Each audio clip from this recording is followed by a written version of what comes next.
Yeah, now I can hear you. Yeah. Hey, y'all. I look funny with these earphones on.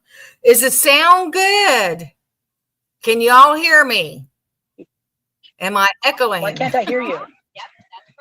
You can't hear me, Bubbly? Ooh, I hear a little bit of an echo. Are you there? Try to go out and come back in. I know it's harder on the phone to do StreamYard. Scully and Kiss Me, can you hear me? Are you still there, Bubbly? Hello. Yeah, I hear you Why now. can't I hear anything? I hear you now. Can you hear me? I don't know why. Oh, God. I don't know why either. Can you go out and come back in?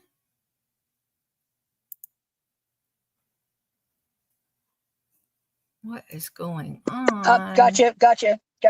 You got me now? Okay. Okay, good. Now. Good. I can. Yep. What are visual effects? There's a lag on here bad. What in the world is this? I don't know if we have anyone in the chat. I said hello. No one's let me know if they can hear me. Oh, God. I'm checking out this thing on StreamYard. Is that? I'll use that. Yeah, Okay. there's a really, really bad lag. Oh, I don't think anybody. No, we have 3 people in here. Can you hear us? Or are we echoing or anything like that?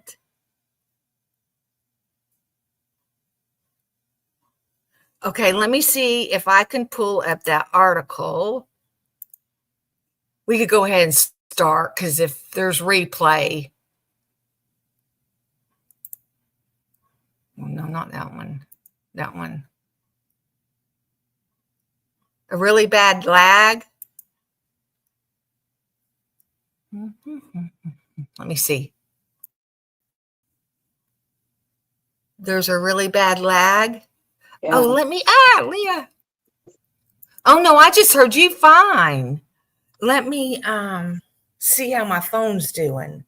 Well, I don't have the internet on any of my TVs or anything like that. Maybe it's fine now. Hold on. Give it just a second. Okay, I hear you fine. Yeah. You know where I'd like to try out TikTok Live. I'd like to try. You know what? I said that like 5 minutes ago. What? You said what 5 minutes ago? Uh-oh. Wait. I don't hear it through my phone. What I just told you? Oh, you just listened to? Oh, there you go. Now I hear you through my earphones. Yeah. Tiny Pepper is here. Hello. She says everything sounds good.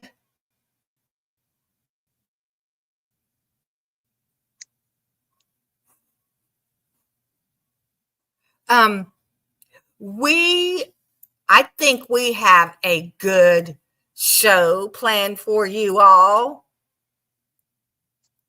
Hey, First Noel, what'd you say 5 minutes ago, Bubbly?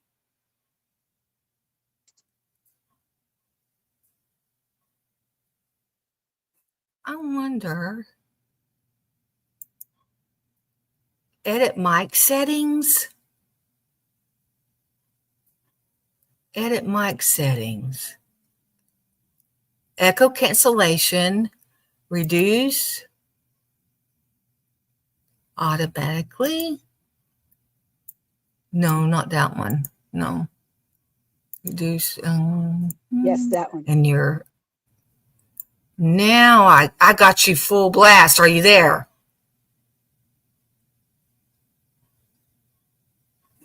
I can't do reduce background noise. Hold on, y'all. We're trying to get the sound going. Let me see if yeah, I can hear you. Yeah, and then I'm all the way up. I don't know if Scully's in here, Noel. He hasn't, Noel. No, Noel. You hear her? Okay, Bubbly. I guess we'll go ahead and start because a replay, if anybody watches replay, I know what it's like driving in the car and listening to YouTube and you can't hear nothing. I mean, they're just sitting there not saying nothing or waiting on people to come in. So let me pull this. Do you already see it on the screen? I know. Well, yeah. Yeah, he came in. Where's the corner? Noel's? Bubbly. Oh, I am lagging so bad. You want to go back in? Come back in. Refresh. Just go back and go out and come back in. Okay.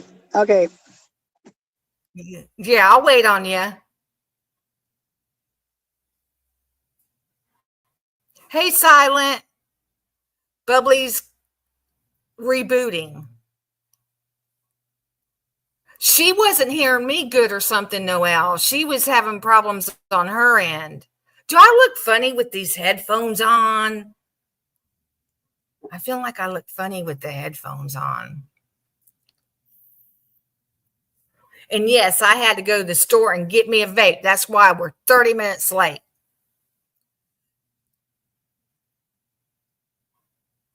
Bubbly was getting wild on Lena's chat earlier. I'll have to see that. I wonder if Lana does chat replay. Hey, Jackie. Okay, Bubbly's back. Add to stage. Oh, wait. What's this? How do I get back to my... Are you up here, Bubbly? I don't see you, Bubbly.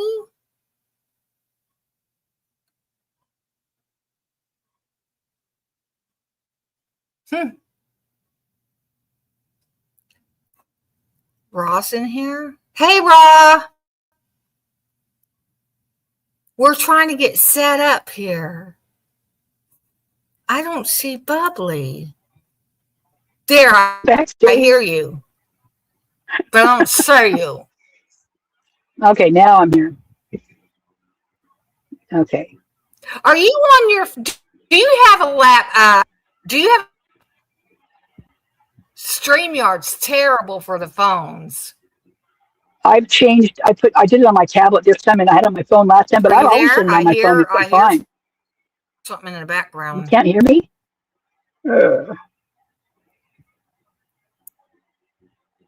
Hey, y'all, we're trying to get the sound going.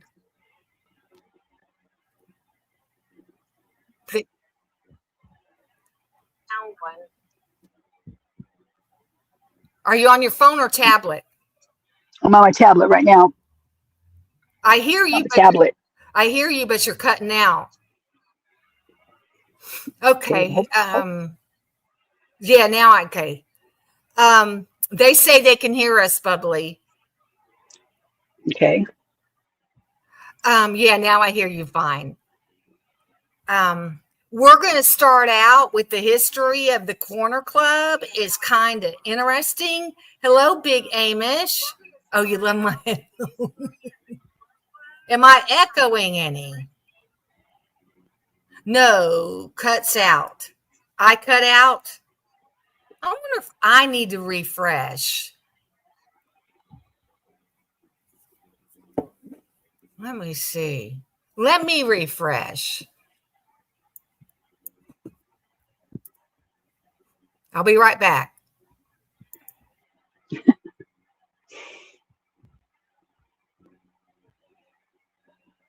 Can you guys hear me okay in the chat? Hey, Big Amish. Oh, man, I'm still lagging big time.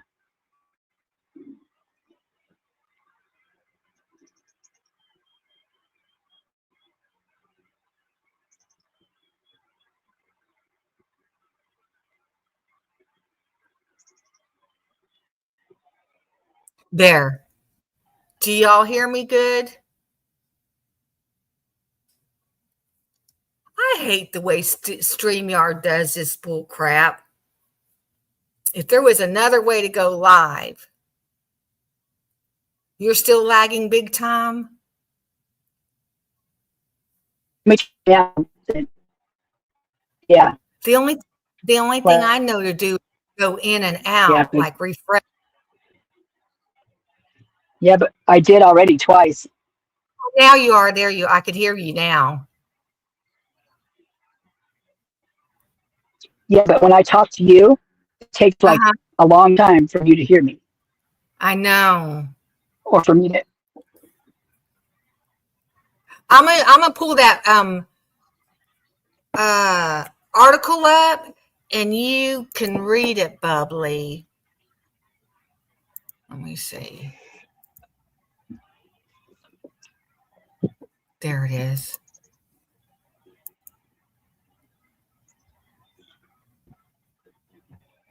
Can you see it, Bubbly? Yeah, but you're like seriously, when you say there it is, I hear you like a minute later. I can see it, yeah. Okay, unless I talk slow. There's no way I can do this with it like this. There's no way. Okay, so what do I do? I have no idea. I don't know what. Hold on. Let me minimize that. I don't know. I don't know either. Wait a minute. I need to get back to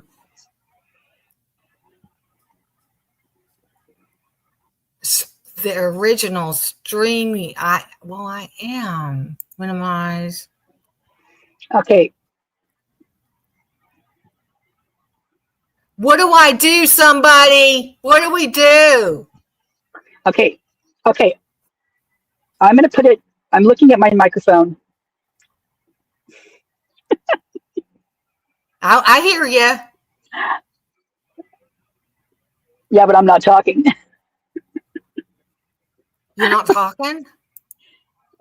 No, that is lagging that bad. It's like a minute before you can hear me. Uh-huh. God. Well, let me try to go back and come in.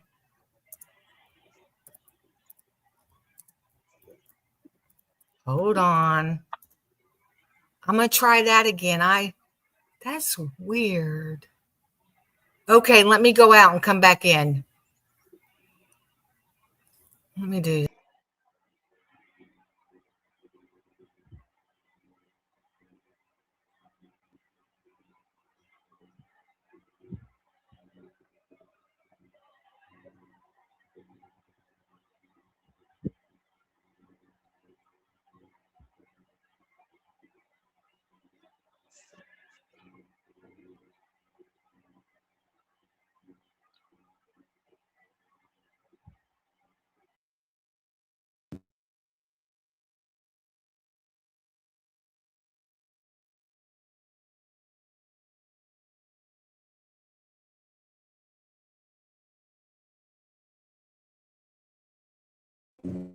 Okay, how about now, permission?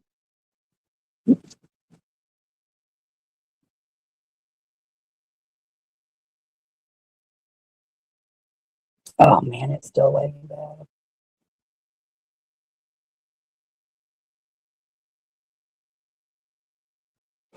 Yeah, it's lagging so bad on my side, on both ends, her end and my end. And this has never happened like this before. Okay, now how?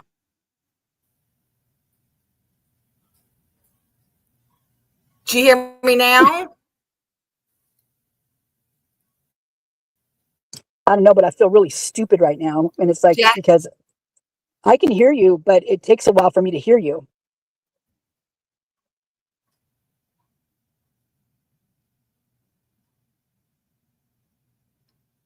yeah, you were lagging. You were, and see, I'm echoing.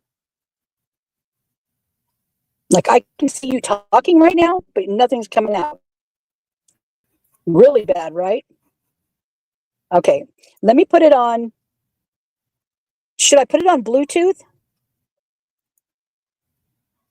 Yeah, try that because they made me put my earphones.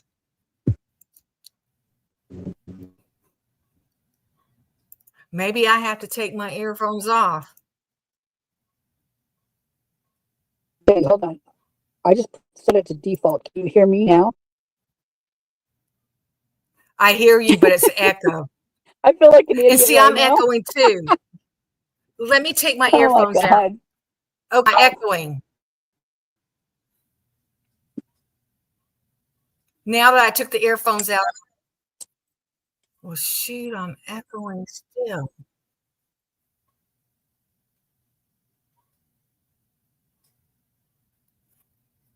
Oh, man. I really don't know what to do. I wonder if I should go into the phone. Let me try my phone. Let me try StreamYard through my phone.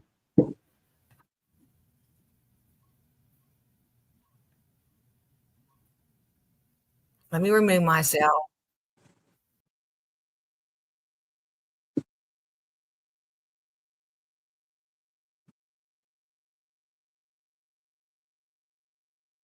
Okay, I'll close out YouTube.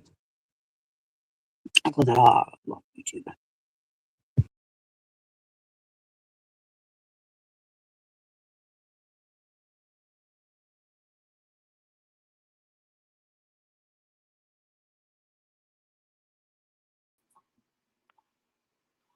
Okay. Ooh, I automatically came on. I don't sound better, do I?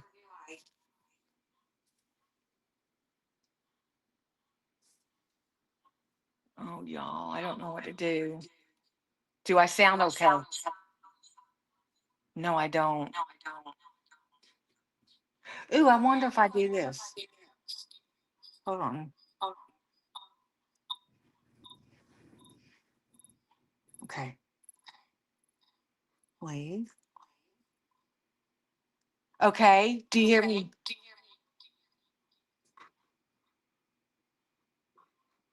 Is this on? This on? I don't know why I'm echoing.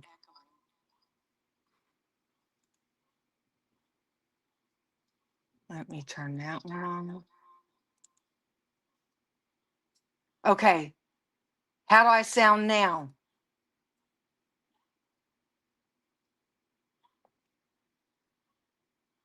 Hey, Liv.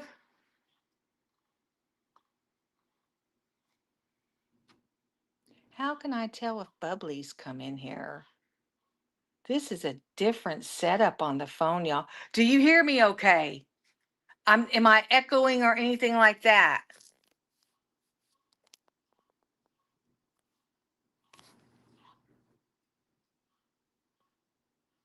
Oh yeah, I gotta see it Bubbly. Can you hear me?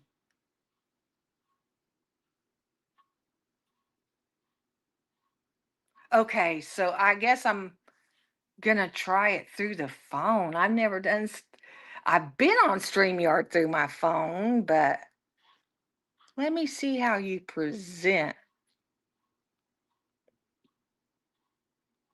What happens if I do that? I'm exploring banners, logo, presents.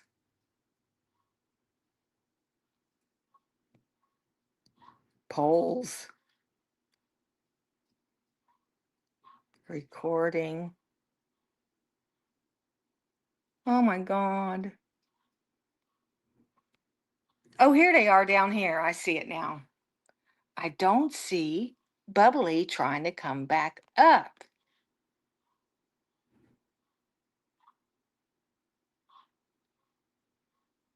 Not my first rodeo. Bubbly, are you backstage?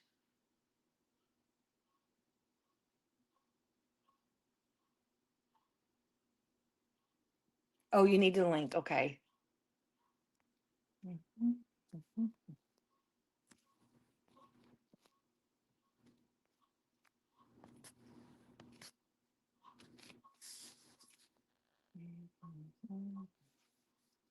Okay, let me make sure it comes through. Paste. Go.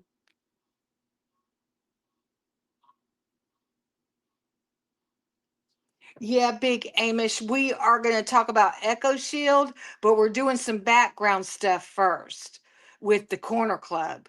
And you'll see why when I show Birdie's, Birdie. I said Birdie because a notification came up.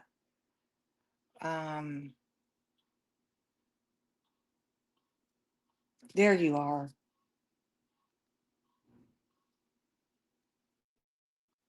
Okay, you there? Yes. How's that? Can you hear me? Yeah, I can hear you.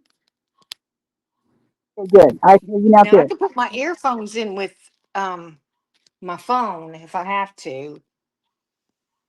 Go ahead. I sound fine. You sound fine right now, so that's good. Yeah. Something really glitchy on there. Yeah, everybody thinks I'm like I haven't done this before. I've done this a lot before. There's just something Oh weird going on. yeah. Okay, now let me see about sharing screen.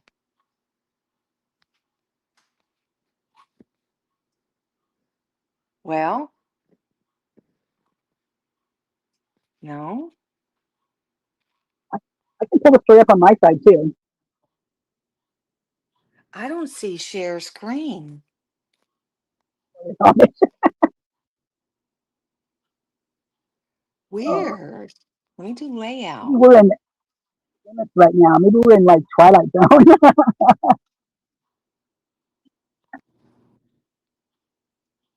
Is it through here? No.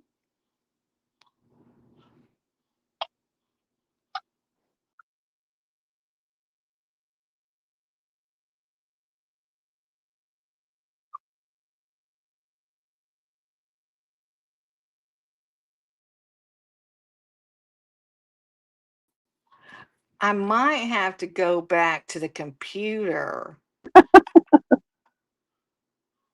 Hey, Siren. Hi. Good. I know, good Lord.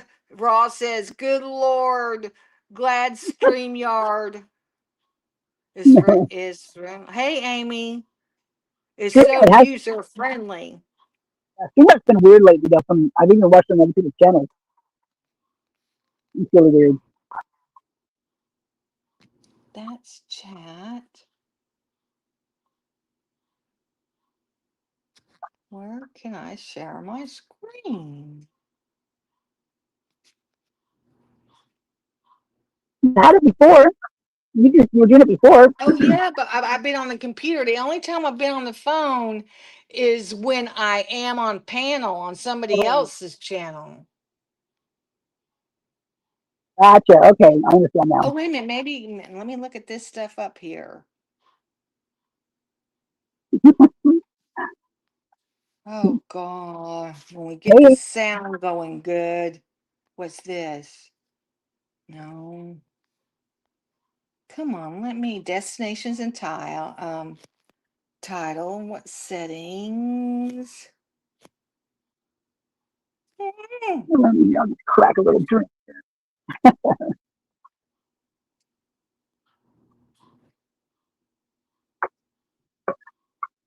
I have a taco salad and watermelon.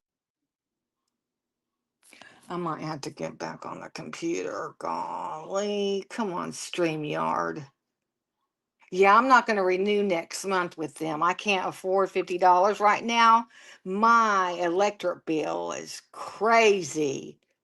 And I barely go. I mean, I turn my air conditioner off and on. I have to give Bubs permissions.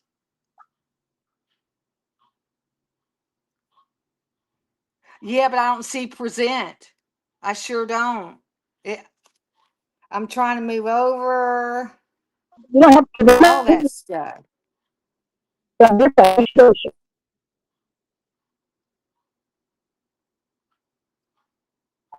Do I see the icon on the bottom so present? No, Scully. Microphone Scully. have No, Scully. We won't hate you. no, but I don't have anything that says present. She's sharing it on her side though. It's not me sharing it. It's an article she's sharing. Yeah, I'm trying to I've never show had an to do that article, but before with any type I of don't thing. see anywhere where I could present. I mean, I can read it from my side, Leah. I have. Oh, I know. Hold on.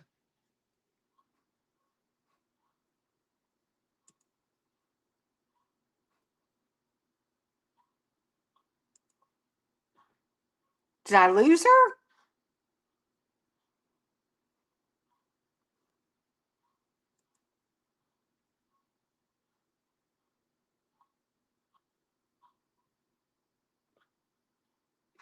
Hold on. This is crazy.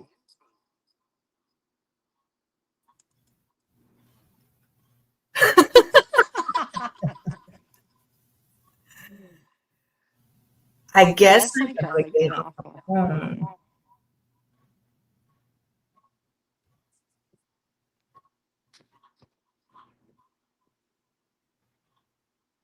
Take this one. Oh.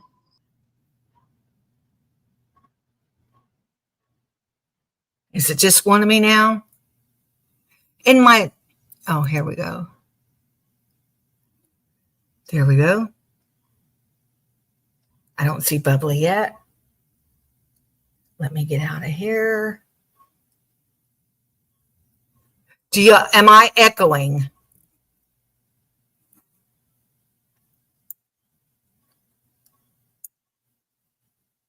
Yeah. Do y'all hear me okay? Oh, here comes Bubbly. This is crazy that StreamYard's taken 30 minutes to get us straight.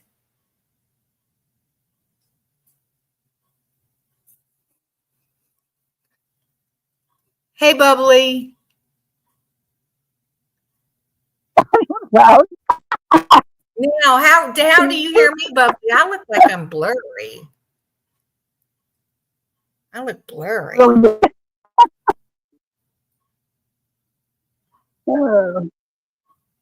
I hear you, Bubbly. How are you with me? I can hear you fine. Okay. First of all, Scully, what's going on? Why are you going to take a 2-month break?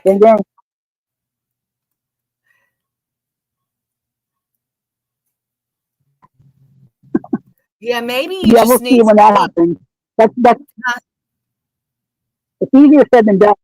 Easier said than done to take a break. Oh, okay. A few days, but not no 2 months. Okay, let me share screen. That's just still misses me. Let me go here. Hold on, y'all. Corner Club.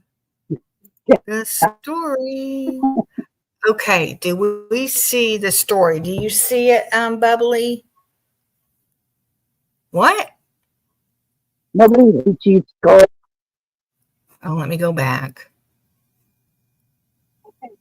Pity party, I have to come over there and kick your butt. That's crazy. Huh.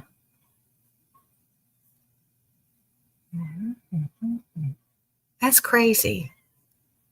Okay, let me go here. Now, how's that? Do we see the story? No, it says, oh, I have to leave. I'm putting my. It was showing it earlier. I don't know what's going on now. I guess probably just go ahead and let me remove this from the stage if I can. How do I get back? Stop sharing. Okay, Bubbly, just go ahead and read since you got the article and all that. Okay. We're going to start with Corner Club first. We just want to do the history of Corner Club so you'll understand when we start her video. God, hold on just a second. They're trying to get me back in screen. Hold on just a second. Hold on. Okay. Okay, hold on now. I can get it because I was on my phone before. Now I'm opposite of what I did before. Okay, I know when you're on your phone, StreamYard drains your battery. Yeah, bad. Well, it doesn't on anything, really. It's just a drainer. It's a drainer. Okay, almost there. Almost.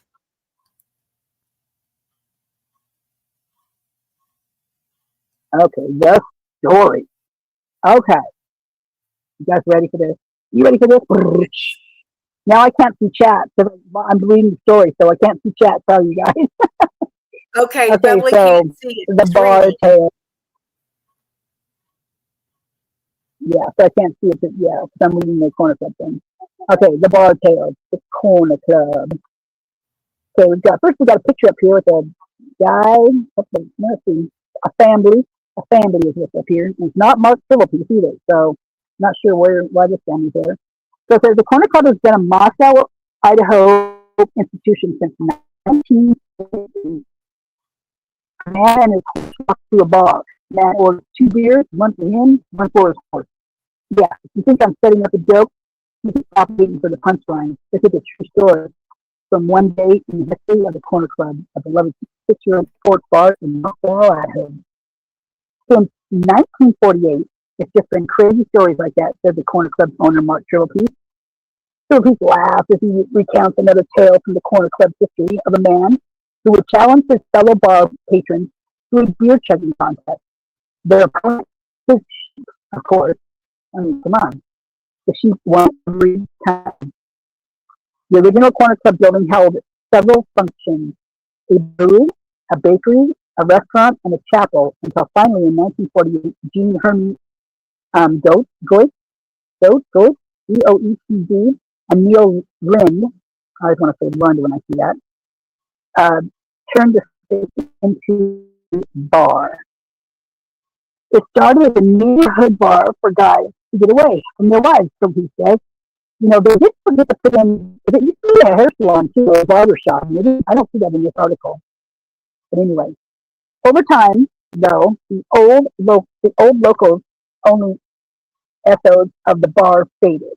It became a bona fide college sports bar. It decked out top to bottom the University of Idaho band gear and memorabilia. Game day, and elbow to elbow cheer team. And there's another, a perhaps more famous story in the Corner Club history book, the story of the nail. Not people getting nailed. Different type of nail. The real kind of nail. It began one night in 1963 when Goetz challenged the Vandal star basketball player Gus Johnson to show off his legendary jumping abilities. Johnson leaped 11 feet 6 inches in the air, touching one of the beams. You guys hear me still okay? Yeah. Well, I do. Okay, so he also Goetz marked the spot with a nail and announced that anyone who could leap that high would drink for free. It didn't happen again until 1986. So that was from 1963 to 1986, when a member of the College of Southern Idaho basketball team touched Come here. the nail after 3 tries. Huh? What? I'm fine. My cat's bothering me. Go ahead. Okay. Unfortunately, the nail no longer hangs above the corner club patrons.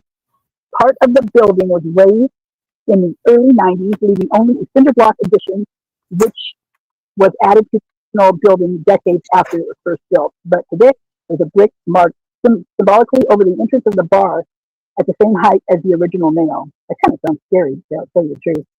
If anyone wanted to try it, if they could touch it, sure, I'd buy them a couple drinks, he says.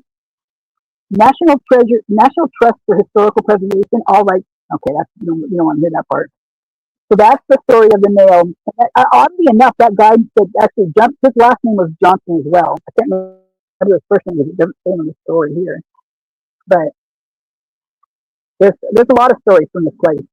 So there's also a story where when he went to buy the bar, he went back, so he told his wife, he asked her, what do you think, should we buy this bar, blah, blah, blah, blah.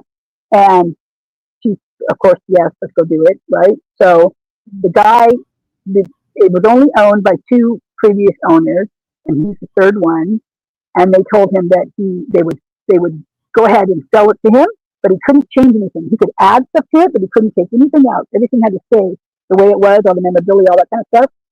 And so that always intrigued me, because it always made me feel like, like there's, I don't know, I always felt like there's something under it or something. With the brick and mortar like that. I mean, I know Seattle, they have underground, Chinatown, underground, all those places, right?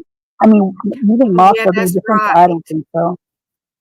Yeah. Yeah, and I think someone talked about there being a speakeasy, and I thought that's I like that word, speakeasy. It's kind of a cool word. Uh-huh. But yeah, so interestingly,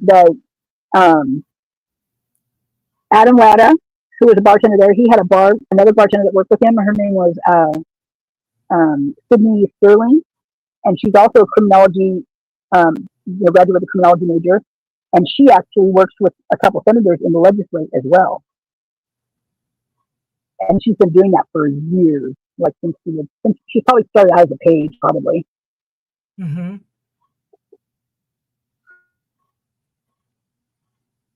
Yeah, on the legislature with them as hey, Melissa. Eco Shield.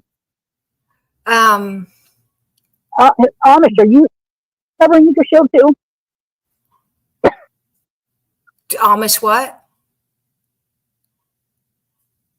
I was wondering if Amish is covering Eco Shield now, so somebody else is doing it. No, I think when I was searching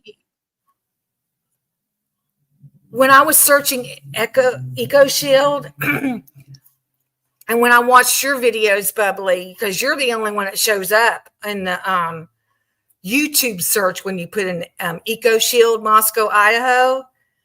And I read in your comments on one of them, Elle was following you. She was trying to do something on it. What's up, Elle? How does her name go? Elle. Elle. Yeah. So one thing about Eco Shield is that, so they're like a franchise, right? So they all like the multi-level marketing, whether they'll admit to it or not. But they're also this franchise, so they all different states and towns and stuff, they all own their own part of it, right? Well, so they're all different, just like, pizza places and, McDonald's and all those places, they all have these franchises. So some are better than others, obviously. And so they all, conduct business differently. And from what I've seen with this particular one, the one in Texas, the one from, Moscow, there's the Delta guys, there's the Sigma guys. And they are, how I feel about them is I think that they may have gotten in trouble or something before, and like they get sent there, like, is it not, like they're not being good, they're not being good boys or girls, right? And so they send them there. It's the last draw. Okay, this is the last draw. Like Mason Bang, right? Well, he didn't learn his lesson. He's still getting in trouble. But he was sent there. Barstow was there.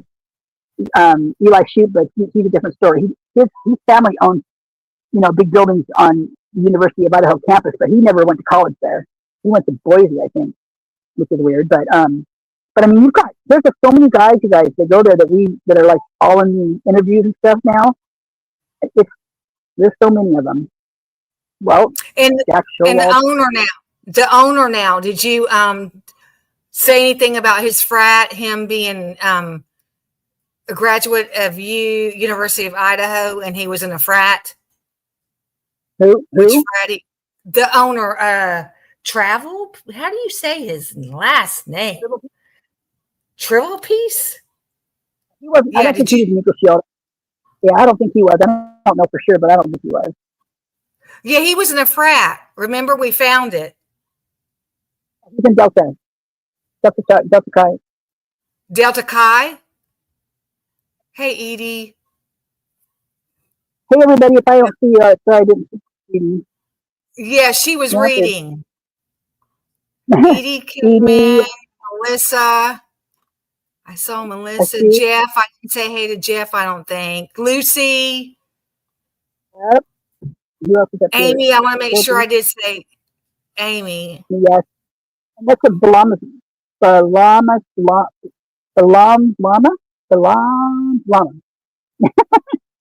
you see a name I don't see. Melissa, hey. Okay, I think that's all. Man. Yeah, we got a good little handful here. There we are, a Balama. Yeah, that's kind of an interesting name. Mark has total frat bra energy. Yeah, for sure. When we looked him up, let me see. Go ahead, Bubbly. Yeah. So he's got his own little.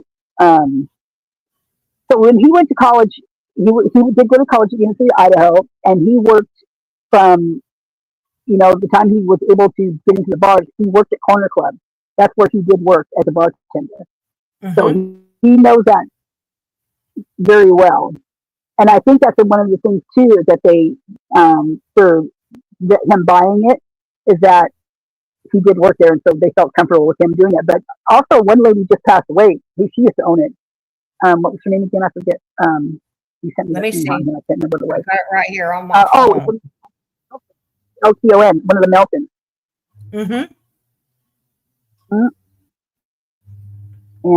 And you were saying something about.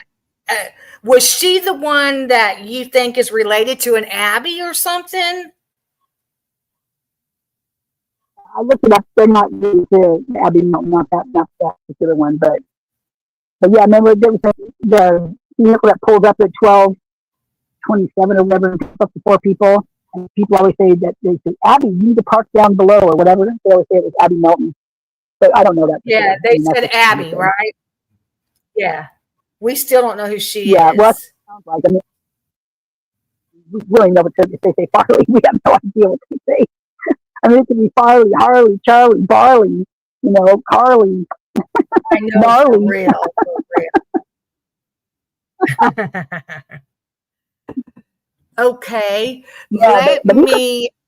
Go ahead. Oh, that hotel clerk! Oh my God, the butt plug. Sorry. That reminds me of Madison Moye.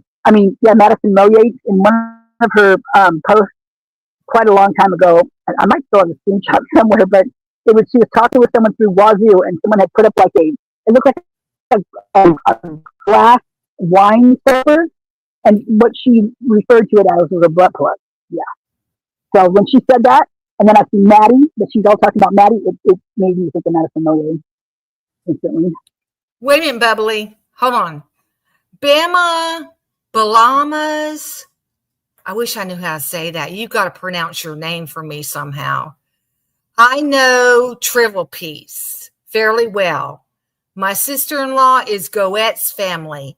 She works at Corner Club, and she doesn't know of any tunnels, but I'll ask her dad next time I see him. Wow, we got a Moscow person in here. You're from Moscow, evidently, right? That's cool. So is that Mark guy, Triple Piece, is he a cool dude? Is he snobby or mean? Is he the one that looks like Fry? We thought he was, that was Fry in that picture, but it's him instead.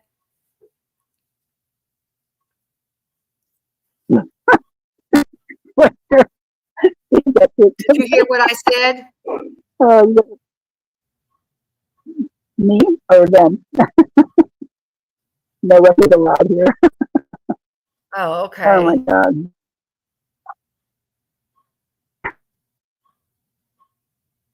Yeah, so don't go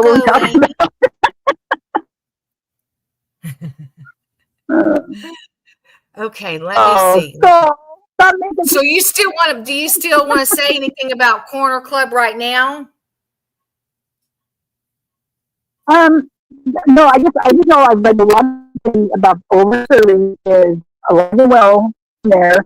I've read a lot of the reports from Moscow, which is, that's gonna.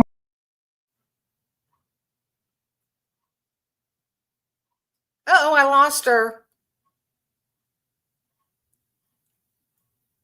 Yeah, when she comes back, when she's done with talking about the Corner Club, I'll show her video. She made a good video just recently, and I really like it.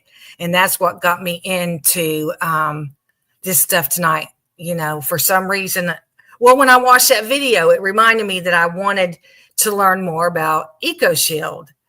Yeah, it just stumped me. Let me see. Let me get you the code.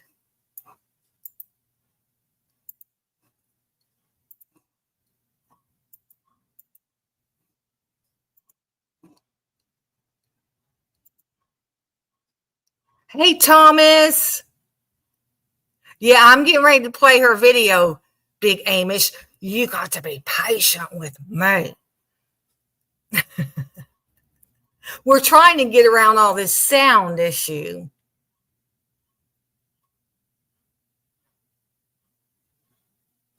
I got on, your sister-in-law doesn't work at Corner Club anymore.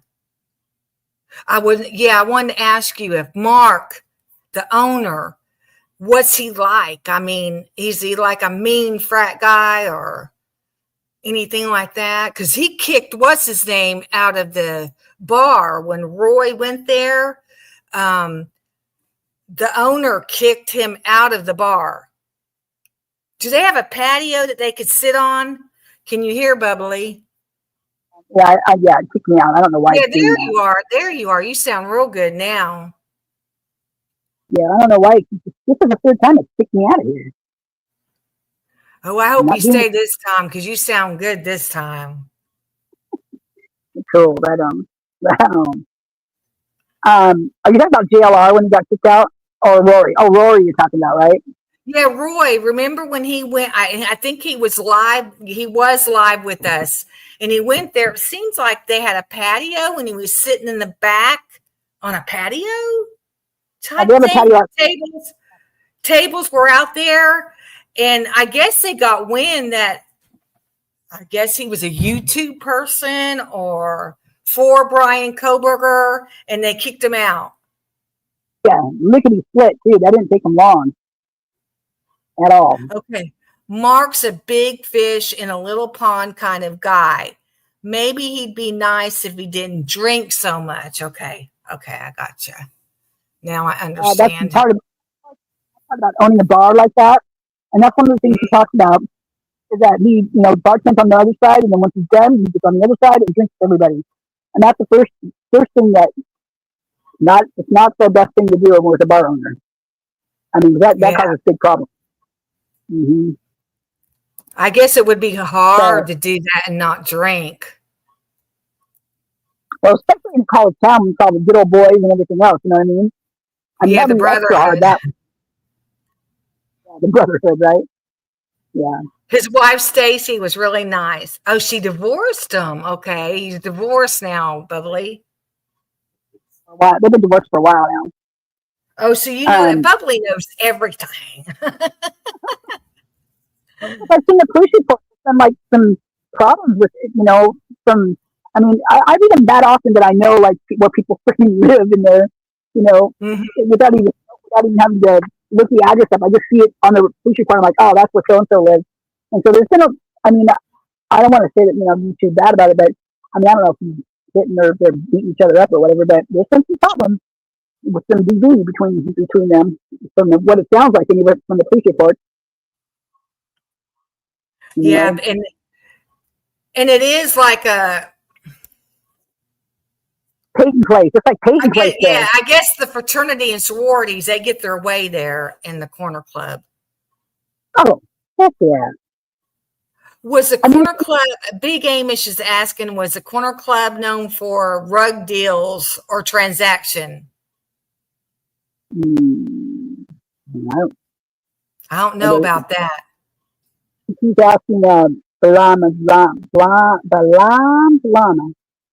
Yeah, she's got he or she has got to tell me how to pronounce that name. You want to say Bahama Mama. Or just call him Llama. Llama. I know Elle had somebody from Moscow go into her live. His name had Snow in it. Thomas should know. No? Was it Brian Snow? No, Thomas will know. What's his name, Thomas? The one that was from Moscow that went into Elle's live. I subscribe to him too on his YouTube. Yeah, but is he's the one that does the audit? The guy that does the audit? No, he has a towing business where he picks up tows cars at the Groves. Have you heard of the Groves? Yeah, but Moscow Snowing, he doesn't just have a car business. He's got an auditing business. So what he does... Oh, his name is Moscow Snowing. Moscow Snowing. Brian Snow. Yeah, but it's Moscow Snowing. You're right. Snowing's the last name. I know him. I don't know him. But actual name is Brian something. Brian is his first name. No, I keep telling you that. Did you tell me that? Yeah, he actually goes around, he audits the cops. So he's got a lot of interesting videos. In fact, he's got some really interesting ones with Schneider, the canine guy. Canine cop. Yeah, they're not cool over there, man. There's some issues, big time, from what I can see. I mean, they're driving around without their heads. I'll have to check I haven't checked out his channel yet. I just subscribed to him. Because I want, Moscow people. I mean, we want the Moscow people around. Well, hey, Holly. And I think, Sherry, you guys hear a bunch of stuff. And it's because the cat's probably trying to jump in the car. The fan just hit the door. Okay. So, Holly, where are you? Let me go ahead and play your video. I want to play your video. That one with the one with that shows 4chan. Hold on a second. Oh, here comes Skeleton Cat. Oh boy. Is it this one? No. Let me go back. It's not that one. You guys, you might hear some stuff in here. I've got my friend's cat who is literally on his last leg. He is like fur and a skeleton is what he looks like. And he comes up and visits me all the time because he eats all day long. But my kitty cat brought him a mouse this morning.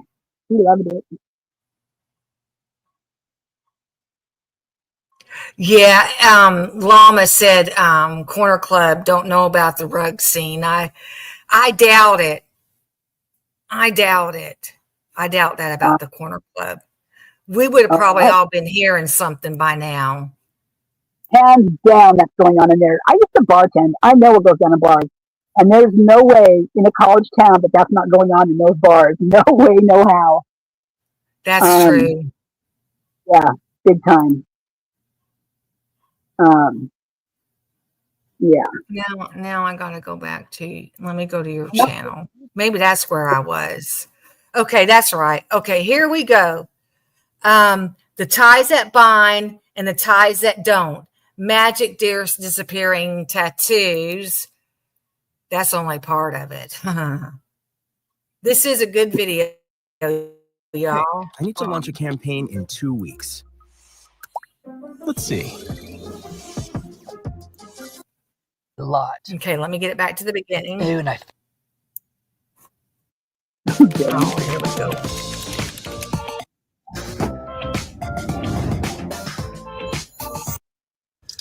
Long time no talk. Happy Wednesday. It's only been like Can you a day. hear? But I'm going to explain to you guys how my Monday went. And every day since then has been just like that. So then you'll understand why I've been a little bit MIA. So I get to work, everything's chill. And then I go to lunch, I come back, bathroom's flooded. Standing water, just chilling in the bathroom. And then I'm the only manager wearing sneakers. So she goes, can you go mop it? I'm like, yeah. To mop the men's and the women's, which is like chill, fine. Smelled a little bad, but whatever. And then I get home. I'm the first one home. And I go into the dog room. I'm like, all right. Smells worse than the bathrooms at work did. A white dog shit all over her white kennel while it's 100 degrees outside and the AC is broken. I was like, so then I dragged the big ass dog outside. I dragged the big ass kennel outside and sprayed everything down. And then I let out the rest of the dogs. But then just, I feel like ever since Monday happened, each day is just getting better. Like it hasn't been as bad as Monday, but it's just getting progressively not great. Been attacking my skin, ripped off my nail. Feeling very anxious. So wish me a good rest of the week. I have tomorrow off, which should be good. But then I work all weekend. So please send good thoughts. Well, the last time I saw a video of hers, she was flashing a tattoo that she'd gotten for Ethan and Xana. Had like cards or something, like aces or jacks. I don't remember. Ace, oh, king and queen, I think. And I don't see any tattoo. So what's that all about? That's kind of weird. And I mean, I wonder why she was flashing it, making all this big hoopla about it, and she doesn't even have one. So was it a sticker or what? I don't know. But I'm going to show you a picture of it here in just a second. I think that's kind of weird. So there's a tattoo right there. And it was like a month, I don't know, like a month ago. And yeah, she was making like a video about it and all that stuff. It just seems, what's with the tattoo thing? I don't know. It looks kind of real, actually. It looks like a real tattoo, but obviously it's not. Maybe that's not even her arm. Maybe she's got a fake arm she's holding down there. But yeah, I mean, it's a cool tattoo. Wish you were here. Like, I mean, I wouldn't have gotten something like that. I don't have any tattoos anyway, but I just think that's really weird. Why she would do that? Attention? I'm not sure. It's a good tattoo. I like the tattoo. But it is on that arm. You can tell how it's got to be on her right arm also, because you could tell how she's sitting right there. Because I saw in your comments on this video, I believe I saw in the comments, some other people were saying it's on the other arm. No, I looked at the other arm too, and it's not the other arm. Yeah. Okay. The sign of the fish. What, X and E is a sign of the fish? Big Amish might know something about that. Okay. What's that mean? Then yeah, that's what I was wondering. The fish. Yeah, I know, Lucy. It's all boring as hell, right? The only thing I know about the fish is like in the olden times, that's how Christians identified each other, was through that fish sign.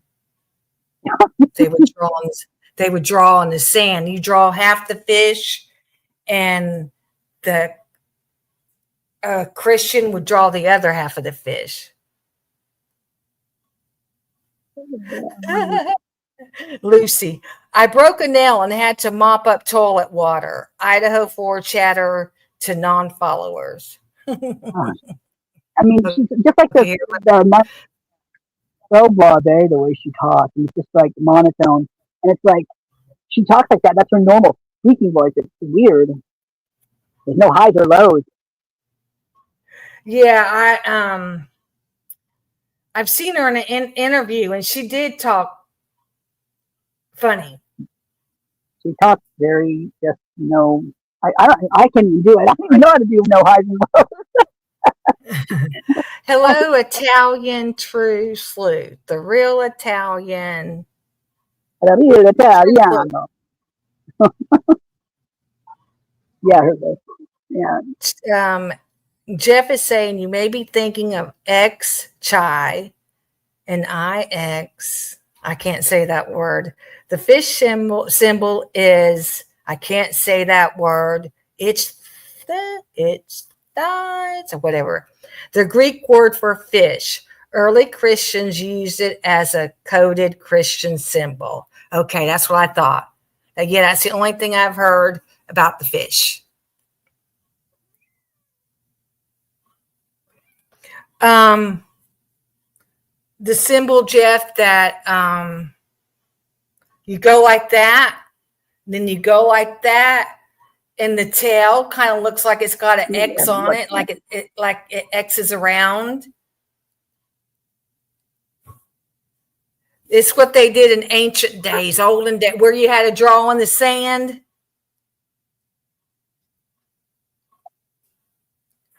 Lana and the Crazy Lodge interview. We might do the interview later on. I want to get through this stuff right now first.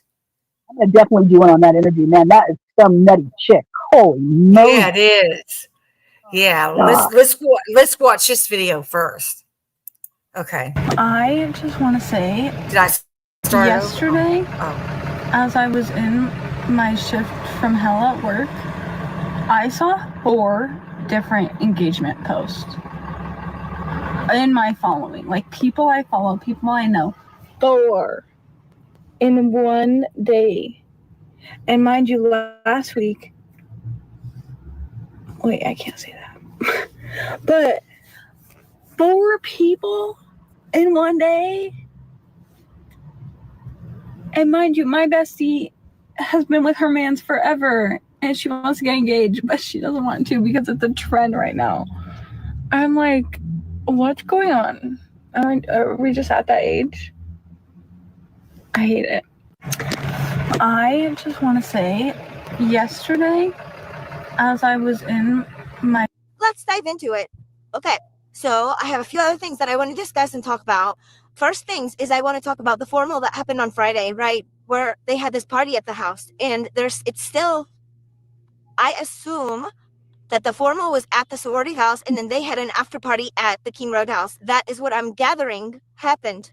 The formal was not actually at the King Road house. I'm confused a little bit on that, but I believe that the formal was at the sorority house. Now, I want you guys to peep Josie's shoes. This is Josie, right? I'm pretty positive this is Josie. Peep her shoes that she's wearing at the formal or at the after part, right? At the King Road house, okay? And this is on Friday night. Why is Josie's shoe here? Why is Josie's shoe in the King Road house? Did she walk home with one shoe? She left both shoes. Where's the other shoe? That's clearly her shoe. Maybe they had matching shoes, but that is definitely the shoe that Josie is wearing in the photos that they took at the King. Here I am trying to go to bed, and I get this like the moment. You get on my lap if you want me. Linda Lane, we saw Ethan walking in with who I believe is Josie, but if I'm wrong, please correct me. Come on. And I wasn't sure if it was Hunter Johnson or if it was Peter. Now I know it's Peter. Xana was not there. So that's when Xana was texting Peter. Xana was texting Ethan. Neither one of them were flung back to her. When we go into Linda Lane, about 6 minutes in, that's when we heard that scuffle. And then I swear I hear, like the scuffle with Scuzz. And then I swear I hear Emily call for Xana. It's kind of just starting to add up and make sense. And all I'm trying to do is lay here and fall asleep and watch Don't Tell Mom the babysitter is dead, because I'm that age.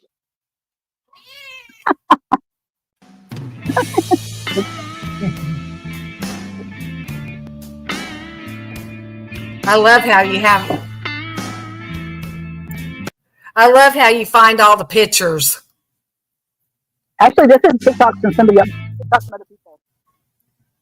Oh, okay. Now I went on 4chan today. I got on good. I was able to search Kaylee out and everything. Usually they don't let you. And you should go huh? Do 4Pleb. It's even wilder. Which one? 4Pleb. It's in my house. I'll type it in here. Oh, you'll have to yeah. 4 Plague? PHLED? Yeah. Oh, you get to read stuff there too? Yeah. Oh, okay. But I got some pictures off of 4chan today that I saved. I tried to save pictures that aren't being passed around right now. Okay. Yeah, let's go back. Do what? There's some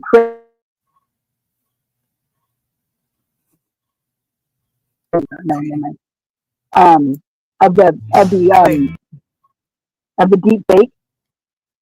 The deep fake pictures on 4chan. Oh my God. You guys remember those when they were first going around when this case first started? The deep fake where there were fake pictures of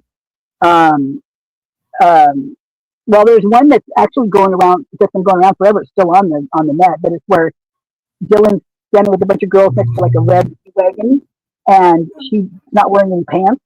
Like, oh yeah, I've seen that picture. Yes, I've seen that stuff like in Kaylee and Maddie's face, but also Jack D's sisters. They were deep faking her with her top off too. I mean, they were doing some nasty stuff. The deep fakes are nothing to mess around with. They do have harsh language on 4chan. They sure do. Yeah. But when I was on today with just looking at some of Kaylee's stuff, I did kind of want to find that 4chan post that you share in this video. I wanted to see what was all around it. You know what I mean? Well, that's from TikTok. That's Murdoch. He's got some really good stuff. That's like, okay. A lot of people don't go to. There's several people that won't go to TikTok, and so that's why I, periodically will put some TikToks up, because just so people can, see them. See them. Yeah. And this one, I'm actually going to do a video where I'm reading all that 4chan stuff that's going to be on here. I don't read it on here. Slow it down as much as I possibly could so people could read it, but it's still kind of hard. So that part, you might want to skip over. I mean, I don't know how everybody feels about that, but you can't really read it in the amount of time that it, is on here, and so it's kind of annoying because, we can't stop and start. So now I get a better response on TikTok than YouTube. I mean, I'm small here with YouTube. When I make my videos, I might get a few comments. On TikTok, I get a lot of comments when I share Idaho. I get a lot of friend requests when I share Idaho. They really comment over there. You just got to, and it might be because I have 17,000 followers. I'm almost up to 18,000. And I don't make no money, y'all. I don't make no money. I've only made $3 off of TikTok. So, none of my shorts make any money. I don't know money over there. Yeah, I mean, on YouTube, if you had 18,000 followers, you'd be making money, but not on TikTok. TikTok's hard to make money on. they're hard to get monetized over there because of their community standards. They won't let you pick on Dylan and Bethany. I mean, they're protecting Dylan and Bethany, I believe. And I don't know about the parents because I've ran my mouth about the parents and haven't gotten in trouble for it yet. I have had, I shared a video of Xana with the bracelet, and she's with Pete in the video. And I added my own song to it. It came from True Crime Design. And I got several comments in there from somebody that I think knows Xana or Kara. And they were like, if you love Xana so much, why are you coming after the people that love her? And I'm like, how am I coming after the people that love her? But we kept going back and forth. And I kept telling that person, it's a lie. The narrative out there is a lie. And if Kara's going along with that lie, she is lying to the world. And they said something about, what kind of Christian are you? And I'm like, I'm the kind of Christian that says when you're lying with a narrative and you put it out there to the world and lying, that is wrong. And after that, when I went to Facebook, Kara cleared out all her Christian posts and all her posts of Xana. She only has stuff about art now because I privately challenged her Christianity when I was talking to her. There's something I said, is this the real Kara I'm talking to? Because I mean, things weren't adding up. And she's like, oh, so now you're judging my character. And she blocked me on TikTok.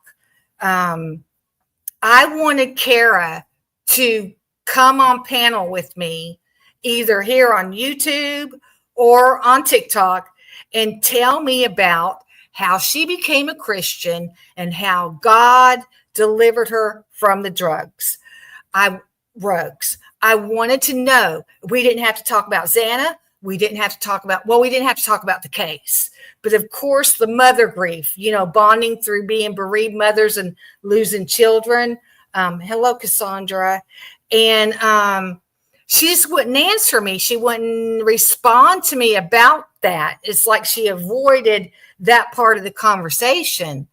And then on TikTok, she got snotty with me. And she was nice to me on Facebook, but on TikTok, she was snotty to me and said, you want me to interview what you did. I'd have to read the text that she sent. And this is how I feel. I understand the bereaved mother, bereaved parent grief. I understand it. And I know that we all grieve in different ways, but what these parents are doing through Idaho4 is not grieving your own way. It's not. It's not. Now, when I heard Christy on Hannity the other day, I did see some grief, some real grief from Christy for the first time. But they're still pushing the lie that even if Brian is part of this, he did not do it alone. There are more killers out there. And it's not for Brian that we're doing this. It's for finding the true killers or more killers. And Sarge had his live last night. And he said that we'll never figure this out. We'll never know the truth. And a lot of people were arguing with Sarge. And I'm like, we can dig. We can find this out. You don't tell a conspiracy theorist, they can't find the truth. You don't say that to a conspiracy theorist. But anyway, so far on TikTok, I haven't been, penalized for what I say about the parents. But I do challenge the parents to tell the truth to the world. Tell the truth and step back and allow us, without putting us down, allow us to search for, these killers. And you ought to get in it with us and help us search for these killers if you want true justice for your child. Mothers that have lost children to murder do not give up until they get the truth. They have that gut level feeling in them if they know they're being lied to. And I have a friend that had her daughter was murdered, and the law told her that if she goes to the media or social media about this case and puts it out there, her daughter's case will go cold and they will not investigate for the killer. So she had to keep her mouth shut, So I do know that happened. And I've met a lot of, the 25th of this month will make 37 years ago, I lost my son, my 4-month-old son. And I have met a lot of mamas through the years, y'all, a lot.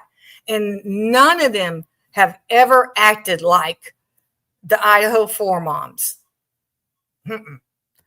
Christy's exception. Stacy, I feel like the way she is, it's a mockery to us bereaved mamas. Like we're getting a slap in the face, like you can't be depressed. You got to move on, and you got to get up, and you got to write a book within 6 months of your child's death. You just got to go on and put it to the side. No. Mothers do not do that. We cannot do that. We cannot put our children to the side. We cannot move on and forget about them. And Stacy's showing the world that that's the way bereaved mamas need to act. And it's like, no, I've been trying to advocate. That's what I do on TikTok, advocate for us bereaved mamas. So people who have not lost children would understand us, would understand, you can't say to us, move on. That's a cuss word to a bereaved parent. Now, I can't talk about the dads that much. I haven't met a lot of dads. I know my ex-husband, he cried his heart out during the funeral and everything. This is with our son.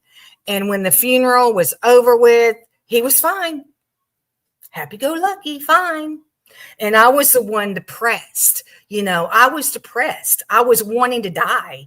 I was praying to God to kill me. And I told people that. I didn't keep that secret. But nobody listened. Nobody listened. So, and then I lost Allison in 2017. And I'm like, by the time I got living in my car because I was so angry, I went ahead and started TikTok. And everybody on there would listen to me. They listened to me. And that made me feel good about a bereaved mama, because people won't in person. They will not listen to you. At work, you better leave it at the door. And, I got told that so many times. And I couldn't leave it you can't leave your PTSD and depression and that stuff at the door. It's hard. It's hard. I'm telling you, it's hard. And I guess talking about my children's deaths made people feel uncomfortable.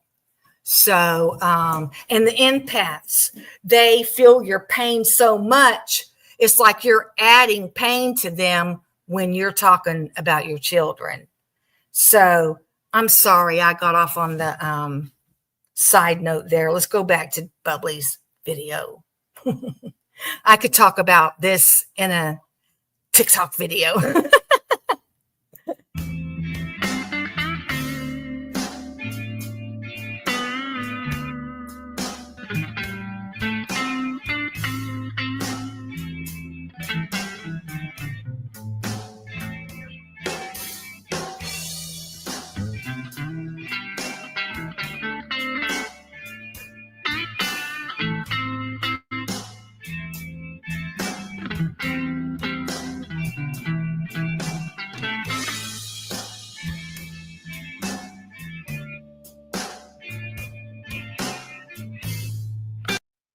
Websites your competitors don't want you to know, part 2. All you do is go to this website, and it lets you find out exactly how much your competitor.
Wait, let me pause that.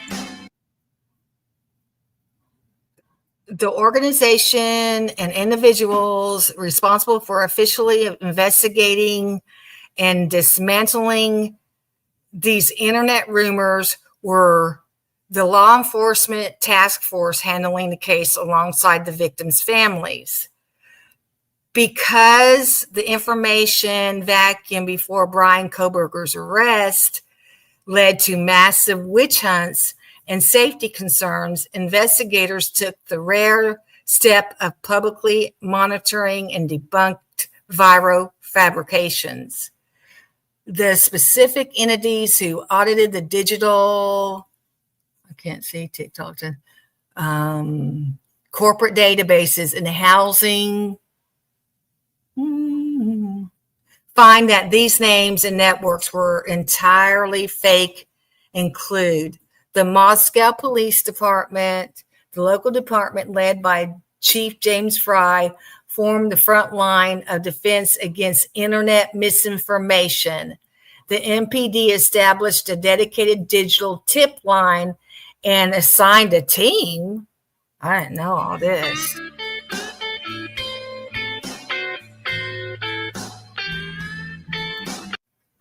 To review over 20,000 public and digital tips. They released formal rumor versus fact updates to the media, specifically to state that online theories regarding alternative corporate motives, secret workplaces, and unlinked individuals were entirely unfounded. Okay, the FBI deployed a massive task force to Moscow, Idaho, which included the behavioral analyst to track the killer's profile, digital forensic experts and cyber analysts who subpoenaed and audited Kaylee Gonzalez's real digital footprint, social media data, and corporate communications. By mapping her real interactions, they verified her true employment with extreme networks.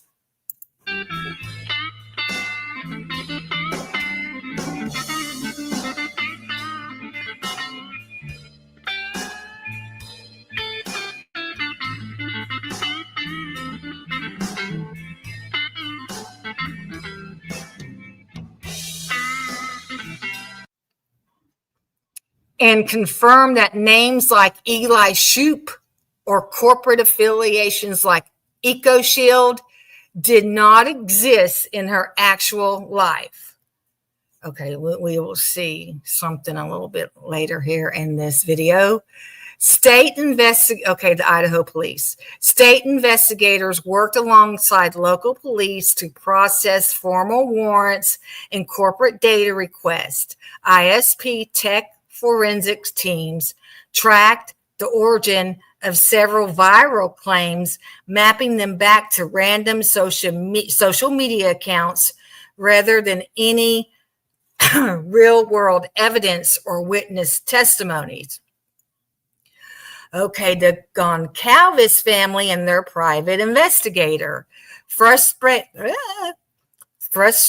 by the wave of online trolls hurting the reputation of Kaylee and her friends, her father, Steve, hired an independent, highly experienced private investigator to vet the family's own, I guess that's leads.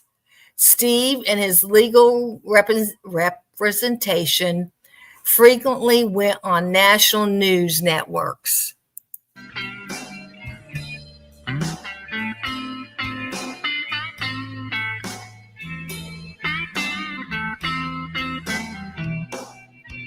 Oh, you're kicked out. I'm sorry. Come here, StreamYard. Bubbly, add to stage. There you are.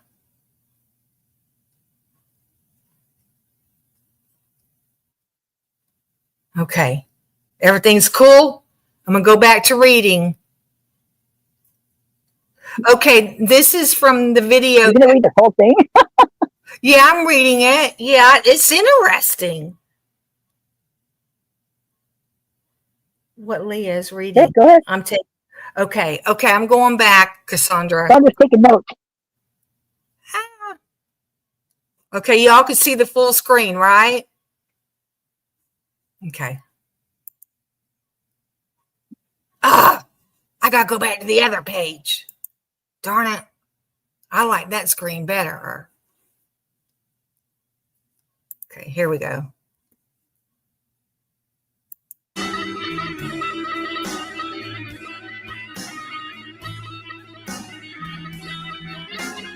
Okay.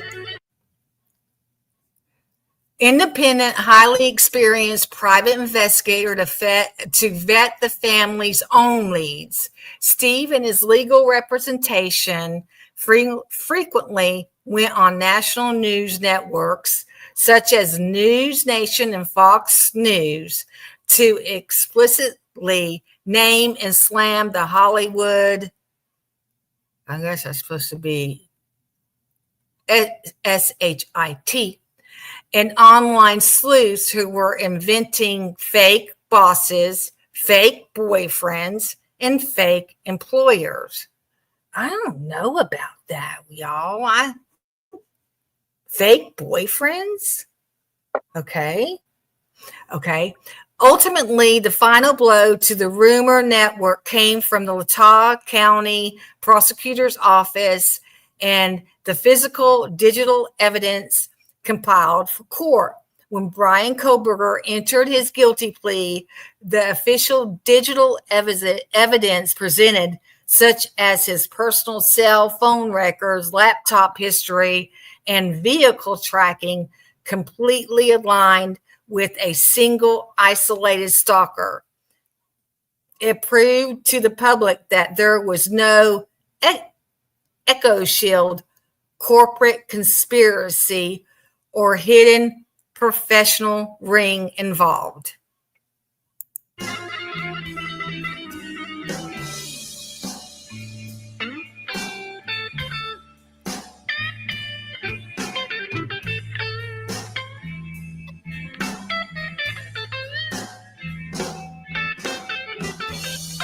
Oh, wait, there's something else to read. Okay. If you are tracking how the investigation pivoted away from these internet rumors, I can help you look up the official digital evidence logs from Koberger's phone that experts compiled. Oh, we can look that up. The specific press releases from the Moscow police that targeted internet sleuths. So, that little fruit fly. The official digital evidence logs. We can see that.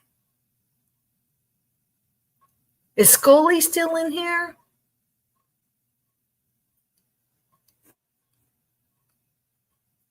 Okay, let me go on.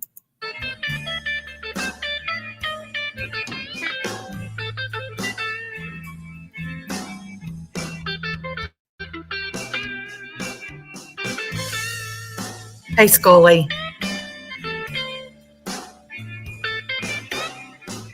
Okay, here we go. The public never heard about a formal investigation into the Eco Shield network or Eco Shield network for one primary reason. The network itself did not exist, so there was nothing for law enforcement to investigate. Really? Not from what I Googled or YouTube. There is an Eco Shield. Police do not dedicate operational task forces to tracking down fictional organizations born on social media. Instead, the public narrative was governed by specific legal, strategic, and practical constraints. Yeah, I just saw Kane was going live. He's doing it to me again.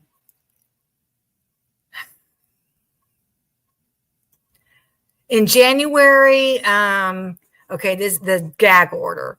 In January 2023, the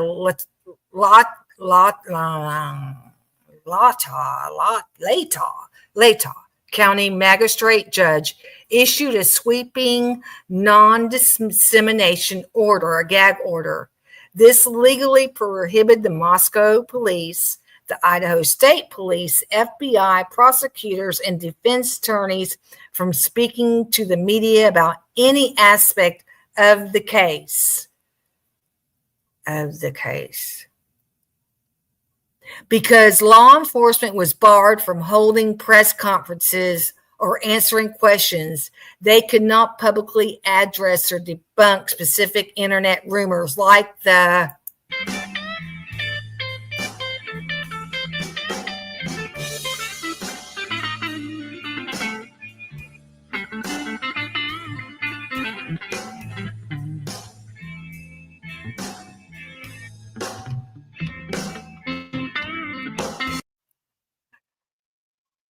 routine behind the scenes digital clearing. This is interesting, y'all. I didn't read it earlier when I watched the video.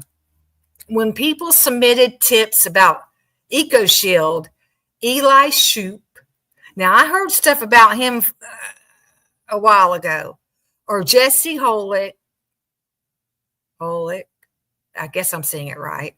Through the FBI portal, analysts process them quietly as part of routine data elimination. Wait a minute.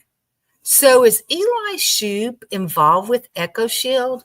I'll ask you in a little bit. Bubbly. Is he involved? He's real rich. He's a real rich guy. Okay, a digital forensic investigator does not need to launch a massive field operation to disprove a rumor. By running a quick search of Kaylee's cell phone records, which they said they didn't have, bank statements and tax documents, investigators instantly saw her employment was exclusively with extreme networks. Once a tip is proven false, it is simply marked as cleared in the police database. Police never hold press conferences for dead-end leads. Oh, yeah, that was interesting, that one you sent me, Bubbly, about that one guy dressed in the ATF stuff. Okay.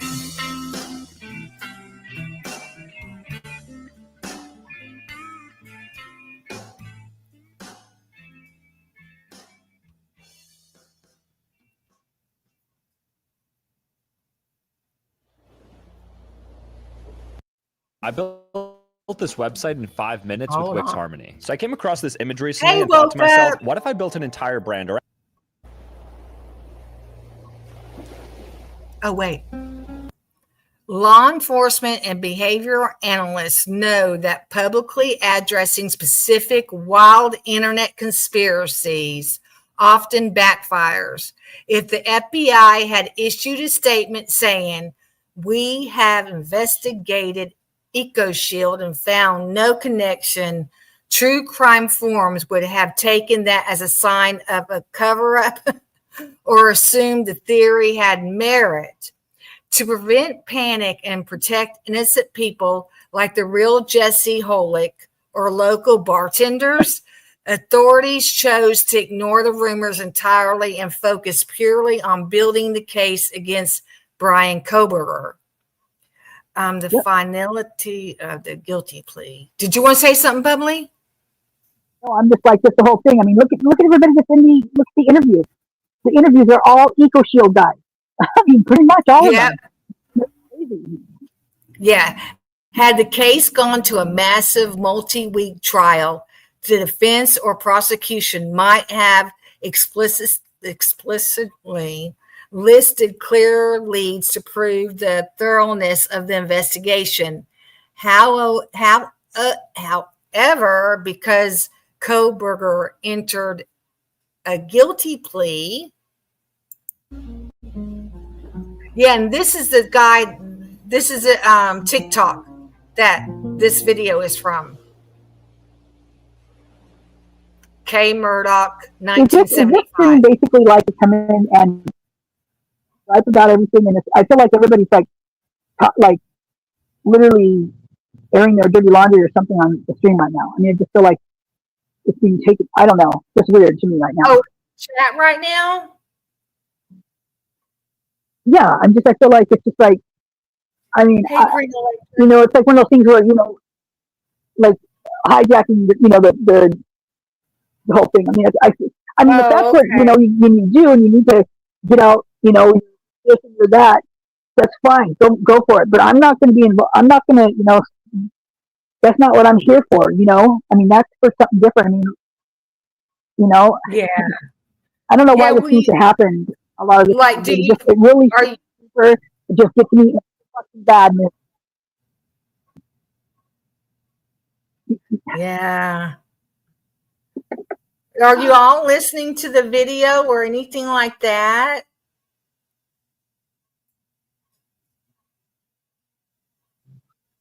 Are you okay right now, Scully? I don't think anybody's looking at anything. I know Scully's having a hard time. I know. So maybe I should get out there and just give him a call or something or whatever so we can take care of this. I mean, I don't know what else to do.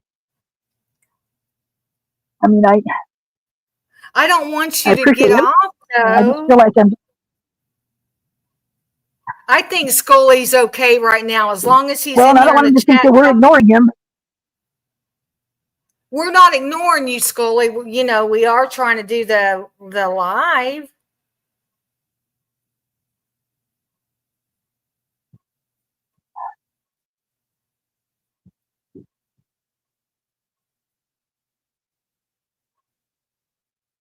Are you okay, Scully?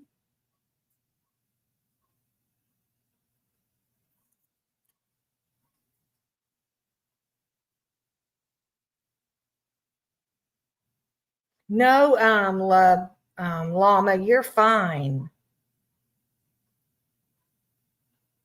I think she's worried about Scully.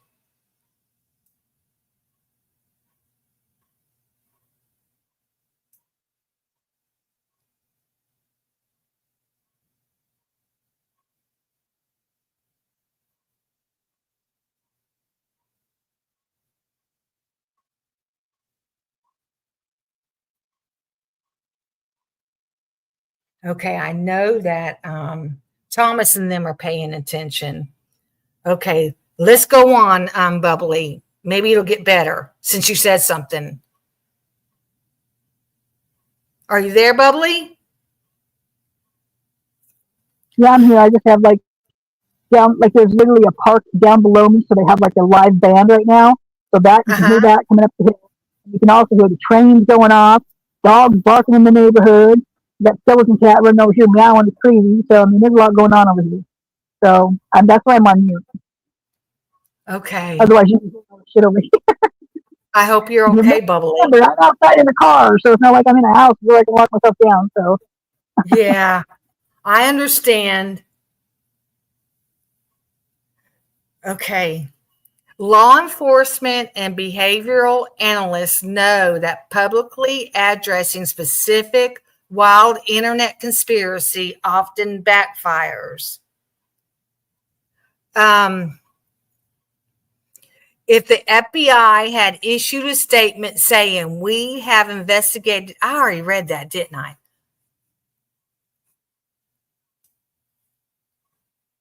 Okay, because Koberger entered a guilty plea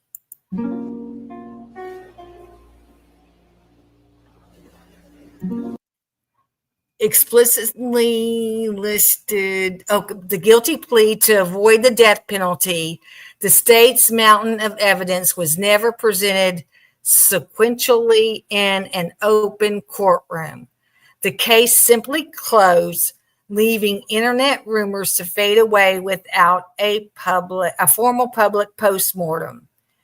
If you want to look at how real evidence dismantled these ideas, I can help you look up what was actually found in the unsealed search warrants regarding her real digital devices, or details on how the gag order shaped the media coverage. Which would you prefer? Okay. you know, there's no way they want Eco Shield. That's why they didn't do anything. That's why they didn't bring Eco Shield up and why they have it on a lockdown, because Eco Shield is basically, with this particular one, I feel like they're actually, and actually I found some stuff on it too, where they're actually testing, making there's some factory or whatever that's making their own type of pest control stuff, and it's almost like they're like they're testing it on. It's weird. It's really weird. I mean, Eco Shield's really tough because I've done a lot of research on them, and it's like, I mean, the what is his name, Salim Haj. He literally was running it over there, and he got out of prison right before 2022 because he was selling those badges, you know, those things that the like state workers wear around their neck that has their name tag in there. They're like the plastic bat, you know, plastic thing with their name in there or whatever. Well, they're called badges, and he was selling them for COVID with the Eco Shield pest stuff in there, and he got in trouble, and he went to prison, and I mean, literally, like it's something weird about it over there. There's something not right about it. I don't know what it is. I can't put my finger on it, but something is definitely not right. And you can read it in all the Better Business Bureau stuff. And those guys are definitely with Eco Shield because, I mean, it's all over the place. I mean, I've got tons of stuff on them, and they're still you doing have a lot of videos. And they're all learning how to fly. These young guys, I mean, the Alt brothers, Jake Alt and his brother Fisher. Now they're not only like up in the legislature sitting next to senators, they're also now part of the Mason Paradise 17 Mason Lodge downtown in freaking Moscow, and that's also, they share that building with the Lake Recovery Center for the AA and NA. And it's like, okay, that's weird. You know, how perfect is that to get, the whole thing is so sketchy. Yeah. And that's why they're not bringing it up, because it's connected to the university somehow with the agricultural stuff, because it's pest control, right? And so they're not going to, what they're saying in this thing, they're not going to bring it up because of that. They want that underneath the rug as far as they can get it underneath that rug, preferably on the other side of it so no one can see it. You know what I mean? And so of course they're going to shut it down. Of course they're going to shut that down. I mean, Jesse Holochek, apparently he isn't even in a frat. He shows himself as being in a Delta frat. Well, I can't find anywhere that he's actually in a fraternity, but he shows up in the pictures, but they never show his name in there. Like when he's in like one of the pictures with them, they never show his name. He's never tagged in them. He's just kind of put there, plop, kind of like Jack D is. How he, I mean, all the photos of him, they're all photo bombs. Like they literally, like someone just placed him in the back where he's poking his head out. It's just. Yeah, so you're right there by the Masonic Lodge. What? Oh yeah, the Corner Club is connected to. The Corner Club is right there by the Moose Lodge, and aren't the Moose Lodges part of Freemason in a way? Well, I guess. I mean, I don't really know so much about the Masons. All I know is that there's good and there's bad. I mean, they can't all be bad, right? I mean, they put on some great stuff for people. Apparently, but I do know that there's some bad stuff that goes along. Sorry. Yeah, but I mean, I remember working down when I was bartending. There's one of the bartenders. He was getting initiated into the whatever the Mason thing in the town I was in, right? And he was telling about things that they had to do that night. There was something to do with a goat, and I'm like, I don't want to know. I do not want to freaking know. So there's things that are really crazy, right? And I don't know. I don't want to see it. I mean, that's the type of thing right there that scares the shit out of me. I mean, that kind of stuff. Yeah. I mean, I grew up in Idaho. I've seen the cults in there. I know they exist over there. I know they do. I remember it as a kid. Yeah. And see, I don't have a lot of my memory from when I was in Las Vegas in my elementary school years, but I do remember me and the neighborhood kids playing the Ouija board and that kind of stuff. But I don't know if anything else happened deeper than that because I don't have my memory. I really don't have my memory. I can't tell you who my teachers were. I cannot tell you my friends' names. I could barely see their faces. I only see the faces of the ones I've seen every day. A few of them have found me on Facebook because I use my maiden name online. Hey, Brandy. So, and my dad is retired Air Force. And yes, he hung out at the Moose Lodges all the time. And I just didn't know if there was connection to the Freemasons. I have heard stuff about the military, how they try to mind control them when they go into the military. And my dad went in at 17 years old back in the end of the 1950s, because I was born in 1961. And I think they were doing stuff. There's stuff to the military too. There's something about the military, the police department, and the fraternities and sororities. Okay. So right there you go right there. You've got the frats who are like basically this cult. They're like, they break them down to build them up to their own, what they want them to be, right? They have all these stipulations. You can't call 911. You can't do this. You got to make this much money. You got to pay this much. You got to, keep your grades up. You got to, the drill, right? Well, that's the same as Eco Shield. You'll see, I've got videos out there where they act like they're in the service. They're like, they're beating up just like they're in like a boot camp. And so you've got the cult. Now they're living it during the day while they're going to school. They're doing it at their job. And then you've got these other ones on the other side, like the Alt brothers, who are literally in the legislate next to these senators, all day in and day out. And they're young. It's not young to be a Mason. I mean, they were even 20. One was 21. I think the other one was like 19. Isn't that young? Yes. Well, they started through the hazing and all. They're also, get this, they're also learning how to fly. You've got Justin Wiki. He's behind in a plane, showing him in the plane. You've got Fisher Alt, which is the younger brother of the Alt brothers, and Jake Alt. He's a pilot also. Adam Rod apparently flies a plane. I mean, it's like, holy crap. They're teaching how to fly, and they fly in third world countries. They're all over the place. They're always in Mexico or Panama. I mean, Jamaica. Now, when I think about you having your own plane and all that stuff, like does Green have his own plane? President Green? He probably borrows. Like if you have your own plane and you're real rich and have your own plane and all that stuff, you are most likely a TRAFFIC. You know what I'm trying to spell. You're most likely one like the files. You're like the files. Yeah. And I don't know if a lot of people have read the files, but I'm telling you, it's what they've done to children is awful, gross, awful. You don't want to talk about that. I mean, literally, you'll get shut down if you talk about that. That's what's crazy about that.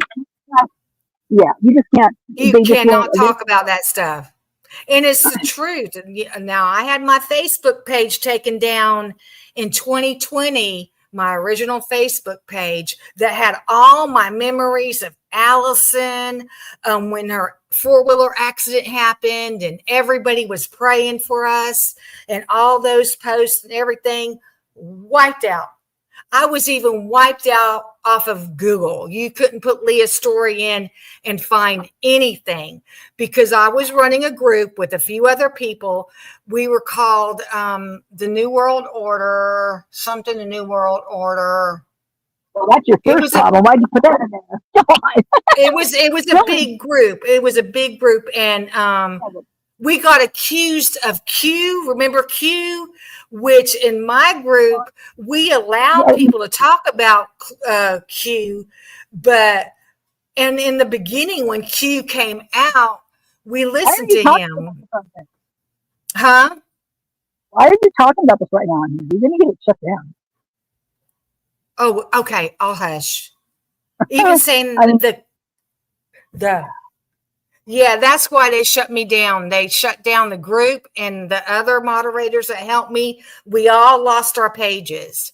And I could not get back on Facebook again until I got another phone. I got my dad a phone on my plan, and there was a special going on, buy one, get one free phone.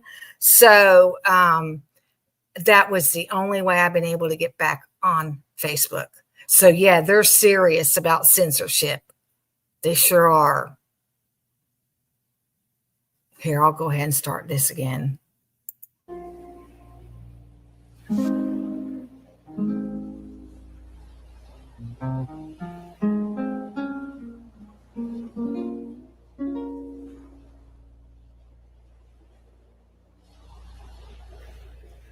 Oh, they got more.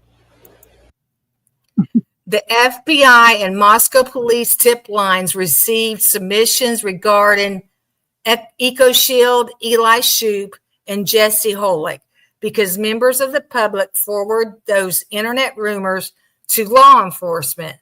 The fact that a topic was reported to a tip line, however, does not mean it was part of a real conspiracy. The actual process behind the scenes explains how these tips were handled. The nature of a public tip line.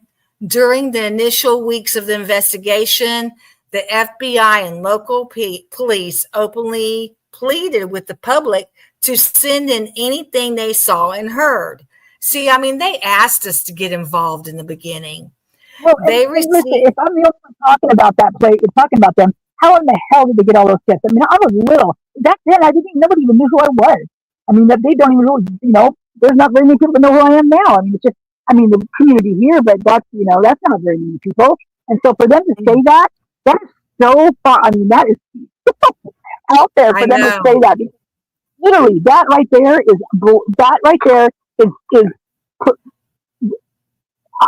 it's giving them away. It's giving them away right there. In my opinion, And they wanted help with finding the car. That I remember that news thing or something about Chief Fry. It just showed Chief Fry, and he was asking for help about who was driving that car. We need to talk to you, and da-da-da-da-da. I mean, they asked the public for help. I think the G's in the beginning asked the public for help. They only asked us for help to keep us busy, in my opinion. Mm-hmm. They didn't really want now that's natural. I think that's natural for a bereaved parent to ask the public for help. I would ask y'all to help me. I'm talking about the law enforcement. I'm talking about that. Oh, okay. Yeah. Because they got 20,000, they received over 20,000 tips. Oh, and I'm the only one talking about them. Because I'm the only one talking about them. That's a big problem because there's no way. No way. Isn't the population of Moscow only like 20,000? Yeah, Does that mean exactly. every person in Moscow called in tips? I mean, someone butt dialed a whole bunch of times. I couldn't see how anybody that lived outside of Moscow or Moscow's not Pullman, calling. let's say Pullman too, would call in for tips. It would seem like only the people that lived around there. Llama. I love Shoup, Idaho. Was just talking about Daisy, the donkey who used to live there. Shoup used to be the capital of Idaho. Oh, really? Okay. That's interesting. Well, I know that Buell, Idaho, where Adam Rowdy is, they have an alligator in a pond over there. Where is Shoup? Where is Shoup? Hey, Brandy, Yeah, I didn't see you come in. got Mandy and Brandy. I was seeing what all Llama says. Maybe instead of removing pests, Eco Shield plants bugs like surveillance. Ooh, I would have done. So, ooh. you know the phone, there's something about them in a random post and in their comment section in one of their threads about phone chargers. Well, they have those sound devices and cameras in phone chargers nowadays that you can get, right? And they talk about it freely in their posts. I mean, don't tell me that Eco Shield is innocent. Those guys, no way. Nope. Yeah, well, we'll find out more as this video goes, because thousands of people on TikTok and Reddit were talking about the Eco Shield theory. Through the 3.5 years, Bubbly is the only one that's talked about Eco Shield. Many of those internet users copied. Yeah, you've been the only one, Bubbly. I haven't seen anybody else do Eco Shield though, so it wasn't all over the place. Okay. The links to those forum threads and uploaded them to the FBI's digital tip portal. Anyone can type any name, company, or theory into a tip line. The existence of a tip only proves that someone on the internet submitted it, not that the information is true.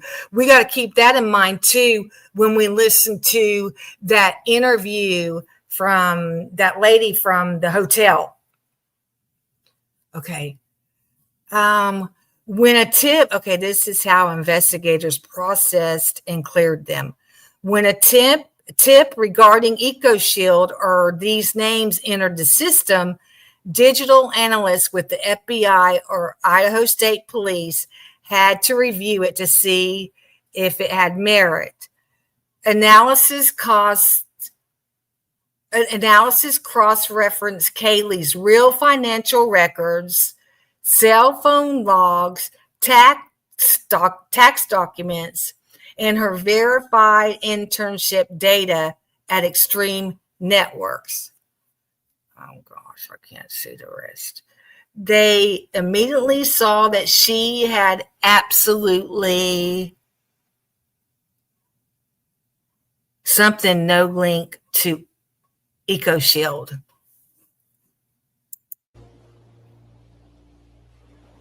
Real that's world. Bull crap. That's bull crap. Oh.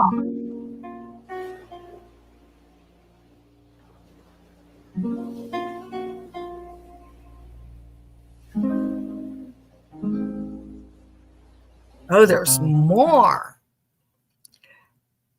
Okay, she had no to link to Eco Shield, Jesse Holick, or an Eli Shoup. Well, I heard there was a link between Maddie and Eli Shoup. Once investigators, huh? When you got Barstow, he's up in Eco Shield. I mean, she's liking Kaylee's liking all of his stuff in while he's on those Eco Shield posts. And it's Mm-hmm. like she doesn't have a link on bullcrap. It's that those companies are linked, period. Mm-hmm. Once these investigators proved there was no physical or digital connection, the tip was marked as cleared or unfounded in their internal database. Hey, Randy, you made it. Oh, I want to say real fast because it's hard to get in touch with Randy. Oh, hello, Guts and Black Powder. Randy, I was thinking about doing a live showing Tommy's videos and us mods getting on panel and showing his videos for a live. I thought about doing that for Tommy and for us who miss Tommy a lot and miss being together. You know, how we all used to, yeah. And someone said earlier, Bubbly, that seeing me and you together reminded them of Tommy, which Bubbly went on Tommy's panel a lot. Okay. Yeah, why? I was looking at you did. I mean, we loved it when you came on Tommy's panel. Internal, fun. Yeah. But I would like to show his old videos. It'd be interesting to see what all he was saying then might connect to now. You know what I'm saying? Because he went over a lot of stuff. He went over a lot of theories. I mean, Tommy would show your theories. He was kind of like Birdie. You know, like how Birdie allows you to call in and, you know. Okay, internal police databases like the FBI's tip tracking systems are completely confidential to protect innocent people because names like Jesse Holick being to real people who had nothing to do with the crime, law enforcement will never publish or release tip logs that contain false accusations. If you want to focus your investigation on the leads that police actually found to be true, I can help you look at the unsealed probable cause affidavit to see the real digital and physical evidence that led to Brian Koberger's arrest. Would you like to explore that? Oh, that's AI saying that. AI said that right there. They are for the narrative. Tell you, I got some talk in with the chat about some Eco Shield stuff that would blow everybody's freaking mind. Yep. Keep on it, Bubbly. Keep on it. Okay.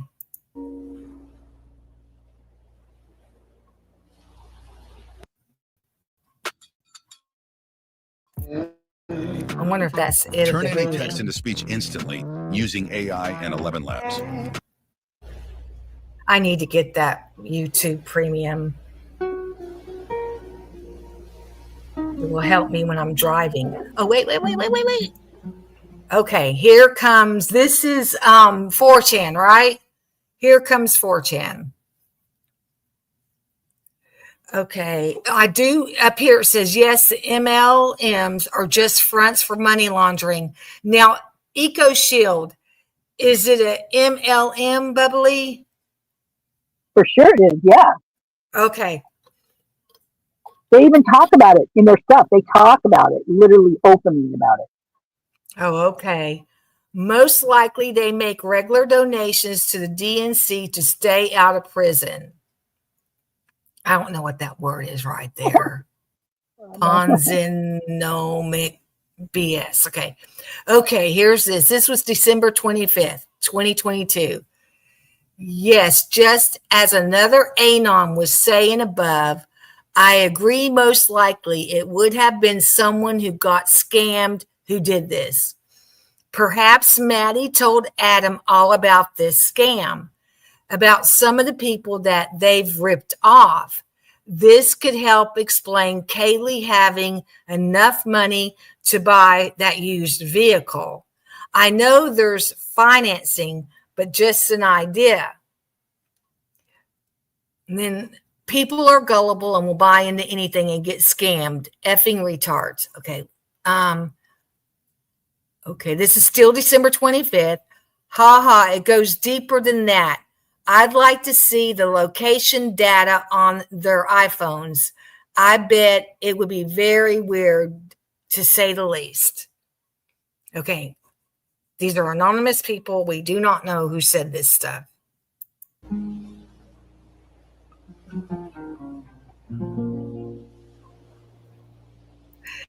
And I will say, if you can go on in a forum and be anonymous and you know stuff, I would do it. I would go on here and say stuff if I knew it, since I was anonymous. I mean, I bet the FBI could find them, but you know.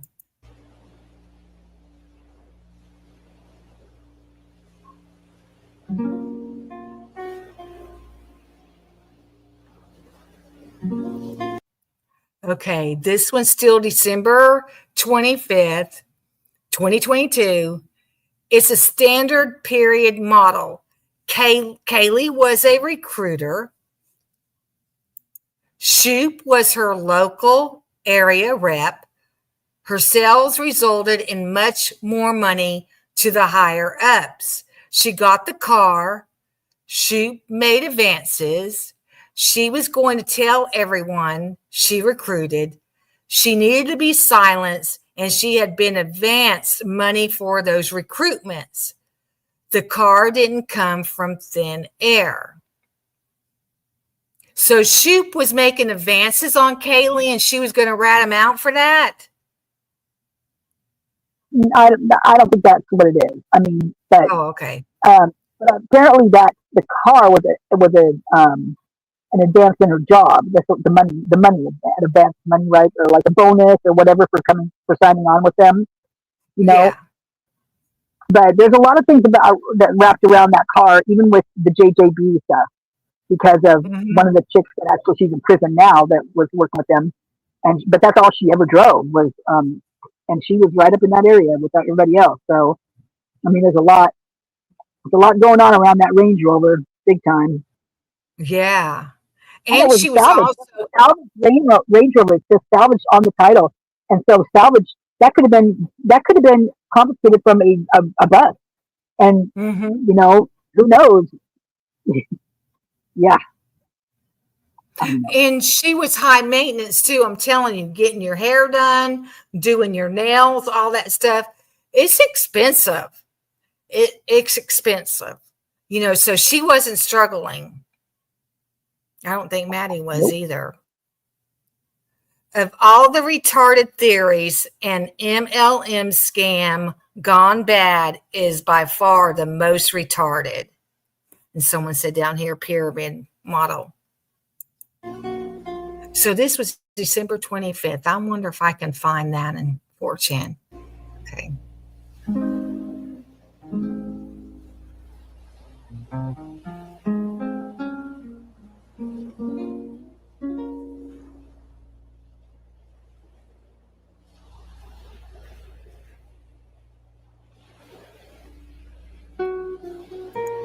She was going to tell everyone she recruited what? That some random bald weirdo they don't know or care about made advances towards her?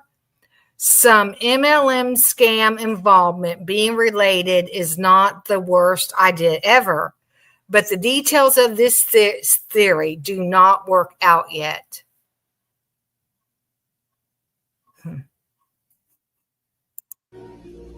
Okay, listen to this.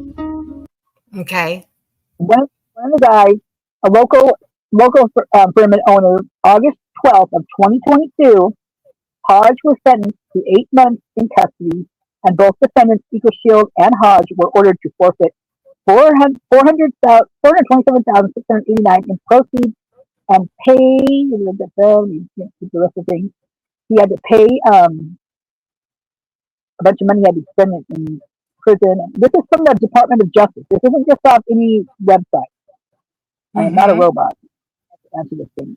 So, the local pyramid owner sentencing COVID-19 fraud scheme, August 12th of 2022, and it was San Diego Eco Shield LLC and its owner Samir Hodge was sentenced in federal court today in connection with the importation, shipping, and sale of Eco Air Doctor during the pandemic. Hodge was sentenced to 8 months in custody, and both defendants, Eco Shield and Hodge, were ordered to forfeit $427,689 in proceeds and pay restitution of $86,754, while the company was ordered to pay a fine of, and also the company was ordered to pay a fine of $42,000. Eco Air Doctor consisted of a small badge clipped to clothing that released chlorine dioxide into the air and was represented by the defendants protecting users from airborne infectious diseases, including COVID-19.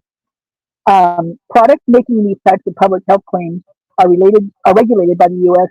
Environmental Protection Agency (EPA), which requires extensive testing to substantiate the claims of I can never say this word. If I can see it, yeah.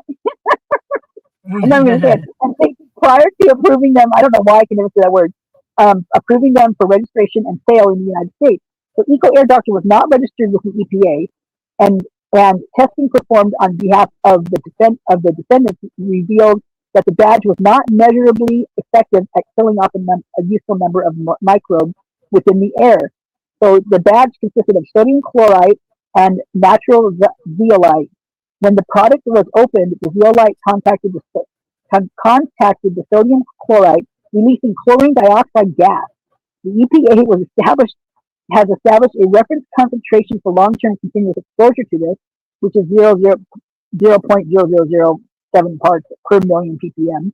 Risks from the inhalation of chlorine dioxide are a concern if the air concentrations people are exposed to exceed the reference concentration. So basically what this guy did is he was selling these badges for a certain amount of money. They were illegal to ship because he wasn't registered with the EPA. And this was all through Eco Shield and through him. And now Jordan Baker, the one with Kopaka, he mentions it in his stuff. He talks about this guy. He wanted to do this new business, and so he talked to this one guy, and he met him in Auburn, Washington. And when he opened up the door, the guy said, "Hi, my name's Samir." He was what Jordan Baker was saying, that he was going to be doing selling Amway.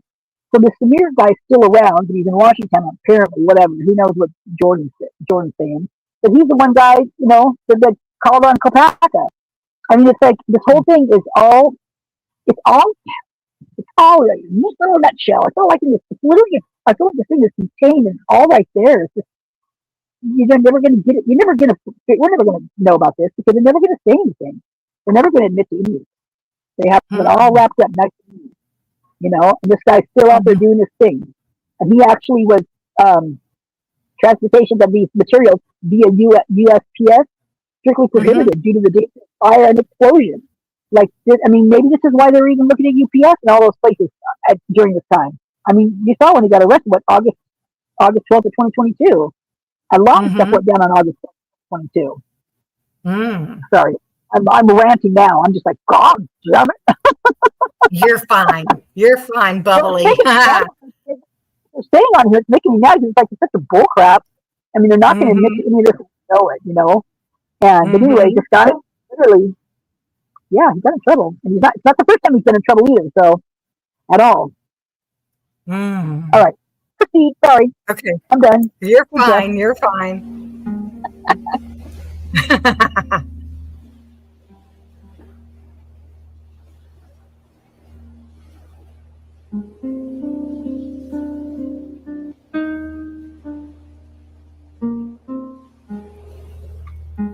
If my theory is correct and it's just a front for laundering, he would have hired a hitman, most likely an illegal immigrant, so they wouldn't show up in the system at all.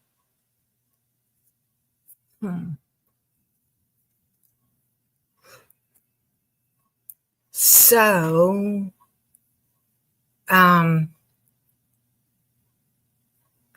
does that mean in the beginning when I was reading it, it was saying Kaylee and Maddie were ripping people off? I don't know. It's in there. So, there's one thing that was happening apparently, and this is hearsay, that Kaylee was selling these bars, right? These energy bar type things, and some people actually talk about those. within these threads, if they actually do have these things, and I think they might even be an Amway thing. I don't know. Maybe they are a Eco Shield thing, but they have energy drinks. They have all sorts of stuff, right? So maybe Amway and Eco Shield are contained. Maybe they're one and the same. Who knows? But but all the girls that were lifting weights and that got into weightlifting, they were buying those bars up like nobody's business. Apparently, Katie was making pretty good money off those bars. I mean, from what people were saying in the chat. Yeah. So it's like, there's things that people, that I have forgotten about, and I forget about them too until they brought up things like this, and I'm just like, oh yeah, I forgot about that one. But that one, because I've always wondered, I'm like, I want some of those bars.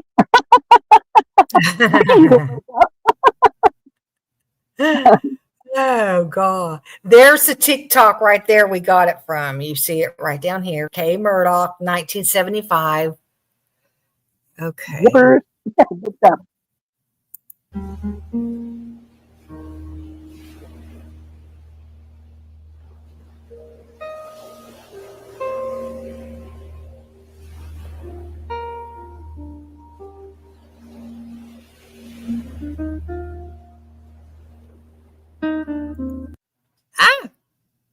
Oh, did I just miss one right before this?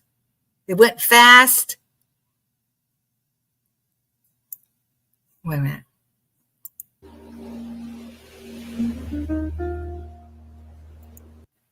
One thing that still bothers me is how long the DNA testing is taken. By all accounts, Ellie had never seen such an amount of... Do y'all see that word up there on the screen?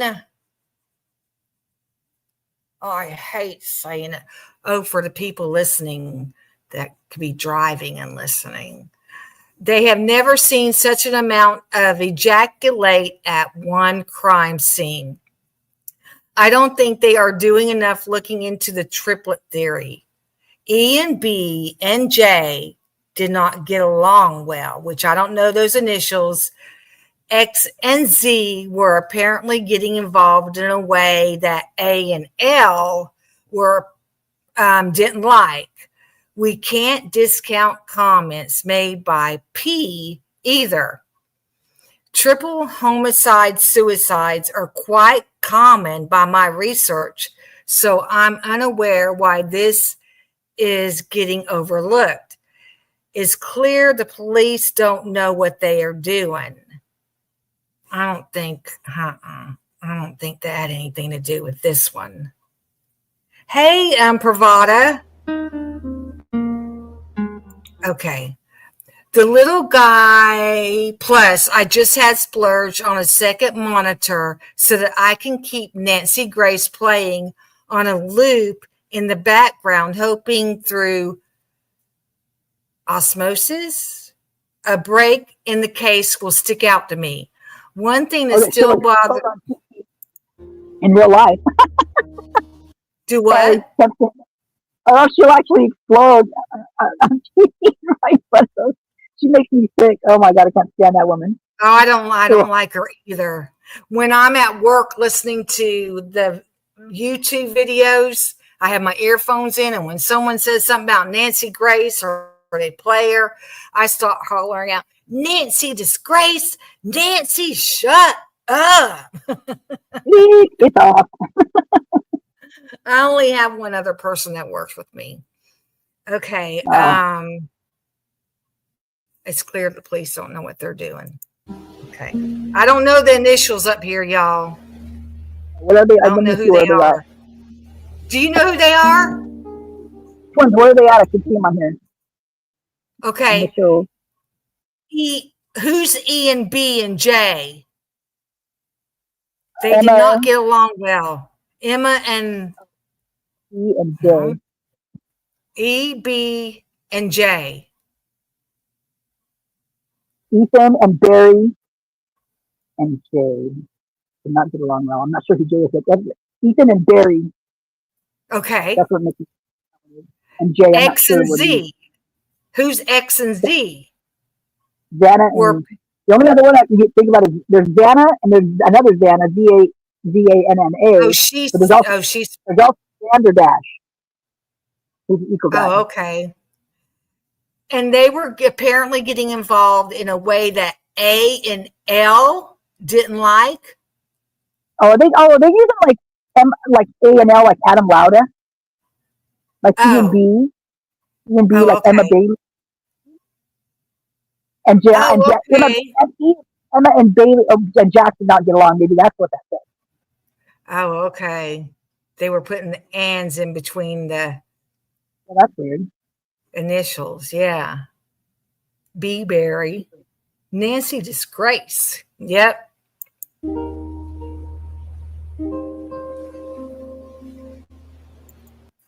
Speculation. Jack looked disheveled at the memorial.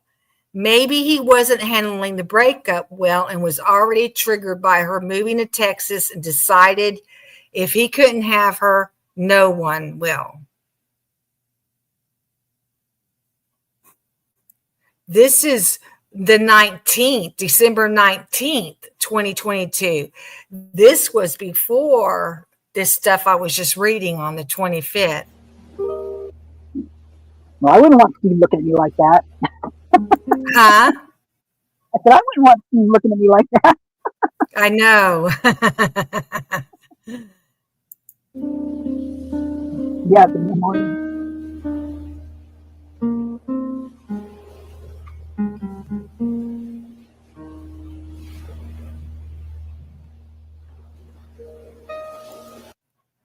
Maybe Ethan's job in this hazing waterboarding ritual was to make sure that Hudson didn't die.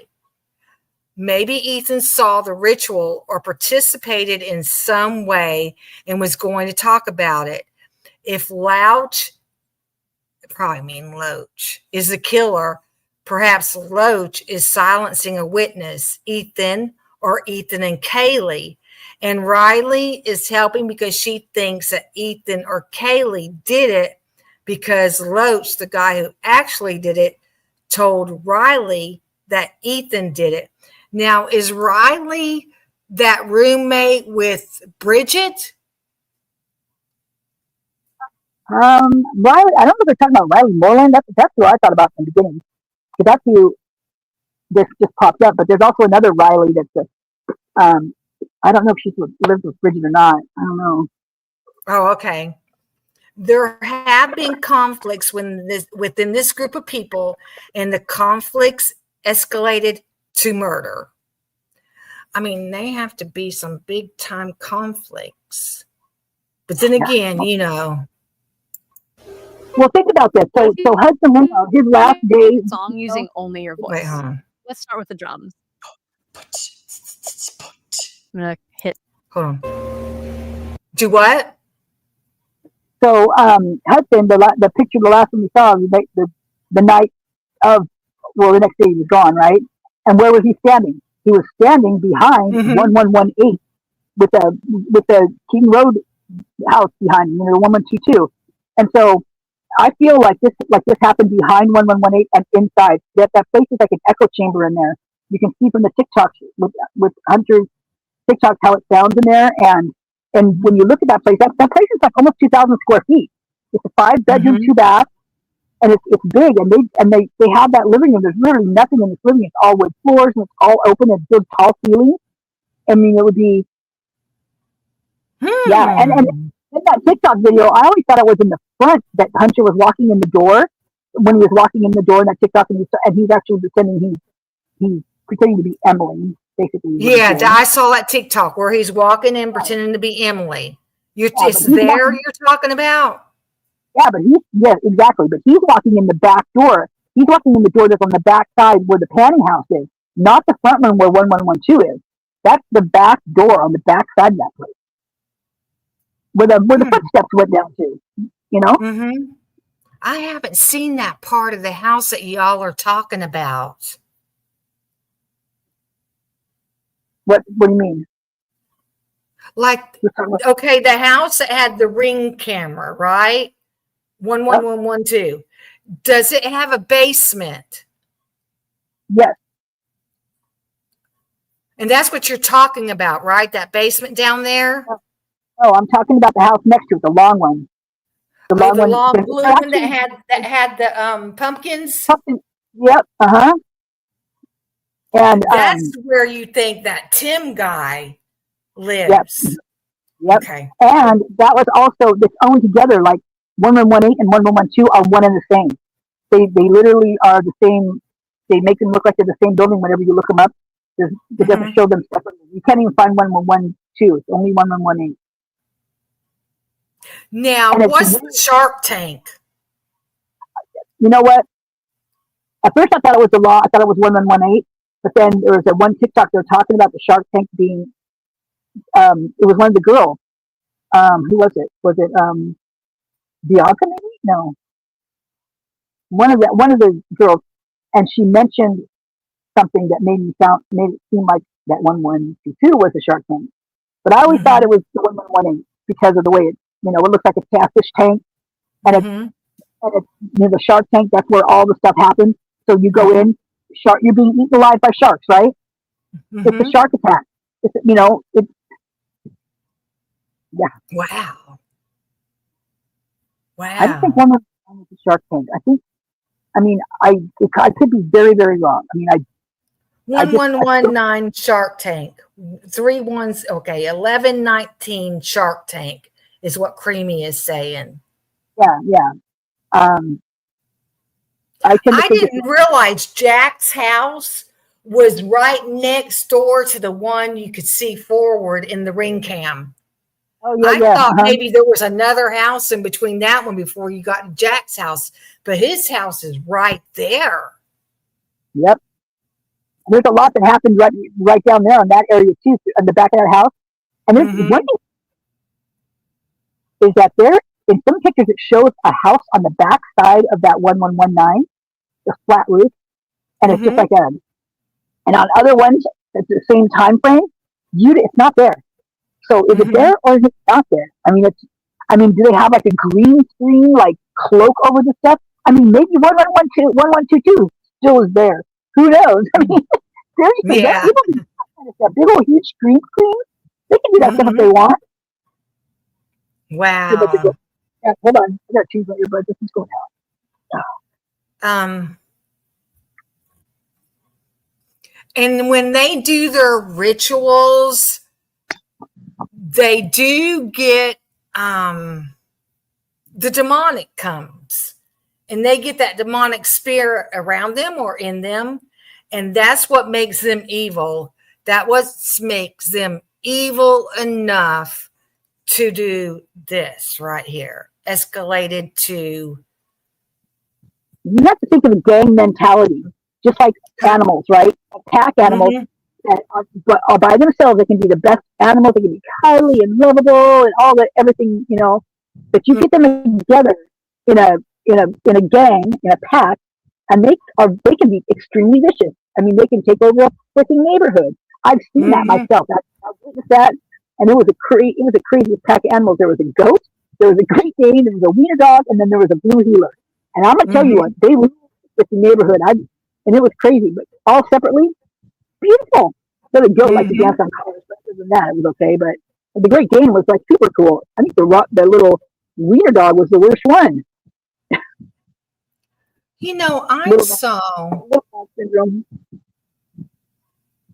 I saw a video on TikTok and I posted it. I guess I deleted it and I don't think it's in my phone. It was an anonymous person's story. They didn't give no names. And it was at the University of Idaho. And there was a basement involved. They had to walk downstairs from inside the house, walk downstairs to the basement. And it didn't look right to the person when they were walking down in there. It was scary. So they ran back up. The person that was with him stayed upstairs, and he ran back up, and they ran and got away from there as fast as they could. Oh man, I would show that video if I could, just to show you that they do have basements. They do have their little ritual areas that they can do their rituals. And they're usually making oaths and stuff to their Greek gods. Okay, go ahead. Well, think about what you see in those crime scenes when they have like those rituals, right? You always see those big rocks that have a flat top. They're like a big rock. out of in the middle of nowhere, right? Mm-hmm. You're always going to see a pole. Like there's a pole, you're going to see a rock, a big, huge ass rock, and like an opening, like a circular type opening area, right? That's usually part of it as well. I was going to say something before this, and I remember what you were talking about, but yeah, the rituals. Yeah, and in the basement, they had that basement. Well, you just think about this, the egg and on, just like they do. Well, just like when they do like the bid day, when they're all like, learning which chapter they got into, and they're all running at each other, jumping up in the air and bopping each other in the chest and knocking each other over. That's getting you all riled up. That's getting the chant going. That's getting. I mean, it's literally what they do with like ball practice. It's like they do with the army. It's all that kind of stuff. It's meant to rile you up and get you in a state of mind, and it's normal. That's what's going to do for you. And so when you think about, I mean, there's police reports out there that people are calling in, reporting people chanting. So if that's the case, I'm out of that neighborhood, man. I'm telling you what, I'm gone. Yeah, chanting goes with rituals, you all. I looked down at my phone because that's where I could see the chat. Maybe that with escalating, like you say, getting in that state of mind, that could have been one reason why Kaylee was overkill. Absolutely, yeah, absolutely. But I also think that you got to think about this. So you've got the people. Okay, you've got the ones that have done what they've done, right? And then you've got the ones that are maybe that are there. Maybe they didn't do anything, but in order for them to make the other ones to make sure that they don't talk, they make them do something. That's why I feel like there's so many different types of wounds and stuff in there, is that because everybody had to take a little stab at it, because then they're documented. They did it. They're part of it. You talk, you're in trouble, you're going down, right? You better keep your mouth shut. And because they're all little, I mean, what's with those little poke marks? That I feel was like against Kaylee's, her beauty, right? And making her, that they wanted her to feel that, to take her beauty away, which really sucks. I mean, when you're beautiful, you're beautiful. I mean, they all were beautiful, right? But I think that Kaylee had an air about her that she was just very confident. And I think that really pissed off a lot of guys. I think it really did. And not only that, but she was strong. She wasn't going to take any crap. And I mean, we see that with the family talking about it, right? And then there's that. Okay, what about Kaylee always? What were they trying to say when they're talking about Kaylee always, flushing phones down toilets, throwing these in the toilet? Are they trying to tell us something? That came up in my brain the other day. I was thinking, why do they keep talking about this? I'm just like, what? Yeah, that's like the only childhood memory they have of her, it seems. Oh my God. Well, it's all, how about, get this one. How about the story that this one's cracking up. So at the memorial, Olivia talks about the story about Kaylee getting a bead stuck up her nose or a bead or whatever. Well, the way she said it, the cadence in her voice, I was like, wait a minute, I've heard that somewhere before. I'm like, where have I heard that? Well, then it dawned on me, there's a podcast called Ghosts and Garnets, and there's these two ladies that are from Idaho, and they tell stories about Idaho, horrendous stories about Idaho. And they were talking, one of them was talking about her kid falling off very similar. They changed beam to bead or whatever. It was like that, just that's the only difference, right? Olivia was telling that same story in the same cadence, in the same tone as this woman was told it on her podcast. And I was like, you've got to be kidding me. She just told that, not even her story. Well, you saw how Christy was looking at her like, what are you talking about? Like, I think Christy felt like she was going crazy. I don't remember that. Next time you guys watch that, watch Christy. Christy has no freaking clue what Olivia's talking about. None whatsoever. Yeah, I saw that part. I did see that part. Oh, guys, it's Christy at that point. I felt for her at that point. Because that's not, man. Holy crap. Yeah, when you said something about the rocks, those, which Pravada said this, those big rocks by 1122 had blood all over them. I did see a police cam. I think that Waka lady showed it or something like that. I can't say her name. And then Creamy Rose says, like around 1122 King Temple boulders, like chopping block, slave auction block. which you can do a ritual on those blocks. You can. Yeah, well, it's You like know. those stumps they use with cutting chickens' heads off, you know? I mean, that right there was kind of the same type of thing, right? I mean, they also had a stump out. They also had a stump out back, right? There was that out back. I mean, that was up on the top of the hill. And not only that, but they put that on top of the hill. I think there's probably that point up there because you can see everything. Like you might be in the middle of opening of everything, but you also can see everything too.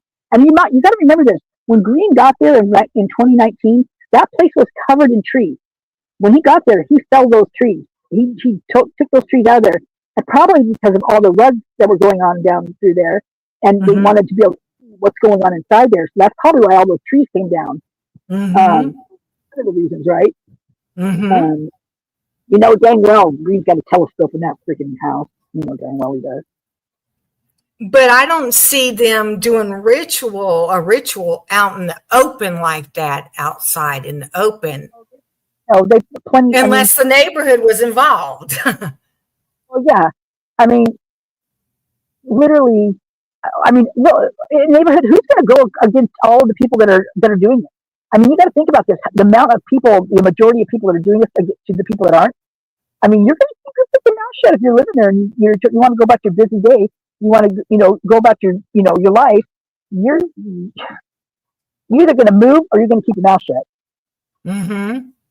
Seriously. And they're all involved in the Greek system. It doesn't matter which frat or sorority you're in. You're all part of the Greek system anyway. You all have that same mentality. You all have built-in lawyers. You're protected because they don't want that out there because they don't want the school getting a bad name with that, and that's what they're all about is the Greek stuff. But I'm telling you what, you look at any of the websites for the U of I, and you don't see a frat up. You don't see them plugging frats. You don't see them doing that. They're plugging the little guys. They're plugging the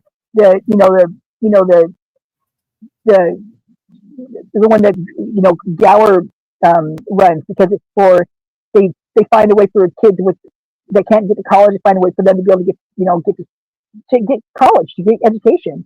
There's that, and they talk about like the agriculture, which is huge. That's a huge reason.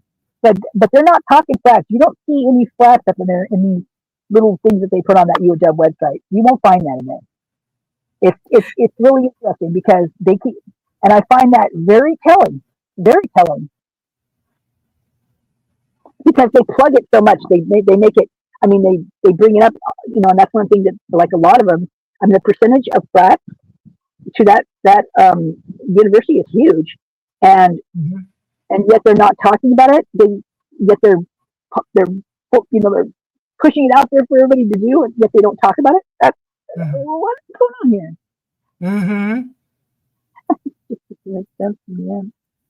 Oh. I was going to say something. Oh, the agriculture. They have a fraternity, right? Because that's where Pete was going to go after he left the Sigma Chi party, and Ethan and Xana didn't want to go there.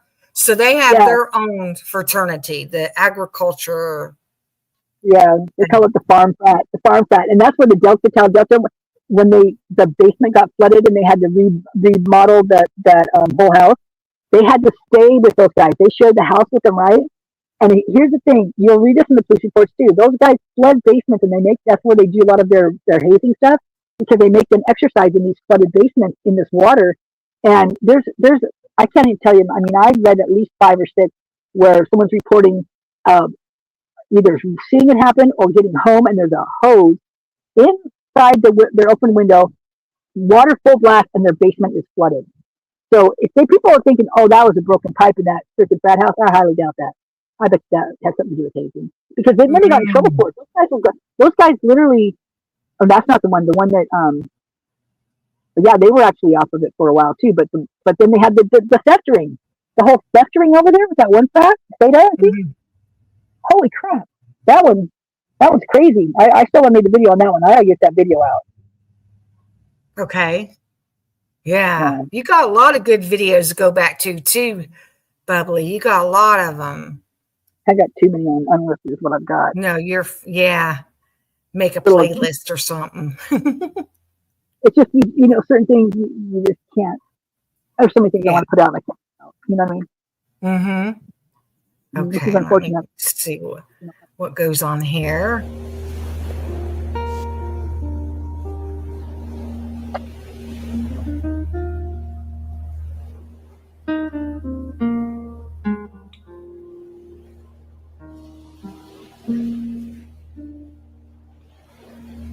Okay, there's more. I don't think Ethan hates anybody. I think that was a problem.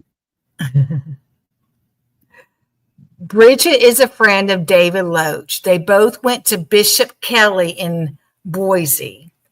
I think Bridget is Dylan's friend. She's in the pictures with Dylan with the long black hair.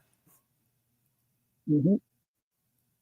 Yeah, where you talk about that picture where they took Dylan's pants off. Okay, they both went to Bishop Kelly in Boise. David Loach was fighting with Ethan that night at the Sigma Chi party. Now, this is 4chan, y'all, and I don't see the date. This looks like December 15th, 2022. David Loach was fighting with Ethan that night at the Sigma Chi party. They both were Sigma Chi brothers. It is believed that Bridget Burhan, David Loach, and another David worked together on the murders. Bridget perhaps was the driver. Other David was lookout. Loach was the murderer. I still think it took more than one. I don't think, even if there was a lookout and a driver, I still don't think one person could have went in there and do that to 4 people. I do not think they were sleeping. They were all sleeping or anything like that. I do think it took more than one person to actually commit the murder. I hate the word. I can't say certain words. I know, and I think this happened like this is like this the way it happened. I think they might even have tried even prior to this because, you know, going back to the police reports, and there's police reports of wires being down by the 1122 house. Yet firemen get there to go see, and they cannot locate them. I mean, there's all sorts of stuff like that, and right around that area, and yet they can't locate it when they get there. Who's working on that one? You know, well, we got people up in that college. They learn to be firemen. They learn to be policemen. They learn to be, you know, carpenters and architects and, you know, electricians. I mean, they know what they're doing. And that's why there's downtown, literally, there's a stoplight downtown that goes out all the freaking time. Like, it's literally in there once a week about some stoplight going out. Well, what the hell? I mean, what are they doing down there? Literally, what are they doing? That area is psycho, I'm telling you. Yeah, evil. Right now, I guess, right by the Grove Apartments. So, you know who lived there. The Grove Apartments? Yeah, Demetrius spent a lot of time there. Oh, okay. Now, I guess the car that Bridget was driving, the car found in Washington, is possibly the car of Bridget's roommate. And see, that's who I think is her roommate is Riley. And again, lest we forget David Berry. Yeah, well, David Berry, his mom, like, you're going to say that she has a car, is that what you're going to say? Yeah, the car that Bridget was driving. If this is true, what happened? You also have Brian Mumby, who literally went to the U of W, who owns a White Laundry, who was there for the Lumberman Classic, you know, Loggers Jam Jubilee or whatever. He drives a White Elantra. He lives in Eugene, Oregon, and you know he's been all over that Idaho because you have to when you're in Forest Service and you're Forest Ranger, you have to spend like 4 months here. You know, the month is not like actual just pure snow all year. You know, the whole few months. You have to spend that time doing your internship type thing, right? And so he's all over that, every town over there. So he knows all that stuff. And so he was he lives in Eugene, Oregon, but people don't talk about the Fruitland car. Nobody ever brings up the white Elantra that they found in Fruitland the same time they found the other one in Eugene, Oregon. Nobody ever talks about that. You guys, nobody probably knows what I'm talking about. Yeah, and that's the same place that little kid. Remember that little Michael or some whatever that was abducted and killed in Fruitland right around the same time. And in the same area. So you look up that area where that car was found, you're gonna find serious names in that area. You've got Gill, you've got Gunderson, you've got all sorts of people living in Fruitland that's around those. It's crazy. It's crazy. I'm not joking. It is nuts. And I mean, I don't know if they're related. They're probably not. I mean, there's certain names that go with certain areas. Like towns that have the same name, like in the surrounding towns or in states and stuff. Because I mean, like I could go to any other thing and go and see the names that are in this particular case, and they're nowhere in sight. Yet in this place, you can go to any town and they're like just rampant. I mean, it's like one more horizontal bump and they're all riding a little bus,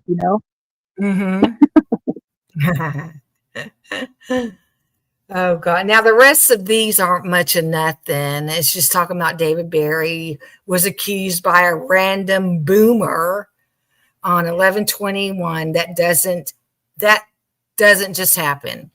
Then someone asks, how did Kaylee afford the Range Rover? And thank you. Worked her ass off. Huh? She worked her butt off. She was.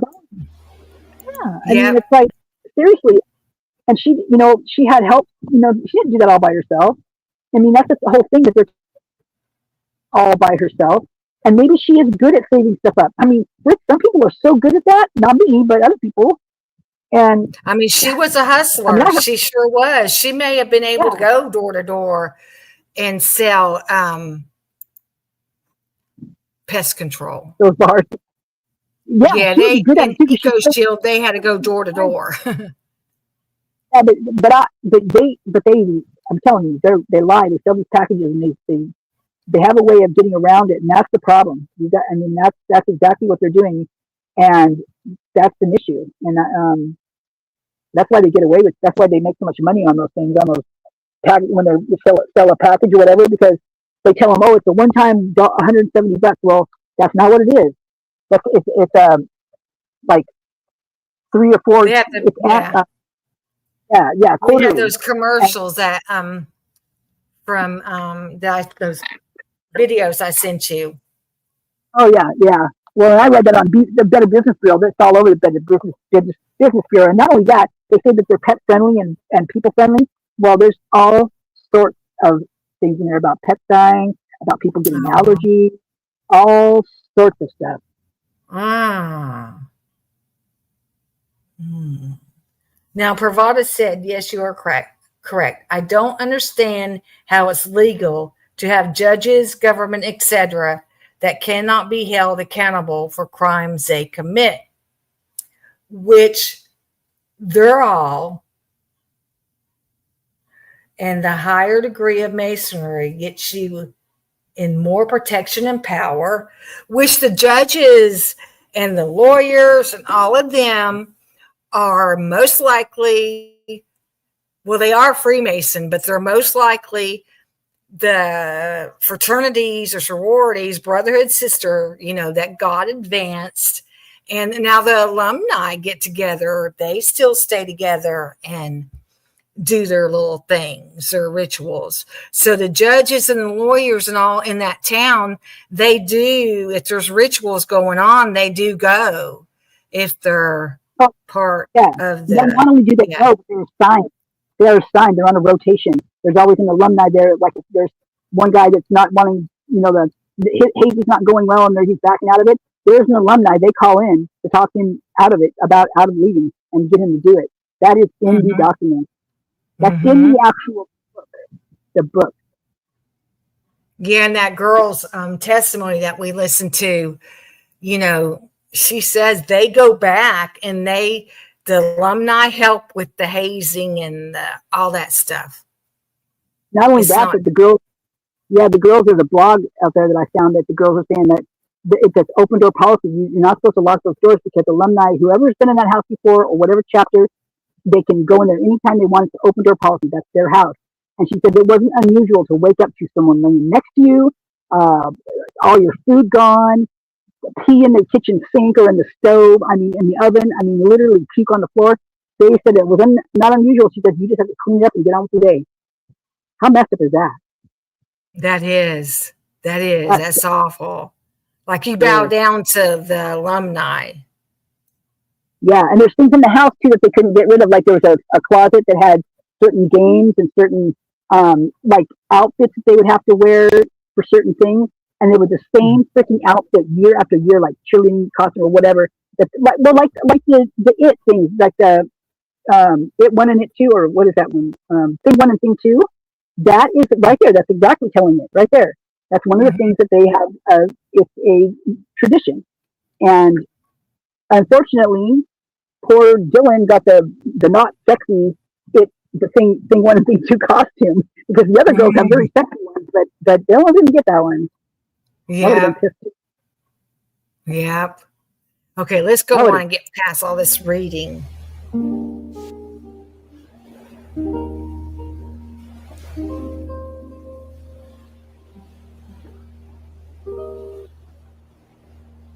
I didn't remember this much reading when I watched it the first time. See what's written in the drawing, Cat-O? It's not hard to deduce they're referring to Jack Katovich. Katovic. Oh, okay. Katovic. And I think it's him referring to himself. Him and Ryan both access the, do you say Deedly account? That's a Deadly Six. Called Deadly Six. They have bad pictures on that one. The list is getting long as F, so I have created a Google Doc which contains links for most of these strange happenings. Feel free to add to it. Newly formatted for better readability. And there's a link. I don't know who that picture is. I never clicked on it. It wasn't me. Yeah.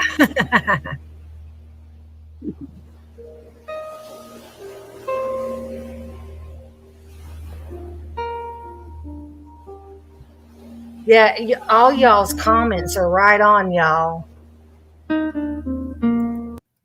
Okay, that's the account we're talking about. They have some bad art on there. And this is on Instagram. Yeah. Nice little welcome party, I'd say. Going to miss seeing you, dude. Good luck, bro. Good luck, Ryan. That's the Katovich guy right there. Jack Katovich. They have a video out where it shows these like kind of like army kind of guys dressed up like basically like all trying to hide from you out, military stuff on.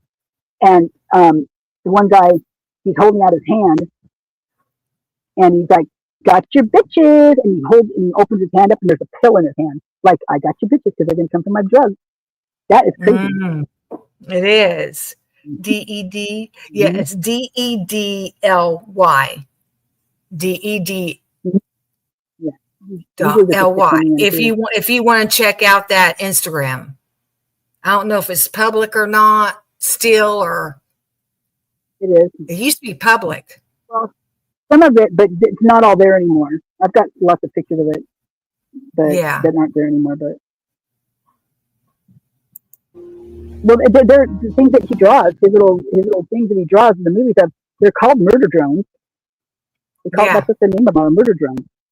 Yeah, you might want to check him out on Instagram if you want to dig deeper. There's Coco. I know Coco was big on this account right here. Yep.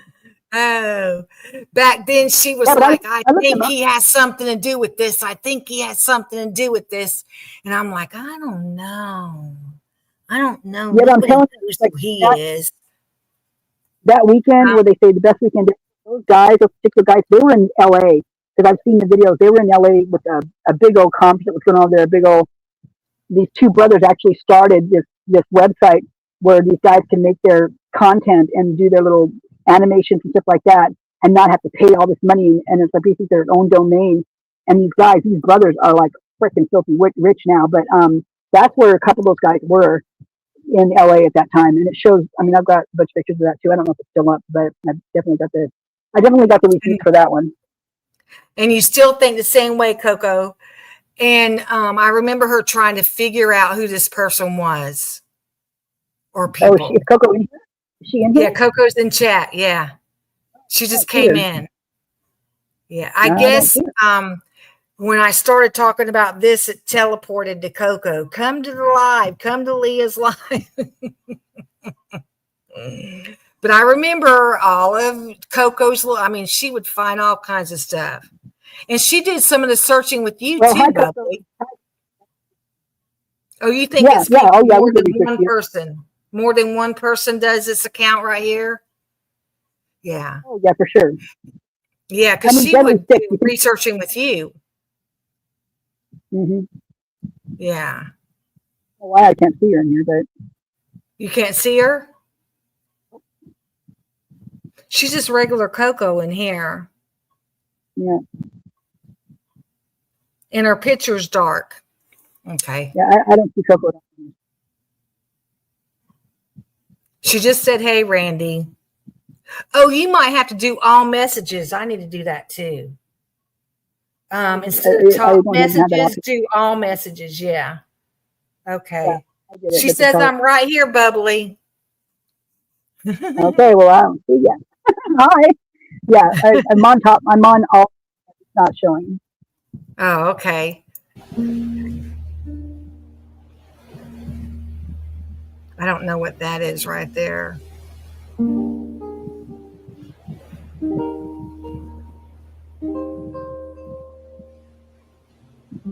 Oh, here's some stuff. Also, strangely, oh, that's to these comments. Okay. Also, strangely, one person seems to be the first person to comment on deadly Instagram pics dating well over a year ago. Also, same person making comments was sent money by two victims the day of the crime. I'll say crime. Yeah, like no. Yeah, no, too bulky for a bunch of stabbing action. Limits I can't say that vision word. Peripheral. I can't say it. I can't even see it. So where's it at? Peripheral. Peripheral? Yeah, vision. Yeah. There are plenty of lights around that would be way too bright with goggles on. Maybe so if it was an August form from Kay, though. They unscrewed all the light bulbs over there. What are they talking about? It was known that the lights on the back porch. No, they unscrewed a bunch of them all over the place. They even took out sensors. There was in the news report, police reports about them people taking the sensors in from like the motion cameras and stuff like that. That they were taking, and like the ones in the ground that you walk by and the lights go on. They were taking them out. That's crazy. It's all there. Yep. There's a pattern. There's definitely a pattern. If they would have followed their own freaking police report, they'd be able to find who it was. But they don't want to know. They already know. Nope. Yeah. They're probably part of it. The ritual. Which I remember Tommy, you know, when he did the reflections, he thought the cops were there. And they were wearing robes. Oh, yeah. They do wear robes when they do their rituals.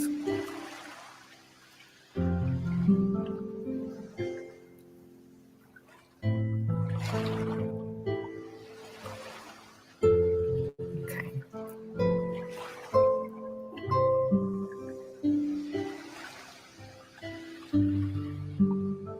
This must be Facebook. Changed my music on this freaking thing too. I know. You don't know what an AI work management platform is? Yikes. Here's 3 new AI-powered changes to the Monday. Oh, here's more. You tell me, it must be at the grub truck. You tell me he is standing very close to Maddie and is seen talking to her. I don't know anon or anon, however you say the anon word. All the frat Fs look the same. May I suggest that this thread be split into one for discussing relational issues and the other for investigative text-related issues? No, I like it all mixed together. Anon, everyone knows the real investigation pics are being gathered on thughunter.com. You must be new here.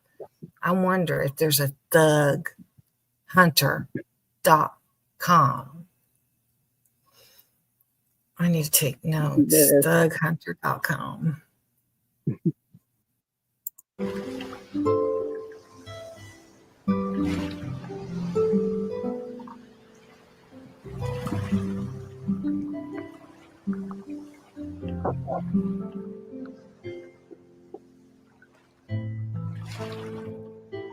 Yeah, 9 and 8.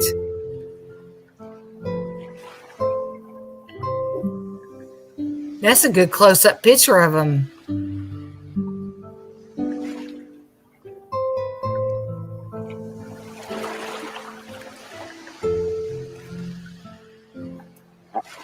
I added some photos there.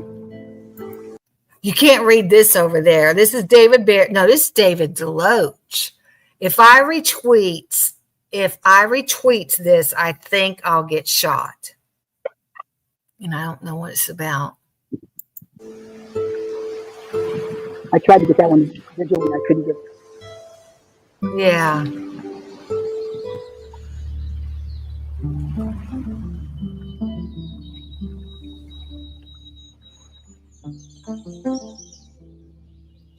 Yeah, you can't read this right here.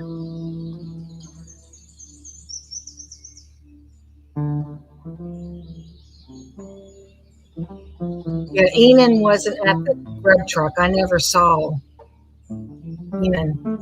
Actually, it said, I wonder why the KILLER didn't strip you guys, because I honestly would love to have played with your body for a while you were still warm.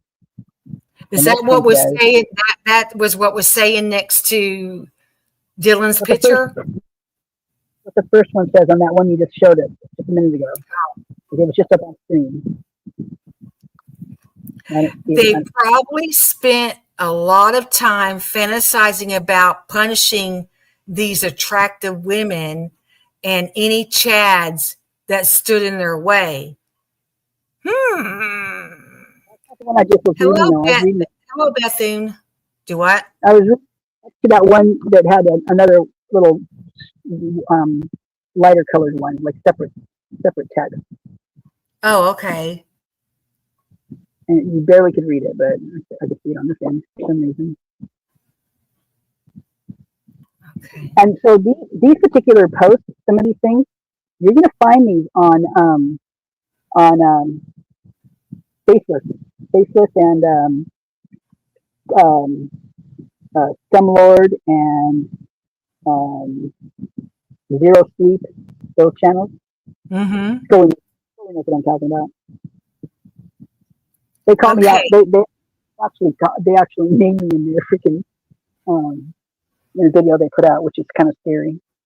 Kind of really scary. Okay, and are you leaving out Extreme on purpose, OP?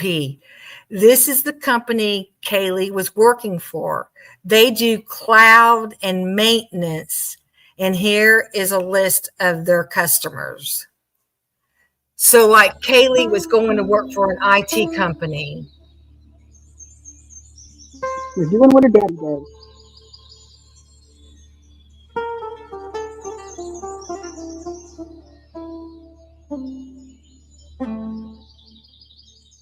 Yes, creamy. Yeah, okay. Here I'm comes the going to pictures. see if Murdoch will let me take his post that was just played and read it to you, because I think that'd be a lot easier. But I wanted to bring to you some of this. Is that Mason? Like Xana? Yep, there's Mason. One person that's not talked about a lot. This is who they're dating, right? Not necessarily, but I think so there's something else I haven't made a video about yet. I'm going to. It's very touchy. I do have something up about it, but it was very quick and I didn't get really into it.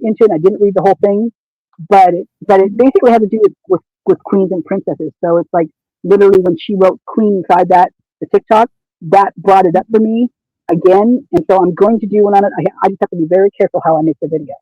But I don't want to make it like I'm calling anybody anything, because that's not what I'm doing. All I'm doing is I'm telling what they're talking about and what it entails, and it's very crazy. So anyway, they're probably not. Some of them could be boyfriend, girlfriends, other ones not. But there's one guy back here, girl in the white dress, which I think is either Ruby or White Simpson or Whitehouse, and behind her is a guy named Ben Dunning. Nobody talks about Ben Dunning. They should talk about Ben Dunning. He also has a white cilantro.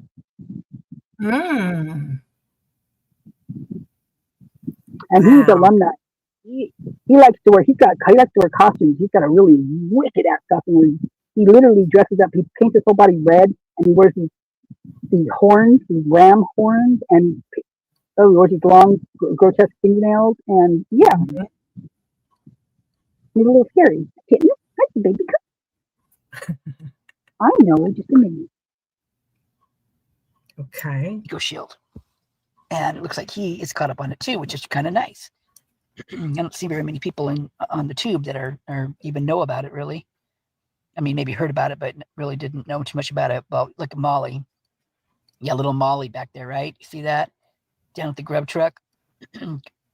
Excuse me, good friends with Jesse the ladies' man, who I never saw a picture of him with Kaylee and him together. Every other girl in there, but never Kaylee. Apparently he was trash talking her. But he's in the Eco. He's don't know who came in first. I think Eli might have been there first. Eli Shoup. His family has a big building out there on the university. So his dad is a Shoup, which is interesting. There's Marco. Yep. And good old Showalter. He's in there. He's been there for a while.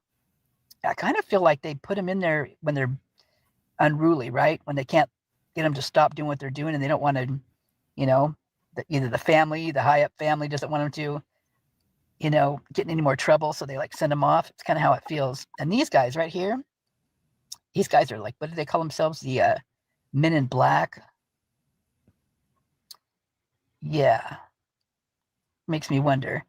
And then it brings back the Corner Club into this, you guys. Corner Club is brought up a lot in this. I mean, it's like whether it's a meeting place or what, I don't know, but it's brought up a lot. Now, this is also with the Delta, Tau Delta, and the Sigma Chi.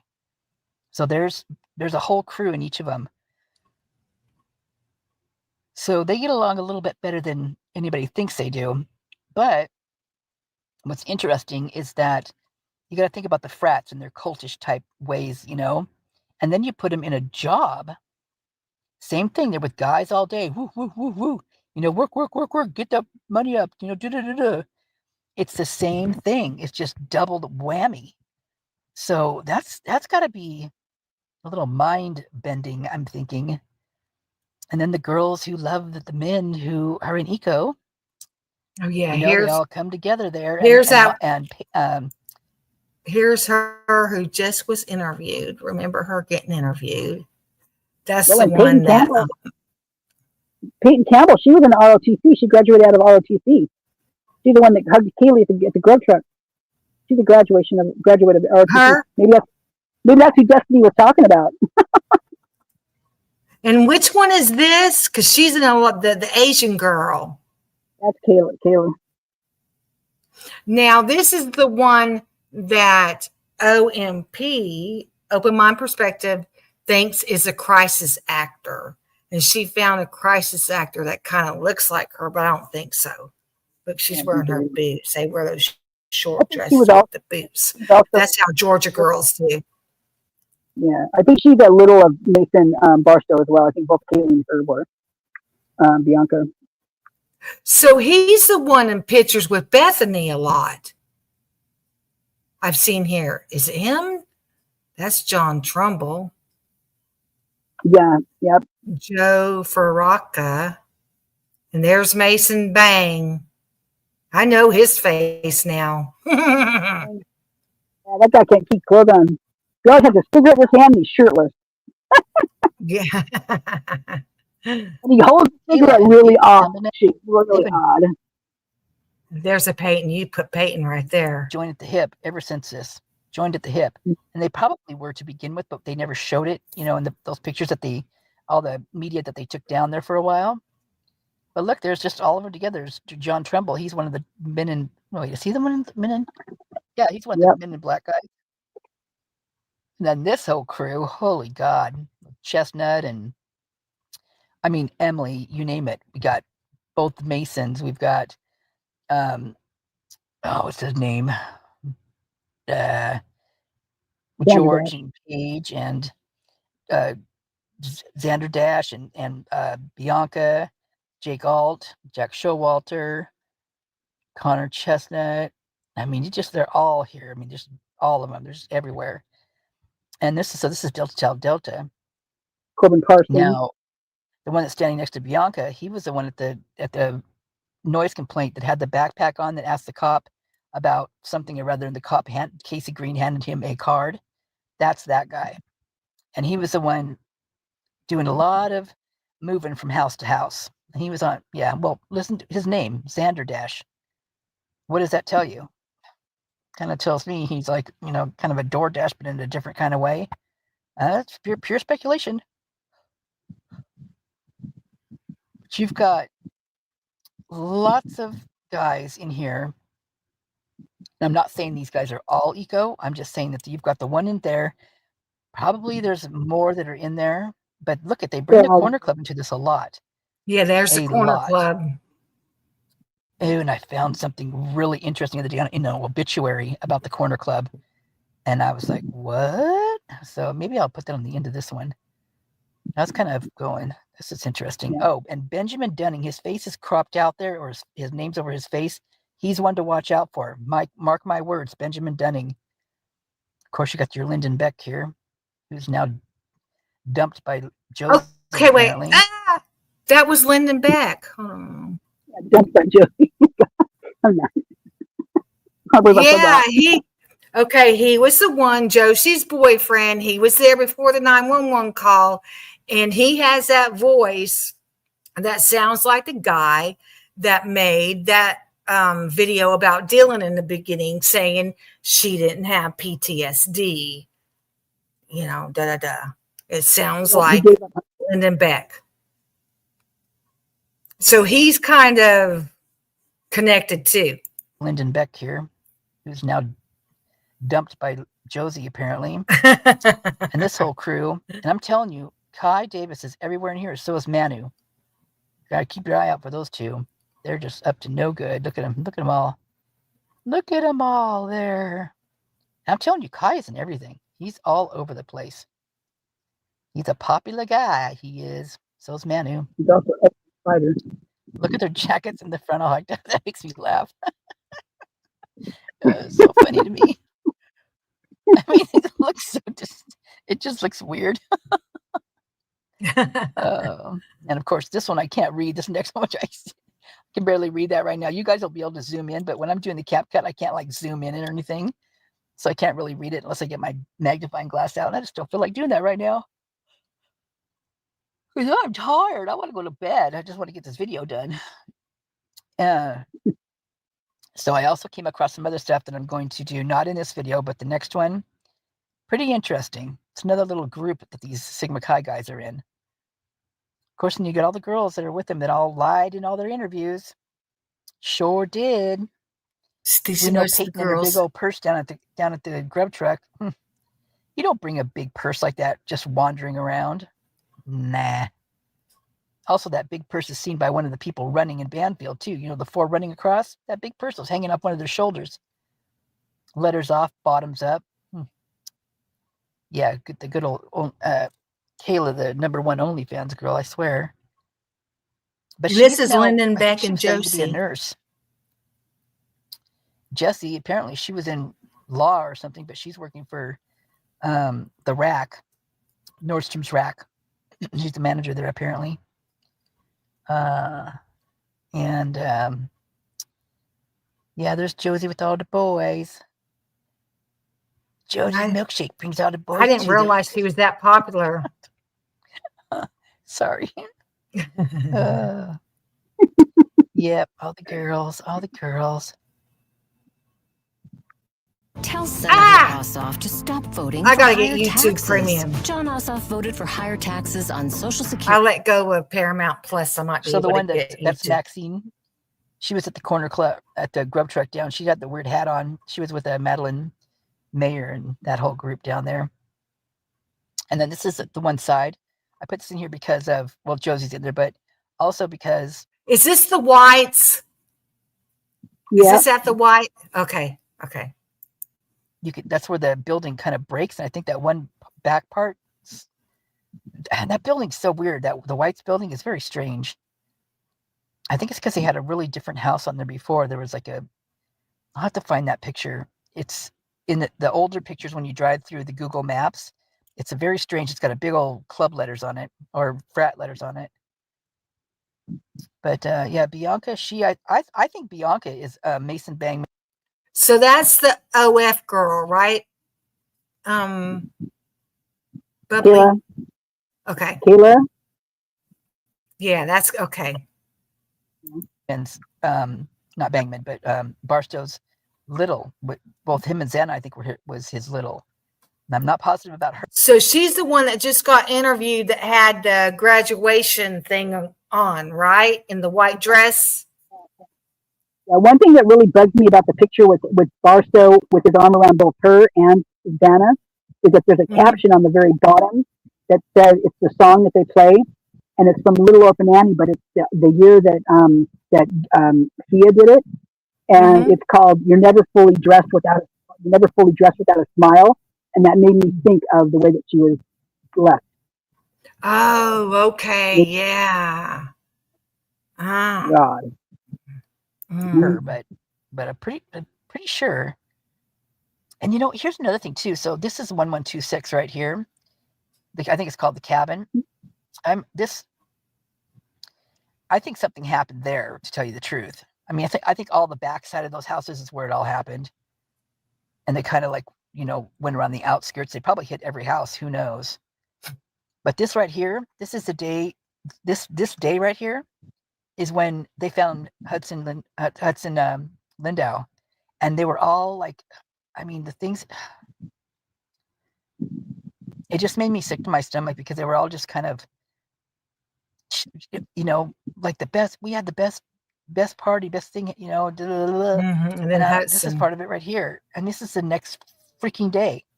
Damn well. Well, this probably was the day before. Actually, they probably posted it the next day because they found him, I think, at 11 in the morning. And I mean, I was sure the hell hope they wouldn't be doing this. It's already sick. But I wanted to cutting us off. Bring something else to the table. Is that picture of Hudson Lindau and Xana? They were standing behind 1118. They were in the back, right by the back door there, where what's his face, Hunter Johnson was walking out of. Oh, there's your fight thing right there, the annual ball. Look at that, it's a fight club. Look at that. That's crazy. That's Delta. Yeah. Anyway, so that's where they were standing, and that's the night that he was unalived. Now, I truly believe that that house, because it's like an echo chamber in there, and I believe that some of those sounds were coming from that house, like, and the dog. I know there was a dog in there because those guys have dogs. I mean, Josie had a dog, Emily had a dog, and so I think there was only just a very small portion of that's Murphy. I think the rest are other dogs. Now these other guys right here I put in there because their names were different, and I just figured I'd pop these guys in there because of initials that are out there that nobody can figure out yet. There's your Jack Tallman. Now, see, and what's weird is a lot of these guys that have been interviewed, they are with Eco Shield. Now, I know you guys don't really get what Eco Shield is, and I don't really get it either. They're pretty secretive a lot, but they say they're a pest control company. They sell pest control. I say, yeah, of course, maybe they probably do, but I call bullshit on what that's all they do. I don't believe it. I think it's kind of a boys' club. I mean, it's kind of a club of some kind. And they're put there, they get there somehow for a reason. And for that reason, I think is because they've gotten in trouble. They've gotten in trouble at the university, and they want to put them somewhere and make them work their asses off for 4 months through the time they're off, and then see how they turn out. And if they don't, they'll send them back there again, or they'll just let them go on their way, like Mason Bangman. Look at him. It didn't fucking help him a bit. He's still out there doing shit and acting like a fool and talking crap back to the freaking cops. Oh my God. Yeah. He should know better. You don't bring up any. Is something wrong, Bubbly?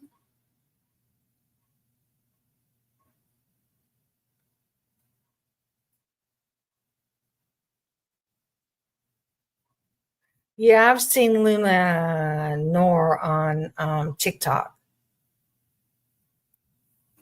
Let me go back to where my thing is. Oh, so you're gone, Bubbly.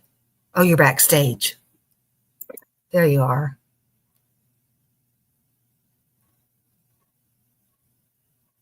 Okay. Okay, let me go back.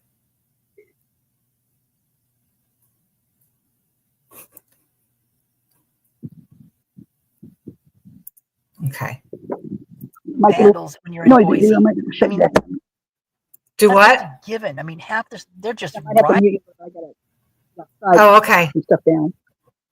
Okay. Dark here. Ugh. Ouch. Bad rivals, man. So anyway, I'm going to let this one go. I'm going to bring a bunch of more to you like this with a lot of different pictures, and hopefully they've got names, and I'm trying to make sure the dates are on there, and they're just going to be random, but hopefully somebody can get in there and use the pictures if they need be, and whatnot. Yeah, that's it. Okay, so what was I going to put on the end of this? Let me think about it for a second. Thought I'd add a few more of Bangman and his little gang over here. So yeah. Oh, I was going to put the video of the guys flying too. Yeah. Now Jake Alt's little brother's flying, and so is what's his friend's name? He's a little wild man. Oh, what's his name? Gosh darn it, I always forget his name. I do have a short video of that one. Maybe I'll put it on the end of this. Forgot already what the other one was I was talking about. Oh Lordy. Yes, I am a little tired tonight. Just a little tired. There's Paige and her honey George. Those two get along very well. And they've got an interesting crew they hang out with out on McCall Lake in these boats. Man, I'm telling you, these boats are expensive boats. I don't know where they get all their money or what they're doing, but they got some money, honey. And I'm not afraid to use it. Look at how cute Mason used to be. Boy, has he changed. That's sad, huh? He looks so innocent. Oh, well. Watch baseball all season long. Catch the action live with YouTube TV. Terms apply. Cancel anytime. Okay. So these are the Flying Eco Boys. Now, the one on the left, that's Fisher Alt. That is Jake Alt's little brother. Then you got Justin Wicki over here, and he's a little Tasmanian devil, it feels like anyway to me. Just all over the place. These guys, they seem very reckless. And I think this Fisher Alt is one of the guys in a grub truck that was all covered up in disguise with those other guys that were down there with the Hannah looking girl. and just read some of their little sayings they have in here, and just some of the stuff. It just bugs me. Just something's weird with it. Anyway, so like I said, these guys just feel always a little reckless to me. They're always still, well, they're big teenagers. They're big kids is what they are.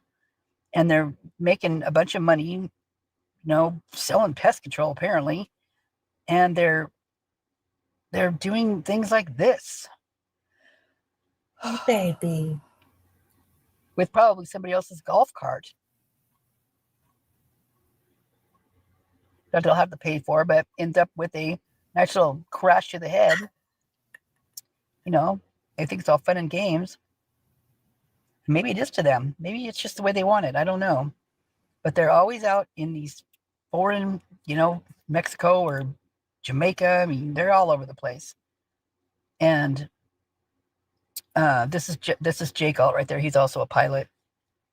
And him and his brother are with the legislate too. And they just became Masons at the Paradise 7. Sorry, my pin's making all sorts of noise. Here you go. Paradise 17 Lodge in Moscow. Yeah, young members, right? Yeah. And so now they Freemasons. got a triple whammy. 3 cults. That's crazy. I mean, and they're in the legislature. Paradise Lodge. They've been in there for a while. There's Eco Shield. I was old enough since they were Eco, to transfer, papers back and forth. Yeah, look at that. It's real. It must be real. Crazy. And they just continue to be crazy. They do all sorts of stuff. It's granted they're having fun, spending a lot of money that they just made. Who knows what they leave with? But yeah, they are always doing something off the charts for sure. Although I've skydived, so I can't really say that's off the charts, but they're definitely always playing. But apparently they work pretty hard too. Obviously, if you're going to make that much money. But they're also making deals that aren't really on the up and up. And I've heard them talk about it too in some of their videos. And just, you just don't do that to people. You don't go in and give them a deal on this and say it's this much, and then it's really not. It's like getting your phone bill and be, like, what the heck's all this stuff on here? Kind of like Eco Shield, in my opinion. Yep. They're Pi Capital.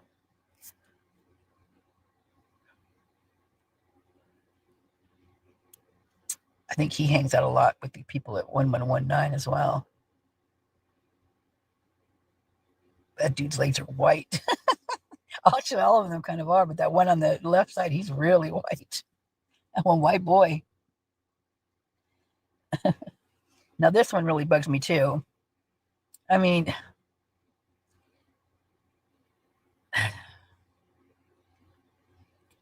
It just does. It just bugs me.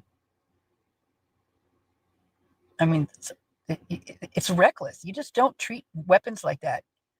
They're deadly, and that's what they're used for, to kill. Or to protect yourself, whatever, it can both ways. But messing around like this, just is. They're not toys, right? It's not a toy. Looks like he did some firefighting too, possibly. That's another thing I think they stick them out there too. Oh my gosh. You guys know how many firemen have passed? So far, I've counted 6 young guys. And I think all of them, except for 2, were from the university. Yeah, I'm going to probably make a video of that. I've been kind of collecting them. Kind of sick, but I don't mean to be sick like that, but it's, it just shows you how deadly these freaking things are. Oh my God. The fires there are just crazy. I remember we always wondered if my dad was going to come home. We never knew if he was going to come home because he was a smoke jumper. He'd jump right in the middle of those things. He just gets nuts on these things.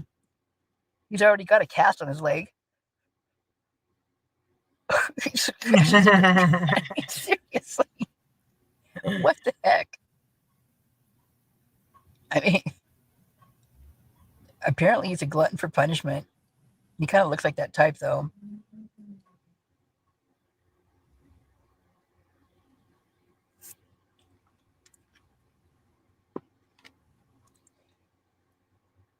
Yeah.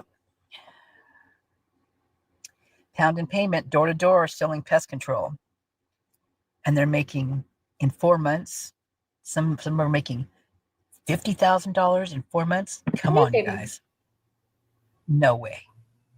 No way. And there they all are standing right there at it. I mean, and they have the shirts on. I don't know anybody with a Eco Shield right now, to tell you the truth. Seriously, I don't know anybody. They can up and down these neighborhoods. I mean, they have to work so hard. Maybe they do. Maybe I'm not getting enough money or credit for what they're doing. And maybe I'm not. But that's what I'm talking about. All right, you guys. Well, Ragnar right there, he's in his little blindfold or his little mask. That actually, this is from the Latah County page. I mean, he was actually wearing that. I didn't put it on him. He was wearing it. And then he's Snyder's dog, you know? Come on, Schneider. Baby. Come on, baby. Schneider, the canine guy. That guy right there. Come in my lap. Yep. We're watching you. We watching you, watching us. All right, you guys. Love you. I will chat with you soon. Take care. My cat. She won't get in my lap. Bye. Come on, baby. Okay. I do want to go there. I wonder if y'all can see this. Can you see this page? I wanted to show you a quick short about the Eco Shield.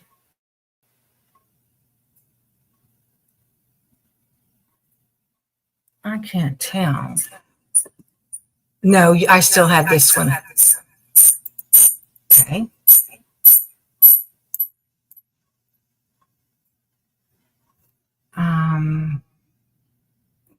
Okay, let me find it.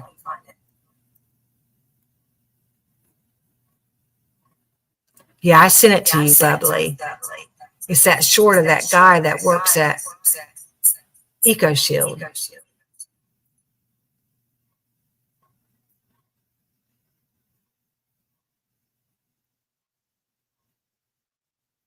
I wish this would go faster.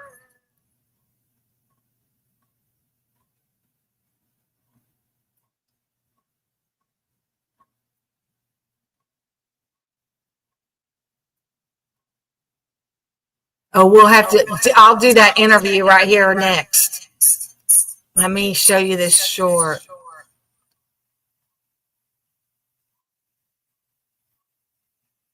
Oh, he might be in here because it's by.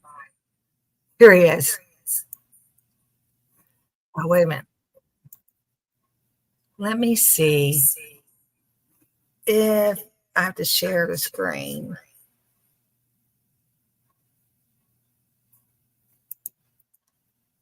Yes, I do.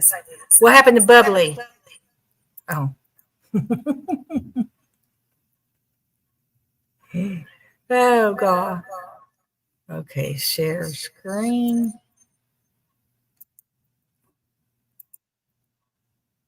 Yeah.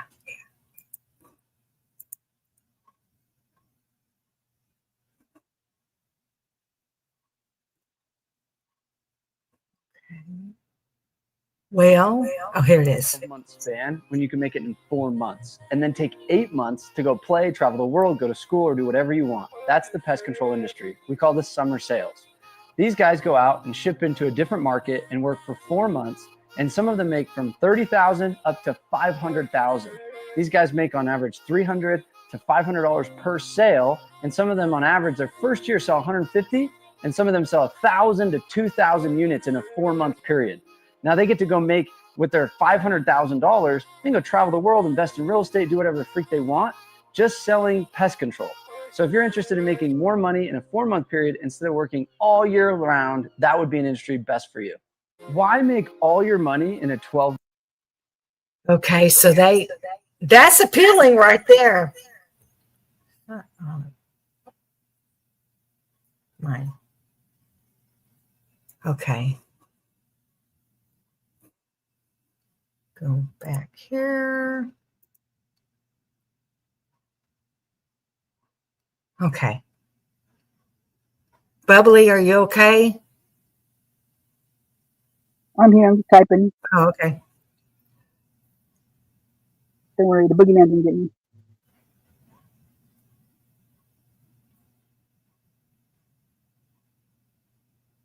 Oh, okay. There you go.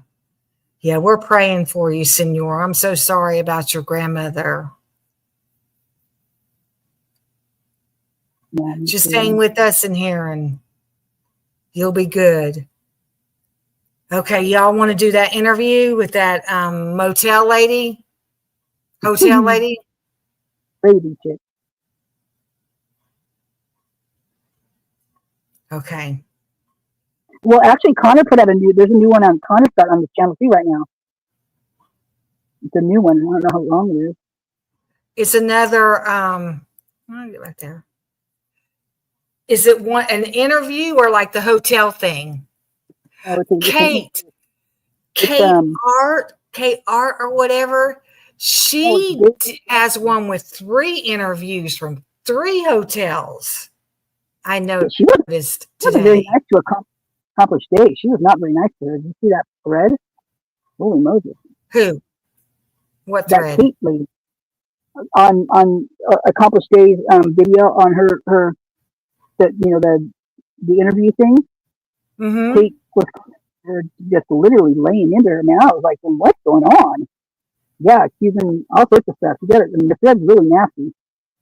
I was like, wow. Maybe Kate got the interviews first. She did, but she held on to them, didn't put them out. And so accomplished day had a friend who got them. And so she just put it up for her friend because her friend doesn't have a channel. And so she put them up for that friend. And the other one, Kate, went in and just wrecked. I mean, literally, reading it is nuts. I mean, like the thing she was accusing her of is really, yeah. It was not good. Mm-mm.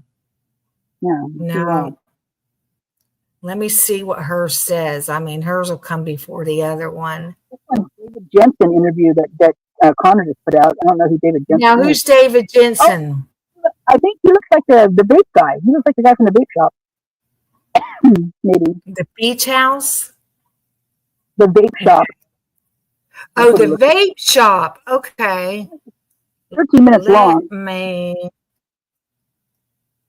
Let me find Connor.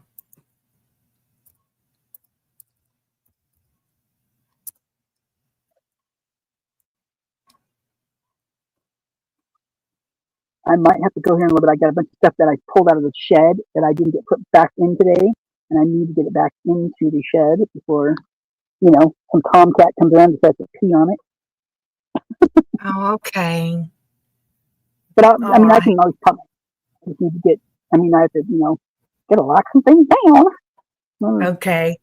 Yeah, then I can if anybody wants to come up here on panel with me and do videos, because I guess we got through the Eco Shield, the 4chan, and the Corner Club. So now it's whatever. But let's try this David Jensen. He lived in the Queen Apartments, so that'd be interesting. Yeah, the hotel. He lived in the Queen Apartments. David Jensen did? Yeah, that's what he said. He kind of looks like this vape guy, though, too, kind of. Okay, and the hotel lady interview is insane. That lady needs them. Oh my God. Excellent. As I said earlier, my name is Gideon Roberts. I'm a detective with the Idaho State Police. My partner, Ryan O'Hara, also a detective with the State Police. Appreciate you coming down. The reason that we want to talk with you is obviously we're both involved with the investigation regarding the homicide here. So, of course, as we've been going through a lot of the digital evidence, a lot of the video.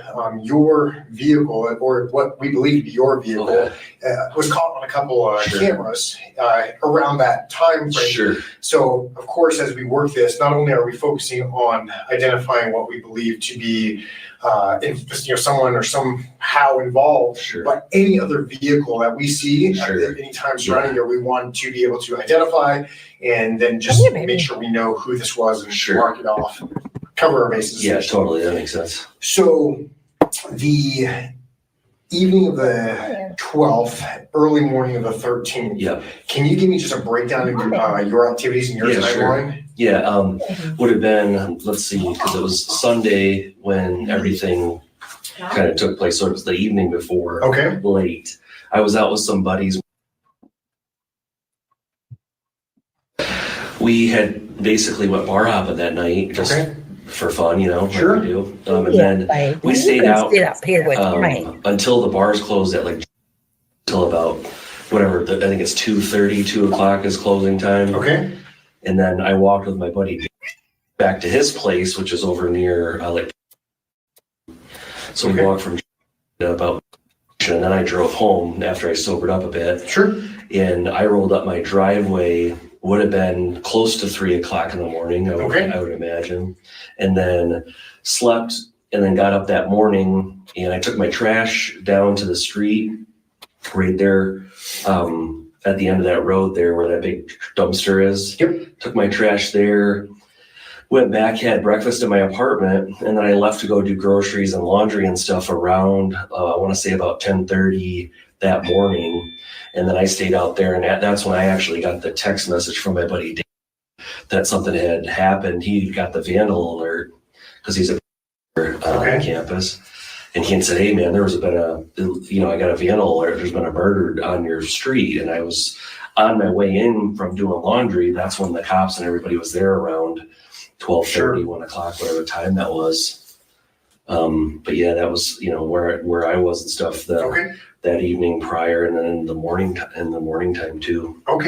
So just to back up a little bit. So I just want to confirm your address. So what is your my address is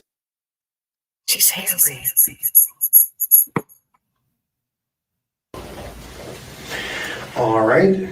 And what vehicle were you driving? So the same car I drove here today. It's a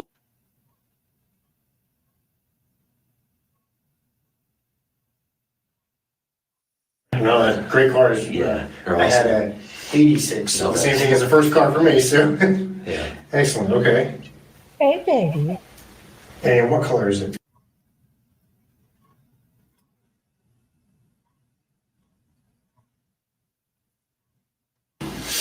Excellent. Okay. And you said you were out bar hopping with some friends. What were their names again?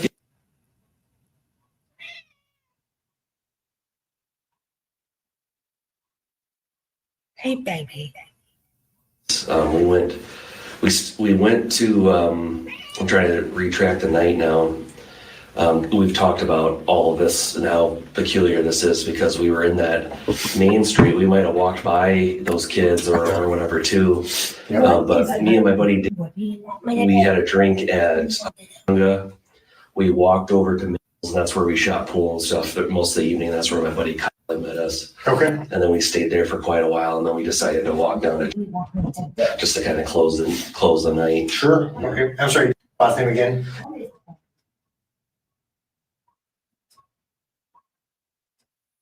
And if you guys need their numbers or anything, I can give those to you. If you have those, that'd be awesome. We start with Dave. Yep. Let me look this up here.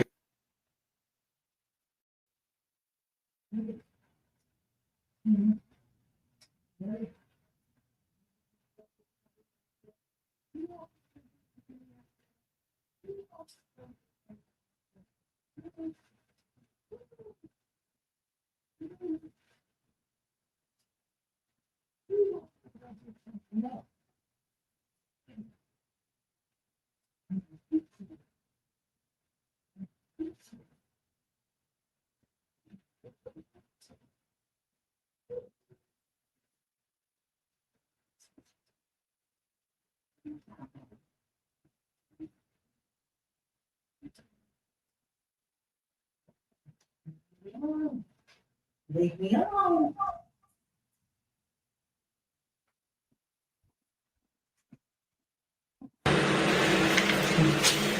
Maybe a silly question. Sure. But it was by my life, just for talk with these guys. Do you know, are they both residents here in Idaho? Yeah, as far as I know.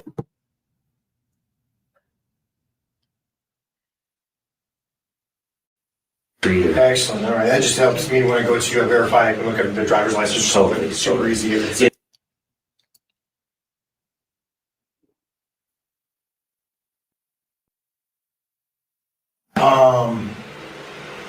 I guess you're remiss if I didn't ask, obviously, or the obvious questions. Did you know any of the victims? Okay. Were any of them in any of your classes? No. Okay. No. Yeah. I mean, it's one of those things too. When I saw their photos and stuff, you know, I just obviously my heart goes out to everybody. I don't know how many students I've had over the years. I don't remember them being in the class of mine or anything.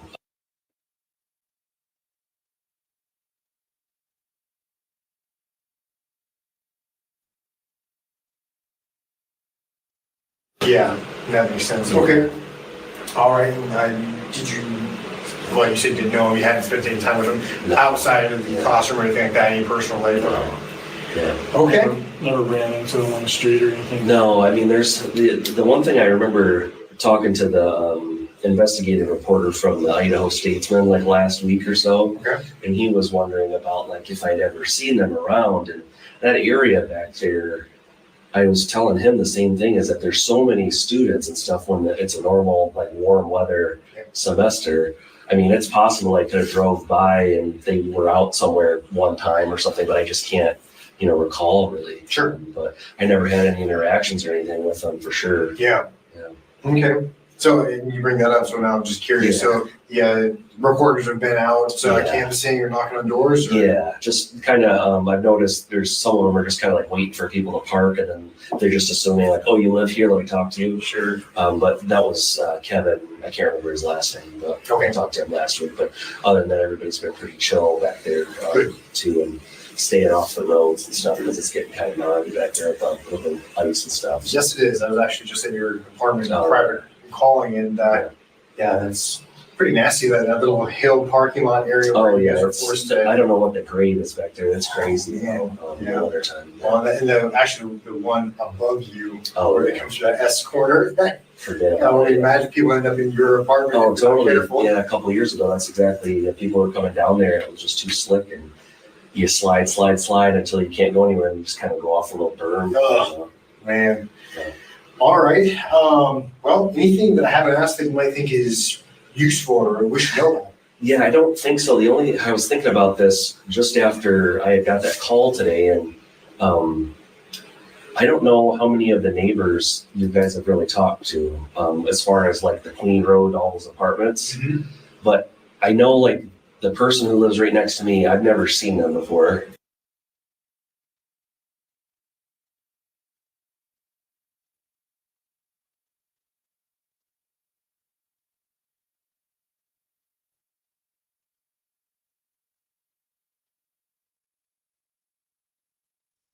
Okay.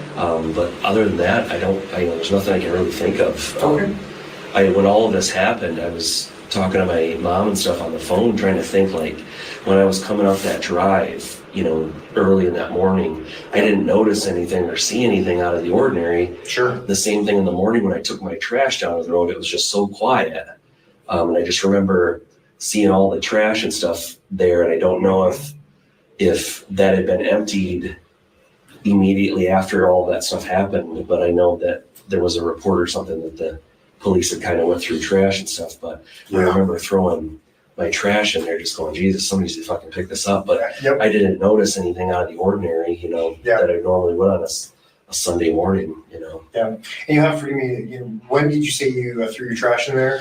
This would have been about probably 9 a.m. or 9:30 or something like that early when I got up. So what time do you think you came home?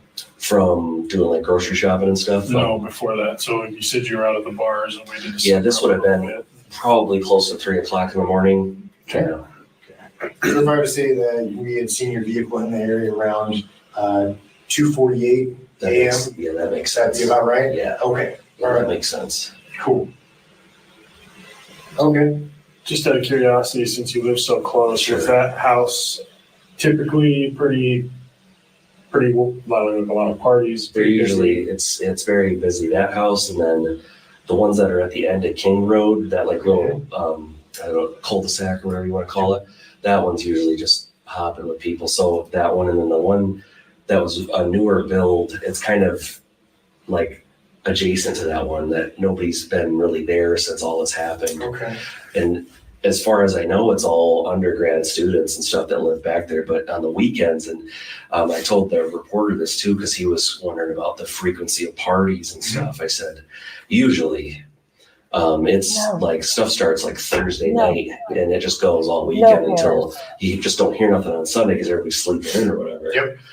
But that's in my experience. And I've lived back there this is coming up on 5 that I lived back there. It's just the same. Yeah. Whether the students are coming in and out or if it's the same students or whatever, it's just the environment back there.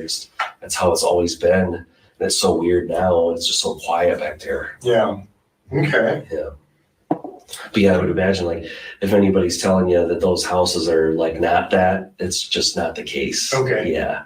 Yeah. You could, if I don't know how many people you guys have talked to in that apartment complex, but they'd probably tell you the same thing. Because it's a little rowdy back there, but. Yeah, we've got a little bit of a mixed message, but the majority of people kind of tend to do, I mean, it's college, what do you expect? Yeah. Which, yeah, I mean, that's certainly. Yeah, it's part of it. It's part of the experience, so. Okay, awesome. Sure. If you don't mind me asking, what type of, you said you're an artist, what type of art? Or what Yeah.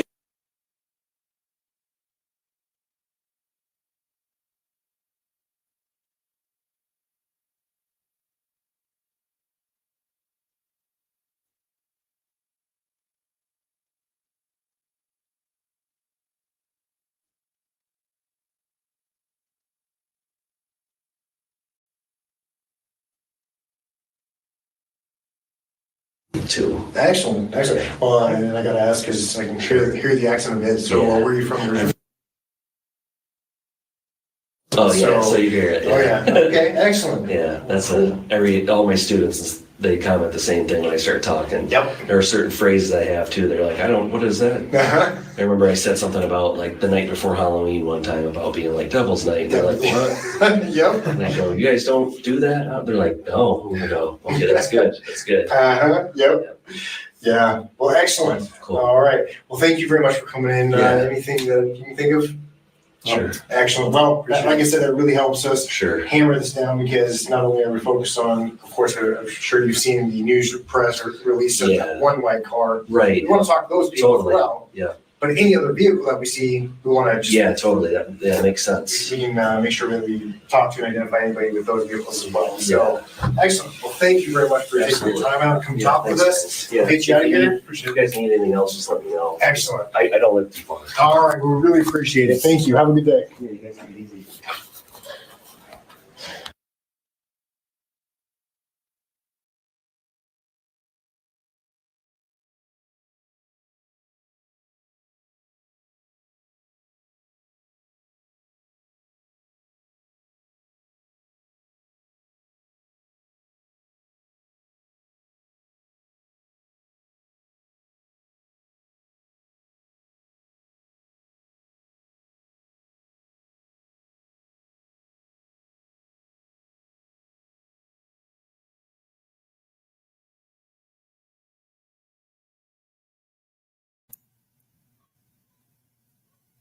Bubbly, are you still with me?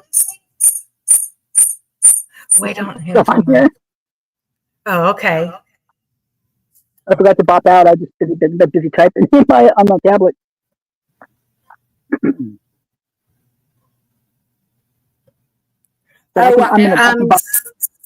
Senor, it seemed like he was saying something about his students. I can't get my phone on. So you want to come up? Yeah, does anybody want to come up here? I'm not echoing. That's my phone. I can't. I'm gonna pop out, you guys. I love you guys. I'll coming back. But I'm gonna pop out right now. I gotta get some stuff put away. Okay. Thank you, Bubbly. I don't hear through here. Yeah, Queen. We love you guys. Love you too, Bubbly. We'll see you in chat, right?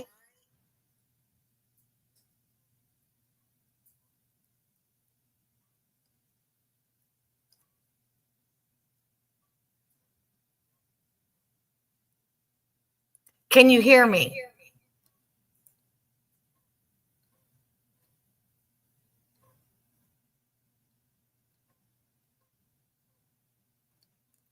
Okay.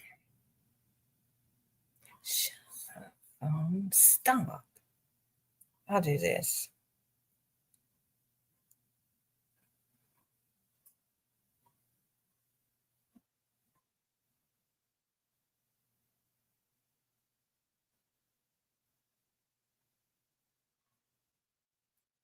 My phone's acting weird, which I use it to see the chat when I have a video up. Okay. Oh, hello, Wilson Grand Communications. Jeff, I didn't see any. Okay. Let's ask the chat too. Did anyone just see Jeff get blocked? Usually you can see it. The other moderators can also see it, Jeff.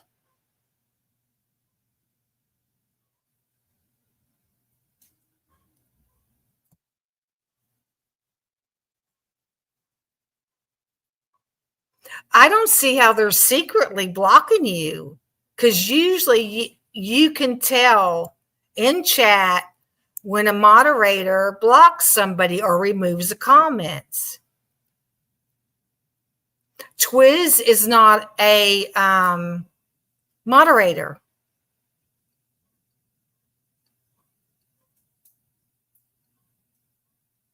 This is weird.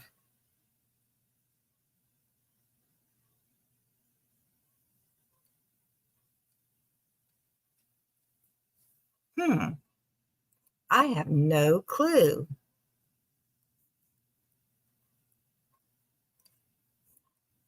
Okay, here, let me do this.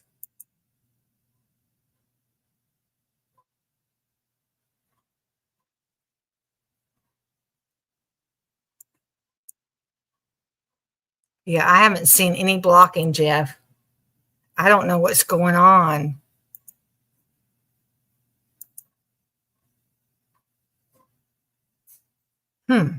That's weird. And Randy probably left.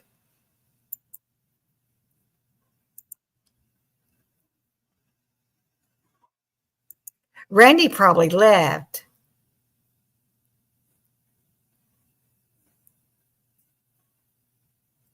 You have a great night too, Jeff. Have a good night.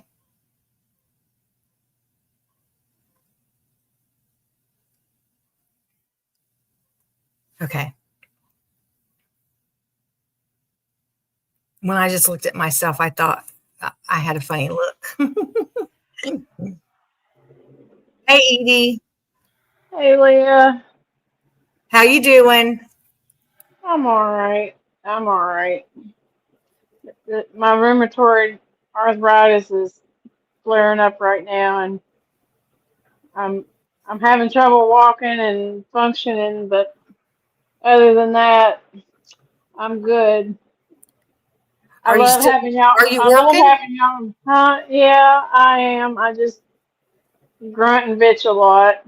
Oh, I do that at work. I do that at work when, oh, my legs hurt. Oh, my toes are burning. Yeah. There's no telling what Brian thinks of me, the other guy that works with me. Well, I try to keep it at a minimum because I'm sure people get sick of it, but Lord, it ain't easy. I know. It's But you gotta do what you gotta do. I gotta work this job. I can't get another one right now. I would love to work from home, but I can't find anything. I haven't been trying real hard to look, but I hear there's fake jobs out there, fake Like when you read what's it called? The job. Yeah, like for home job, like No, home. any job, the advertising of a job, some of them are fake. Yeah. And I hear people, they put out like 200 resumes and never get a call back. That seems to be the pattern across the United States right now. Yes, I will be eating Fruity Pebbles after this is over with. Well, so I wanted to. There's so many videos that I wanted to share. Uh-huh. One we've watched, but somebody pointed out something about this video. Remember the sunshine video about the dumpsters? They were all throwing their trash in the dumpsters. Do you remember that? No. Oh, well, maybe we could watch the whole thing. I don't think it's that long. I don't know. Do you need me to find it? No, here, I'll look. I'll go. It says something like, let's go play in the dumpsters or something like that on it. It's that sunshine. Is it new? Oh, the person who made it is called Sunshine? Yeah, that's the channel. Sunshine. What's that? I don't know, but I sent it to. I put it in your chat. I sent it to Senor because I wanted him to see that one part about the truck. Uh-huh. Let's see, where did I put that? Sunshine.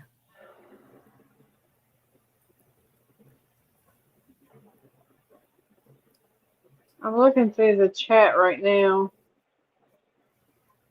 Okay. But I don't think I can go far enough back. You probably can. Do you know how to look at just my comments? Oh yeah, let me try that. Yeah, you can go and I look haven't through. done that in so long. I throw you several videos in there.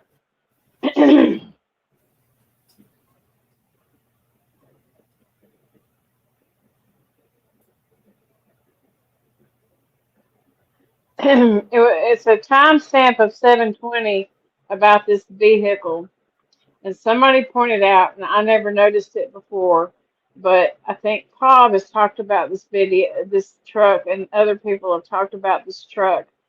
Here you go. Being a suspicious thing, and whose it might be, and blah blah. But when this truck pulls up at I think it's on the 7:20 timestamp, and you have it turned all the way up, and you have your earbuds on, you can hear. It sounds like what they've been showing of this truck, and it's really, really strange because it's the truck that's pulling the trailer for the CSI people. Mm-hmm. But it's black, and it sounds the same as that truck that they've been showing, and it has the blackened back windows. It's really weird. But the whole video is good because they're showing all these people throwing all this trash, and they're all gawking and standing around and looking at the cops. Okay. I can't. My phone is acting weird. Sunshine for all. Yeah, that's it. I want to check this person out anyway. I like checking out new creators. I do too, and I like checking out people that don't have huge followings, Mm-hmm. Okay. Gosh, she's got almost 2,000 subscribers. I've never heard of her. I Is just this the found dump? her. Is this it? Yeah. This also the dumpster? Okay. Yeah. Cool. I'll check her channel out. Oh wait.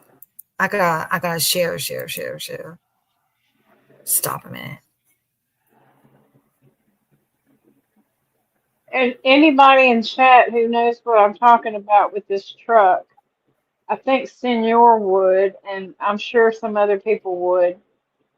Oh, it's already sharing. Okay. Somebody pointed it out in another video and showed this part of the video and said, I want Paul to see this because Paul is big on this truck. I don't know exactly what Paul says about it because I don't watch him like that, but I do glance at his stuff every now and then. I just can't take a whole dose of them at one time. I don't follow. I don't follow Pav. Oh.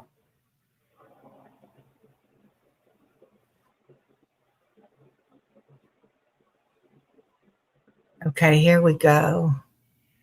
And he is hard to keep my attention going. Well, Well, I don't know.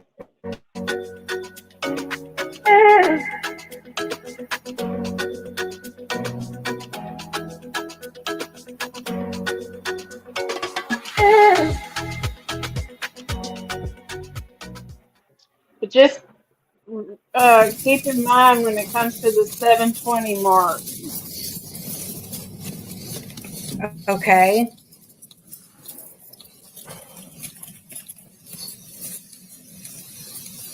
There's a lot of stuff to read on here, but I can't read it. Yeah, I got a couple of those. Have my glasses. Yeah, and Senor said I do, and I have a video where the 8:50 a.m. vehicle is blurred out on Walenta. Yes, he does.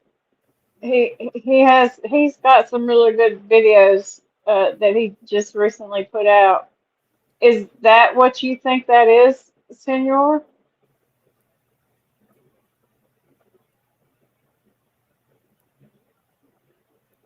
I guess he has.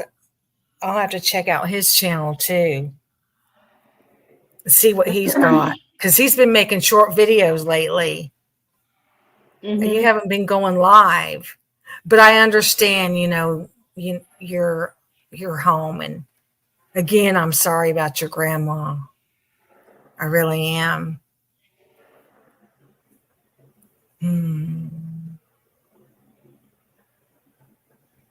I think it's a lot of things being blurred in that little area. Oh, yes. A lot of things being blurred. There's a lot of activity up there. Okay, so this is 1358. So I'm assuming this is 158 right now. Yes. Yeah, Stone, you got to make some videos. Everybody that wants to do a channel, you should do a channel. Just do it. Get on here and talk to people like Sarge. Sarge doesn't present anything. He doesn't show his face, and he just gets on there and talks all his thoughts, which he doesn't think none of us will be able to solve this case. It'll never be solved. We'll see, Sarge. I'm thinking it's like a once a year purchase. Okay. He posted on the front door. It's now almost 2 p.m. body cam time. Clock tower ring 3 o'clock though. The authorities never clarified. Just to rotate them out because Snyder said these are really, really old. They're just a little warm, but not like normal. E.g., the private driver mentioned clothes and a shoe at the end of the driveway. The MPD photos showed a pair of underwear and a can. Are they still there or not? You can see all that trash up there.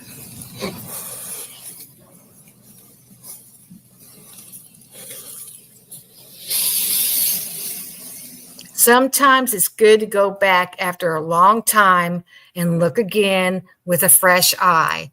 That's true. I agree with that. These look like the blankets they had given the witnesses earlier. Oh, okay.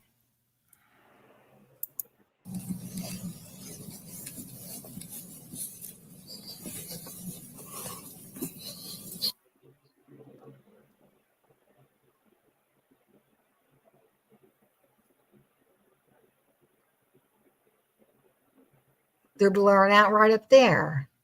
Maybe the red undies? I didn't see any. We never saw as many clothes and a shoe as described. Seems like a neighbor also mentioned more than one pair of underwear in the street. Huh.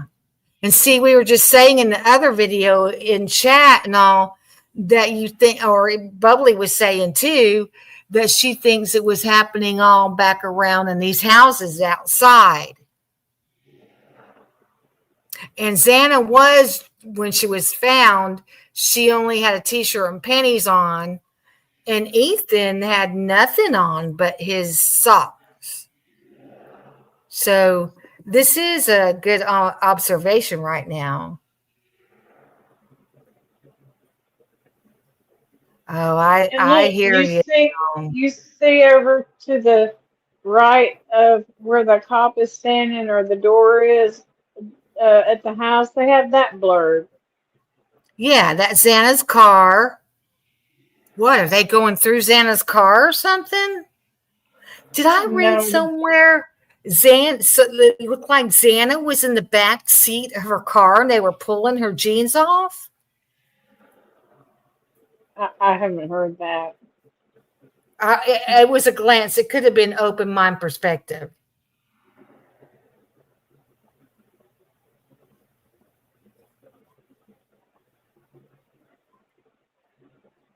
Okay, hold on. There's so much evil in this case. It's unreal. I know. I know.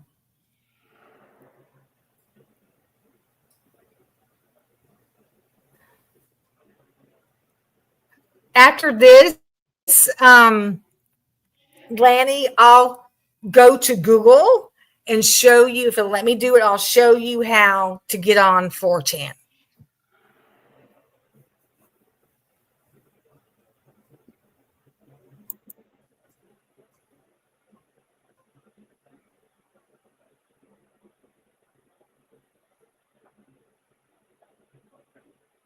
Hold on, baby.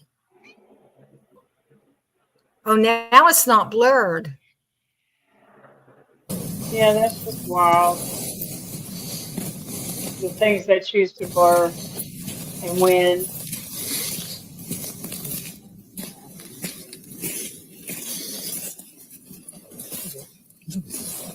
Oh, wow, Stone. You got your hands full. You have your hands in there anyway, right? So I got gloves now.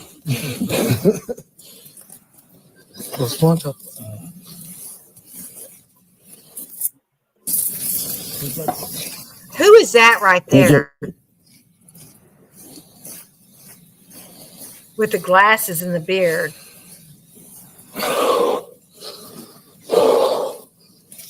Sure sounds cold.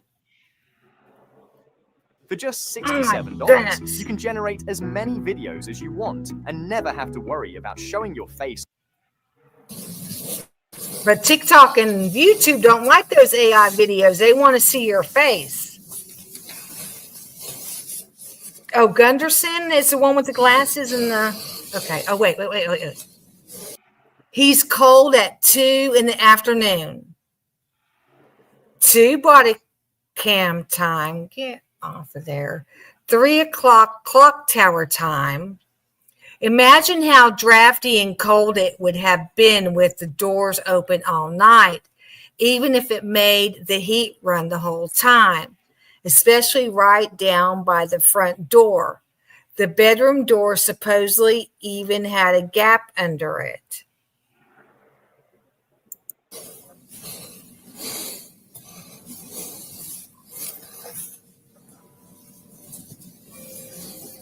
There goes that clock tower.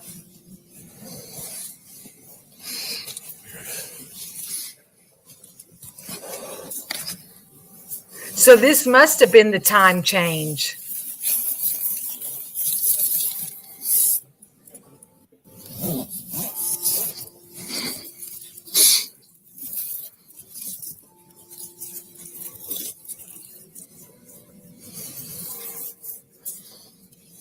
Yep. Clock tower versus body cam, which was right?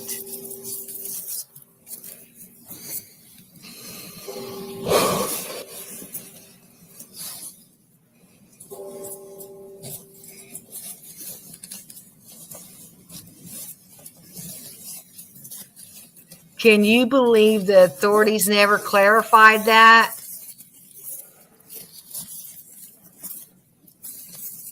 Hot pads into the gloves.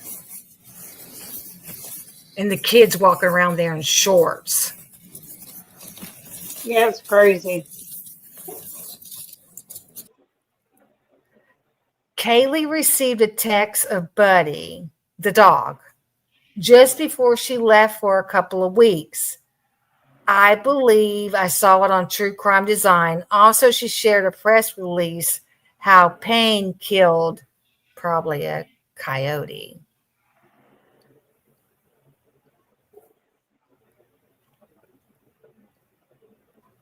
Yeah, Randy was in here earlier, Lanny.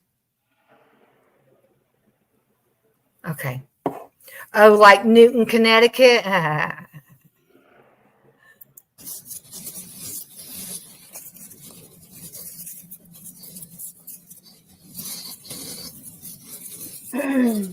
Hey, Sunshine for All also, like after this, she has a video that's 14 minutes long, and it's called Trigger Warning Crime Scene Photos. Uh-huh. And we don't have to go through the whole thing, but at the very beginning, there's a Mm-hmm. vehicle that they keep showing in that warehouse. And it kind of Mm-hmm. looks like Xana's vehicle, but I'm not sure. It's like blue, but it shows the inside of it and everything, and it shows how it's been vacuumed out and stuff.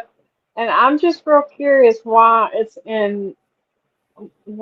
part of the crime scene videos. So Okay. I have questions. Okay, we'll look at that next. Okay, Let me okay. go here. Share this tab instead. I'm going to share this tab instead. I want to show them real fast about 4chan. Okay. Okay. 4chan. Just put in 4chan, and it's looking different on Yahoo compared to Google. Oh, crap. It does look different. Where's Google?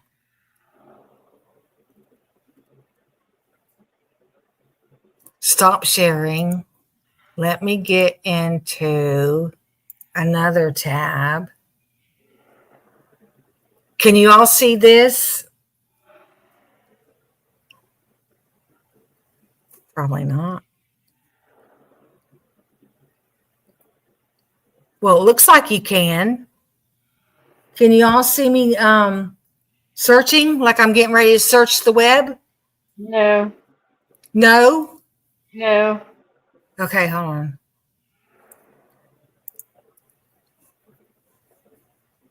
Yeah, 4chan is you gotta play with 4chan or sneak into 4chan or something like that. I'll go back to that video. Okay, now can you see it? Where I'm getting ready to Yes. search? Okay. Yes. 4chan. I guess the browser makes a difference. Share this tab instead. Yes. Wait. Do you see it? Did I do something higher? Yeah. Okay. God, this one's. Weird. Okay, let's do this. 4chan search. See if it'll let me.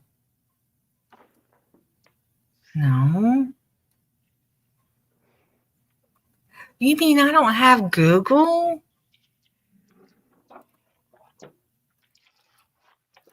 Really?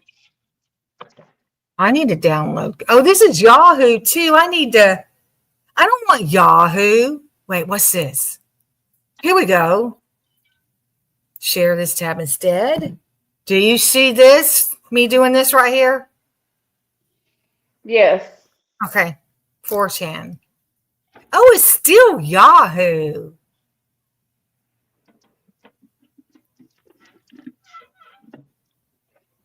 This is crazy. Crazy. Let me go to Google. I'm surprised I don't have Google on here.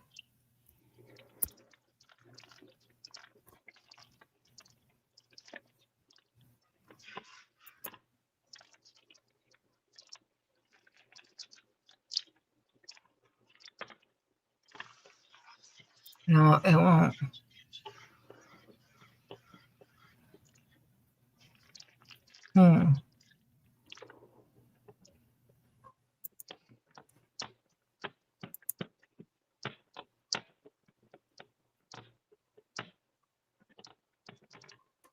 Share this tab instead.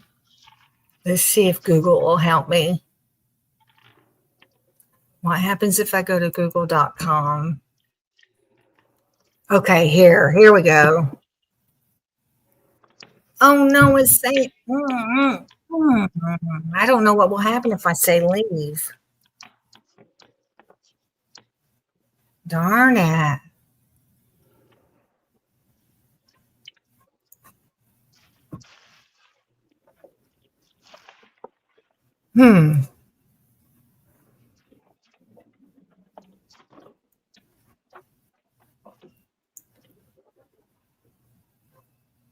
Let me go back to where we were at the dumpster. Let me look on my phone real fast and I'll tell you. Let me put in 4chan. I'm putting in 4chan. And you want to go to the one. Now, why is it acting all crazy too? Oh. Let me see if this is it. Nope. Nope, that's not the one I want.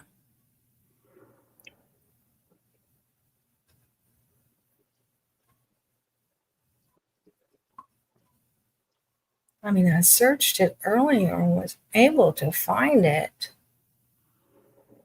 Let me see if I could bring my pages back up. Oh, did it take me back there? Okay. 4chan.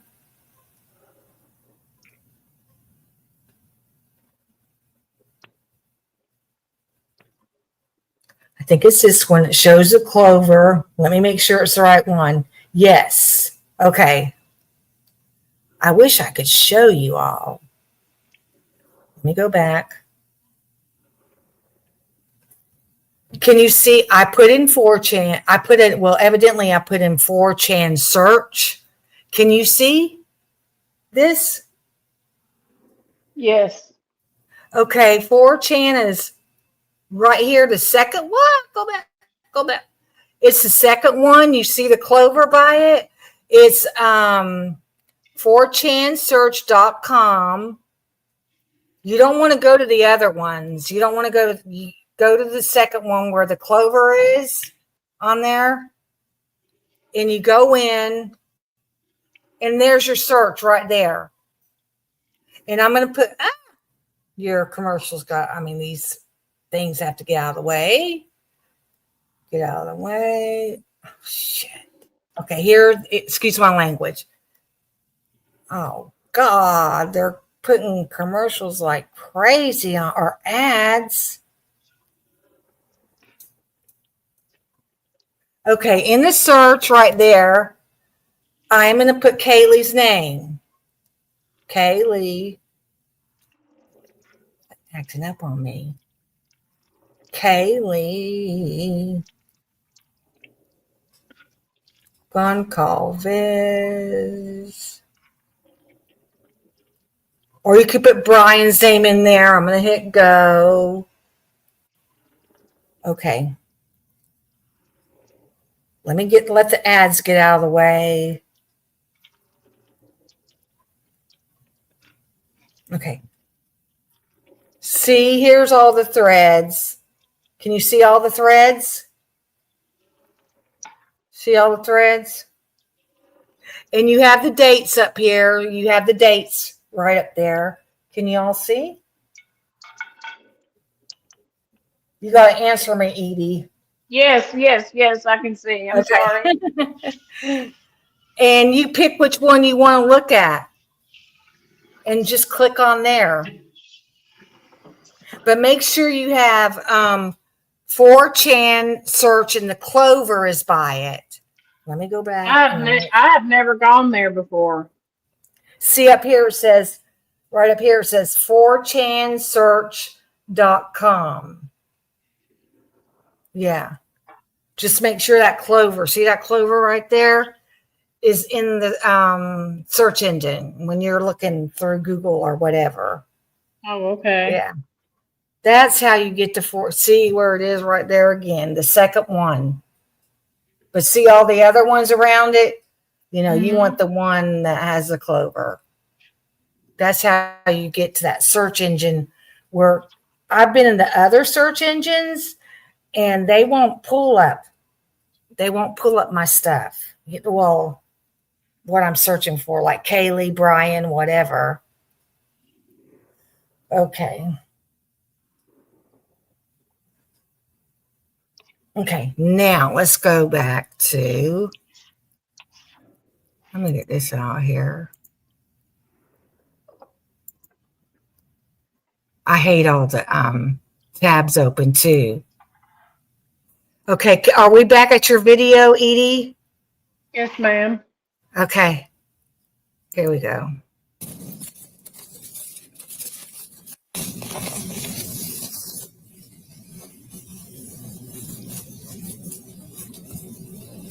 Notice all these tons of people start walking to that trash can.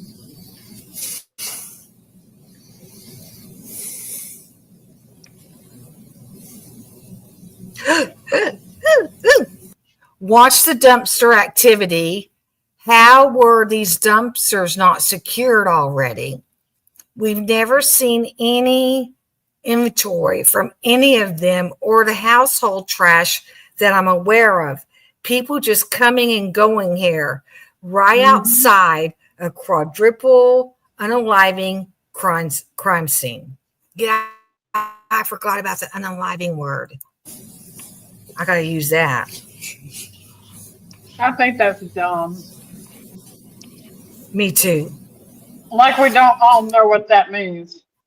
Yeah. I mean, we grew up, even the ones now that would be part of cancel culture, they grew up hearing murder. They grew up hearing that word. So why change it? Okay, right under the noses of the ISP who were pulling up the trailer, etc. Okay. Good night, Pravada. I'm thankful that you came by. Thank you so much. What is the timestamp on this right now? Is it letting me see? It's not letting me see. I can't see it up there.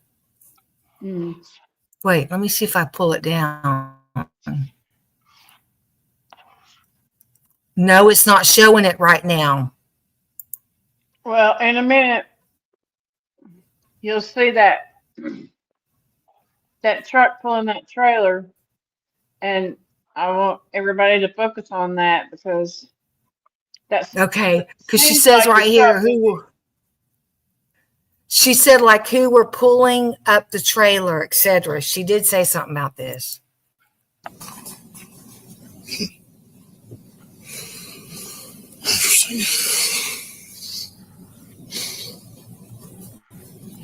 Okay, Officer You can hear it. I can W. hear it. What, this in here? The video?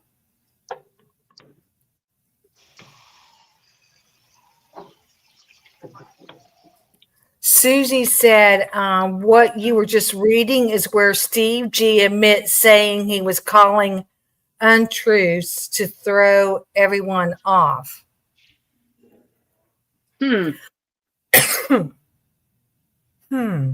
Yeah.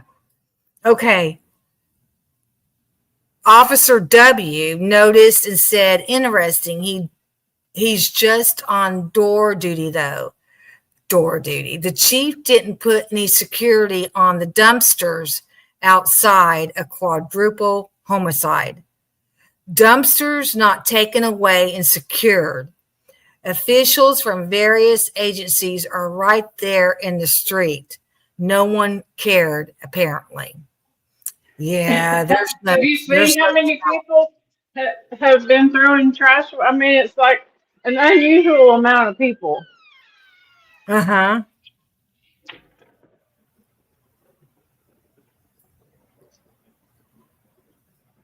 Okay.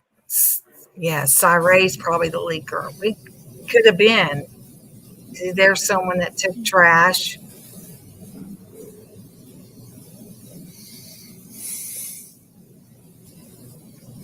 Some more. Two guys going to the trash together.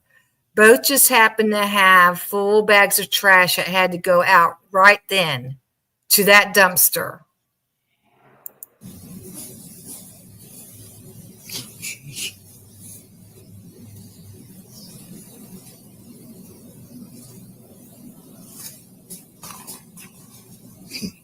He's just watching on his body cam. One of the guys goes around to the end of the dumpster.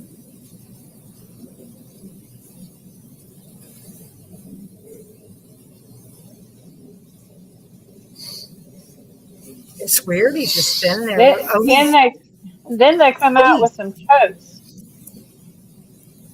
Now he's on door duty, right? This guy's Cam. He's on door duty and he can't leave. That's why he's just sitting there looking at him. Yes. Detective and officer going door to door and walking around looking for evidence. They noted blood at the White's apartment across the street. They said they notified forensics, but seemed dismissive of it. We never saw forensics on it, among other things.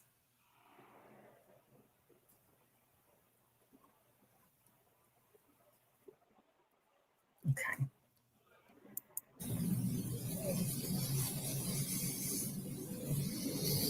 Oh, Susie, okay. Pointing over the house? What, they were pointing over here? Yeah. Okay.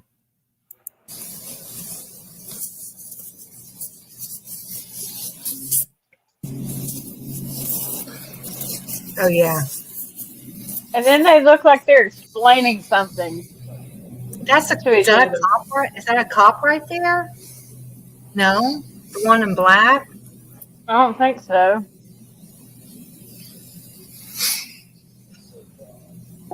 Let's see. I think he walks back up to the apartments. Let's see. If you hate applying to jobs, this is going to change your life. It's called Perplexity Computer. You connect your Gmail, upload your resume, and just... Okay, yeah, y'all, this is sunshine for all. I would do her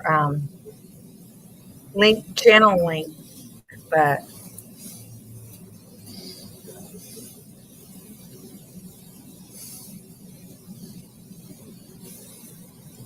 Yeah, You see what Thomas says they look like they're. Thomas says what? there was video footage of the trucks leaving with police protection when it was being inspected. However, the 3-yard trash bins were not guarded.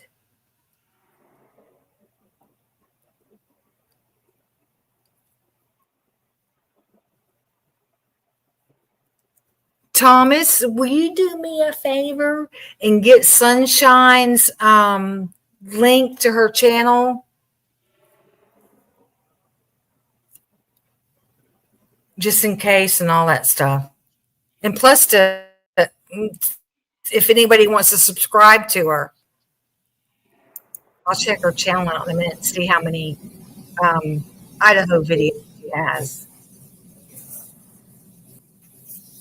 See, that dude in the black goes back up to the apartment, so that couldn't be a cop.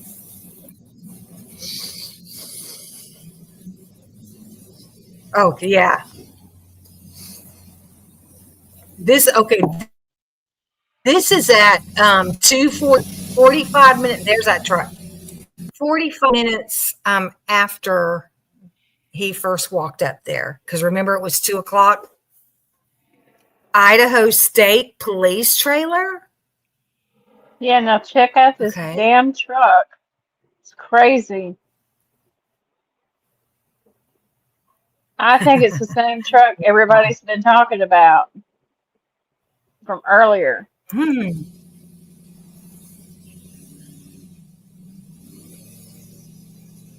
is he coming? Yeah.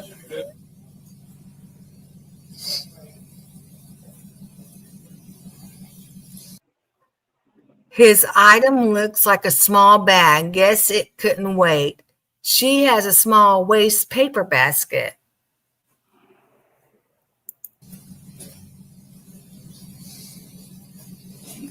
Yeah, you can hear the truck right now, hear how it's running.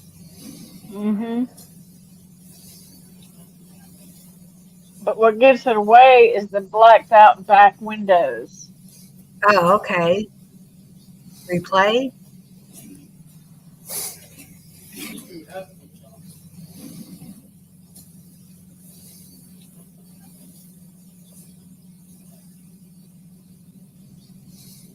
Replay.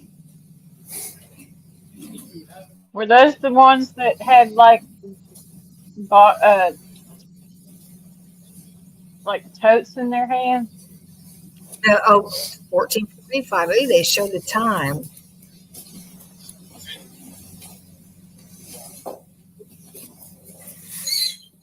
It's like they're hiding it underneath other around trash. the dumpster all this time. Still at the dumpster. Officer or someone else doing something by the small trash cans. I mean, I think about the trash at the back door where the he had something in his hand. Yeah, leaving with a big bag. Leaving with a big bag is what the video said. I wonder if she'll replay it. Let me see. Ooh, and he's zooming in on it. Look at that. And he's crouching down. Like it's heavy. What the? Which the cop guy? Is that wild? Zoomed in. Yeah, other guy's still there. Yeah. I mean, this cop is paying attention over here.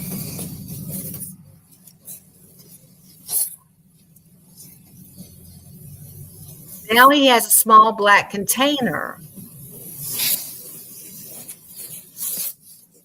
Was this an officer by the dumpster?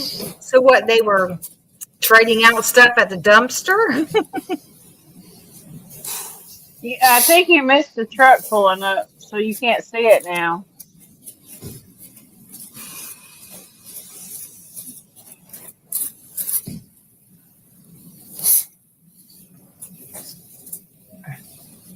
Can you rewind a little bit or go back? Yeah.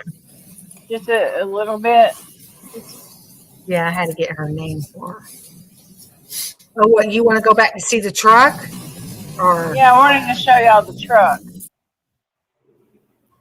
will we see the truck anymore or just when it pulls up? Just when it pulls up, I think. Okay. I don't know. I haven't watched the whole thing in a while.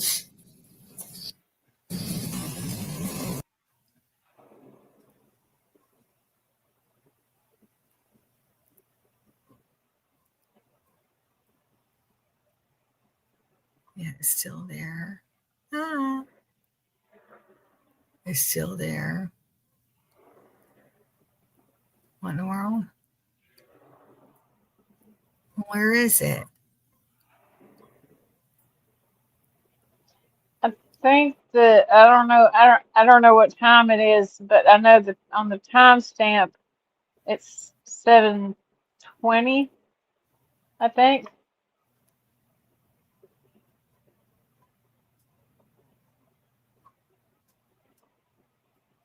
Let's do it here.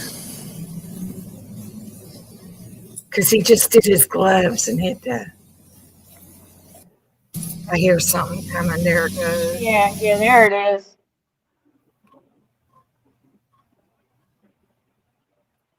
I guess it's an old Ford.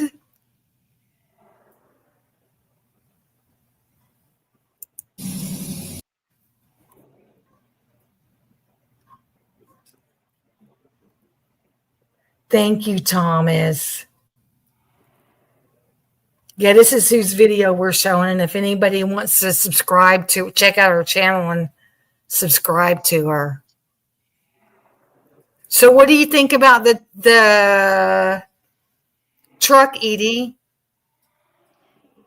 I don't know. I mean, other people are saying. I've heard other people say that this is the truck that that everybody says. I don't know exactly where the truck fits in, so I guess I'm being kind of Like unprepared. when it passed Banfield, like at 3:00 in the morning, that black truck. Maybe that one or the one that comes out of the neighborhood that DM says she sees it like what? Oh, okay. You could hear it on the ring cam. You can hear Yeah. the engine, right? Okay. Yes. Okay. Now I don't know if this is the one that passed Banfield because that truck kind of looked like it was more souped up higher. Yeah, and it was higher. A newer kind of truck. Okay, let me But get back to where. But I can hear, excuse me, I can hear that sound, and maybe that's just a truck thing. I'm not familiar with trucks that much. I remember that sound on the ring cam because I thought we can probably identify that vehicle by the sound. And I think we hear it several times, not just once. Yeah.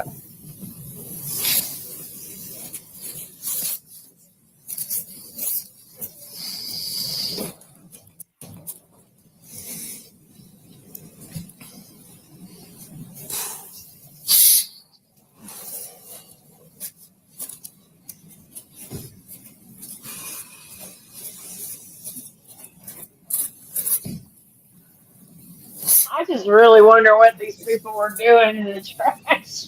I know. And what's the police thing there for? The trailer, truck and trailer. Now walking around the corner here. That's like the CSI. Oh, okay. They're the ones that evidence. I guess a lot. You guys might be able to do a 3-point turn up. I'm just wondering if somebody else is. I'm looking at so many clips here. Let me go back to the original. This is fine. Original and check myself. You can find the complete body cam at Connor's channel. Okay. There isn't. This is the only way in and out for the whole complex.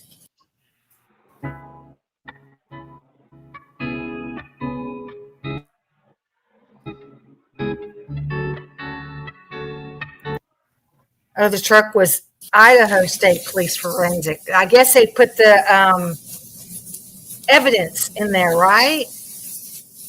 To take back to the Yes. police station?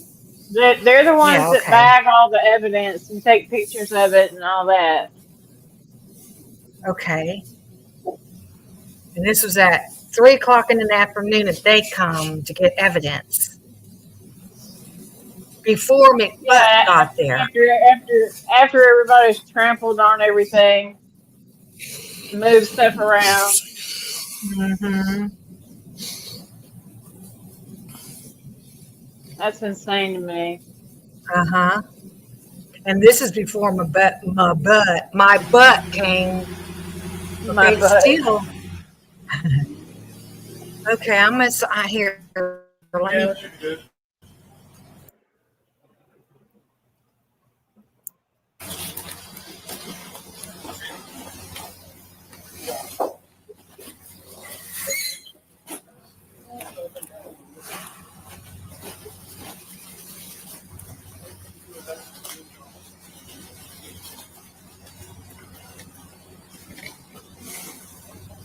This is awful. I mean, just thinking that the kids are there in the house and it just happened to them and all that stuff. It is. Yeah, it looks like we saw what we saw. Yeah.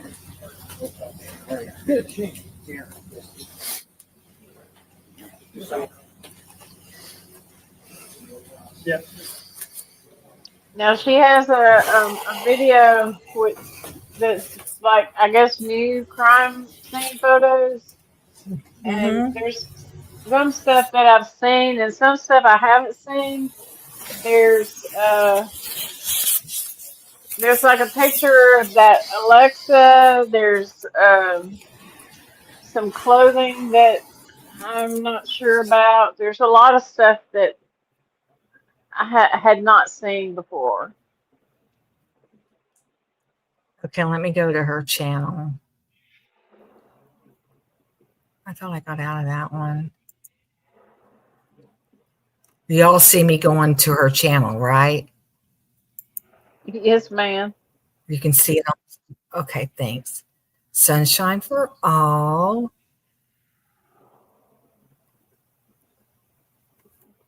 It says like trigger warning on the outside of it, on the thumbnail.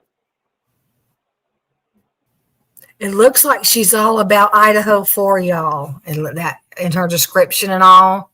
Yeah. I'm going to subscribe to her. Yeah, I subscribe to her. Okay, which one are you talking about? It says crime scene photos or new crime scene photos or new docs, and it says trigger warning. The first, oh, it does. The first photos taken of the scene.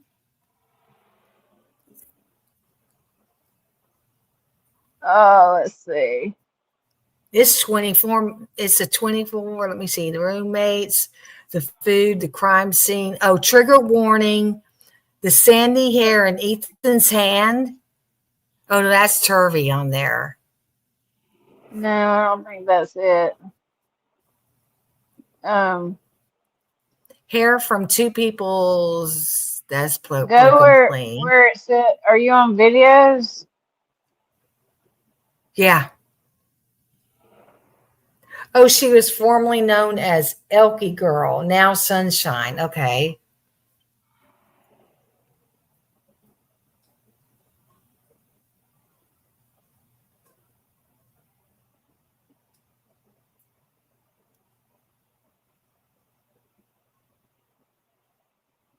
The victim's transport? No, it said. No, I was just looking at that. Oh, okay. It was fairly new.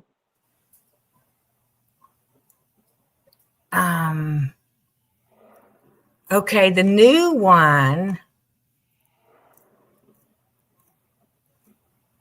is this one right here, the first photos taken of the scene.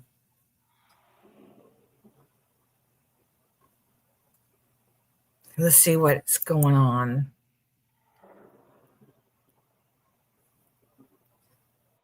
We promise a 10-fold refund if it doesn't work. Traditional dentures can cause jawbone loss and alter your facial contours over time, but these dentures completely avoid these problems. They fit in 1 second.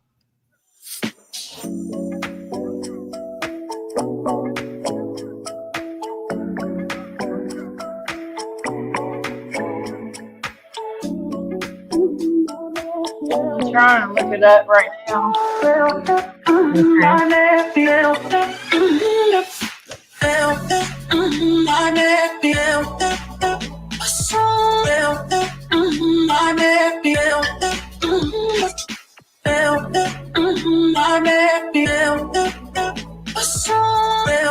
Trigger warning.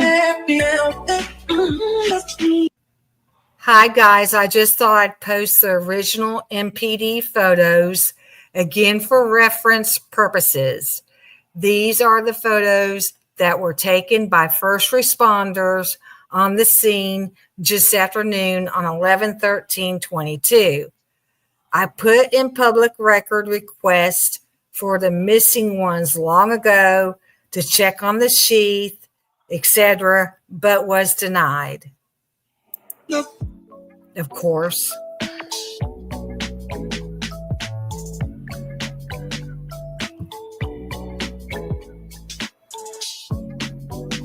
Is the vehicle the first thing you see? No, it's wording with the flower. Okay, obviously the photos could be released with the necessary redactions, so there isn't any basis for the denial. They were released to a local news outlet, which then shared a few with other outlets. Only a few have become public. As always, prayers and justice in the case and for everyone affected. Okay, on the front, on the thumbnail, it has like the blue stuff on the kitchen counter, and it says Idaho4 trigger warning crime scene photos. That's all I see. But the first thing when you start watching it, it shows that blue car. I think it shows that blue car.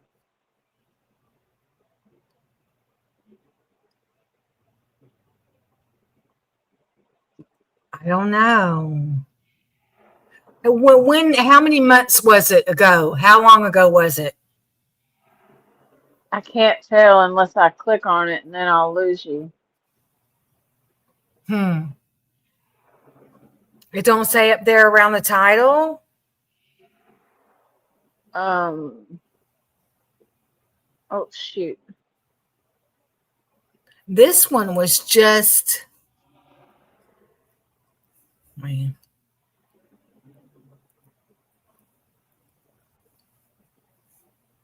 Come on. Let's see. This one was just... This one was 2 months ago. She's not evidently not making a lot of videos. No, but I thought this was interesting. I was more interested. I mean, there was a lot of interesting photos in there. It's 14 minutes and 50 seconds long. So look for one that's, excuse me, that's 14 minutes and 50 seconds long. Usually it'll tell you, right? That one probably would have been good because it was the first crime scene photos. Yeah. I mean, you can look at that. I just, I wish, can I send this in, can I You could put it in the back chat. Yeah, you could put it in the back chat, the private chat. I don't know how to do that. Do you see where you chat in the, how you do you ever chat in the chat when you're up on panel? No, I don't know how to do that. Okay. I don't know how to do a lot of stuff, Leah. I'll have to show you later. Okay. 14 minutes.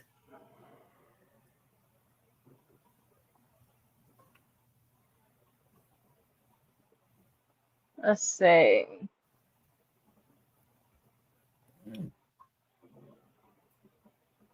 Where it says studio chat. Yeah, do you see private chat up there or something like that? Chat with everyone in studio. Yeah, it's not that one. It's the next one. By it. There should be another tab by it.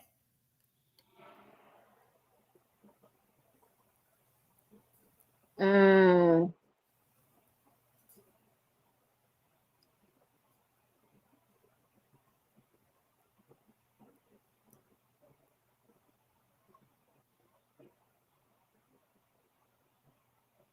No. That's Oh, all I think I found it. Trigger warning, crime scene photos. Yeah, I it's think I 14 found it. minutes. This sounds like the one you were describing because it shows the kitchen. Can you see me changing it?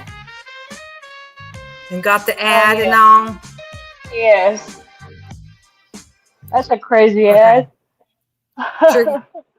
Trigger warning contains crime scene photos of which are graphic. Okay, whose vehicle is this? Is that Eric Gowers? I thought he had a white car. I don't know. It could be Eric Gowers. Does anybody know? I think this is Eric Gowers. You can see From all what I the vacuum remember. marks. It's Yes, it's all been cleaned so up. clean. Yeah, that's Eric Gowers.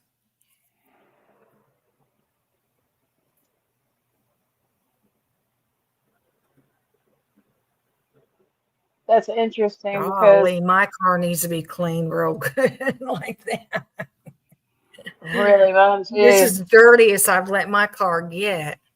But now there's some papers that you can pause on and look at all this crap. There's some papers in at some point, and they have it part of it redacted. But there's something that I can't see, but maybe somebody else can zoom in on it and see what it says. Mm-hmm. Those? Yeah, they're about to pull them out, and then they've got black squares on them, redactions. They're like that.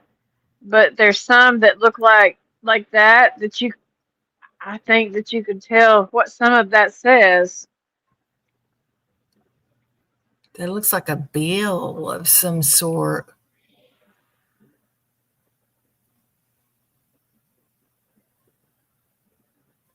Or an invoice. I don't know. He was always kind of sus to me.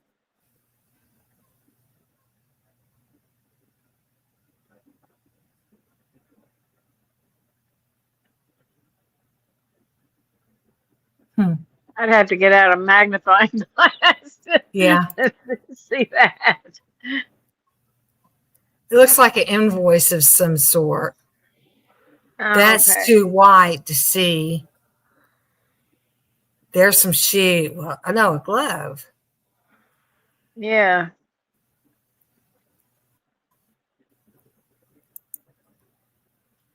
What's that? I think that's the Ooh, search what's warrant. that? I think it's the search warrant.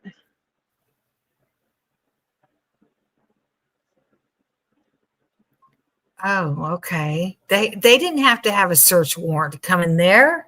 Wouldn't this be the day of the murder? Yeah, but from my understanding, to search the house, they do have to have a search warrant. Oh, I didn't think so. If a big murder like this was going on. Well, look, it shows you what all it asked for them to look for. Oh, okay.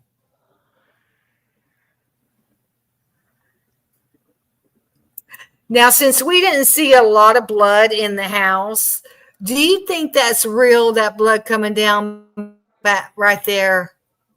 You think that's I real? do, only because that's where Ethan's head was,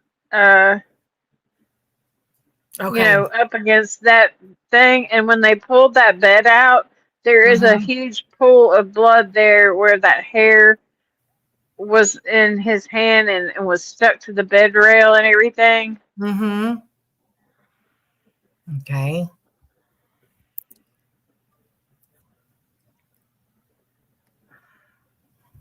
See the trash they needed to go through? But now, True Crime Design, I think Susie was gonna try and pull up that link because she said she knew which one it was. They were talking about the amount of blood that should have come from all those wounds, and they used I saw that video. milk gallons I of saw milk. it. Okay. Yeah. That's insane to me. That's why I don't think that they were all killed right there. I just don't. Yeah.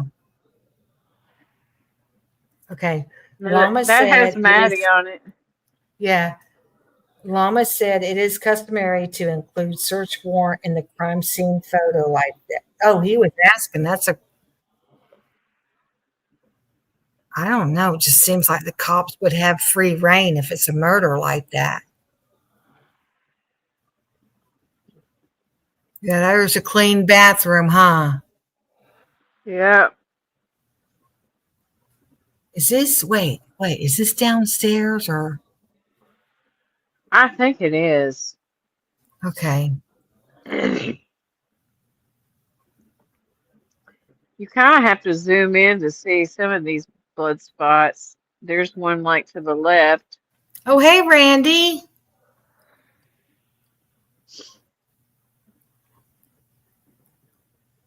I mean, I see the blood spots.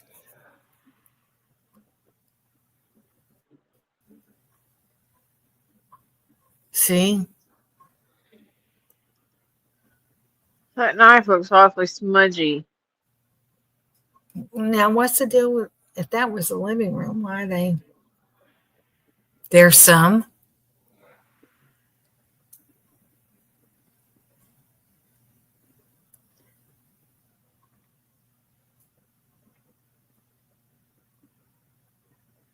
Now, I kind of do buy the fact that I don't know, I don't remember whose blood is where, but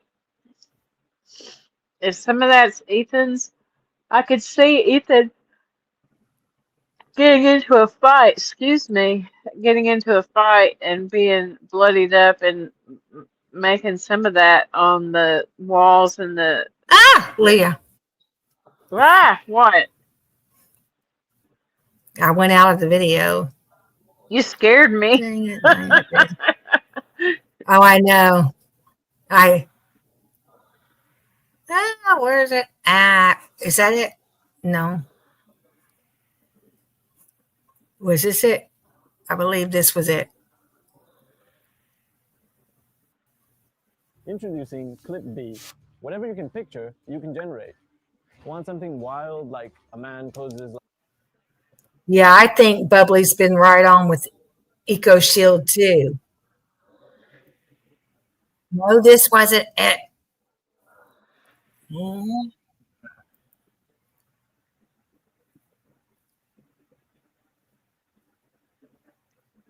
was 6 months ago. Can you go to your history?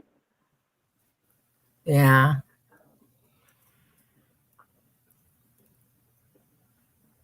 That's weird. New history.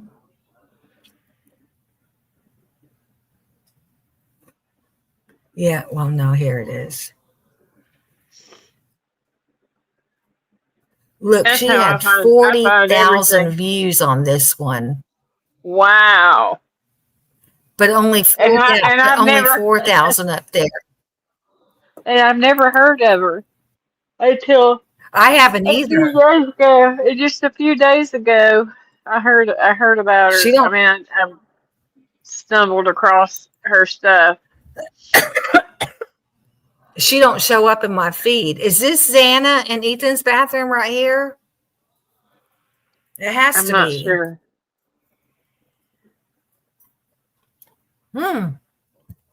No, that looks like a washer and dryer right there. I thought that bathroom was clean down here. That's the bathroom with the washer and dryer. This is also the one I think that has the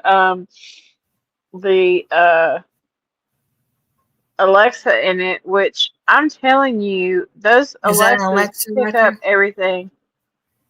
Well, I don't see it Yep. right there. Alexas It's do on the, pick up everything. They've solved murders before. and I think that they, because they've never talked about it, they never put it into evidence that I know of. And I think that Was the it kitchen picks really this everything up. dirty? They had that party the night before. They didn't have time to clean Saturday because they went out partying again. There is more blood everywhere than we thought. I mean, as far as spots. Yeah. There was gloves in the trash. Mm-hmm. That table looked like it had been stabbed. Was a ping pong table or the ding dong table? There does seem to be a lot of blood spots. Oh, right there by that thing. Yeah. That's why I just don't think that all of this happened in their beds while they were sleeping. That's so dumb. I don't think it did either. I mean, I used to think it was all done in the house, but I am beginning to think some was outside, especially after I saw the whites. Now this was the blood there and Santa's. This was chunks of drywall taken out of the bedrooms. I You wonder see why all they the did blood on that. that?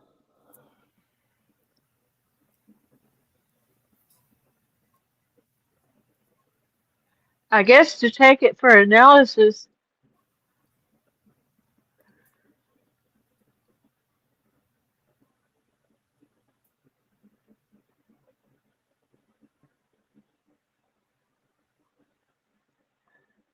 Man. Is that part of the wall? Where? There's one Yes. of the, Well, that's part of the floor. They there took must out be a parts. lot. Yeah, look at all that stuff on the floor, though. Yeah, she's got me researching Eco Shield too, Susie.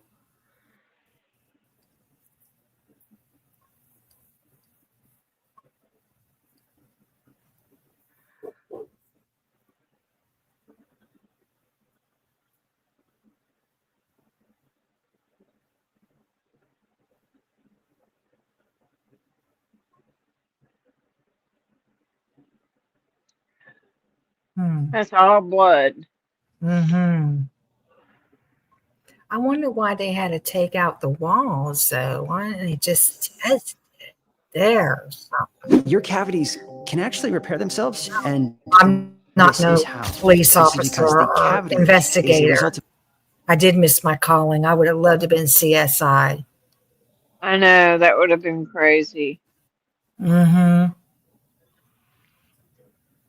I would be the one wanting to take the pictures. Hey, Randy. Oh, I got Randy's attention. Hold on.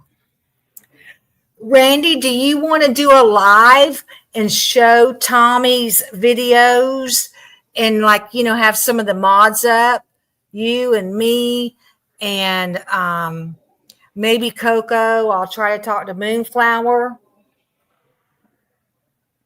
Let me know if you'd be. I think that'd be a good live. Us mods getting together and showing some of Tommy's videos and what was going on back. I think he only goes back 2 years on his videos, and just see what he believed and what was, And the people he had on his show, on the panel Yeah. that would discuss things. Yeah. Yeah.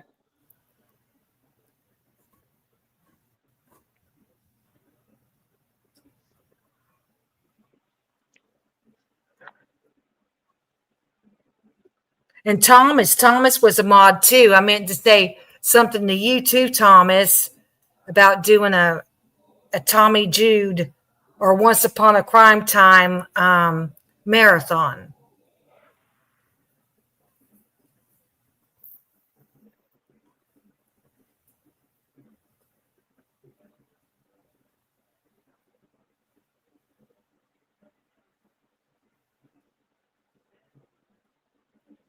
That'd be the bad thing about having parties all the time, is having to clean up after everybody. You know, you get your house all clean, and yeah, still haven't heard about the trash. There's all the pizza boxes.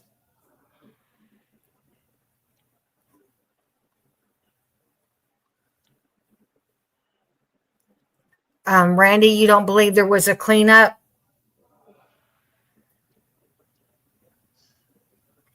Not enough blood? Then they had to have really been killed outside. Wait a minute. Wait. Did we just not see pictures of dishes all over the place here? It was a messy kitchen. Yep. Oh, Bubbly probably stepped away, Susie. She might be listening in the background or something. She says she had to do something. I thought we just saw all those dishes. Now, I'm picky about that stuff because I'd be like, why ain't you clean the kitchen? Maybe they moved all the dishes away. But why do that? There might be some blood in the dish. Look what a mess. Yeah, if I was CSI, I would be wanting to be the person taking all the pictures too. I would take pictures of everything, every little thing. Everything. Murder. Yeah, murders have been solved through pictures too. There's that Xana bag.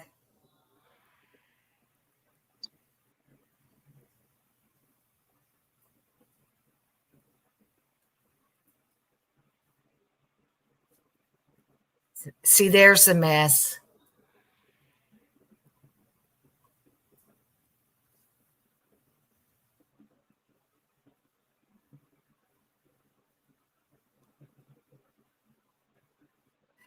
Did the cops do all that? Because I'm sure those kids didn't do all that. Oh, look, go back and let's look in the closets, if you don't mind. Tell me when to stop. That's the kitchen. Yeah. Okay, hold on.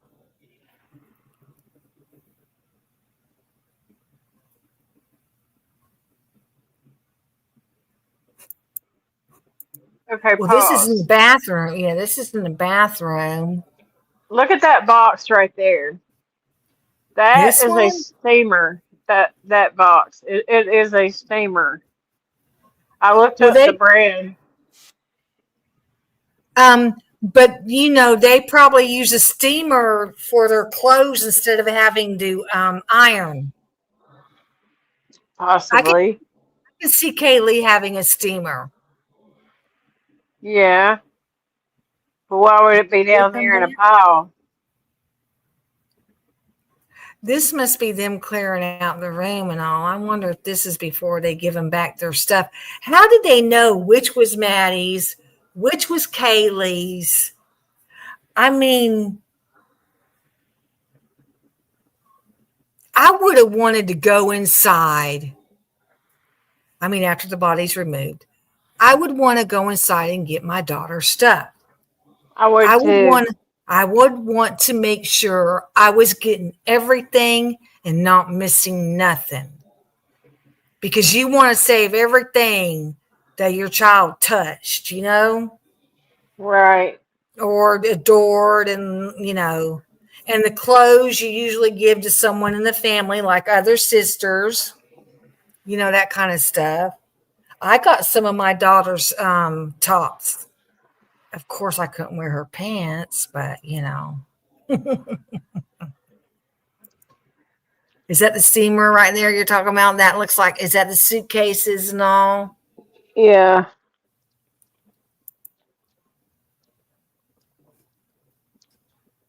Looks like a bunch of black hoodies too. That was that closet just right there.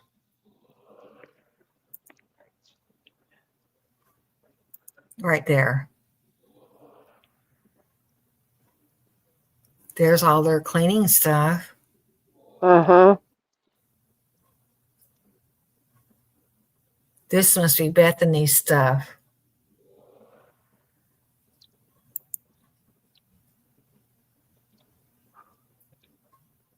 They had a good little washer and dryer.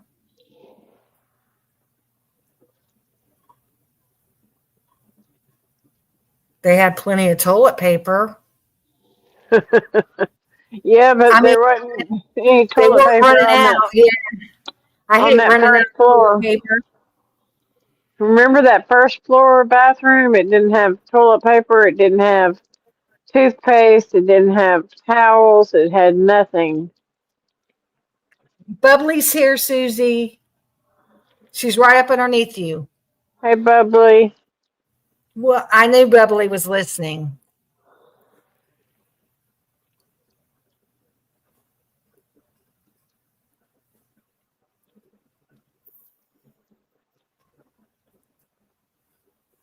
Okay.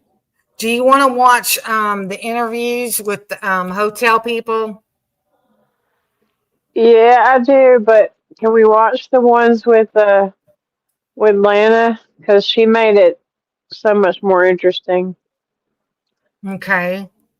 Does she only do one?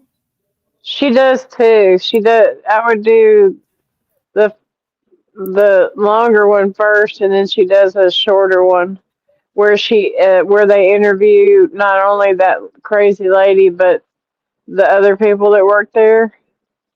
Mm-hmm. It's pretty funny. Okay. Oh, sorry, I keep yawning. I'm not like that tired, but I take this medicine for my restless leg syndrome, and it makes me makes me yawn a lot. It makes me a little loopy, but not bad. Who's on panel with Kane? Look, he's got 46 people in there. But I'm happy with my 25 people. Well, we're having great discussions. Yeah, we are. And whoever's over there, they may end up going back and forth. I go back and forth between stuff all the time. Oh yeah. But I watch a lot of music reactions, and I have a lot of like requests and stuff that get played, and sometimes if I see it pop up, I'll have to go watch it because they kind of did it for me. Mm-hmm. Where is Lana? She usually shows up in my feed. Yeah, that's the good channel, Homestead Journey. There was Bubbly. That's 3 years ago. Bubbly. Okay, let me put Lana in her.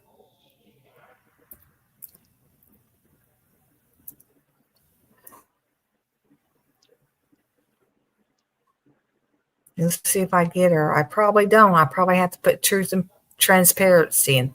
Good. We don't know her just by her name. She's not that big. She's not that big yet, huh? Well, if you're subscribed to her, the way I look for you guys is I go down. I did my subscriptions. If I do more, there she is right there. You and Scully are at the very beginning of my subscription line, just so you know. Yeah, go. Yeah, thank you. It goes by who you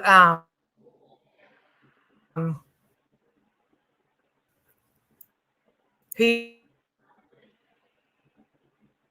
You're cutting out. looking at, and or that at that day asleep, and you know how YouTube does it when a video ends, it'll show another video, and I think it went right into land.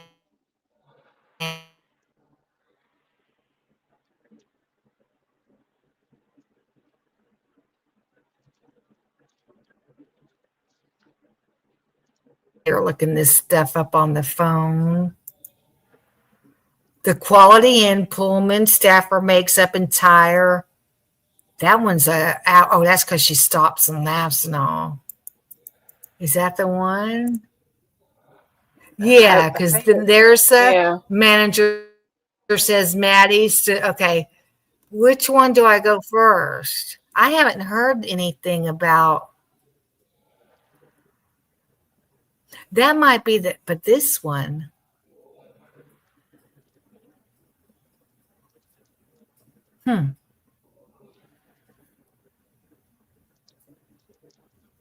ISP caught coaching and cheating.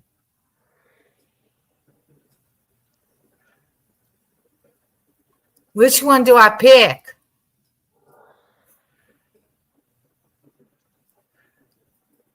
Looks like the same, but in a way, but she added more. It's just a little bit. Let's go here since it was her first one.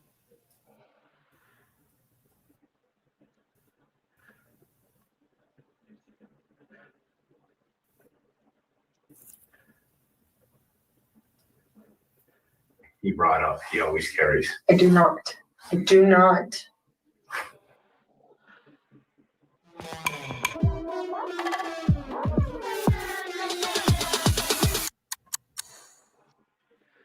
Okay. MX.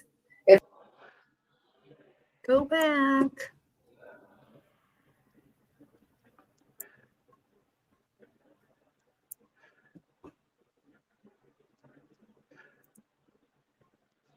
About 8 months. 8 months? Okay. All right.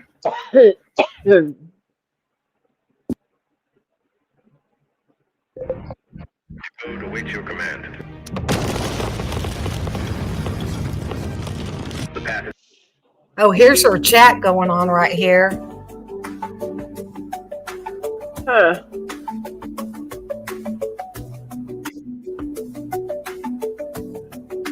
Okay.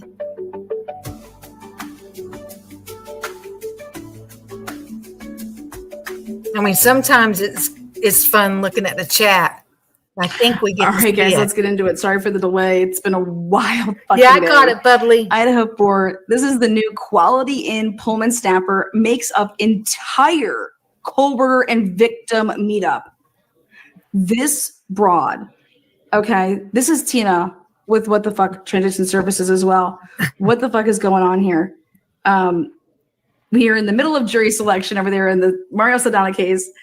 I'm in the middle of a unbelievable breaking story that's going to come out of my mouth this evening and things that we're going to be working on. We've been lied to. We've been lied to. Yes, we have. So make sure you join tonight. I mean, holy absolute shit. This will be the biggest story in 3.5 years of this case. It's literally unfucking believable. It's unreal, actually. Okay. Full fucking, my mind is blown. My mind is blown, and that takes a little bit. Woo! Checking in. It's nuts. It's absolute nuts. All right. This interview though, this happens on January 5th, 2023, literally right after the announcement of Brian Corber being arrested. We're extraditing him. You know, we have to wait for extradition to happen before the information in the probable cause can then be revealed. So go do yourself a favor and look up and see what the date and timestamp is of when the probable cause actually got revealed to the public. It's a really important thing. Now this broad, fucking A, her name is Mariah. Me and Mariah go back like babies and pacifiers. Mariah. Idaho State Police. And listen, let's just start. This is crazy. Here we go.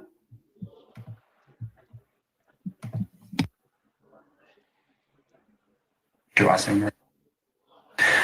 Concerning the Moscow homicides, it's 12:56 p.m. on, just today's the 6th? Yes, January 5th, 2023. All right. Okay, were you the one that called in the tip? Yes, I actually called in 2. Oops. Okay. So the first one was just stating that he had stayed at the hotel, and I was going to try and see if we could go back to camera footage, etc. So this is everything from the hotel. I've attached my GM's information. There's some stuff that we do remember from him being there. Okay. We checked in. We did update address to Pennsylvania address.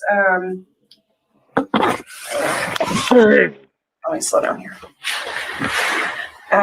Just had some weird changes in the system. Phone number change, address change. Yeah, sorry. Well, let's just step back real Yeah, quick. Lana What position is do you hold at the I'm the quality? assistant GM. Assistant GM. Yes, sir. Yes, Randy, she was being real dramatic in this video of what I saw. I mean, with her laughing and all, she was being kind of dramatic. I will admit that, which I can act dramatic too. And how long have you worked there for? Approximately 8 months. I did work there part-time as housekeeper for about 6 months before that. I'm sorry, I missed that. You've worked there for how long now? About 8 months. 8 months? Okay, all right. Okay. In this position as the assistant GM. Yeah, and then I was just a part-time housekeeper as a second job for approximately 6 months. Okay. Okay. Do you remember the date when you first had contact or first? Yes, I do. Okay. What date was that? So that was the morning of July 1st. Okay. He had checked in, and the girl that checked him in at the desk, you can see through the folio, had messed up quite a bit, overcharging, double charging, making huge mistakes, pissing him off. Yeah. So my first encounter with him was just trying to calm him. Now, I would get pissed off too if you were overcharging me, etc. Yeah, I would. When I was in my anger, like when I said I got in my car, if I got pissed off, I would be one to get in your face and fuss and probably get loud. I've learned to calm myself down now, but you know, I'm just saying. Down that next morning. The hardest thing is to get started. You have to get it on paper. Well, I've calmed down now because I don't have all that anger Over all the anymore. charges and You know, when you have anger held up inside you, you are going to act out in public like that, or when you get pissed off and all that stuff. You know, on the phone with AT&T. Yeah. I remember doing all that stuff. Verifying everything has been corrected. We do apologize. We did get into further conversation. If you'd like me to just. Yeah, I mean, how was his demeanor when you first had contact with him? Initially, very creepy. Very, very creepy. Almost numb, dead. No emotion. After everything got situated and fixed with the reservations. Okay, here we go for a second. Numb, dead, creepy. Ready for this? We're gonna make a little note here because this is I'm not gonna let her lie on my channel. I'm not gonna let her lie on my channel. You got to take her at her word. She first says that the first encounter that she has with him is the following morning. So he checks in. She has no interaction with him until the following morning when she has to like correct everything, right? Is that how you guys just heard that? You know, he checks in the morning. Well, first of all, you can't check in the morning. Everybody knows this. Check-in is at 3 or 4 o'clock in the afternoon. Sometimes Okay, 11. That's number one. Okay, number one. Check-in is at 3 or 4 o'clock in the afternoon. Everybody knows this who goes to hotels. Okay, if you can get in earlier than that, you have to make special arrangements for that. And usually it's noted into your account. Okay, like underneath whatever, like, oh, I let them in, blah, blah, blah. Number one. Number two, her first thing that she says here in this interview is that she encounters and has anything to do with this man. It's not the day that he checks in. It's the day after in the morning. That's her first encounter with him. Or when you first had contact with Initially, very creepy. Very, very creepy. Almost numb, dead. No emotion. After everything got situated. How can you have no emotion, but yet you're so pissed about fucking up my shit, about double charging me? That's emotion. See? Thank you, Lana. Numb, dead, no emotion. Somebody that gets pissed about you being overcharged or double charged or whatever the hell they made their mistakes with. He was pissed. That right there collides. And fixed with the reservations the issues. He then went into very, very nice. I actually compared him to Jim Jones.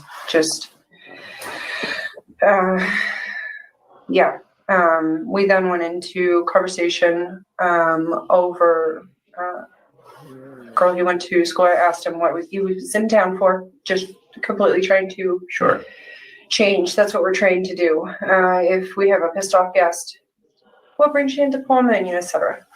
He then said that he was at the Pullman WSU, criminal program. I have a front desk girl there. It's actually like family to me. So we started talking about him and her, she's going to be graduating. We talked about Madison. Shut the fuck up. Dead. What brings you to town? What are you here for? What? And then we started talking about Madison. You guys, when I first listen, I was laying in bed last night and I fucking lost my shit. I couldn't go to sleep until 3 o'clock in the morning because of this broad. She ruined my night's sleep because I started laughing like a fucking crazy person, literally losing my shit, talking to my friend who has a baby now. Okay. And so she's up at all hours and and I was like, you got to check this shit out. This fucking broad needs a padded room. I am texting my friend, okay, to say, I cannot believe that I'm up. You need to listen to this fucking kook. Okay? Shit you not. Where are my messages? This is me. Okay? I said, it is 12:48 a.m. 12:48 a.m. I said, P.S. Listen to the lady interview from Quality fucking Inn. Send her the link. This woman is going to hell, I wrote.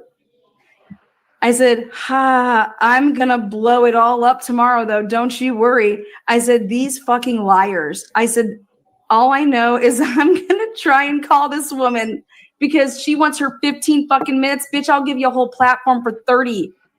I'll give you it for 2 hours. How does she stay monetized when she uses that word a lot? I thought you couldn't use that word on YouTube either. I don't know. You are absolutely, you need a padded room. Hey, I need to launch a campaign in 2 weeks. Let's see. I said, you are going to die at what this woman is saying. I said, I can't even breathe. I'm losing it. I'm losing it at 1 a.m. I said, she is lying about it all, laughing my fucking ass off. Wait till you hear this shit. I am pissing myself laughing.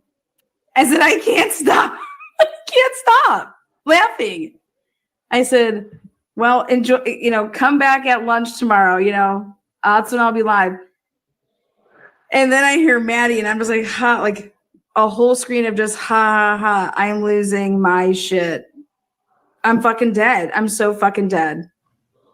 I said, just call her Jennifer Drake Jr. I mean, Jesus Christ, this is nuts.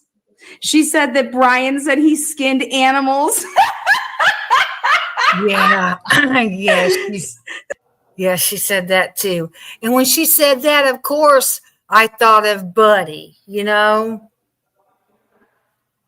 Bitch, what are you doing? What are you doing? Mariah, me and Mariah go back like babies and pacifiers. Dude, you need a padded room, Mariah. I said, she is so full of shit. I said, I'm offering her. I said, oh, she's offering her hotspot up? Yeah, just like you offered up your legs. I'm gonna spread my legs. Girl, you crazy. I just gave up my hotspot. Excuse me? He had asked me to leave a set of key cards for a Madison, or you can just put Maddie. My niece is Madison. So we got into a conversation about, my niece goes by Maddie. She never. Okay, so here she says that she doesn't talk to him until the next morning. Okay, but here she's saying, oh, I made the keys for him. And so bitch, you started talking to him the night when he actually checked in? Because I'm sure he didn't ask for the keys to be given to Maddie, an hour before he's checking out, right? This is nuts. They give her an hour of their time. Idaho State Police. Listen to these. They're like, yeah, listen to them eat it up. Listen to these assholes. I did come back at the key cards. They were still there the next morning. I got there, so I went through my night audit and my GM. The three of us do remember those. Okay. We talked about. She lies about that. The only reason that anybody remembers this is because you called every single person before, like you called them and you told them all of this. Sheets, collecting knives. We talked about sheets, collecting knives. We talked about sheets, collecting knives. Are you kidding? What?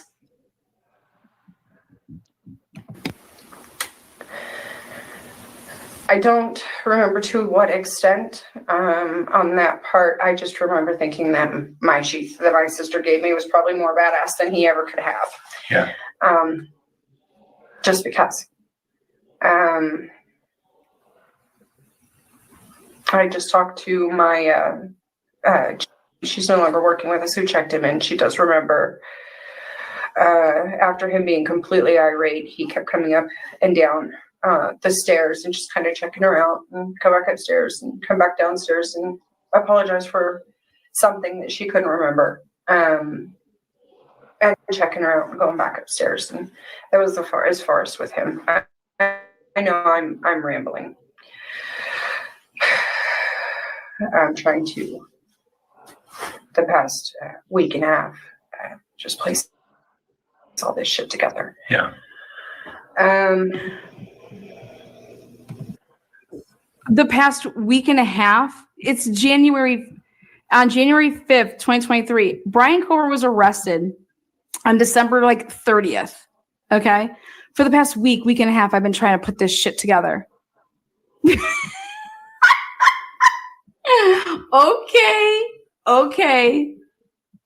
Okay. Get back in that padded room, girl. Thank you for the mental gymnastics this morning. I really appreciate that. You ready, Mariah? You ready for your pills? How long did he? Oh, I'm sorry. Go ahead. No, continue. Never saw a second guest. We did have 2 people on the reservation. Never saw a second guest with it. Is that information in here? Not. So I can actually pull it up on my phone. Okay. The reservation itself was made through third party, Expedia, I believe it was. Okay. So everything was actually paid for, and in the system we have a Michael F. Koberger Jr., which I later learned was his dad. Okay. And he was in the system? Used dad's information to make this reservation third party. So he didn't. He used his dad's information to make this reservation third party. Take a look here, guys. It says Koberger stayed June 30th, July 1st. He stayed for one night. Okay. For one night. June 30th. Right? You check in the 30th, you check out the 1st, and he was doing this because he was waiting for he had to wait the one night because of checking in to get his apartment, right? And now ask yourselves a question. Did Brian Koberger go there alone? Yes or no?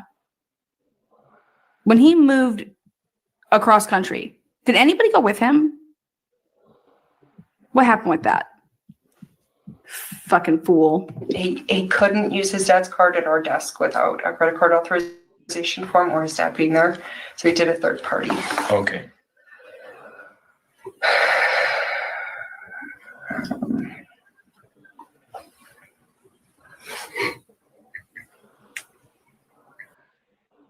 What if I guaranteed you 1 million views or you didn't pay anything? That's not a pitch. That's literally our offer. Here's why we can make it work. Our average client gets 15.5 million organic views in 3 months of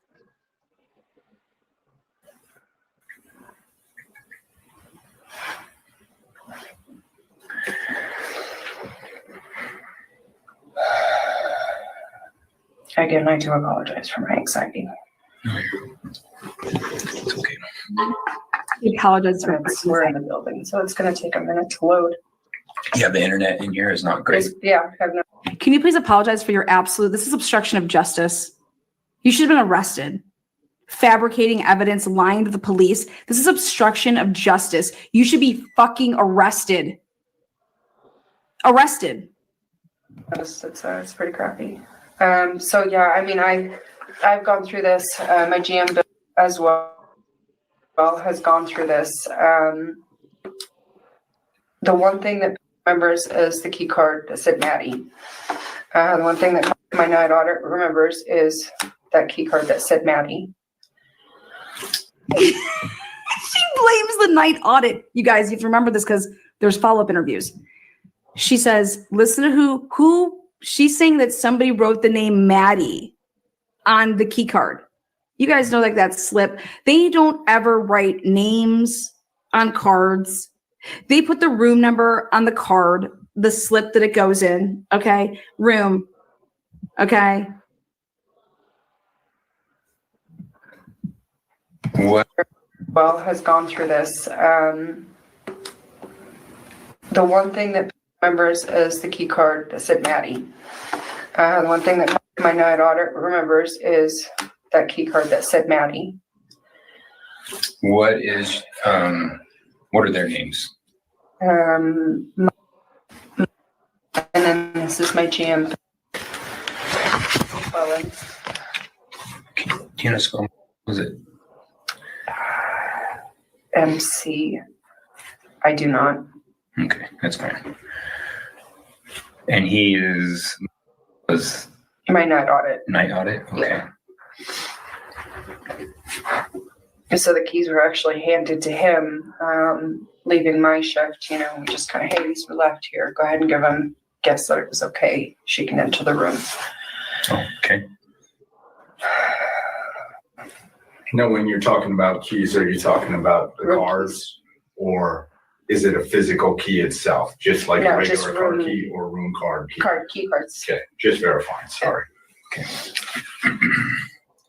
And was that, so did he, when he first checked in? No, this was later. This was later. This was afterwards. God, I wish I could get back to my cameras. If you guys have a way to go back there, that'd be great. We go back 2 months on our cameras. Oh, okay. So no, it was later. It was after check-in, and it was by my shift. Okay. That he had asked to leave the key cards there. So we're talking hours. Right. Okay. But it was like the same day he checked in, or afterwards? I want to say it was the next morning. While we were having our whole conversation. Because some things got screwed up. And so that's with the check-in. Yeah, okay. I mean, if you look at errors that had to be corrected, she changed his rate, and it became a whole thing with she actually. And then changed his rate to a contractor's rate, and it just messed. Okay, I see. Those were his signatures that he had used.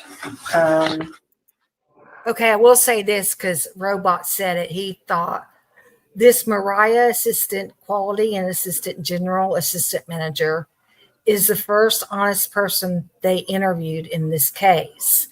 And I will say, when I very first heard this on my own, not with Lana, just the thing that Accomplished Day showed, I did wonder if she was telling the truth. And it made me like, well, maybe Brian was part of this, but he didn't do it alone. Again, I'll never believe one person did this crime.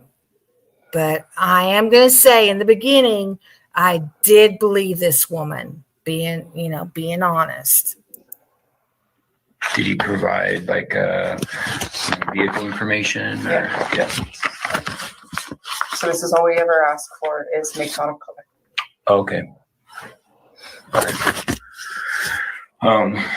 I was advised by another night auditor, the gas station directly across the street from our hotel happens to be one of the biggest liquor stores in town. They hold their cameras for a year. Okay. And that's right there. And you guys are off of Bishop, right? Yeah. Okay. All right. So after he kind of calmed down, what did your guys' conversation entail then? It was. And see, they say that we're also pro-burgers hooked on Brian, that we wouldn't believe any of the evidence against him or whatever. If this is real, true evidence against him, then yes, I'm going to believe it, and I'm going to think differently of Brian. But then again, I emphasize, it was more than one person that did this. I think at least 4 people, did this crime, if not more. Literally, so, what brought you into town? He stated that he lived there, which I was kind of like, okay, Pennsylvania, whatever, why'd you have me change address? I'm not going to argue with this guy anymore. I'm done. Yeah. Change it. Yeah. We started talking about him for probably about 15 minutes in the program up there, and she's graduating, and do they know each other? He's not sure. Yeah. Conversation got turned to this bitch is crazy. Do you understand that she just said, I asked if he knew this girl. He said, oh, I'm not sure. He just was just moving here. He doesn't know anybody. Do you think he's going to say, I'm not sure? No, he's going to give some long-winded, no, I don't know anybody. I haven't met anybody. We have a barbecue, though, in like 6 weeks. This woman, seriously, an absolute fucking lunatic. An absolute fucking loon. to sheets collecting knives. Conversation got turned to sheets collecting knives. Again, I kind of really draw a blank there, and I go into. When have you ever talked to the woman at the front desk or the GM of a fucking hotel to talk about? We just started talking about sheets and knives.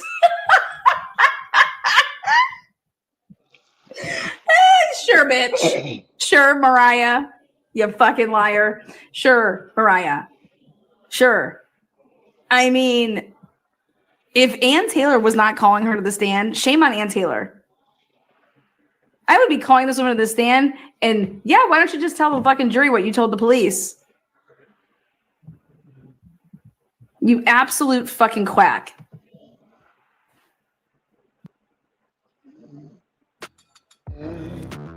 I wouldn't be calling. Save time creating content and generate a high-quality clone of your voice. I wouldn't be calling her those kind of names, you know? The world's watching now. You wanted a big platform, right? Here, in trial. Go ahead. Under oath. Raise your hand. You swear to tell the whole truth, nothing but the truth. You lied the entire time you talked to the police, correct? But you weren't under oath then, right? But you are now. Okay? Unbelievable. My leather purple sheath. Like, and I'm really racking my brain. Did he even pull one out? I don't know. Yeah. Okay, Robo just said this.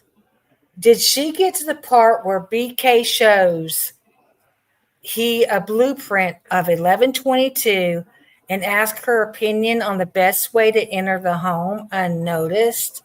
No, I never heard that. I listened to the whole interview that Accomplished Day has. I didn't hear anything like that, Robot.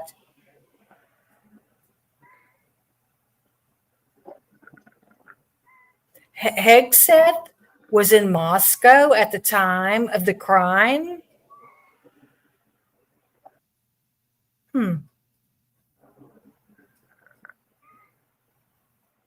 I've wondered if this is a big government operation here, you know? Jennifer Drake used the phrase, I'm racking my brain, just so we're clear. We go into actually, when he was heading out of the building, he did turn around and come back. So that was when he stated to leave the keys. I don't remember him ever checking out.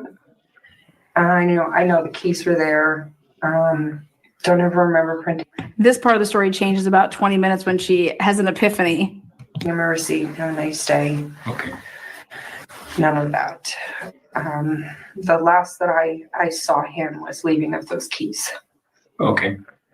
So as far as The last that she saw of him was him leaving those keys, which should have been like day one, on June 30th, when he left supposedly these keys for, Maddie.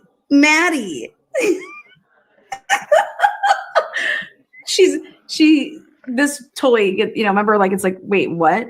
I thought you had to like fix his room and do all of that stuff like the next day. Here's a comment. The meth is being so disrespectful towards her. I don't know why people claim others of being on meth.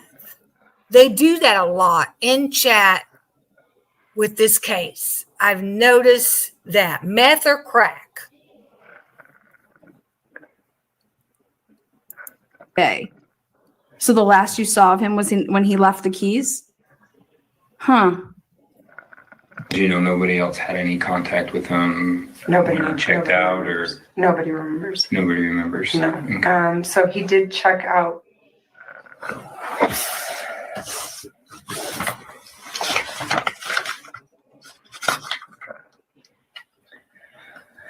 Uh, 11:49. Who, Randy? You mean I think that comment is made against this woman, the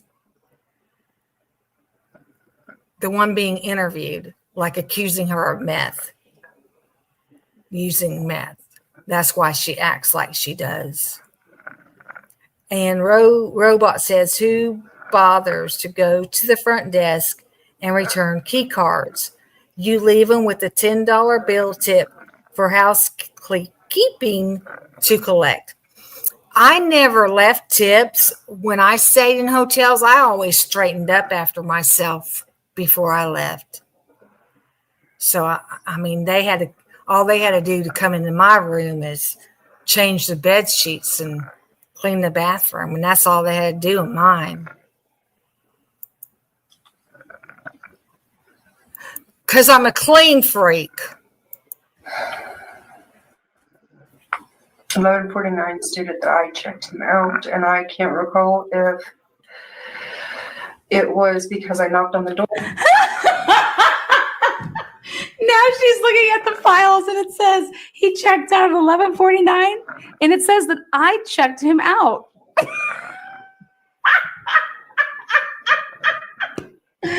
I thought the last that you saw him was, you know, the night before when he left the keys, you know, for Maddie.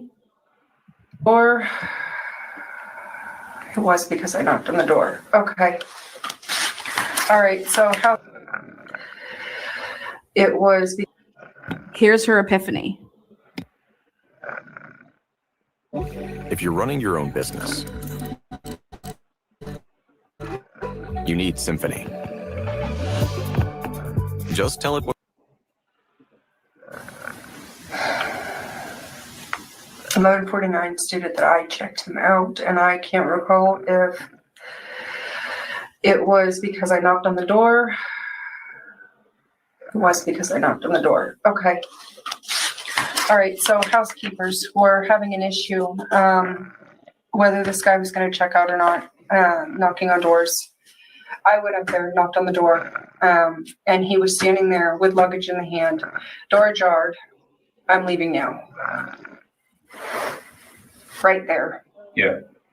Like he was waiting. So that is actually when I was the last person to see him leave. Okay. Because checkout's at noon? Checkout's at noon. Okay, all right. Okay. And you guys normally go up there if our housekeepers are doing nothing, standing around and waiting on guests, and we don't have a D&D, we will knock and see if guests are still in house. Okay. Okay, gotcha. All right. Do you remember, I guess is there anything that you remember about him, like what he was wearing, like footwear, anything like that? Black coat, for sure. It's July 1st, black coat. It's like fucking 90 there. A black coat. And she's about to say it was a long black coat, like a trench coat. I fucking can't breathe. It's July 1st. A long black coat. He was well dressed. I remember he had a black coat on. He had a long black coat on. He was well dressed. This was in July and he had a black coat on? Yeah. Okay. Yeah. Yeah, that was actually topic, and that was topic. Okay. Anything else that might have caught your attention? I've been doing this for a week and a half. 2 weeks.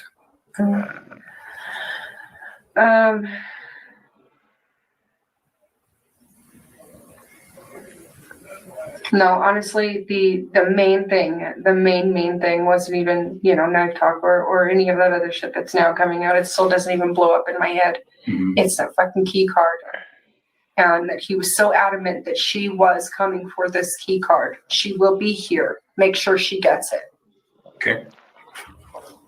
She never showed up. So that was kind of like, wow, this was a huge thing for him, wow, I mean, we're talking shit, COVID.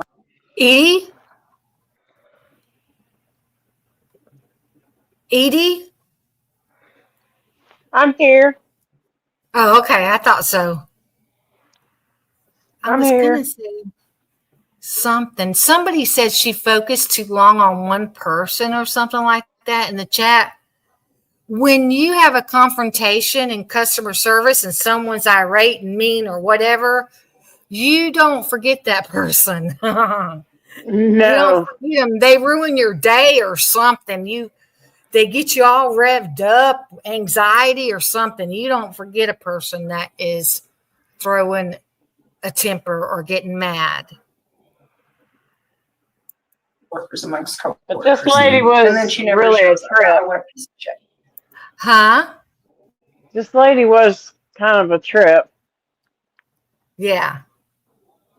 Yes, Susie. We were talking about that earlier with Bubbly.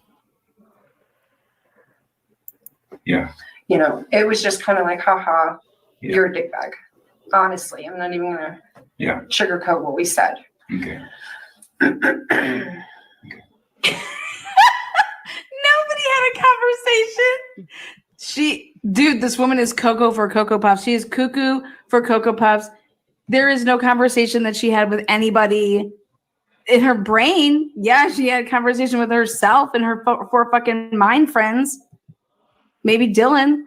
Dude, what is she talking about?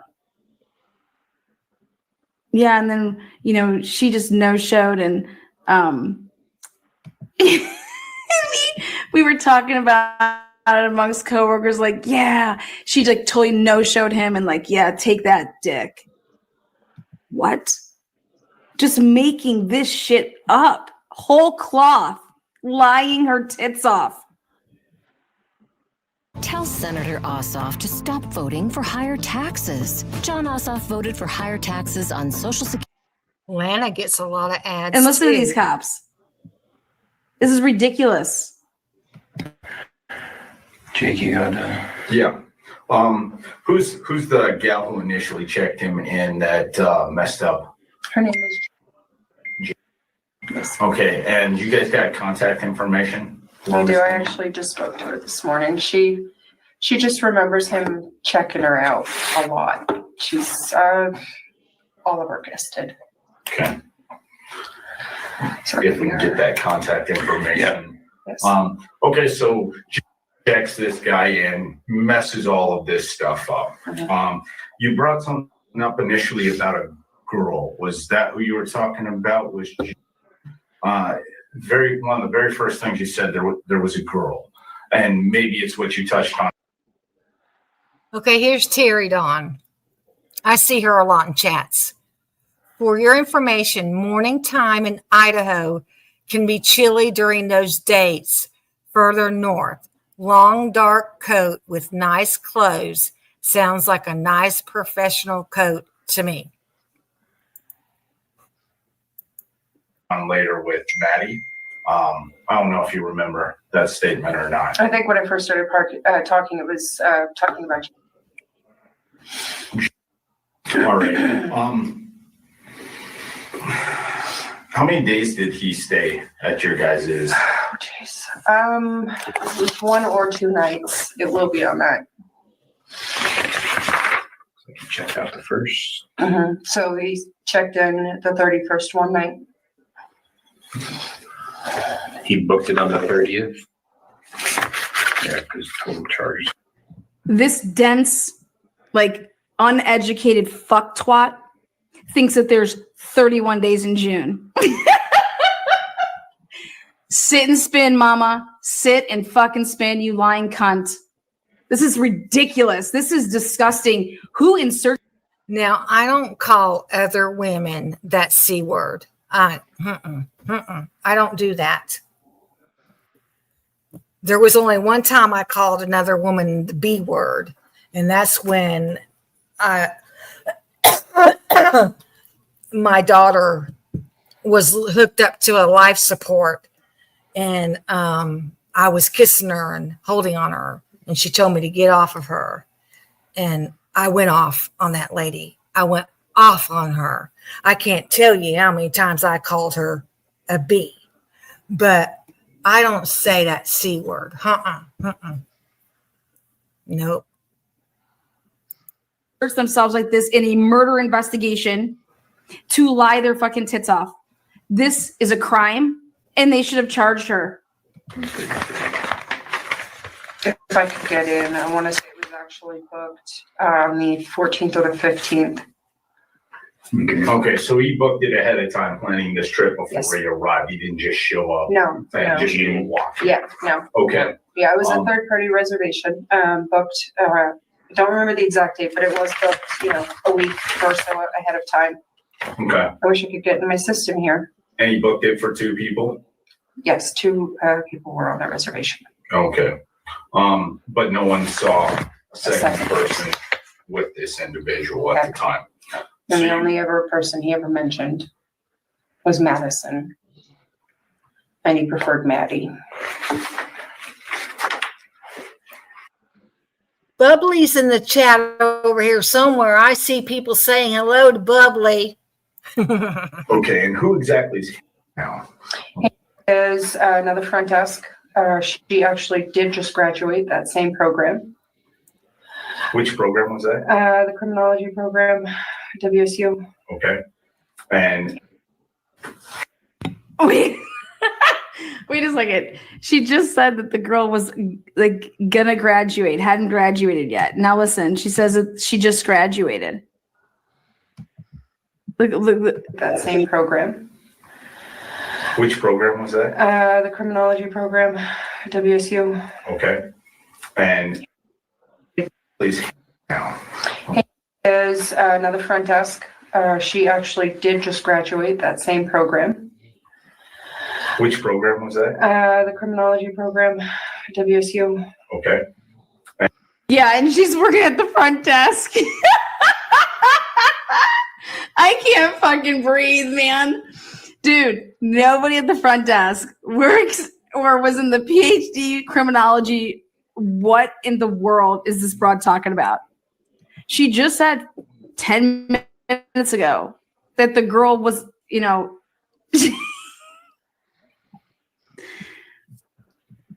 I thought she said it was her Dude, niece or this someone. is literally. Didn't she say it was like her niece or someone that was doing the criminology stuff also? I can't decide if the Trent Bolt from the Chris Watts case of Trent Bolt coming forward and saying that Chris Watts and him were lovers and he just got his lips done to be the best dick sucker in town because Chris Watts was gay and I'm his lover. Remember all that shit? Trent Bolt. I can't decide yet if Trent Bolt is like who's worse here. Okay. This is insane. This is insanity. And how'd she come up into the conversation? When I asked him what brought him in town, that he was up there at that criminology program, and that's just me kind of diverting. Oh, we have a girl, she's graduating, and just trying. This guy's already being a dickbag. He's being rude at cause of our front desk and overcharging if we walk out my door. Fair. And so you bring up into this. Okay. Yeah. You guys are both going to the same program. You know her. Yes, I did. That type He of doesn't stuff. recall. Yeah. Doesn't recall. Yeah. But he's there for the same program you're bringing up. In that discussion, then you moved on from talking about the program that he's attending. Was there anything else that sticks to mind outside the sheath and other stuff that comes to mind about that discussion? The sheath. Anything else sticking to mind? Overcharging. Bring your agent into Monday.com. Your Lana, stop the commercials. You get enough Snapchats to make up for this.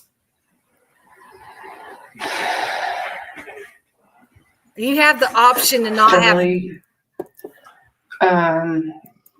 on StreamYard, you have the option to not have ads when you do your lives. Just saying. Besides updating a phone number.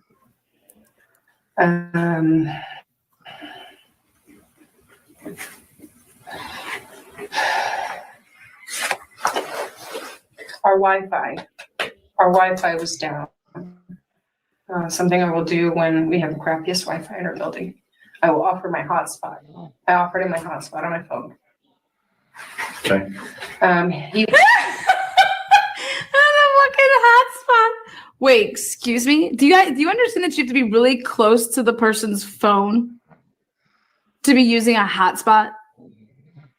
How can you use a hotspot? Bitch, what are you talking about? Come on, I'm being serious. How is he using your, how did you offer him your hotspot? So somebody that's a piece of shit dick, okay, pissed off. I can't believe you guys overcharged me. I'm pacing around. I'm going up and down the stairs. I'm checking out this girl at the front desk. Oh, wait, here, by the way, I'm waiting for this broad to come here. Will you give her these two? Can I get your hotspot? Do you want my hotspot? What? This is insanity. This is full-blown insane. This is amazing to me because this is comic relief right here. This woman should be in jail. He was one of the only people. He was, in fact, the only person to complain about our Wi-Fi that day. So just to shut him up and not complain or not argue that our Wi-Fi is working fine today, I offered my hotspot. I don't believe he actually did use my hotspot. That's another thing that's okay. Is there a way for you to verify that? Did he take information down for accessing it? No, and that's why I think I don't actually shared it with him. Is there a way to go back and see who you shared your hotspot with? I have no idea. I don't know. I'm not that techie. Neither am I. We have guys that would be able to tell us that for sure. I don't believe. I want to say there's my entire time as AGM that I have had maybe 3 or 4 guests that I shared that hotspot with. Can I tell you what Brian one of them? I honestly cannot. But you remember at least offering it out. Yeah. So you've gone through it, and now you're kind of diverting the emotion from frustration, of being overcharged, mischarged, however that goes. And you guys are diverting that. You've discussed this program. Who brought up the sheet? That had to have been him. I am not somebody who shares information like that. I did show him a self-defense. But she's that person that shares her hotspot. I'm fucking dead. That's weapon that I got through self-defense course through martial arts. Okay. And I did show him that, and he kind of just chuckled at it. And I said, well, it is the most legal way that I can actually travel with this and keep myself safe. I did show him a self-defense weapon that I got through self-defense course through martial arts. How does this come in the conversation? Hey, by the way, do you want to come check out my purse? I got my self-defense weapon in there. Just want me to pull this out of my asshole? Hold on one second. There you go. What?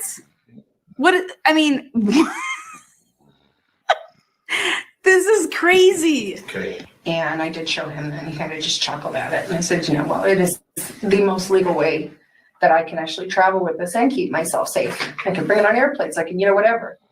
And he kind of just giggled at my self-defense weapon. What is the self-defense weapon? I don't know what it's called. It's got where you can hold your fingers on it, and it's just long, and made out of aluminum. It looks like a stick with rings around it. I know what you're talking about. Yeah, it's kind of pointed on one end. Yeah, it was not, did not have a point on it, but it was a blunt, which that's what made it legal for me to carry. Okay, yeah. Yeah, I know what you're talking about. How'd you guys get into that? That's interesting. How did you guys get into a self-defense weapon? I don't know. And that's something that keeps racking my brain. Like, did he fucking actually pull this out? I don't remember him pulling it out. Why would I need to compare my sheath to his sheath? And I cannot. This is gonna be real. I was trying to rack my brain. I have no idea. This is Tina with What the Fuck Transition Services. I have no idea how we got on this. I have no idea if he pulled out my sheath. I have no idea why I would be comparing sheaths. If my sheath is better than your sheath.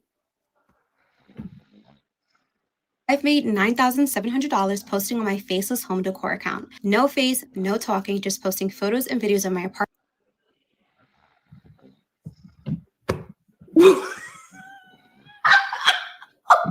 Remember, Okay. But for some, did he fucking actually pull this out? And I don't remember him pulling it out. Why would I need to compare my sheath to his sheath? And I cannot remember. okay.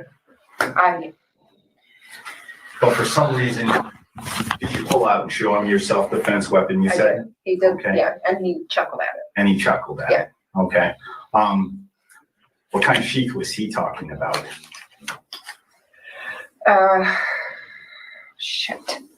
Sheath, knives, collecting knives.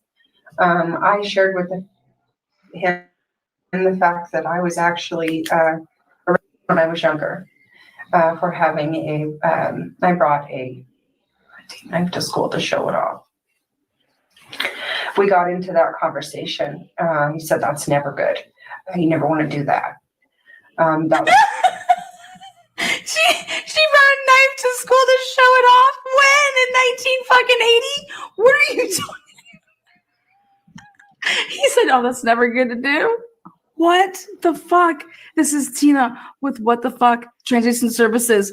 Girl, you need Dr. Phil, Oprah shit, padded room, 24/7. Maybe we'll give you 30 minutes out for lunch. Maybe we'll let you walk around the park for 30 minutes supervised. Girl, you need a padded room. part of the conversation. He never wanted to do what? Bring a knife to school. Bring a knife to school. Okay. Did he say that, or is that just what you intimated from how he said? How he said it. You never want to do that. I admitted to, school was showing it off to friends. I've been collecting weapons my entire life. I then told him about losing most of my knife collection. What did he say about that? He seemed disappointed in me. He seemed disappointed. He seemed disappointed in her that she lost parts of her knife collection. He seemed disappointed in me. How long? How about the real question here is, how long did y'all talk for? Like, can I get some timestamps here? Was this like a 2-minute conversation, 20-minute conversation? Are you sure you didn't go in his room and hang out all night and give him a little hotspot loving? Come on, girl. Cough it up. Racking my brain trying to figure out how his came up. How the whole knife, how everything came up. How his sheath came up. We were comparing swords.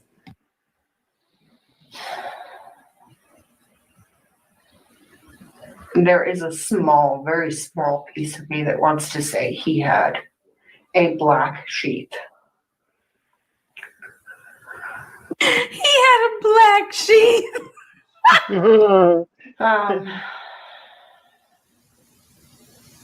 That's, and I can't definitively say it, but that's just a black sheath. Okay. Well, let's step back for a second. And as we're talking, little things seem to be surfacing just for helping on recollection. When he walked in and talked to you, he was already checked in at that point in time when you were having the discussion? And what brought that discussion about? Was it him coming down, you calling him? Were you guys at the front desk? He came at the front desk. He came to the front desk. Okay. Did he ask to speak to a manager or? He did not. So upon opening, get there, look at the computer, see what's going on, to do everything correctly from the night before. Oh shit. Why did we have a rate change at contractors rate? We already have an immediate problem here. So I was already kind of aware that we had an issue. Okay. Not sure who, what, where, what was going to ensue from it. But he at some point made his way to our desk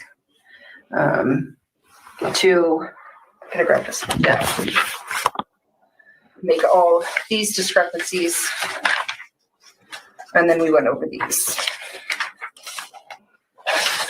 So these are the actual credit card transactions and where they start. Okay, so you're saying from the night before. So I'm assuming he checked in during an evening. And don't let me put words in your mouth, but is that correct? Did he check in during the evening the night before? When you're saying the night before and he's down in the morning? Yes, talking to you? the next day. Okay, so he checks in the night before. And then he's down and discussing with you She just said 22 minutes ago that Brian Colbert checked in the morning. I'm calling right now. Thank you for calling the Quality Inn Paradise Creek in Fort.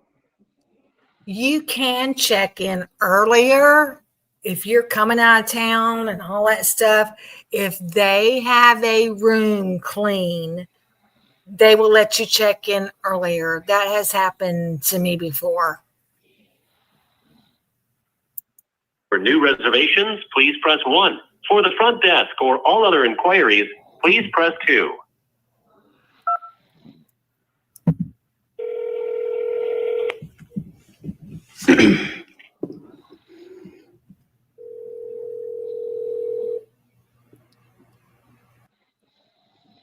Unity Environmental University now offers bachelor's degrees in only Many 90 credits. Choose from commercials, programs and this is during a live, unless this is just playback. I don't know.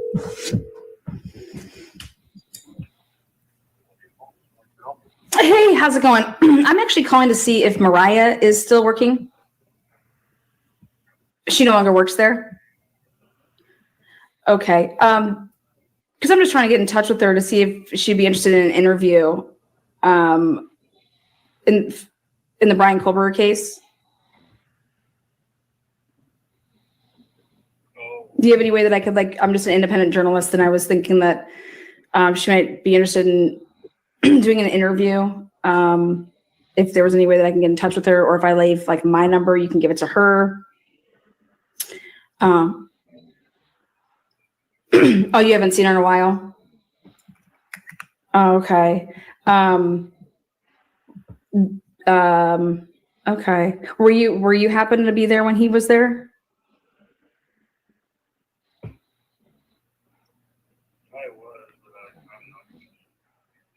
No, okay. That's I respect that. I respect that. Okay. Do you know if she's still in the area? If I was to like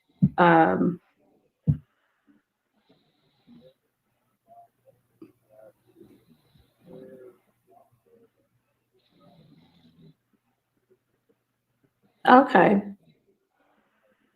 Oh, okay, yeah.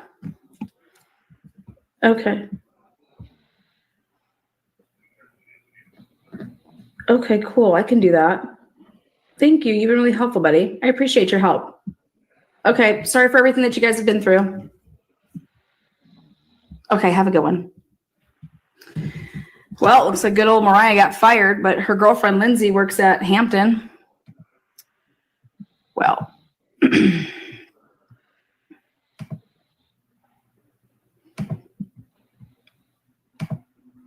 Unreal. following morning. No, he's checking. Now, I don't know if that person she called would say that she got fired. Did he say she got fired? Because usually you don't give that information out. With me on B shift. I know, it's a ways back. Yeah, and this is all during my training as well. So there's a lot that was taking place during that time.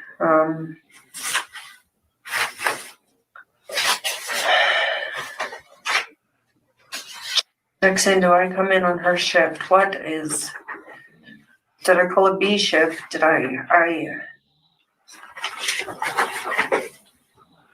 really should have gone back and looked at scheduling.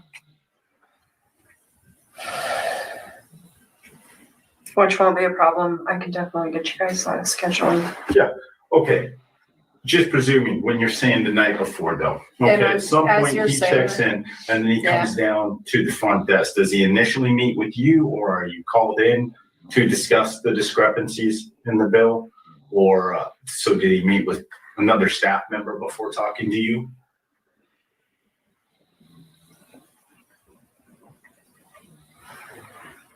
I'm trying to remember if it was the night that he checked in, or I dealt with it the next morning.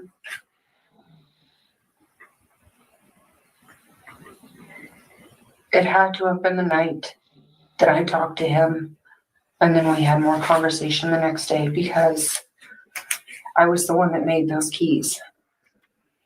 So it had to have been that night. And they rolled over through a night audit. So it had to be 2 conversations I had with him. Okay, 2 separate conversations then. So one night he checks in, there's some discrepancies on his, do you guys issue out of it at the time of check-in? No, we don't issue him anything. We can't even print him a receipt because of third party. So all he can get from us is a 0 balance. So there was nothing I could even offer him at the moment, except for ensuring that money has been returned back to card until checkout, which checkout, he never got a receipt. I don't think he ever got a receipt. Okay, but as he's coming in, he's like, hey, here's who I am. I'm arriving for my reservation. I'm so-and-so. Is there any paperwork you guys fill out with him? So that's that folio. That is that registration. That's checking. Okay. That is that right there. And that was done with, I was not. I'm just asking only to try and discover, is this where he notices the discrepancy in the bill? Is when he's initially arriving, checking in, and you guys give him a sheet of paperwork? Because how does he become aware of this discrepancy in payment or charges? That I don't know. Yeah, that I don't know where he becomes aware. At what point he becomes aware. He becomes aware when it hit his banking. So it should not have ever hit his banking because it had been prepaid. Right. And now I'm thinking, like, was I there during check-in? Was I standing next to her? Because during my training, unfortunately, I was also training front desk. Well, just in timelining you with where your interactions were, none of this is too terribly important where we're going to be needing this, or it's at least something we can check on through the system. He becomes aware of this discrepancy. He talks to someone, is obviously upset. At what point in time, what I'm trying to figure out is, at what point in time did you have the interaction with him that night or the following morning? You go to talk to him. What's he wearing when he comes up to you? You're saying the black coat. He always had he always had a black coat on. Was he carrying bags or anything with him at the time? Okay. I was there during check-in. He had a hard suitcase with him. Okay. He had a hard gray roll-away suitcase with him. Phenomenal. See, it's some of the little things. So he shows up. He's got this hard gray suitcase. He rolls it into the side. Yeah. He walks up. He's got the suitcase with him. He's having this discussion with you. Is that the initial point where you discuss the? Look at these fucking shitty ass motherfucking cops. Arg, I'm gonna have to get premium. Design the perfect voice for your brand with 11 Labs. How are you even getting past a fucking 3-minute conversation with this fucking broad? This dude at the 29-minute mark of this conversation. Yeah. Okay. So I'm going to, so he has a hard suitcase. Okay. Yep. That's it. He had a hard suitcase, gray, and he's rolling it. Listen to this man. Fire now. Suggestive, leading, and absolutely ridiculous. She doesn't remember shit. She's all the fuck over the place. Literally. Like, you wish she was in the sheets on a Saturday night with you. But we're doing an interview for a murder investigation, okay? This is ridiculous. We're going to be needing this, or it's at least something we can check on through the system. He becomes aware of this discrepancy. He talks to someone, is obviously upset. At what point in time? What I'm trying to figure out is, at what point in time did you have the interaction with him that night or the following morning? You go to talk to him. What's he wearing when he comes up to you? You're saying the black coat. He always had he always had a black coat on. Was he carrying bags or anything with him at the time? Okay. I was there during check-in. He had a hard suitcase with him. Okay. He had a hard gray rollaway suitcase with him. Phenomenal. See, it's some of the little things. So he shows up. He's got this hard gray suitcase. He rolls it into the side. Yeah. He walks up. He's got the suitcase with him. He's having this discussion with you. Is that the initial point where you discuss the discrepancies? No. No. Okay. No. So Jack went ahead and ran through. Wow. Thank you. The check-in process. I kind of stood back to the side. Pants to the side. I'd been there much longer than me. This was probably literally my first week on the front desk. So she should have known more about me. I did not want to step forward, not knowing what the hell was going on. This was definitely a situation that was left for my GM to help me as a training session figure out how to fix this. So I do remember the actual check-in. Okay. So you're there checking this guy in. He's got his hard case there. Did you have a discussion with him at that point in time? Any interaction? No. There was a hi, how are you? So I dated a guy years and years ago. I was much younger. They shared the same nose, and that was the one thing that stuck out in front of me was this guy. Ugh. She's a lesbian. Okay. She's a lesbian. Checks him in. He departs. So it's probably or possibly the next morning when you have The next morning. real in-depth discussion So we with walk. him. You are literally. I go upstairs. He comes downstairs, and that's where everything.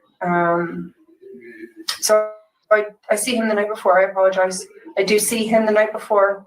Keys are left. We do not see him for the rest of the evening. We don't see anybody for the keys for the rest of the evening.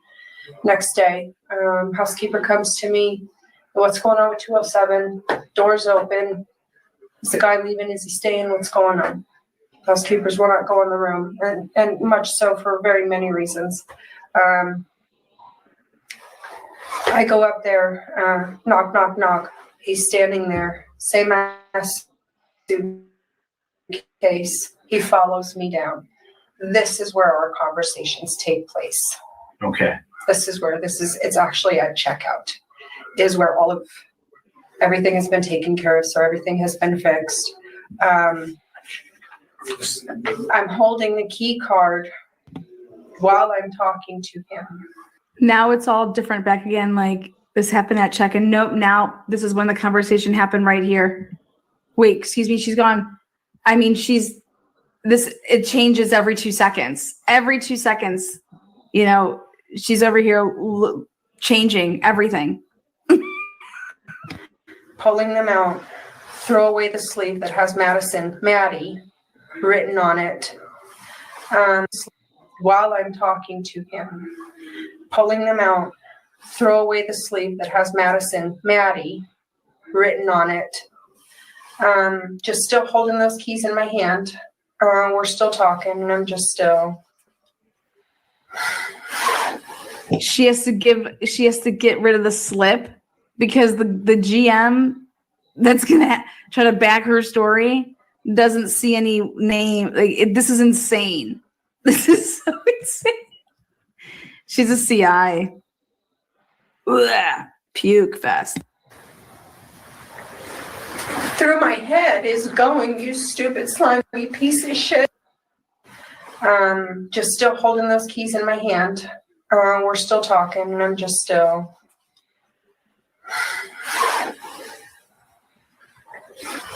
Through my head is going, you stupid slimy piece of shit. What's the matter? The girl didn't fucking show up for you.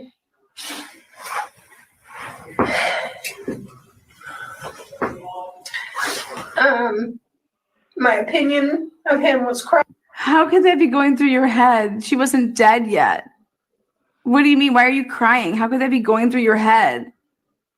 What the fuck are you smoking, you fucking quack out? Like, dude, get her some fucking pills, man. Padded in pills.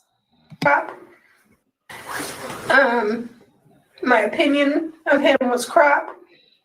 My fake smiles were hardly forced, very, very forced. Hardly forced. I mean, very forced. I apologize. No, take your time to relax. We're here to listen and learn a little bit from you. So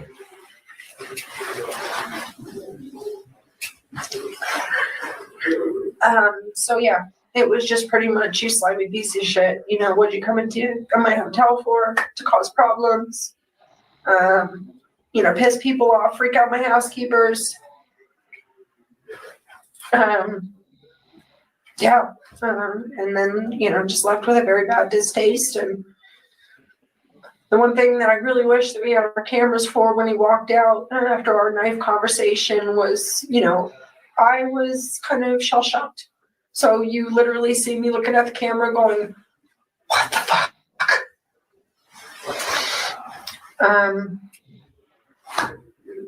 Yeah. okay. Real quick, yeah, before we got some questions. You guys check him in. There's an interaction. He's got the hard case. He leaves. He comes back, and upon checkout the following morning, you guys go into this discussion about the sheet. And I'm just trying to nail this down. I don't mean to keep repeating this. You for some reason pull out your defensive tool and are talking to him about it. You guys discuss the knives. Your ex-husband. He carried. Took. That's how my weapon came out. He always carried. He always carried. That's what he Carried said. What? I want to say sheath. I cannot recall seeing a weapon. For some reason, black. He always carried it. Don't He always carried it. And I reach in and lean under my front desk, which is where my purse is on camera. And I pull out, this is what I always carry. My sheet stays at home. Okay. But he brings it up that he always carries. He always carries. Do you remember why he brought up he always carries? I do not. I do not. Okay. And it's something that has just been battling me and battling me. And I wake up this morning to the news footage of a sheath.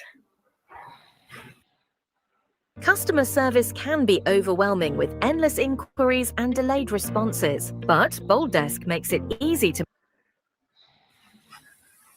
So. When did you learn about that? It was this morning. I don't know, my fiance had said something to me. They found blood on a sheet. Of course they found blood on a sheet. Yeah, he was in the house. I mean, come on. And then I was watching the news and it was not a sheet. It was a sheath. And that's when everything started coming back to me. And not a fucking sheath. Like little bits and pieces were there that did not make sense. And for some reason, seeing sheath on the TV screen, and it just started rolling through my head. And again, my sheath was just so much more better than yours. So I wasn't even interested in even talking to you about what you're carrying or what you're doing anymore. This guy caused so many issues. I'm done. I mean, I as bitchy as it sounds, I really didn't give a crap about what he was talking about at that point. Okay. Yes. And I really fucking should have. No, we're affected by many things in this world. And there's all the day-to-day. You never expect to be in this situation where you're sitting here and discussing something like this with us. Relax. And that's okay.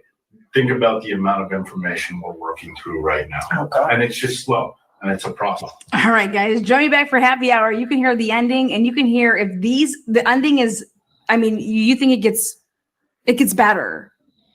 What she's about to drop gets better. And then they go and they call up these coworkers, and she's a complete kook. But join me back. We'll be doing that for happy hour. Join us back over in Florida. Nothing but the hits. Nothing but the motherfucking hits over there in Florida.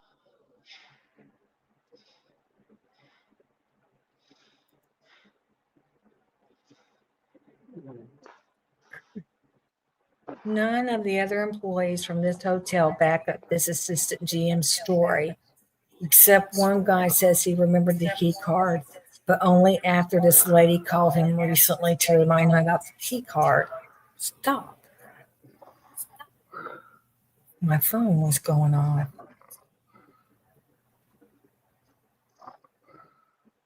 Okay. Let me come back to here. Do y'all want to see? Stop. I thought I get this. Dang it. And I wish there was a way I could get this out of here. That's probably what.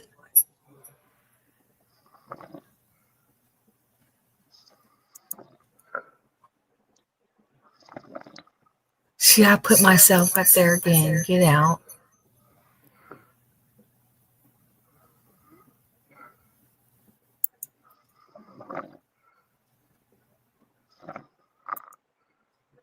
Huh. Okay. Do y'all hear me? Hear me?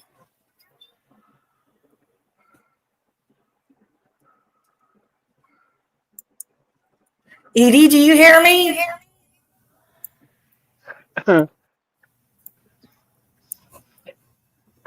You can hear.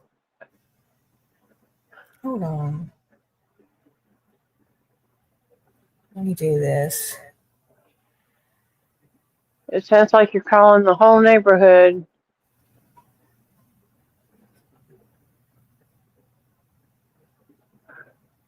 Now do you hear me? I can hear you. Okay, because I got out of YouTube with my phone. Shoot. When I play videos, I cannot see chat.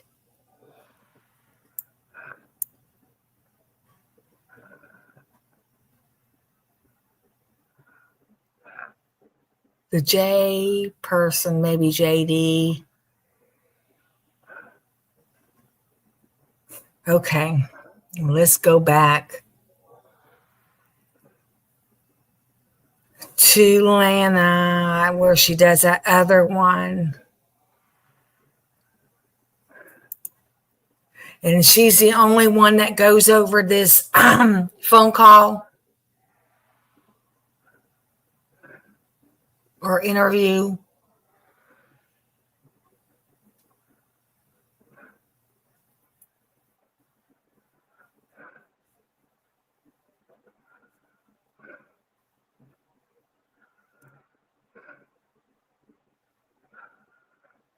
Okay, the hotspot drama.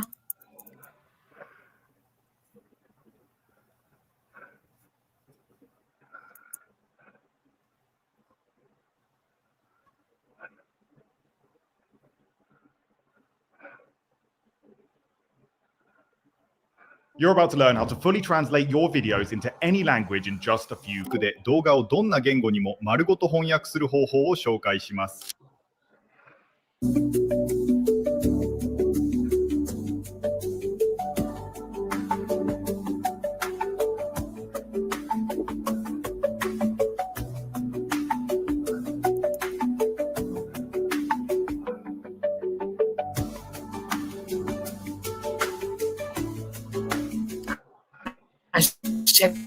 Checking out her.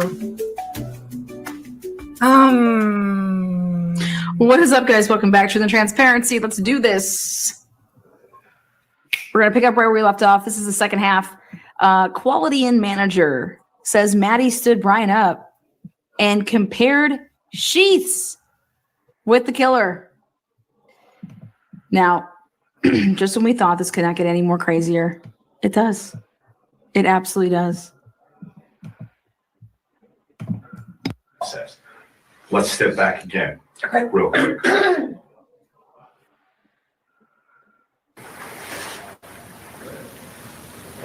No, we're affected by many things in this world, and there's all the day-to-day. You never expect to be in this situation where you're sitting here and discussing something like this with us. Relax, and that's okay. Think about the amount of information we're working through right now. And it's just slow, and it's a process. Let's step back again, real quick. You guys are there the night he's checking in. You're standing back as he's having the discussion, and I apologize. Her name keeps coming and going because I've been dealing with just checking in, man. Yes. I was wondering about Kate.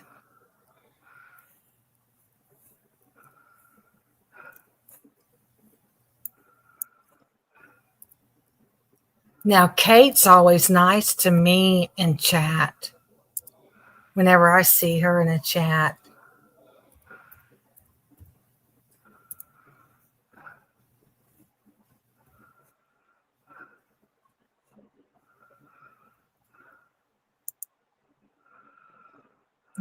Gosh, she's got 976. She's getting up there.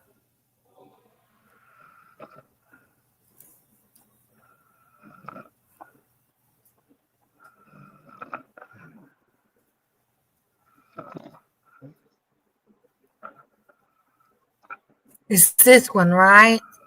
Former hotel. Yeah, here we go.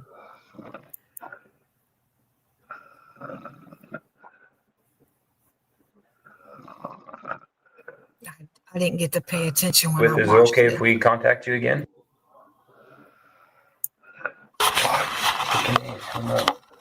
Gosh dang it. Okay, I already did like it.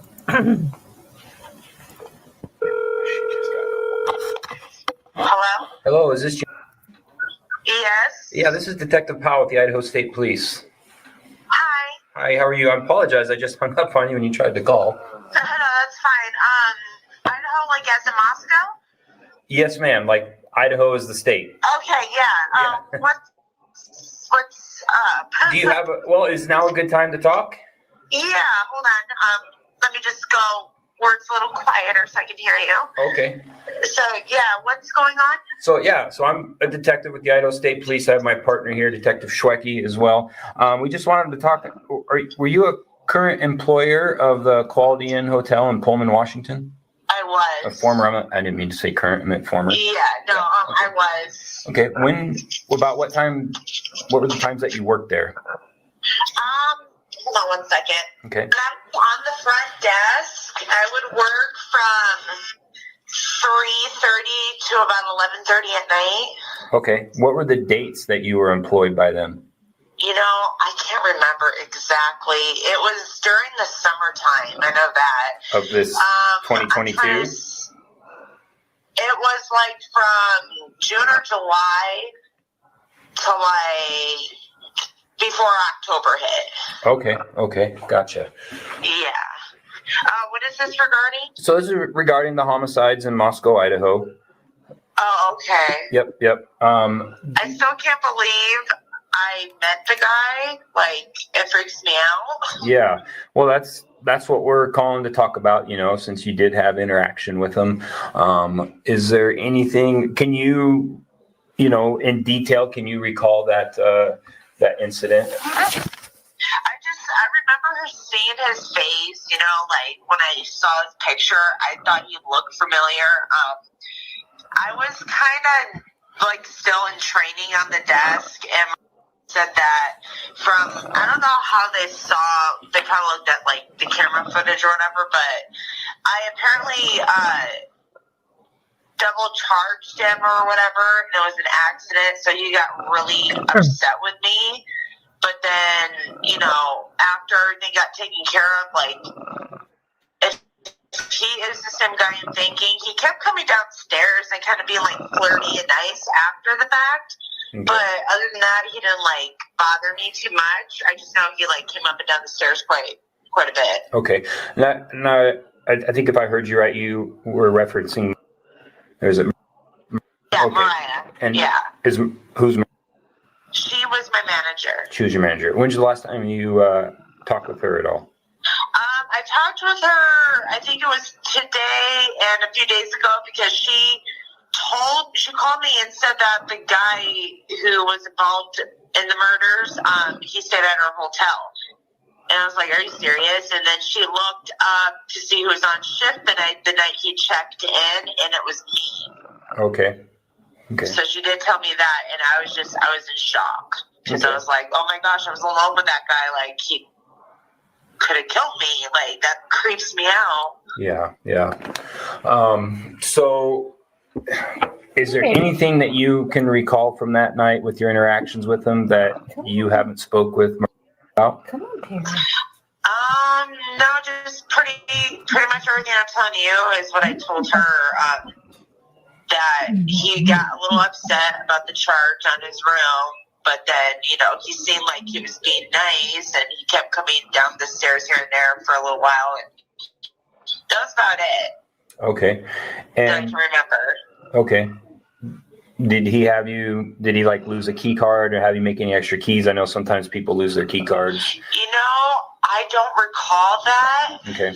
So I don't think he was one of them. I think he might have been one of the guys, though, too, that needed help fixing his TV.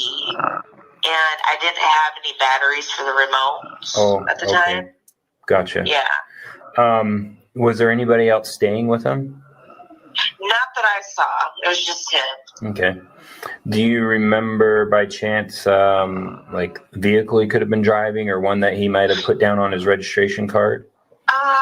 No, I don't recall that because when they did, I took a glance at it and I was like, there's a car on there. I don't really care what it is. So I didn't really look too much into it. Now, does the customer or the guest, do they normally write the car information on there, or is that something you guys do for them? They have to write down the car. Okay. And the make and model and stuff. Okay. All right.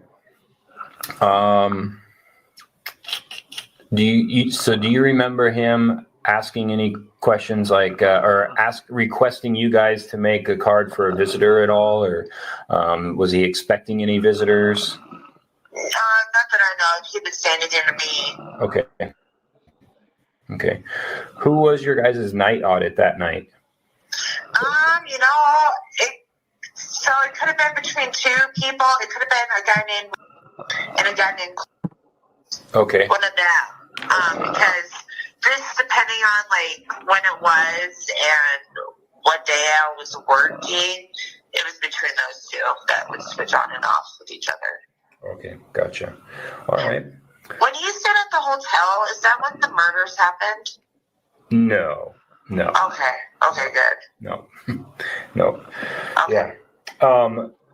If you have any more questions? So if we have any more questions that we think you might be able to help us out with, is it okay if I call you at this number? Yeah, no problem. Okay. Well, I appreciate it, and thank you for your time today.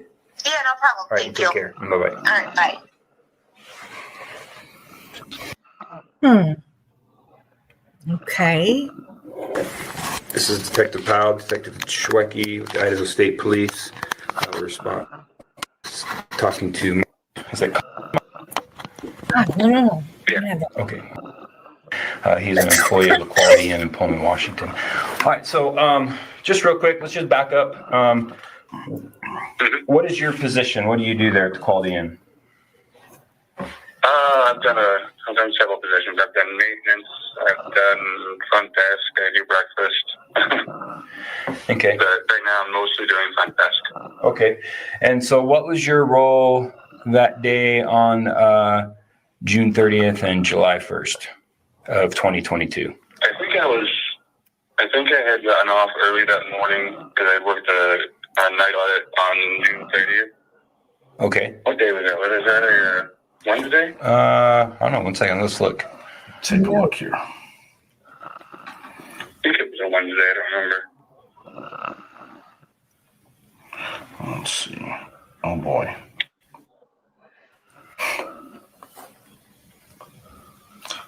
It is not wanting to go back on this. Let's scroll. Let me show him how to use it. I'll see if I can look it up. No, we got it. It's okay. So June 30th was a Thursday. Yep. So the first would have been a Friday. Okay, so Yeah, I didn't work Thursday. It was my day off. Okay. But then I would have come Friday. What time Friday? Friday. I think it was 3. So 3 p.m.? Yeah. Okay. So was that before or after, or had Mr. Kohlberger, had he already checked out at that time? Yeah, our checkout is at noon, and the latest we allow checkouts is at 1 p.m., so it would have been a couple hours after at least. Okay. 3 p.m. July morning. Okay. So you yourself, did you have any contact with Mr. Kohlberger at all, or? Not that I can remember now. Okay. All right. So who was your assistant manager? Okay. How long have you worked for him? I actually have been working at the quality and longer than she has. So. Oh, okay. Yeah, I've been there almost 2 years now. Okay. And she took over as manager last year, January-ish. So almost a year?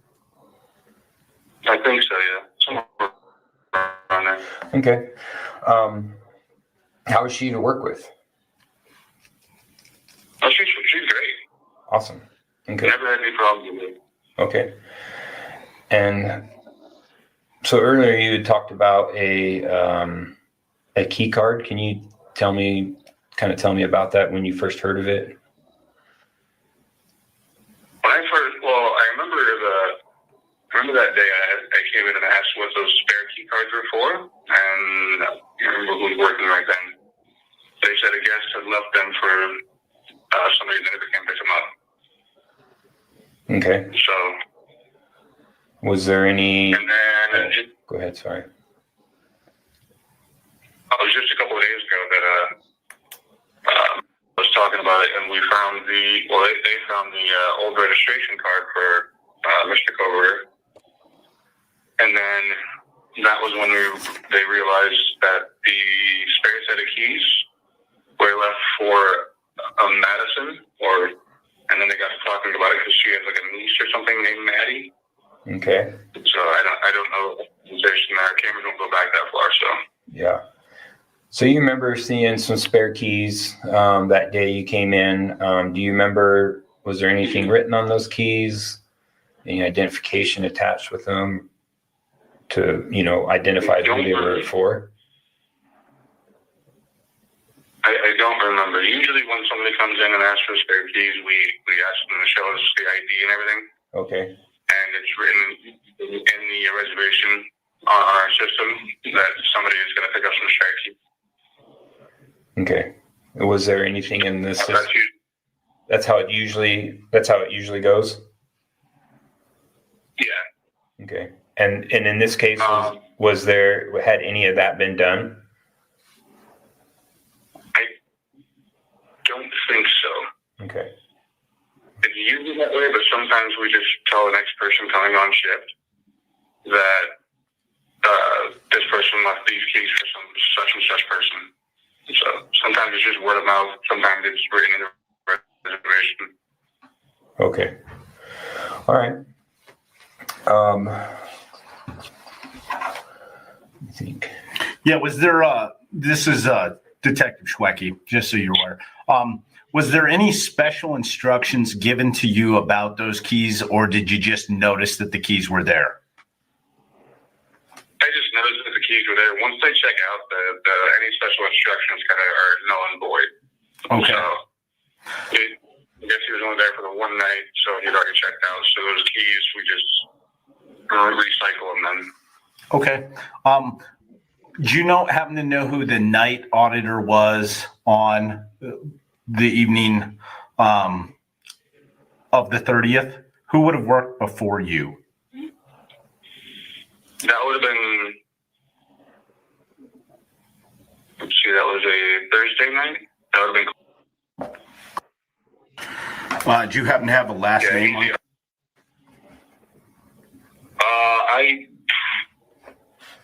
I actually don't. Wow. Does he still work there? I just know him. Yeah, he's been there for years and years. Do you have a phone number by chance? I don't, because I never really have to call them. So, Okay. because I work during the day, cover his days off on night audit. Okay. All right. Would have that phone number, you think? She might be able to get a hold of it, yeah. Okay. All right.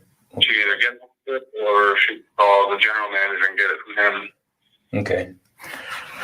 Do you remember any conversation during that period of time with or anyone else about this particular individual who stayed there with you? Not that I can recall, no. Just about the keys, and that was it. I mean, oh geez, it's been so long. We get so many different people in there at all times. Right. Oh yeah, we're talking months and months ago. I can't imagine how many people you have dealt with since. Yeah. Yeah, we're talking over 5 months ago now at this point in time. So yeah. Okay.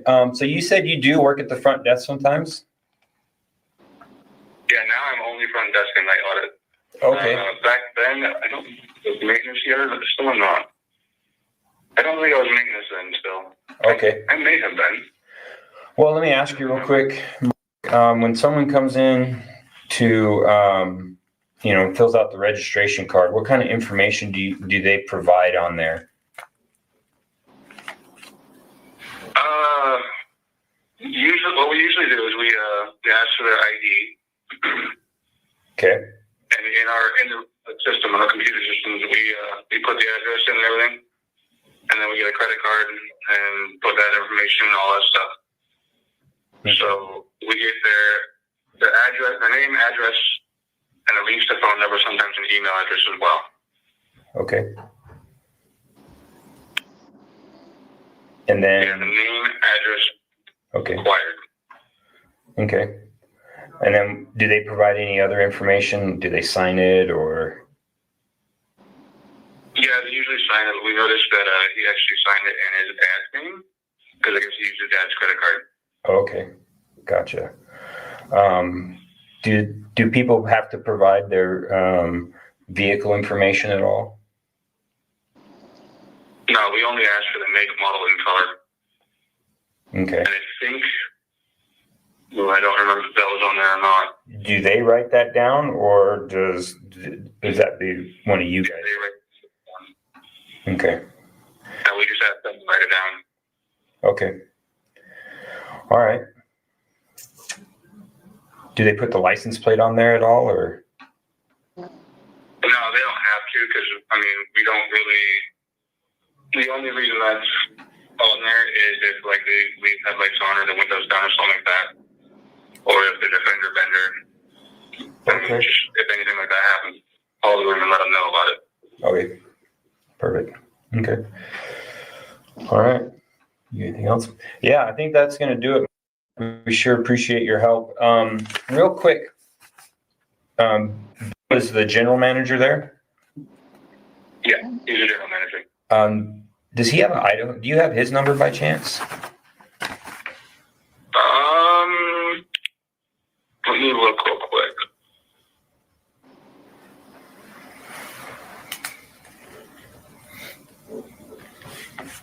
Yeah, I've got it right here. Okay, what is it?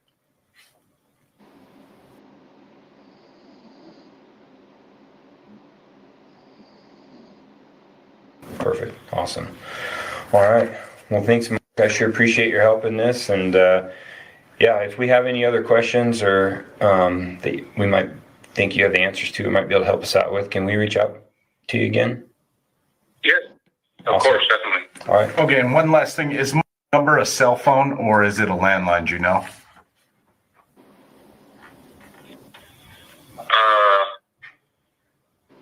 Whose number? My number? Or? No, we're talking about numbers. I apologize. Number a cell phone or a landline. I'm only asking to see if he can receive texts. I think that one's a cell phone number. Okay. Yeah, sorry, we're tired. Tired, a lot of people. And we talk to a lot of people every day, so the names kind of start running together at a certain point in time. You're the third I've talked to today. So, awesome. All right. Well, thanks again. We appreciate it. Yeah, definitely. All right, we'll talk to you later. That's the end of the interview at 15:40 hours. Remembering that? Yeah.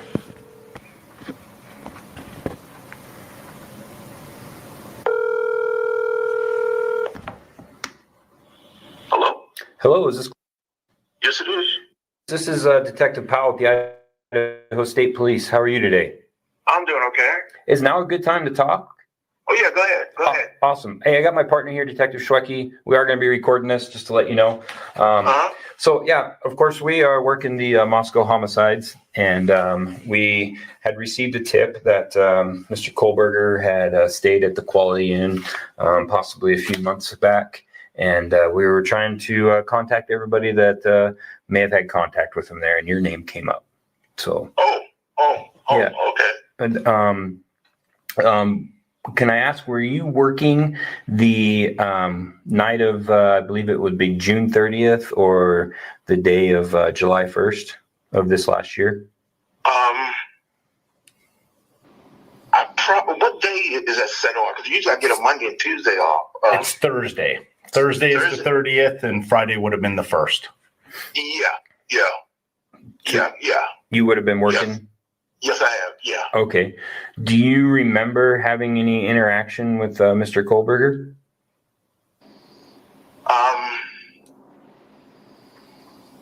No, I don't. But it's been a while. I'll be frank to tell you. You know, I see so many faces, so many people go by and stuff. Sure. I totally understand that. Yeah. But see, what I'm trying to figure. See, there is a time that when he did check in, I saw over at the hotel, I saw the portfolio of when he checked into the hotel. Mm-hmm. But it wasn't me that checked him in; it was someone else. But I saw the time limit on it. Yeah. Would that have been June? Yeah, because it was early in the evening when he did check in. Okay. And what time do you normally start work? I usually starts around about 11 until 7. Oh, so 11 p.m. to 7? Yeah. Oh, a.m. Okay. All right. Okay. Do you remember or recall anybody coming downstairs and asking you guys to reserve like a key card for any particular rooms to, so someone else can enter their room, like. What was told to me was one of the girls told me that there was a room for, what was her name? It was, there was a key card for one of the girls. God. When you say one of the girls, what do you mean? One of the girls who were killed up there in Idaho. And this was told to you, or you saw this person? One of the girls made up the key, and what is his name? I can't pronounce his name. Backer or whatever his name. Oh, Kohlberger. Yeah. Okay. He wanted a key for one of the girls, but she never showed up. She was the one that made the key up and set it on the side in case the girl did show up. Okay. But she never showed. Do you recall or remember seeing that card that night you were working? I could have seen it, and I put it to the side. But I don't remember what room or anything. I'll be frank to tell you. Okay. Well, I'd rather you be frank than make something up, so I appreciate that. Yeah. But the person who you really want to speak to, did you speak to? Sir, we did. Yep. Okay. Yep. And we're just following up on things. So. Yeah. Yep. Now, when you have keys like that made up for someone, are there any special instructions that are passed? And is there any protocol for instructions being passed along to you? Oh yeah, when I give an example, when someone say, hey, I got someone like a friend or something coming in, right? Mm-hmm. First thing you do is you ask them for their ID. You don't just slide off a key to someone, walk through the door. Okay. And I didn't see anyone, give a key out to anyone, because like I said, that person did not show up. Okay. And all said and done, I guess, the girl never showed up, so I just set it on the side, and that was it. Okay.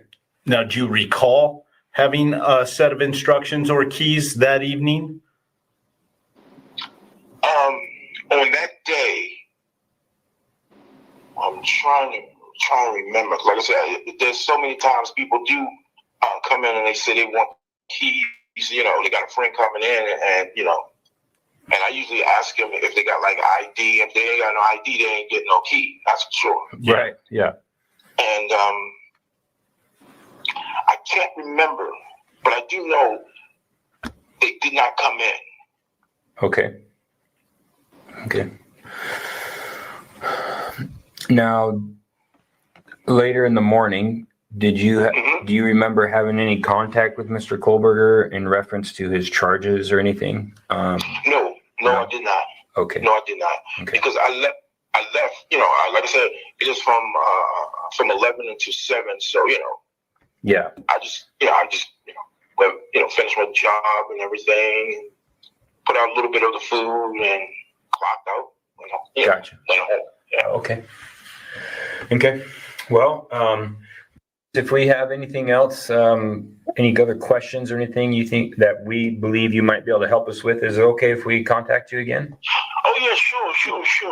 Okay. Sure. Just give me a holler. Okay. And if you think of anything, please don't hesitate. Give me a call at this number. Okay, sir? Okay. All right. All right. Thank you. Have a great day. You're welcome. You too. Bye-bye. Happy New Year to you now. Bye-bye. You as well. Bye-bye.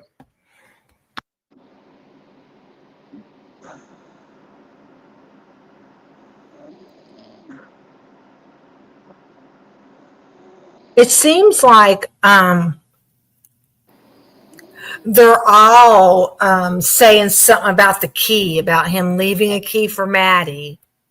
That seems to be the issue right now. And he should have asked this guy, Clarence, if he knew what he was wearing, if he remembers what he was wearing, to see if he had a trench coat on, like this other lady said.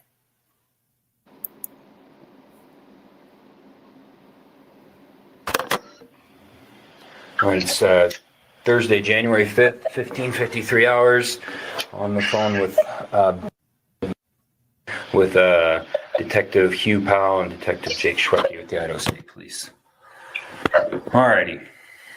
Yeah, so we received a tip a couple days ago in regards to Mr. Kohlberger staying at your guys' hotel. And we had received information that you're the general manager of the, is it the Quality Inn? Yes, sir. Yes, okay. Okay. How long have you worked there for? Oh, gosh. Let's just say they're probably about 8 years-ish. Give or take. Okay. Gotcha. So for a fair amount of time. Yes, sir. And we'll just kind of cut to the chase here. Did you have any interactions with Mr. Kohlberger at all? I did not. No, I did not.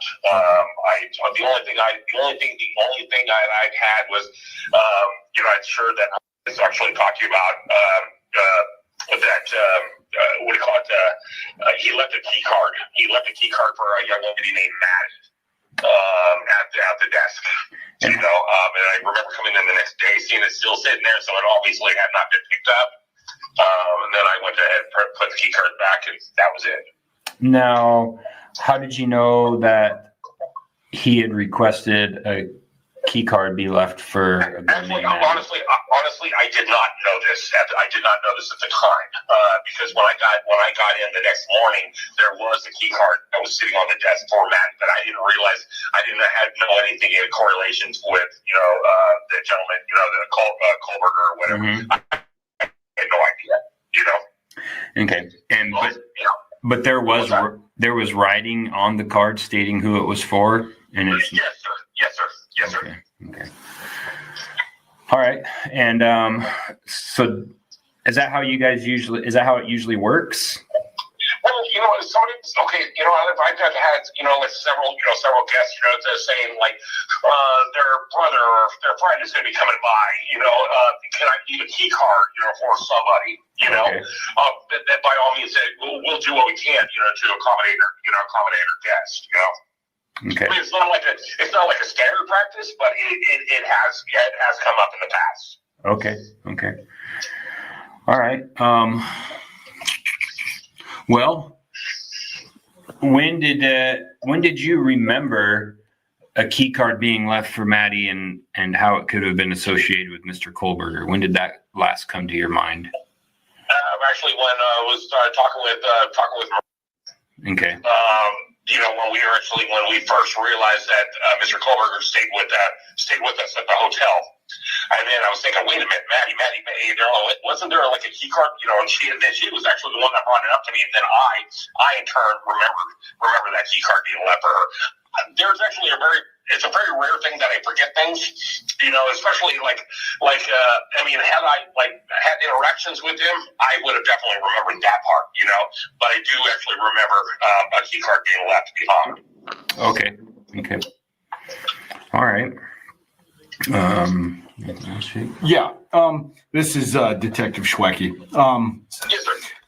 Do you remember going back and fixing financial issues, dealing with the rental from Mr. Kohlberger? Okay, no, I actually did not fix those mistakes. I did not go fix those mistakes. That looked like that was actually. Okay, so that was that took care of fixing the overcharge or the mischarge of the room rent. Yes, on the Discover card. Okay. Do you happen to remember who was working night shift of, and I know this is a ways back and you're not in front of a computer or anything. Do you happen to remember who was working as night auditor on the 30th of July or June? It was June into July 1st. Yeah. Okay, so that would be more likely that would have been my night auditor. Okay. Yes. And do you happen to know last name? Oh my gosh! Now I'm shoot. I don't remember. Oh my gosh! I got a good memory, and now all of a sudden I was like, we were told you had the memory of an elephant, so. Hold on, just 1 second here. One second. Hold on. I'm logging up. Oh my gosh, why is it? I'm like having a blank now. Give it 1 second here. And if you don't remember his last name, would you happen to have his phone number by chance? Yeah. Last name.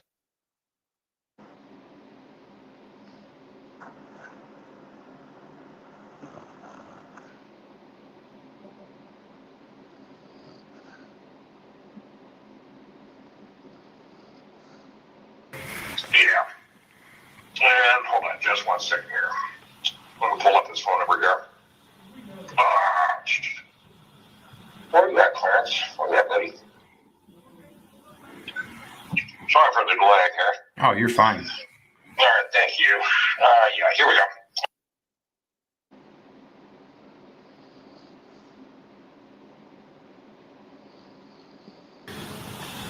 go. Okay.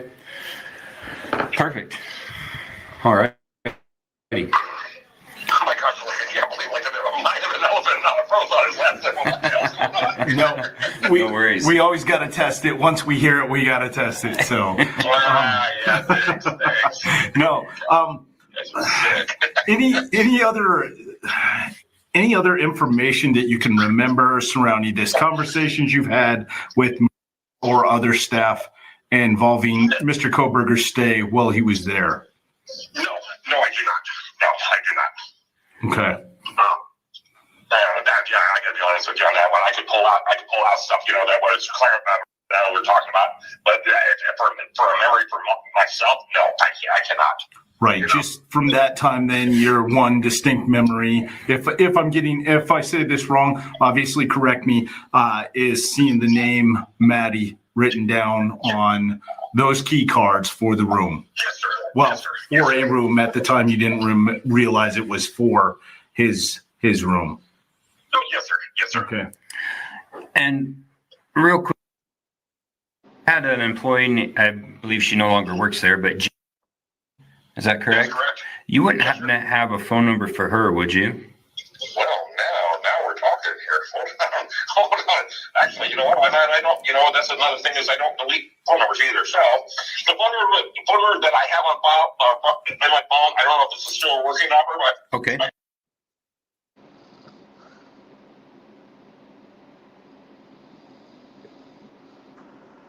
Perfect. Yeah. Okay. And she's no longer employed with you, is that correct? That's correct, yes. Do you happen to know what she moved on to? She moved over to. Honestly, I don't know. As far as I know, she moved to. But doing what, I have no idea. Okay. All right. Well, Bill, you've been a huge help. We appreciate you taking time out of your travels to pull over and talk with us. And if we have any other questions, will we be able to give you a call back and contact you again? Yeah. All right. Well, thank you, Bill. And if you think of something else, please don't hesitate to give me a call. Okay. You know what? Actually, what I'm going to do is there's one thing that I did not add in that paperwork that was sent over. With the guest folio, the guest registration card. I could actually, if you could send me an email with your email address, what I could do is I could actually scan a page. Remember when I think I was telling you about how he specifically was saying about his name is Michael or that's his middle name or whatever that was telling me about. Well, in this system or whatever, there's an area where any changes that were done on the guest registration, whether it be by credit card, whether it be by phone number, whether it be by address, I could send that over to you because that's one thing I did not include. I mean, I've got you guys the date of the arrivals, the registration card, the credit card transactions. And then the date that he made the reservation, I believe in June 12th, I think it was. But I don't know if you need that kind of information from the input that he gave my desk clerk, to put it into the system. But I don't know if you need something like that. Okay. Yeah, it's not gonna. Yeah, what I'll do is I'll just text you my email address and you can just send that over to me. That'd be great. Yeah, if we could get everything, that would be perfect. Oh, yeah. Okay. So more likely it won't be until tomorrow morning, but I'll get it sent over to you guys. Okay, perfect. Well, thank you. All right, thank you guys. All right, Stay safe. Yep, thank you. Appreciate it. You have a good one. You too, sir. Thank you. All right, bye. That'll be the end of the interview with Bill. It's 16:04.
Okay, I'm back.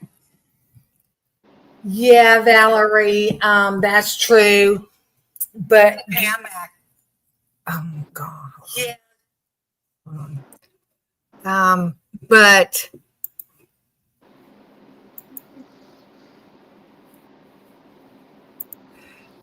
they make a lot of money.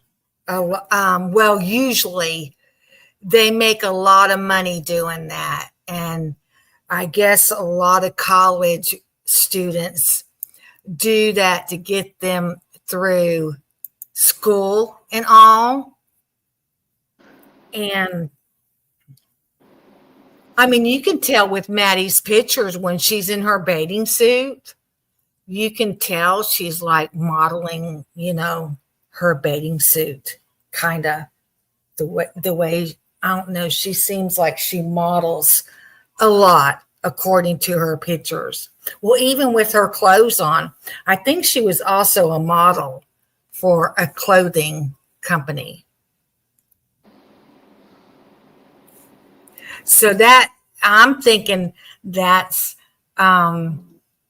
maybe how probably the only reason Brian, if this is true, Brian would be making a key for Maddie, expecting her to come, because I don't think whatever they do on Instagram, I mean, Instagram's just their pictures, I don't think they're making dates and hookups like that through Instagram. It seems like it would be mostly through OnlyFans, because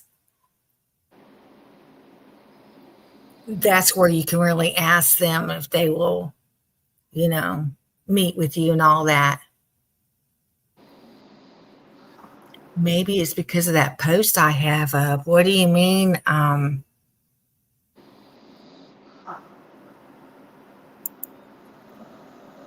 What do you mean, Susie?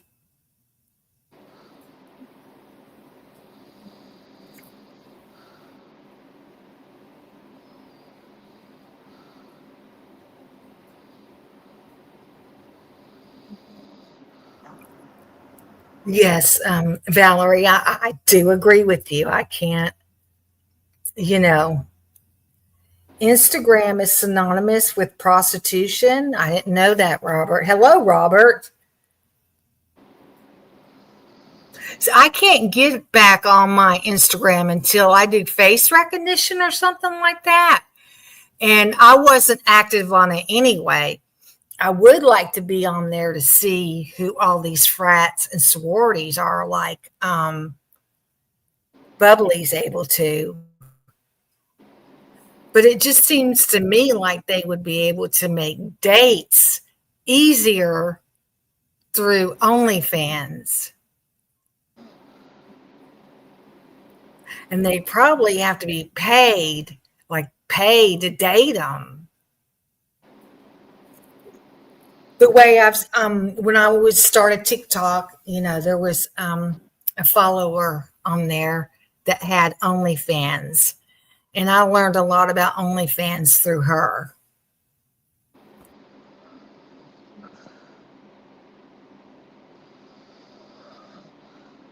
She used to live in her car, and she did when she moved from her parents' home.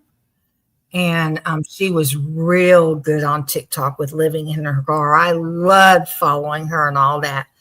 And I still like her. I really still like her. So, but I haven't watched her lately. And when she did get into OnlyFans, she was putting more tattoos on her body. And the guys on there would want them to dress up like little girls. And to me, that's a big red flag for child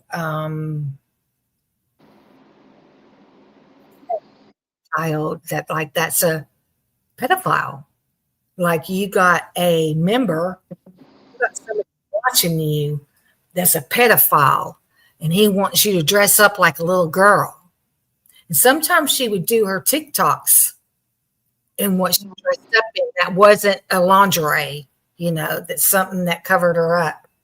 She'd have to wear those high socks, the socks that go up to your knees, and put her hair in pigtails and that kind of stuff. I learned a lot through her.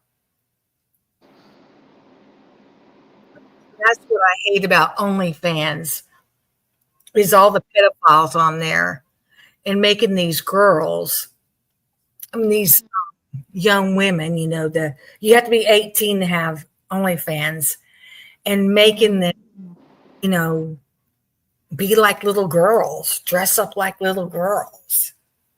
I don't know. That's just crazy to me.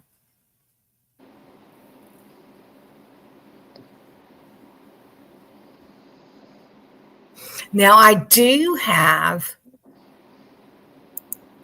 another true crime case that I would like to do.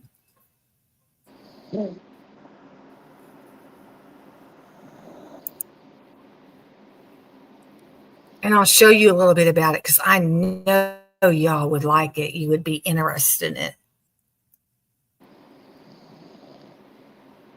Operation GCD. That's his name. I couldn't remember his name.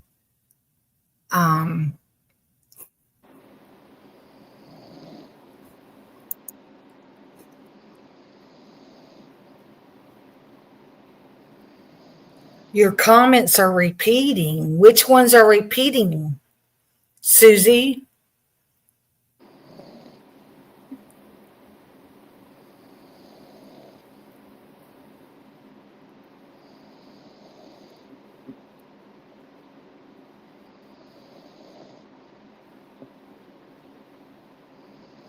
You can see all my conspiracy playlists when I was a conspiracy theorist before getting involved in this Idaho case.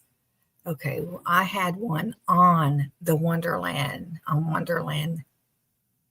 Look, I have one on Doug Wilson. Ooh, 68 of them. Where is it? And I got a couple of playlists with videos from the Idaho murders since the beginning.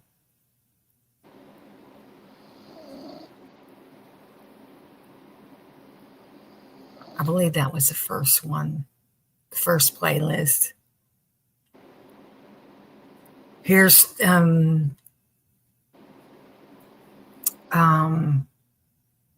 testimonies of how they were treated when they went to Christ Church, to Doug Wilson's church, and how their husbands treated them and all that.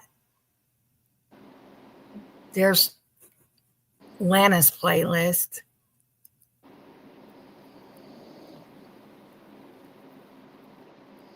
Where is it? Come on.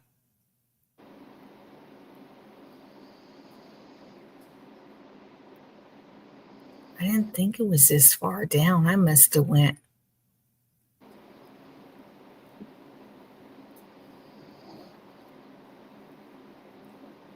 No.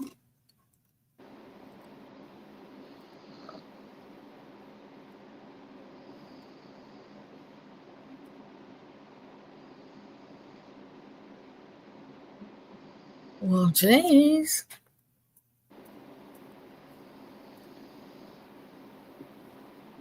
Oh, here it is.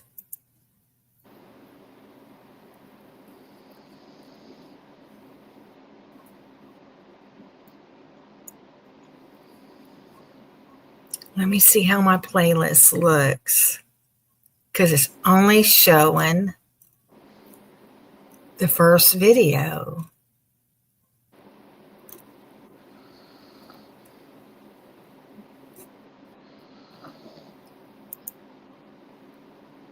Here they are.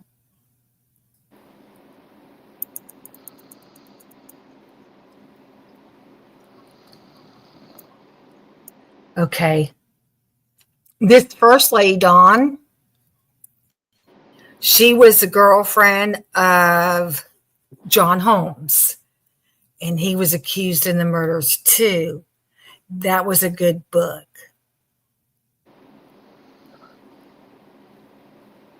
that church, Doug Wilson's church, Christ Church.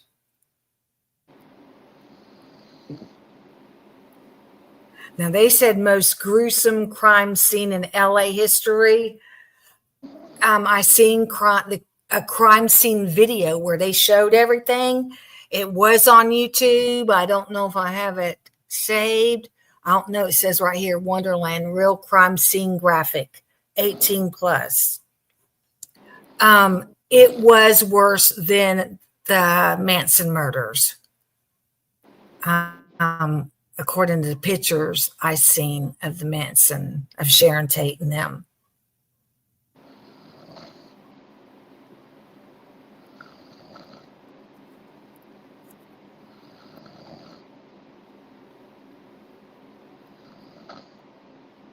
Well, they're gone by now, Susie.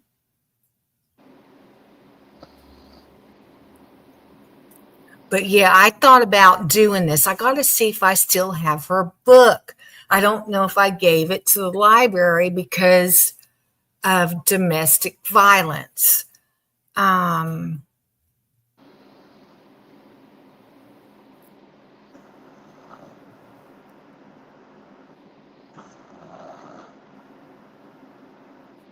Echo in the Canyon. That's not. Yeah, let's try this one. I'll show you a little bit about it. And I wonder if you all would be interested in that and join me with it. I wonder if this is sharing right now. See. Sharing right now.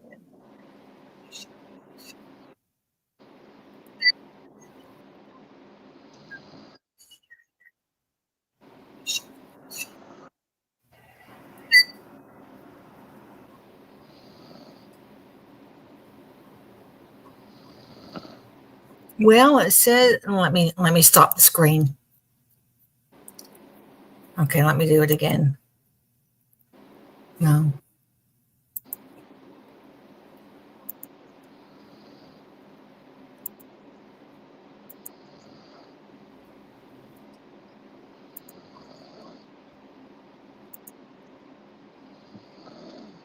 Your comments? They're not repeating, Susie.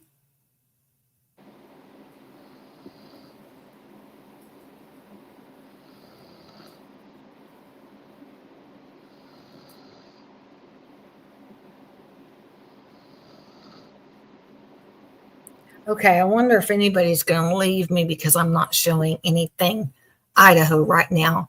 But I do want to take us, I did want to show you all a little bit about this case that I really think about working on.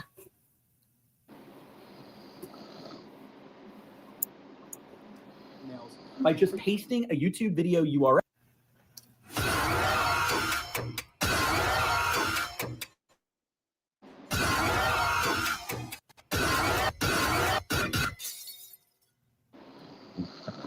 Hi guys, happy Wine Wednesday. Let me see what she if you're new here, says. hi, hello, welcome. I am Sherilyn and I am so glad you found me. If you're a Wednesday regular, thank you so much for coming back and spending every single Wednesday with me. I love and I appreciate you guys so much. Thanks for voting yes on like the costumes continuing because I'm having fun. YouTube has been weird, Susie. I mean, Bubbly was even having problems earlier. Since today's story is like Boogie Nights inspired, I was going for that like Studio 54 disco vibe. I am so sorry. I forgot the riddle last week and you guys called me out on it real quick. So before I forget again, let's do today's. All right, the riddle is, what is higher without a head than it is with one? Cannot wait to see your answers. You guys are so smart, though. You always nail it. We are going to get right into it today. Before we do, though, Sherilyn of the past has a message for you. Before we get started, muchas gracias to our sponsor today, Babbel. As you know, I was doing some double time on the Babbel app to prepare for our move to Mexico. Even though the move did not go as we planned it, I was still so excited to use and practice a lot of the words and phrases that I learned while we were down there. And I was actually really impressed with myself. You guys already know I am planning on going back for a few visits throughout the winter, so my learning is still not done. And I don't plan on stopping it anytime soon, especially once I've actually seen like my capabilities firsthand. For instance, Oriana met a little friend at the pool and she only spoke Spanish. And so I got to kind of be like the interpreter to like get them introduced, get them warmed up. And then, you know, kids will be kids. They can just like find entertainment with each other, whether they speak the language or get started. This case is to this day still known as one of the most gruesome crime scenes that LA detectives have ever seen. And this happened in 1981. So, you know, like given that many years, oh my God, I'm like, I was born not that long after 1981. And I'm like, oh, that's like 40 years ago. Given as it happened like 40 years ago, it gives you a good idea of what they were working with after all of these years if they're still talking about it. Another thing that keeps it on people's lips is that in typical Hollywood fashion, it had it all. It had drugs, millions of dollars being tossed around, and a porn star known for his massive ding-a-ling. He is actually who Mark Wahlberg's character was based off of in Boogie Nights. I'm telling you, it does have like everything for a Hollywood movie script. If the writers had followed the accurate story, though, it would have been a horror movie, not like a dramedy. We are talking about the murders of the Wonderland Gang, aka the Shameful Seven. Thank you so much to one of our true crime fan members for suggesting this. I have searched high and low for your comment that I had saved so I could give you a proper shout out, and I cannot find it to save my life. So if that is you, please let me know in the comments below, and I thank you so much ahead of time. All right, the series of events that unfolded and led to a quadruple murder all started on June 29th, 1981, when a robbery took place at a very well-known drug dealer's house named Eddie Nash. Eddie, also known as Adel Nasrallah, had arrived in the United States in like the mid-1950s from Lebanon, and he came with just $7 in his pocket. It's one of those stories where he did some small jobs here and there, and then he just went to go pursue the American dream by opening up his own business. He started with just a small hot dog stand on Hollywood Boulevard, and then from there went on to own several nightclubs in the Hollywood area. He owned the Seven Seas, the Odyssey, the Starwood, Alibaba's, Sold Out, and the Kit Kat Club. And I read that he had a club that kind of fit anybody's vibe. So if there was something particular that you liked and were looking for, one of his clubs would like suit your fancy. The Kit Kat was a topless dance club. The Seven Seas had this like tropical motif going, very Polynesian vibe. The menu had like nice fruity drinks. Sometimes belly dancers came and entertained. It sounds really cool. I read that his gay club was the first one that hit LA that allowed same-sex dancing, which when you actually process that, it's quite ridiculous that in like the 80s, it doesn't feel that long ago that that wasn't allowed. It was said that like all in total with his businesses and the real estate that he owned, he was worth about $30 million. He did dabble a little bit in the Hollywood scene. He was doing some work as a stuntman on certain movies. That's actually how he got his name, Eddie Nash. He was a stuntman for the Cisco Kid, and the character that he played in there, his name was Nash, and it just stuck. His personality is described as quite harsh. He was also kind of like a shyster. The food in his establishments were like rip-off proportions. The drinks were known to be very, very watered down. You know, that kind of vibe. But he didn't really care because all of his businesses were basically just a shield for his far more lucrative business, which was the drug trade. He is known for being one of the biggest narcotics dealers and organized crime members in Los Angeles history. It was no secret to anybody what Eddie was up to, even with law enforcement. All of his establishments were just like regular subjects of raids that would happen on a weekly basis, most times even multiple times a week. So it goes without saying that even in the drug trade world, he had a big target on his back, and a group of men took their shot on the morning of June 29th, 1981. Everybody knew that Eddie kept a lot of drugs and money at his house. As much as he was a dealer, he was also heavily dependent on narcotics. his habit was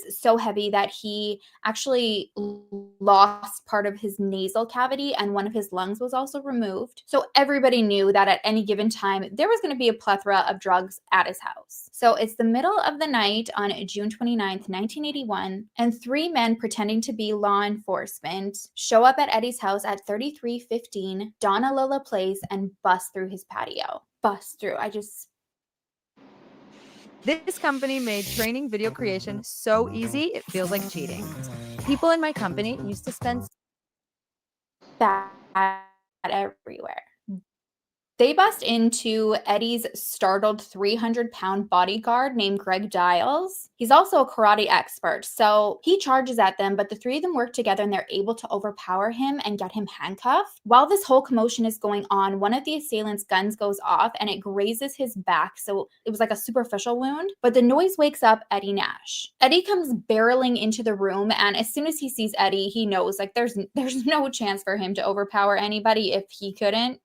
Did I say Eddie or Greg? I meant Greg. So Eddie's at their mercy. He just drops to his knees, begging for his life, and he tells them to take anything they want. They say they want him to unlock his safe, and they start directing him exactly where it is. So they're like familiar with the lay of the land. He unlocks it, they clean it out, and they make out with over $1 million worth of drugs, jewelry, weapons, and cash. Before they leave, they cut the phone lines just in case Eddie is gonna want to call for help. It'll give them like a little bit of time to get away.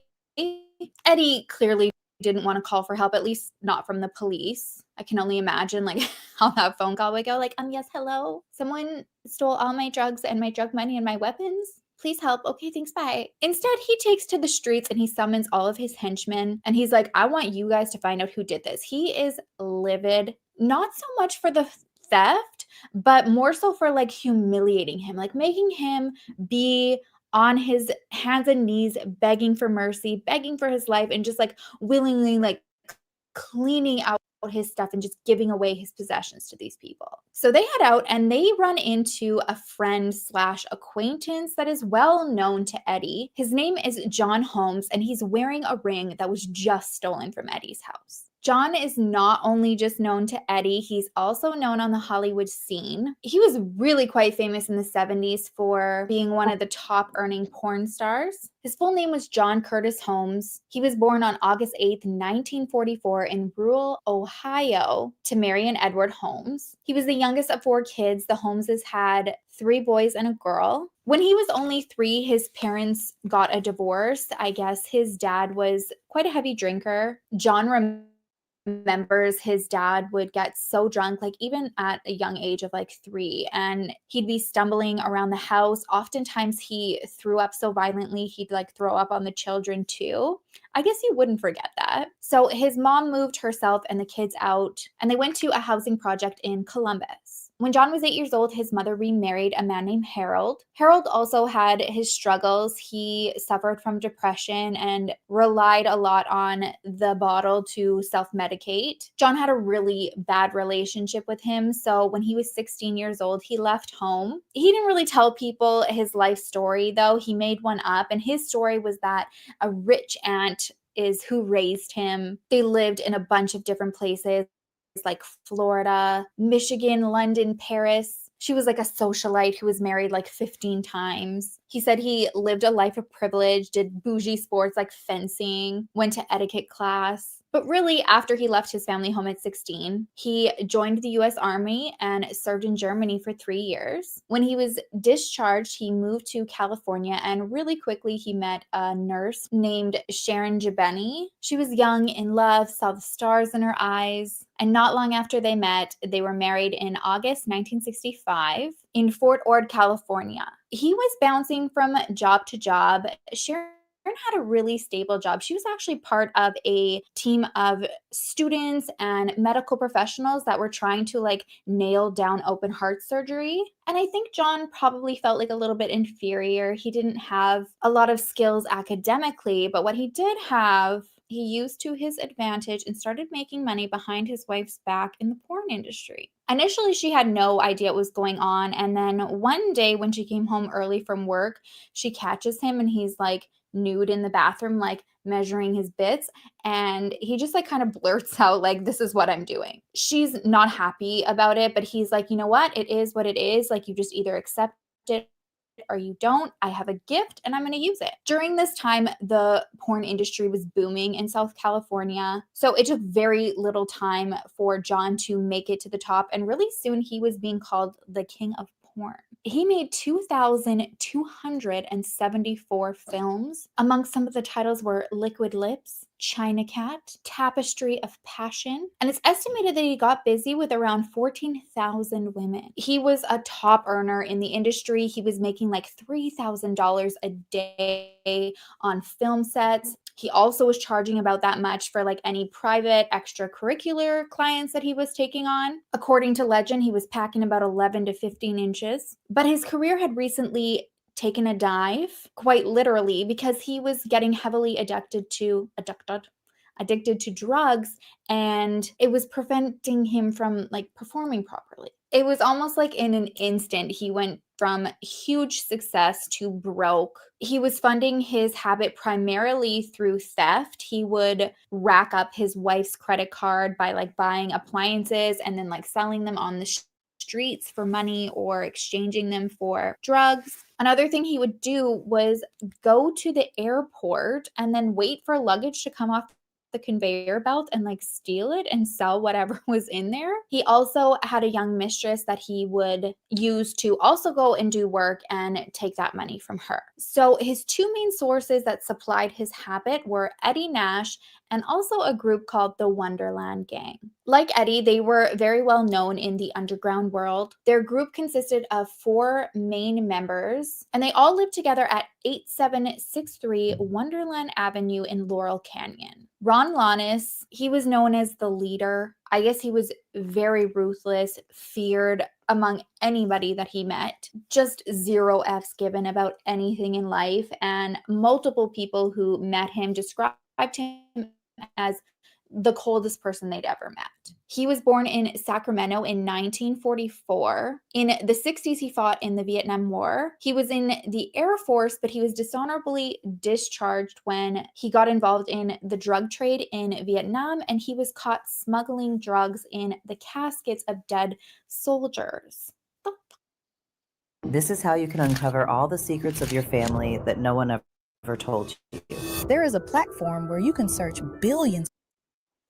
I've got to get YouTube Premium. After getting the boot, he went back to Sacramento, and that's when he got all caught up in the drug trade over there. He had been investigated for several murders. He was arrested for one of a police informant, but before trial started, that informant died. Apparently, it was from like an unrelated police shootout. It led to him being acquitted. Billy Deverell also lived in the house. He was known as Ron's like right-hand man. He grew up in the all-American family, but just fell into the wrong crowd. Got caught up in the lifestyle and then just ultimately got to the point where he couldn't fight his addiction anymore. I read that as ruthless as Ron was, Billy was kind of like the balance. He had empathy in his heart, and he often struggled with depression, just trying to like process and accept the life he was living and the things that he was witnessing. Joy Miller was Billy's girlfriend, and she was the one who the house was under. She on paper had the most credentials. She kind of like had lived this suburban housewife life. She was married to a successful lawyer, had 2 kids, but unfortunately got addicted to drugs. She left her family and moved in with Billy. Susan Lannis also lived in the house. She was Ron's wife, as well as a man named Tracy McCord, who was another associate of Ron's, who also had a rap sheet. At the end of June, the Wonderland Gang had 2 visitors visiting them. Their names were David Lynn and Barbara Richards. David was an associate of Ron's, and him and Barbara were also behind the scenes police informants. But he and Ron had met in prison, and then Ron asked him to come out to LA to help get his empire like really booming. They approached it kind of like this is an initiation to like come into the Wonderland Gang. Barbara, like the other women in the house, didn't really fit the lifestyle. She was born October 17th, 1959. She was from a suburban working class family in Sacramento. She was briefly married, but that didn't work out, and not too long after she left her husband, she met David. He was quite a bit older than her, so I think that was like the initial appeal, and he ran with a rougher crowd than what she was used to. She had no criminal record. She was very close to her family, but they started to drift apart when she met David, and they didn't really know anything about him. John Holmes also spent a lot of time at the Wonderland property. They considered him more like an errand boy though, but in his mind, he felt badass just like hanging out with them. But it's his desire to be hard and an intricate part of the drug world that sets off the unfolding of events that led to a murder that's so gruesome to this day. It's still compared to the crime scene of the Manson killings. It's around 3 a.m. on July 1st, 2 days after the robbery at Eddie Nash's house. A group of assailants arrive at the Wonderland property. They're armed with metal pipes and hammers. And without going into detail, basically they massacred Ron, Bill, Joy, and Barbara Richardson. Barbara was on the couch. She didn't even have a single defensive wound on her. So it implies that she was caught off guard while she was sleeping. And the only thing that you can hope is that she just didn't wake up after like an initial blow and didn't feel any pain. Upstairs was Billy Deverell and Joy Miller. It looked like they must have heard some commotion going on downstairs because Billy was in the process of getting out of the bed to the door, and there were defensive wounds and signs that he was trying to fight for his and Joy's life. And also from looking at the scene, it appeared that Joy was trying to flee, but she didn't stand a chance. Ron and Susan were found in their bedroom. Again, it did look like Ron tried to fight off his attackers. Susan was also found in the bedroom, believed to be dead, but miraculously she survived after being left on the floor for 12 hours. She was found when a moving crew that was moving their neighbors out had heard like her groaning, and they were like, what the hell is that noise? Where is it coming from? Led into the house and they found her. It's truly a miracle that she survived. And what's awful is there were 2 opportunities for someone to call for help and save her earlier than 12 hours. I guess associates of the gang were trying to call the house phone and they couldn't get through to anybody, but they really were trying to get their fix. So they go to the house, see that the door's open, walk into this like grisly scene, and they're just like stepping over bodies, rooting through all of the drawers, trying to find money or like drugs. And they see Susan and she's kind of like moaning, but they're like, oh, she's like pretty much like on her way out, so we'll just leave. So finally, she's rushed to hospital to get some help. Obviously, they start their investigation right away, and they know based off people in the area and then also just by other calls that had gone out to the scene that this was like a known drug house. So initially they thought maybe this was a drug deal gone bad, but really quickly, like just looking at the scene, they're like, no, this is ghastly. This is revenge of some sort. It's the early 80s, so they're not working with DNA right now. So they're just like meticulously going through the scene and trying to find like fingerprints. They're able to pull a few successfully, and one specifically really interests them from Ron and Susan's bedpost in their bedroom, and it doesn't match either of them. Fast forward a couple days, they're going through all their police work and they get a call from someone named Fat Howard. He says he's got some information for the police and he wants to meet them at the scene of the crime. So they rush over, they meet Fat Howard, and he's kind of just like a flustered mess. He says that his really good friend, who was Barbara's boyfriend, is inside the house having an absolute breakdown. So they go in, weapons drawn, not sure what to expect. They find David Lind. He is an absolute wreck. He just keeps asking where Barbara is. On the night of the killings, he was on a bender in a hotel, so he wasn't at the house. And when he heard what happened, it was over the news, and the media was reporting that there was a female survivor. So he thought that it was Barbara. Before telling him, like, sorry, my dude, it's not her, they want to bring him in because they're hopeful that maybe they'll get a chance to get like some questions out of him. So they're like, okay, we'll let you know what's going on. Just like come to the station with us first. Pretty much as soon as they get there, they tell him, okay, like Barbara didn't make it. And he just like goes over the edge. I guess he had a bunch of pills in his pocket. So he just like starts like showing them. He's like, oh, this is my purple pill. This is my blue one. And he just starts piling pills into his face. The police leave him for a minute, hoping he's going to calm down. Probably not the most professional of interviews, but they're like, you know what? I think he's going to start talking, so let's just ride this out and see what happens, which works. He goes through bouts where he's like hysterically crying for Barbara, and then he just starts raging how she didn't deserve this. He was the one who brought her into this life. It should have been him. And the police are like, okay, well, we want to help you and we want to get justice for her, so you got to help us. They start with the easiest question, like, who do you think did this? And he's like, I know who did this. It was John Holmes. John the Peen Holmes. I don't know where that wasn't his nickname. Sorry. They're like, the porn star?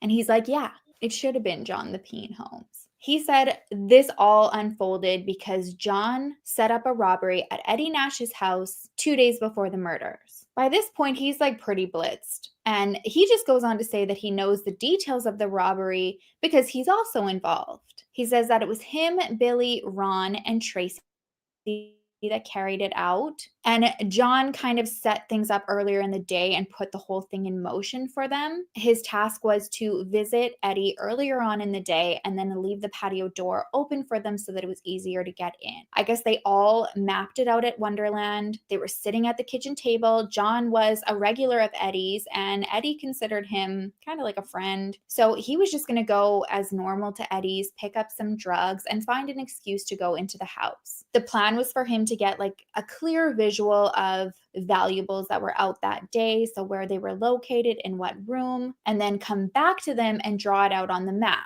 As they're going through this plan, they're getting pretty stoned, and it gets to the point where John is like second guessing himself because he had already gone earlier on in the day. They're writing out where he found like the weapons, where he thinks the safe is, and then he starts thinking, okay, like the number one piece of this puzzle is that I'm supposed to leave the patio door open, and he couldn't remember if he did. So he's got to go back in the evening, and he just comes up with an excuse that he's already done the drugs that he already picked up, so he needs to grab more. And while he's at it, he also needs to use the bathroom. So he goes back in.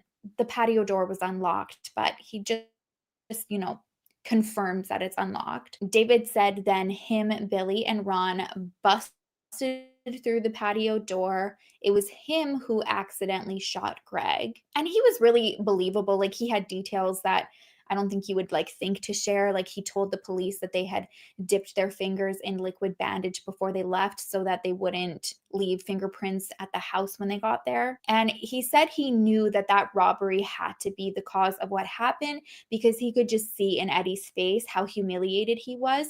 And just based on his personality, it wouldn't be something that he would be able to handle. I guess Ron was pushing to just kill Eddie and Greg, but David was like, no, we don't need to kill anybody. Talked him off the ledge and convinced him to leave. They cut the phone lines and then just booked it into the car that Tracy was waiting in, and then they hauled ass. When they asked him, like, okay, well, it sounds like John was with you guys, like he's your buddy, why?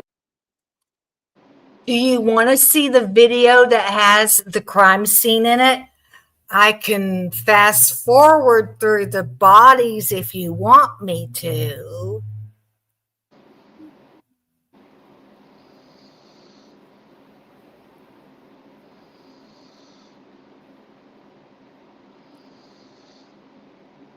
And this was John Holmes' mistress, and I read her book, a very good book. It's neat to hear her point of view of what she was going through living with John Holmes and etc. Where is that crime scene? Let's see what's going on here, y'all. Trigger warning, trigger warning. See, do you see what it says? Do you want me to proceed?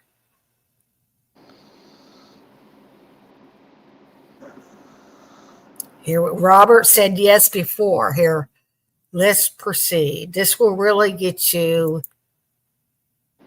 wanting to know more. And look how they're dressed and everything back in 81. 81. I was pregnant at this time. My daughter was born November 1981. My first pregnancy.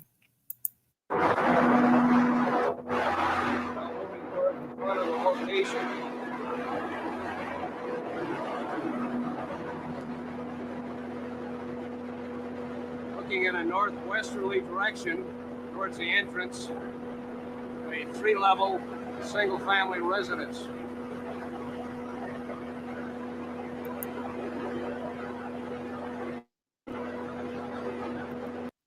This is the way I think we should all be able to have the news stories now, because we know from watching crime scene video that this is not a fake story. This is not a propaganda story. This is a real, true, live murder.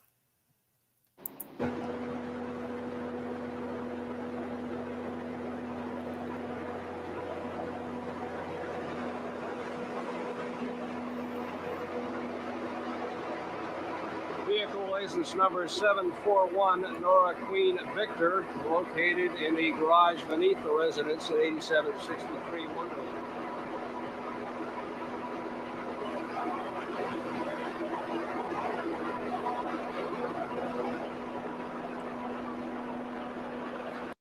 It's loud. The technology wasn't that great back then. Now moving up the stairs.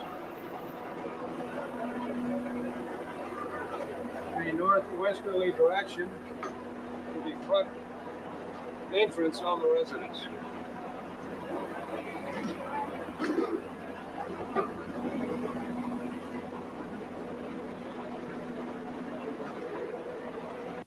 Okay, camera is rolling. Yeah, okay, I'll follow you soon.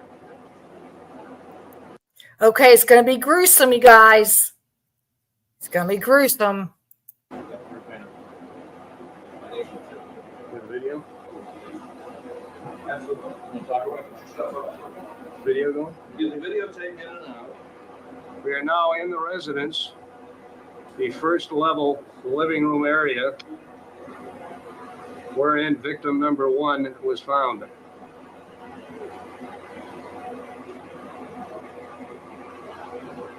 Apparent blood splatterings are evident on the south and west walls and on the sofa located on the west wall of the living room.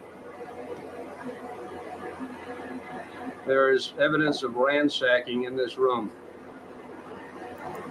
They used pipes and bats as their weapons.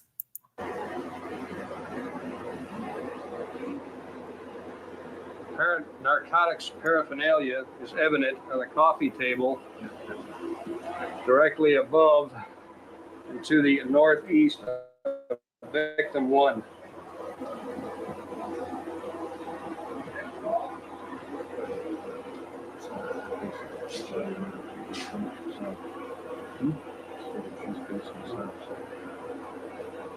The victim's one's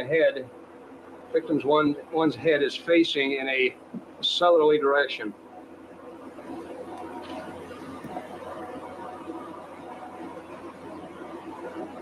The body is partially covered by a pink and white. Are you okay?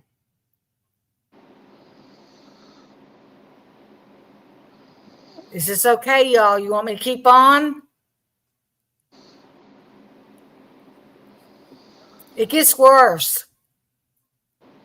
Checkered spread covering the lower buttocks and down across the feet.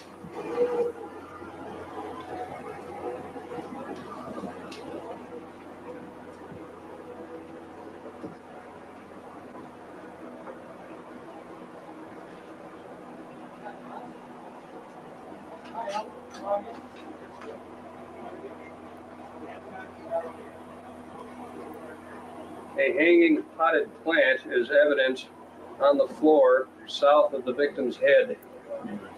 The plant had apparently been hanging from the ceiling above victim.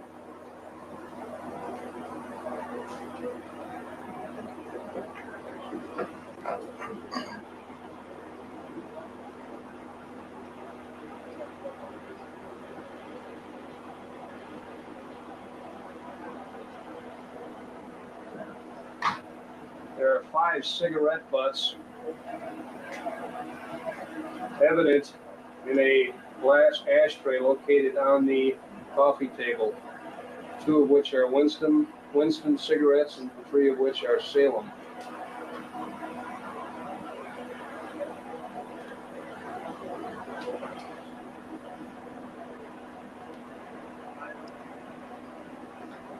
Move into the money.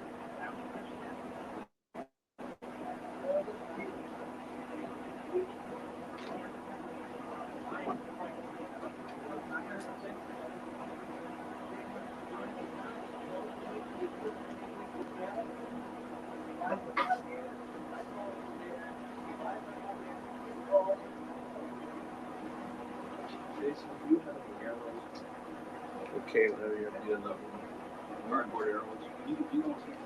Cut that? Cut. Okay, the tape is rolling. Thank you. Identify yourself and begin. Chief Forensic Chemist Richard J. Bengal, H8932. Examining the head of victim 1, I see definite pattern marks in the blood coming across the nose to the left ear and under the chin up onto the neck. There appears to be pattern marks on the nightshirt near the left buttocks. Coming up onto the coffee table adjacent to the buttocks, there is a large area of blood on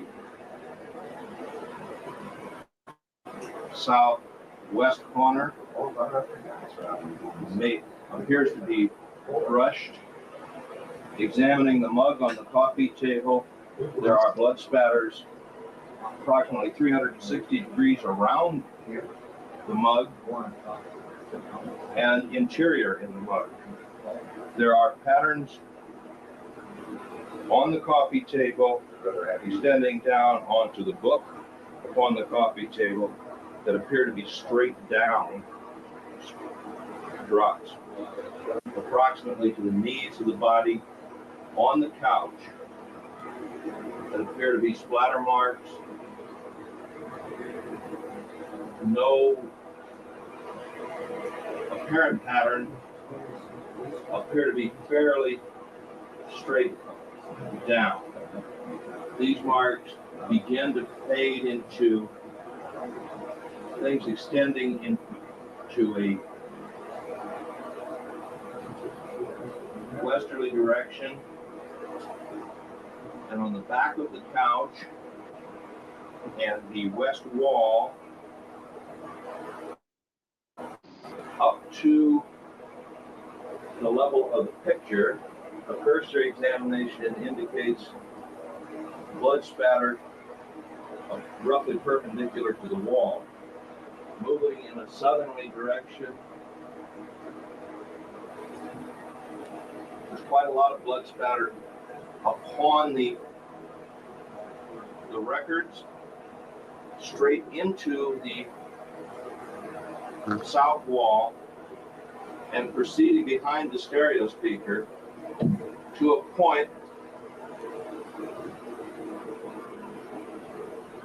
that would be shielded from approximately 30 degrees from the wall. The origin of that blood would have to be south of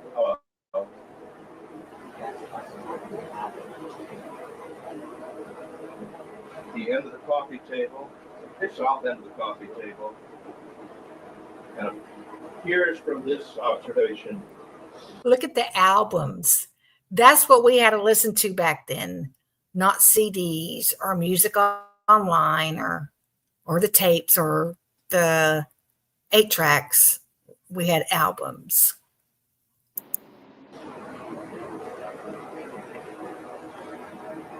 Proceeding easterly on the south wall onto the blind, there's blood spatter that appears to go in an upward direction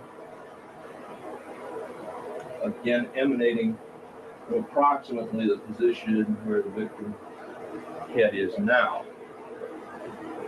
The highest blood spatter that I observed is on the transverse beam between the light and the picture on the south wall. There is no visible blood on the ceiling.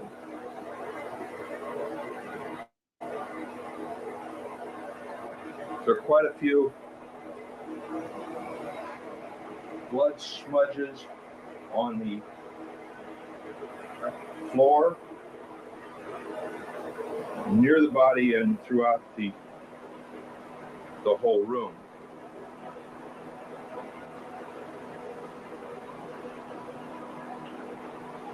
There appears to be blood that may have pattern significance, not as a spatter, but as some sort of a transfer around the touch plate on the south wall, just east of the door.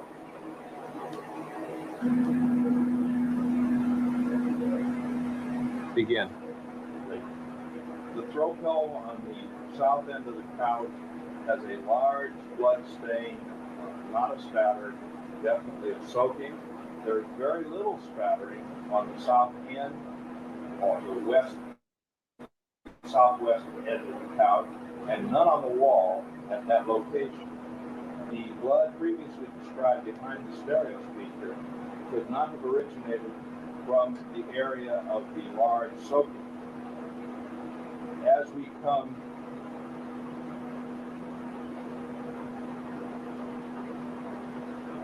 east, on the back of the chair, the casual chair, near the top, is a fairly large blood spot, appearing to be a transfer with a pattern.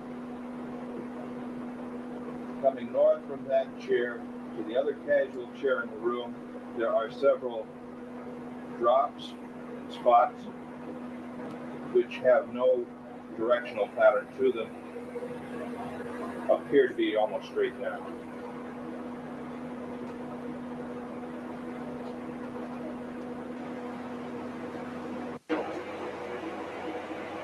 My real number is Amazon Mary 9516.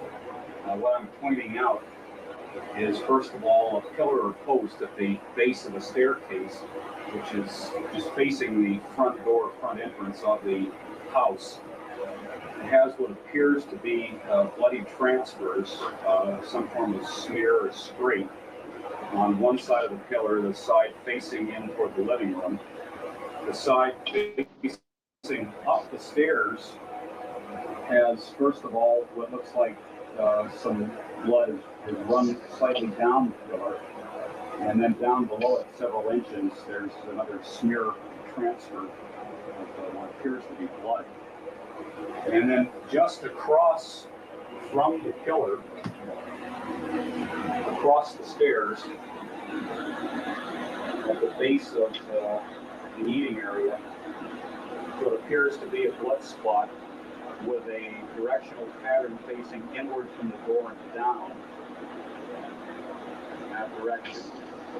And then from there, looking at the stairs, these are carpeted steps. There appear to be what are some transfers, what might be blood on each of the steps.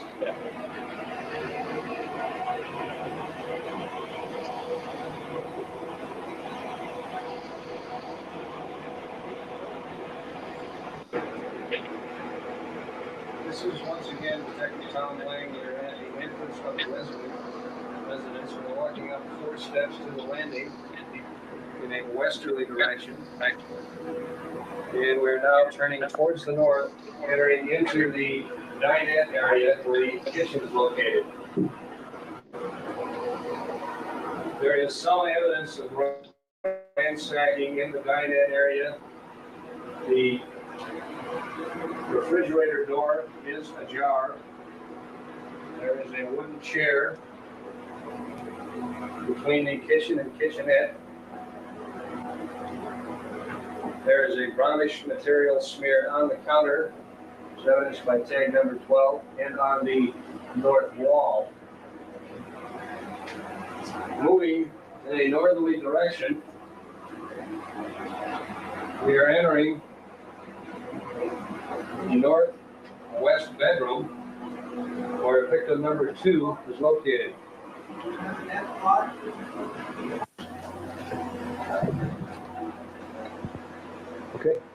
Okay, entering the northwest bedroom. There are 5 steps going in a northerly direction. There is evidence of ransacking in this room. In front of you, we have a west wall, blood splattered. This was the location that victim number 5 was removed by a rescue unit.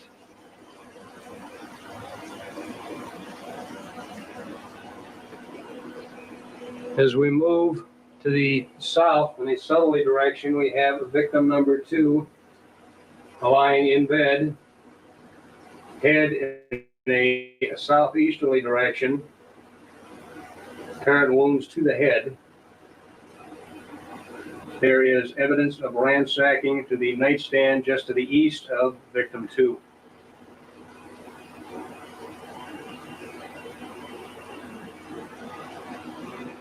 The bathroom is located off of the southeast portion of the room. The light was on. The cold water faucet is also on in the bathroom.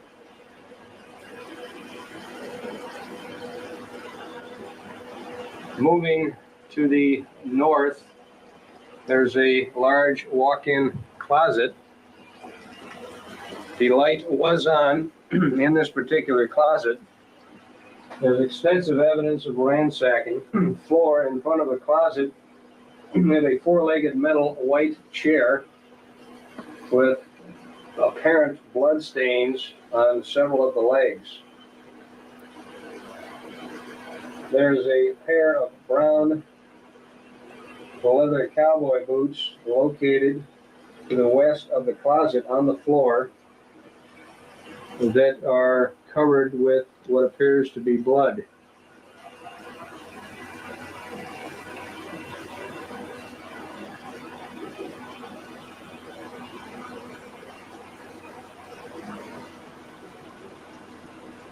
Heading back towards the victim,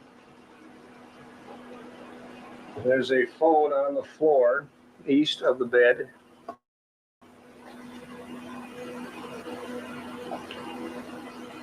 Two hypodermic needles are observed on the nightstand, one in the drawer, one on the nightstand,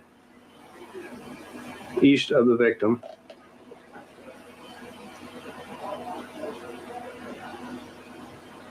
On the east wall, there's an apparent pellet gun hanging barrel up.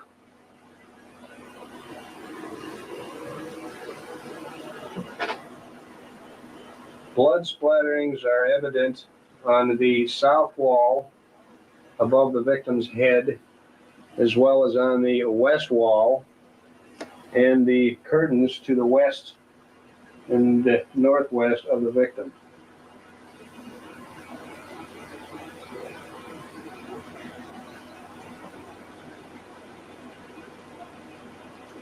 That should do it for this room. We're now again in the dinette area adjacent to the kitchen. There is evidence on the floor in the northeast portion of the dining area, a Phillips head screwdriver, a yellow plastic handle. There's a cabinet to the north of the screwdriver. It's apparently been ransacked.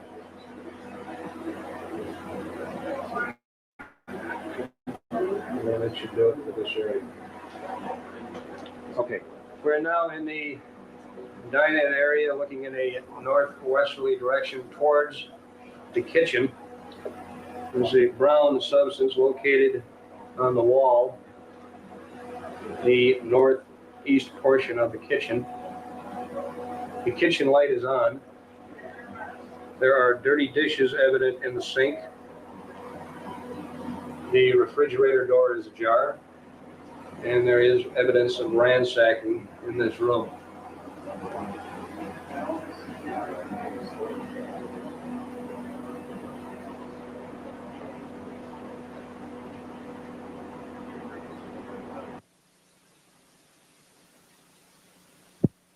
We are moving in a westerly direction.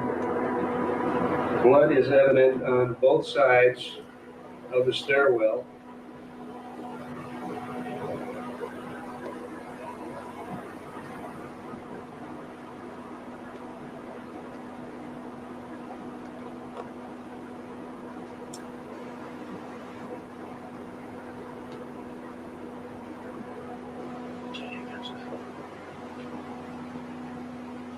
You are? Live. There's evidence of ransacking in the hallway. The kitchen. Numerous socks located on the steps as well as drawers. The hall light is on. Okay, excuse me, Mr. Khan. Okay. Rolling. Okay, once again, moving up the staircase. We're now pointed in a southerly direction. There is evidence of ransacking on these steps. We're moving up towards the third level bedroom. There are blood smears on the southernmost door. There is extensive evidence of ransacking in this bedroom. Now looking in a easterly direction. Hold it. No, it's all right. Okay, I'm sorry. Entering the room where we find victims 3 and 4.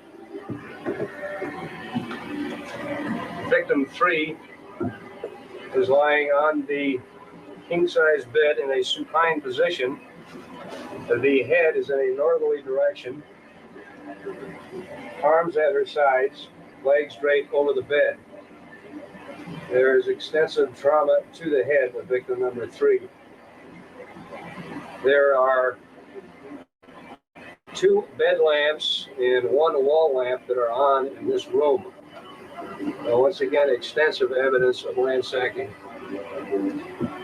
Panning towards the south, we have a victim number 4 located in a partial sitting position in the southwest portion of the room. Again, extensive head wounds are apparent. There is a blood stain located behind the television set on the west wall. Note that the television is on to channel 3. A hammer is noted in the corner of the bed.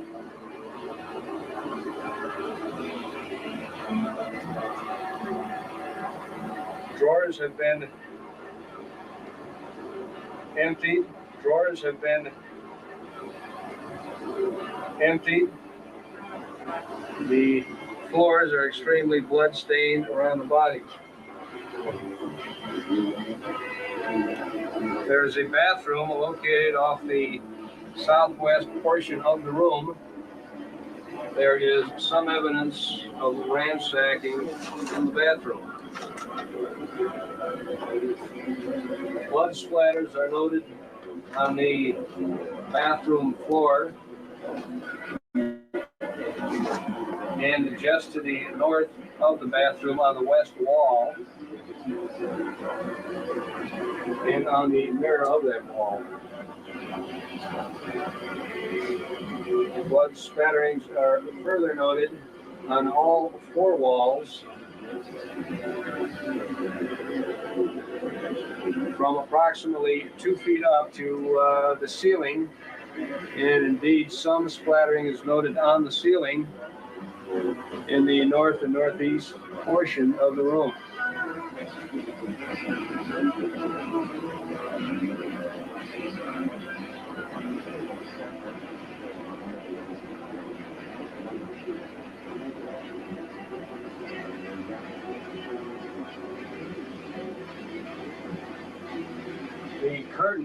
The outside patio is closed.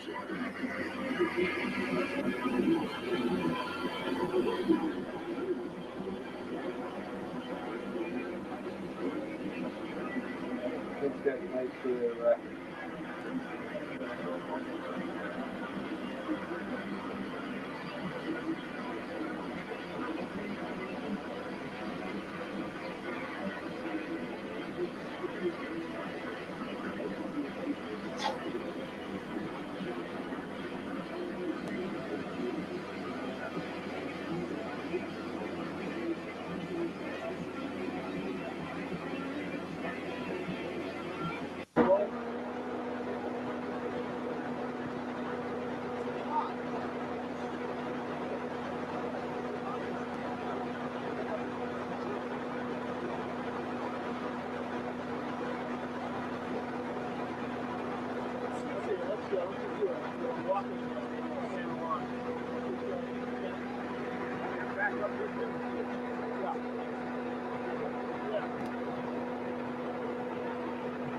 Establish the kind of truck it is. The name's over there on the right hand side, JD. Dodge symbols on the hood of the truck.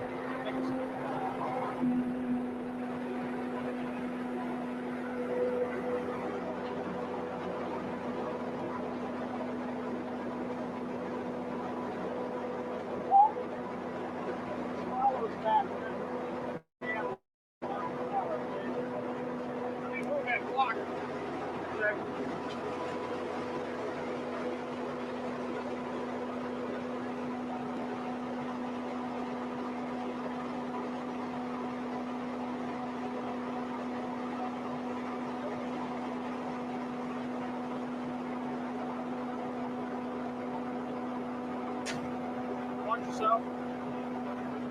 More to the right. Got it. Okay. Follow you back. Follow more.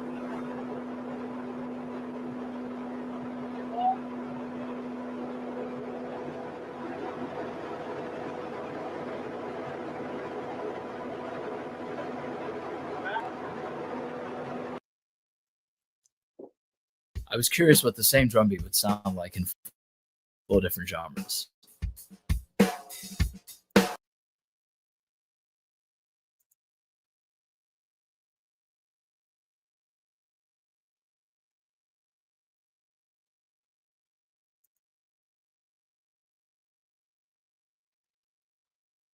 Well, what'd y'all think? I think I'll do that case after I can prepare it good, after I get my books out and all that stuff.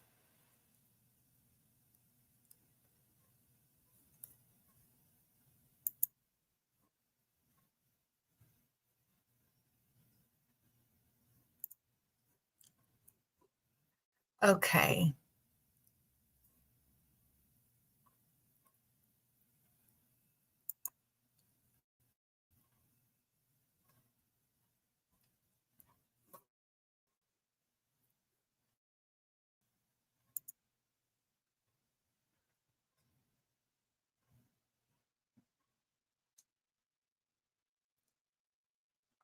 I think he did.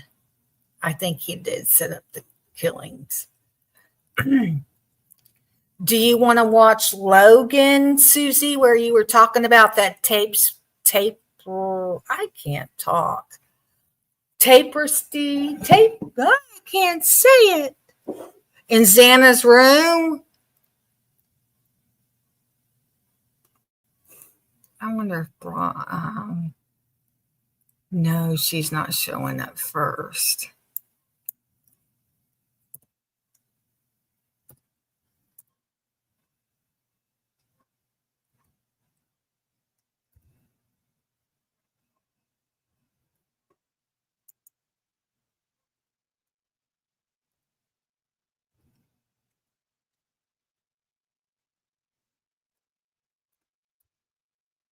Well, where is she?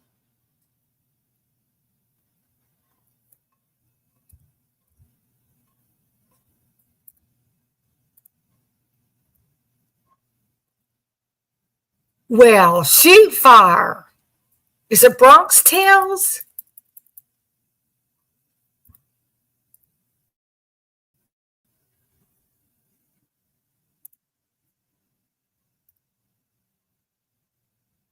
She should be showing up. She's a big, is it this one? I mean, she's a big channel now. Here she is. She's got 8,000 already. She's doing good. And she does take time with her videos. She has good presentation.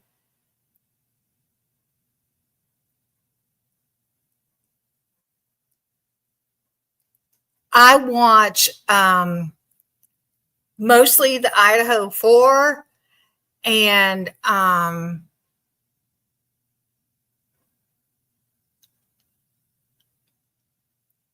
of my research is in here, stuff about Freemason and stuff like that.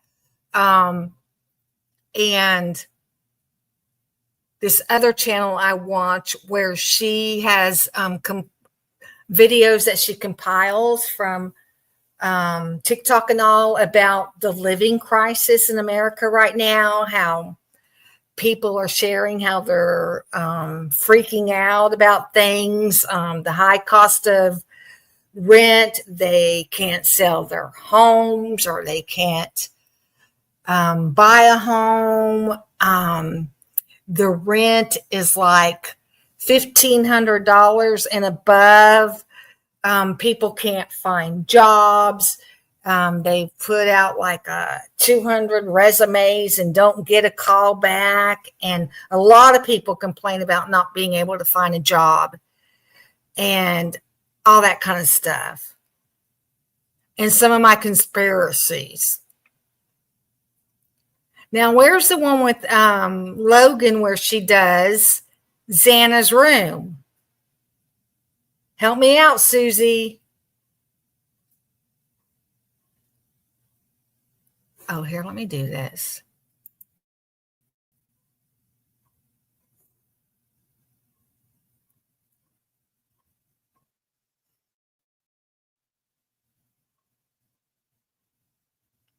That's Turvy. That's Docs and More. That one's scheduled.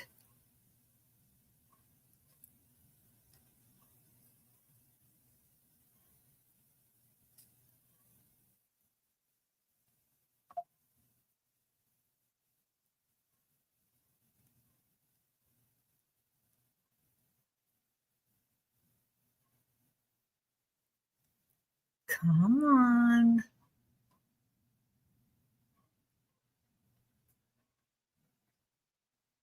I haven't been watching Logan a lot lately. I used to watch her every day, but I've been sleeping a lot out of work when I'm not working, unless I'm going live. I'm sure it's before the I didn't watch this one, what Sue did, her with Sue.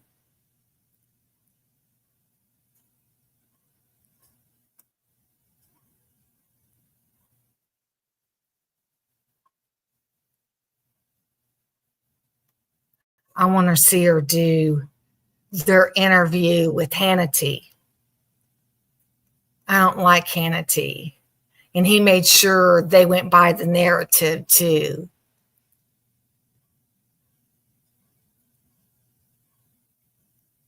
I don't see where she would be going over Santa's room.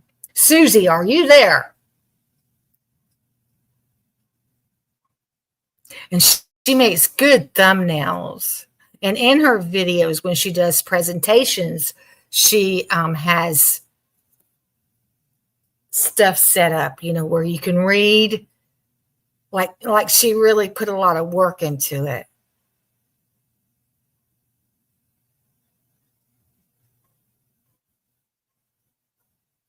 So she deserves all the followers she gets.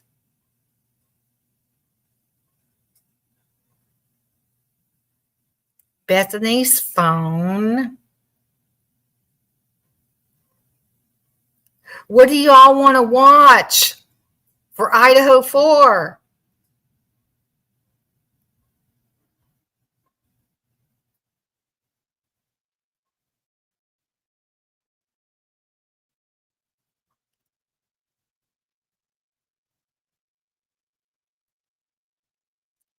Dylan's diary.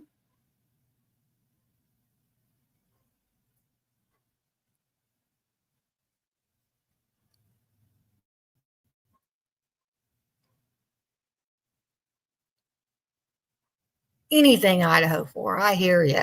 I'm the same way. I just wanted to show y'all that murder case real fast to see if y'all would be interested in it if I do it. I would try to present it in a way like how Logan does her stuff. Is it an autopsy one, do you think?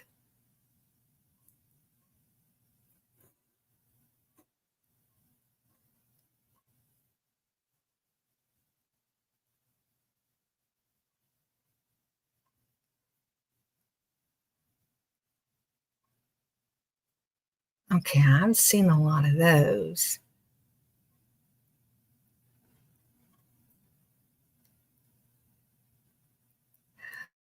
Do you want to go over to autopsy?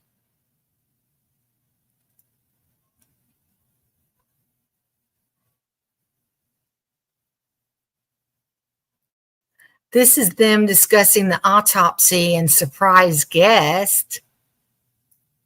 I don't know who the surprise guest was.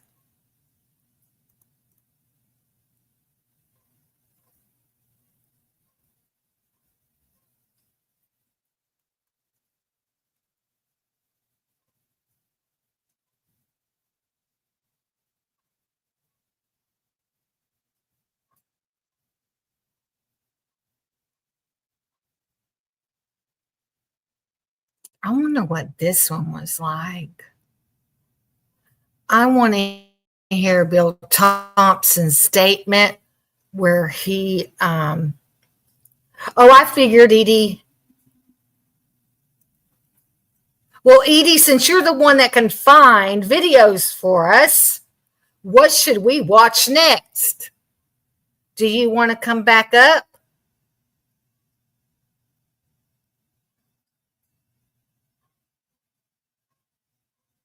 Probably lied about which part, Valerie?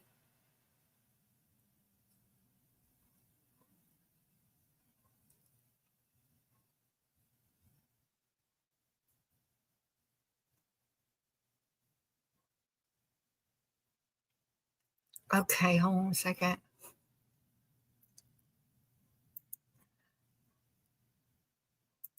I don't know about Mowich being involved in the crime. I don't know about him. I'm just still so it's all the frats and sororities, a ritual, and them, and possibly LE.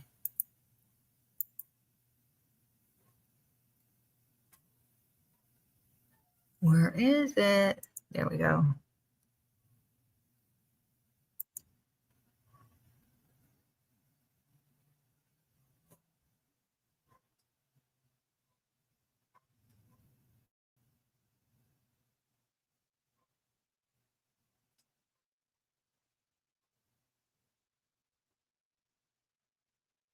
Who do you all like listening to?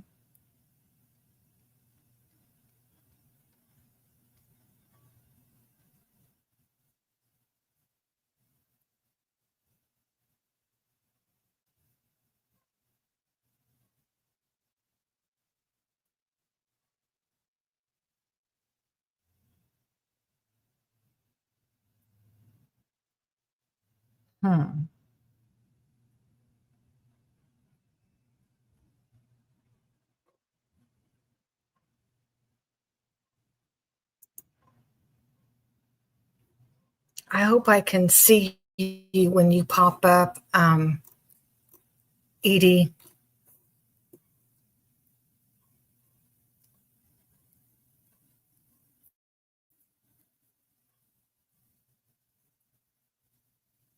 I hope it don't mess up this time. Every time I do show more, it messes up on me.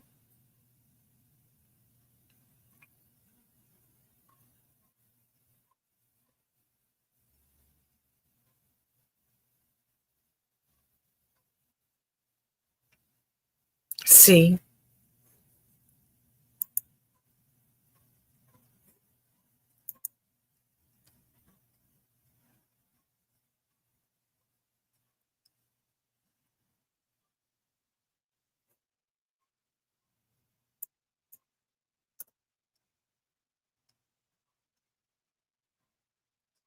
I wonder why YouTube does that to me on my laptop.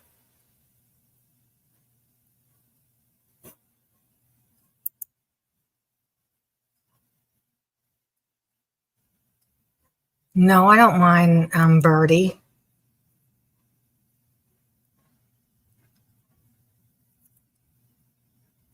What do you This have? is the unaccounted. This is me taking the documents that we actually have and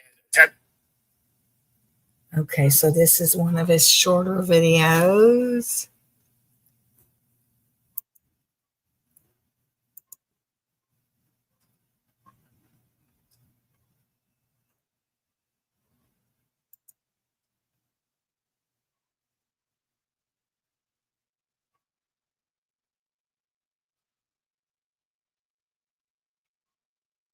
I want to find Birdie on when he talks about the rituals.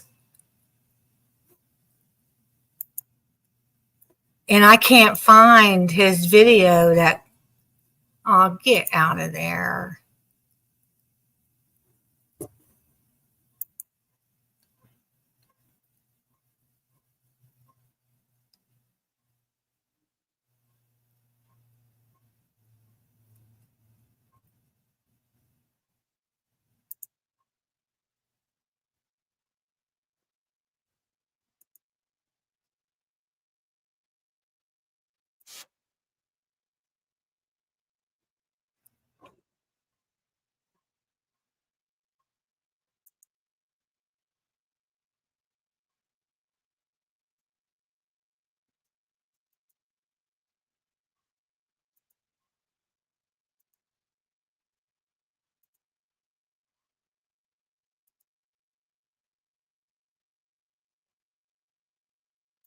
All the tickets.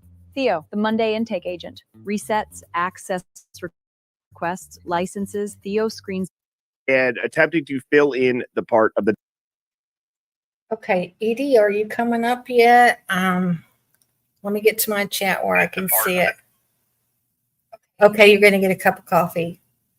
If I don't see you, Edie, let me know you're backstage, because I don't know if I could see you pop up on the stage while I'm watching a video. Which one was a great one, Valerie? This one with Birdie?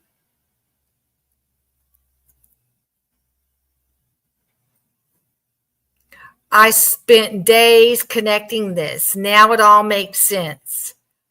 Idaho4 the Uncounted Part 4.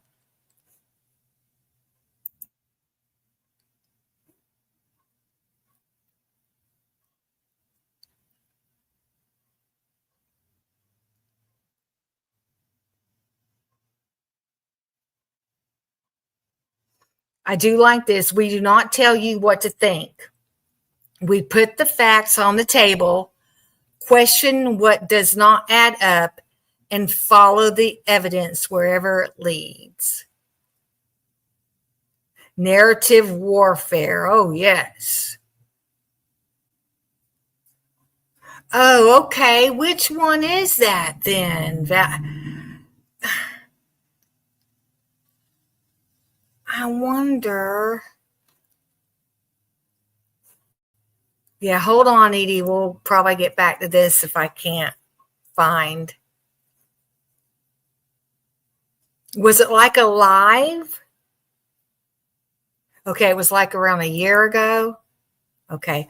I know when he got on Tommy's video, This is when he was first starting YouTube. He talked about the twins. Yes, he did. He talked about it on Tommy's video. Okay, come on. Let me see. He looks so young in his thumbnails. Well, Birdie does look young anyway. That was a long time ago. Kiss me. Yeah, but it's interesting. If I could find it, that is interesting. Especially if we're thinking this was a ritual and satanic and all that stuff. You might learn a little bit about how they,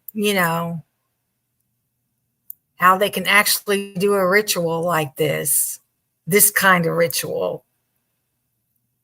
A quadruple murder ritual.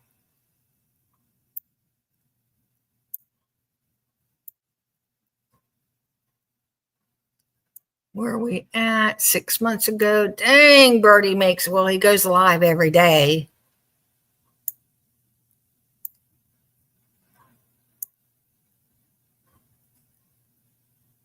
I used to not watch Birdie, and I've been watching him a lot lately.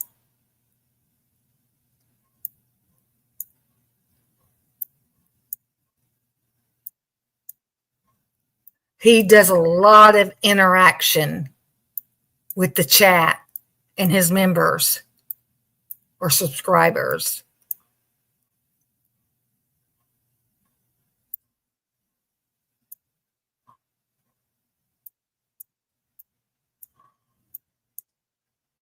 Nine months ago. Okay. Is that the end? There's 1 year ago. That's not the end, is it? Is that the end? I guess so. Okay, the biker. People are missing this. Demanding answers. Massive cartel center in the Pacific Northwest, which I still don't think they were involved either. I'm just all about the frats, evidently.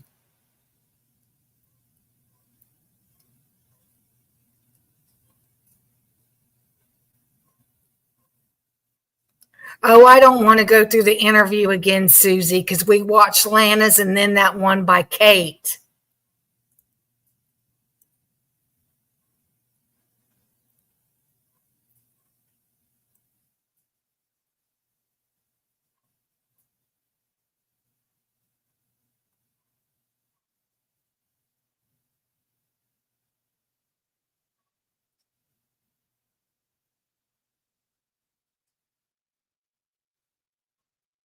I don't know. I don't see it.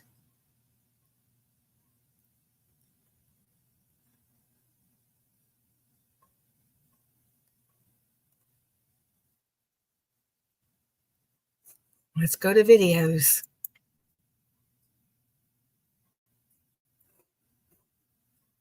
If I can't find it, I'll look for the one where he's with Tommy.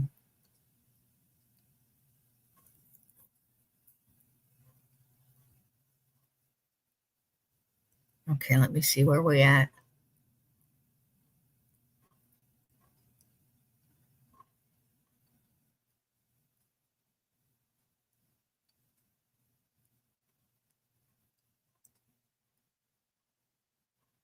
Three months ago.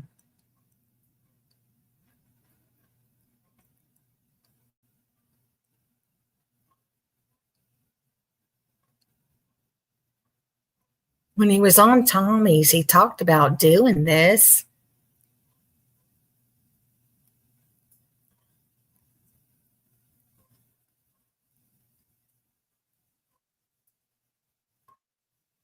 Okay, you're backstage.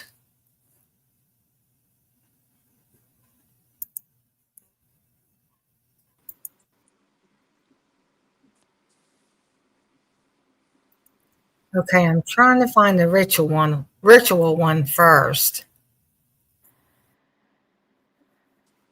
7 months ago. Are you there? Yes. Okay.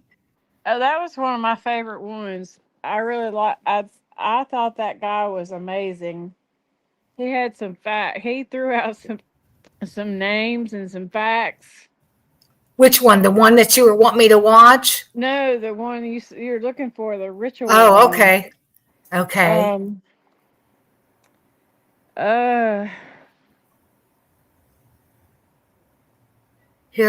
Okay, this is at the end. It's under lives. It's not going to be under video. It'll be under lives.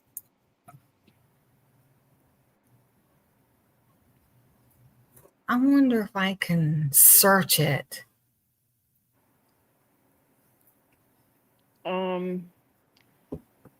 I just had somebody. I had Scully watch it about maybe a month or so ago. Let me see if I can find it in my history. Okay. Without losing you. Okay. If I lose you, I'll come back though. Okay.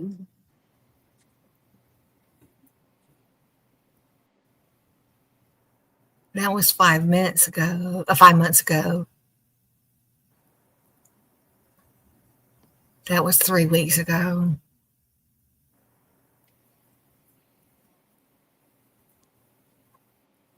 $10 hours ago. Oh, is this? No, that's Appalachian. That's a different.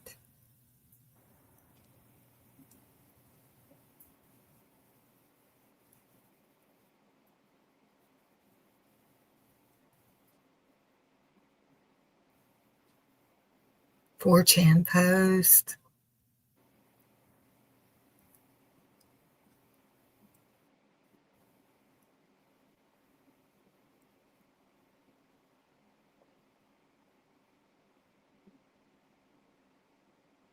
Birdie. Is that? No, that's a different birdie. It said something about grub truck. Grub truck? Thumbnail. Yeah. Because okay. He kind of analyzes. This guy analyzes the whole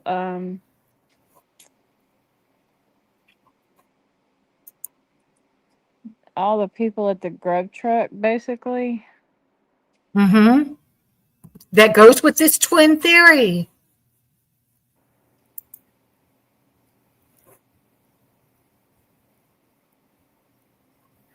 It was like a year ago he was on Tommy's.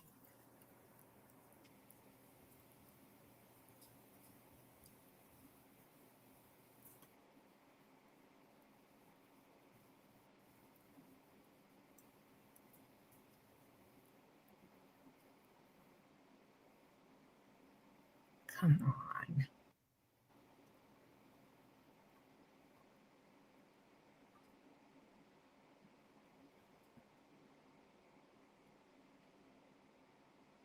$5 months ago.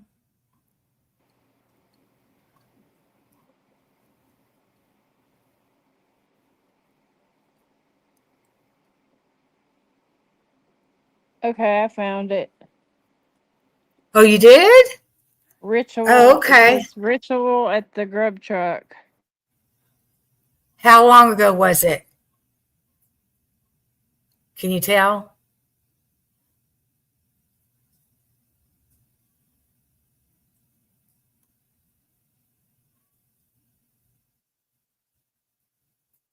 Me too, Valerie. Everything just feels weird now.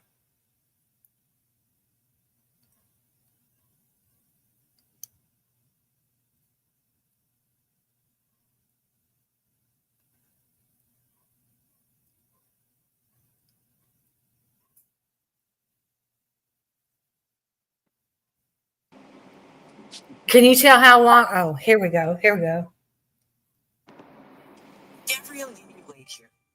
Oh, this was 7 months ago.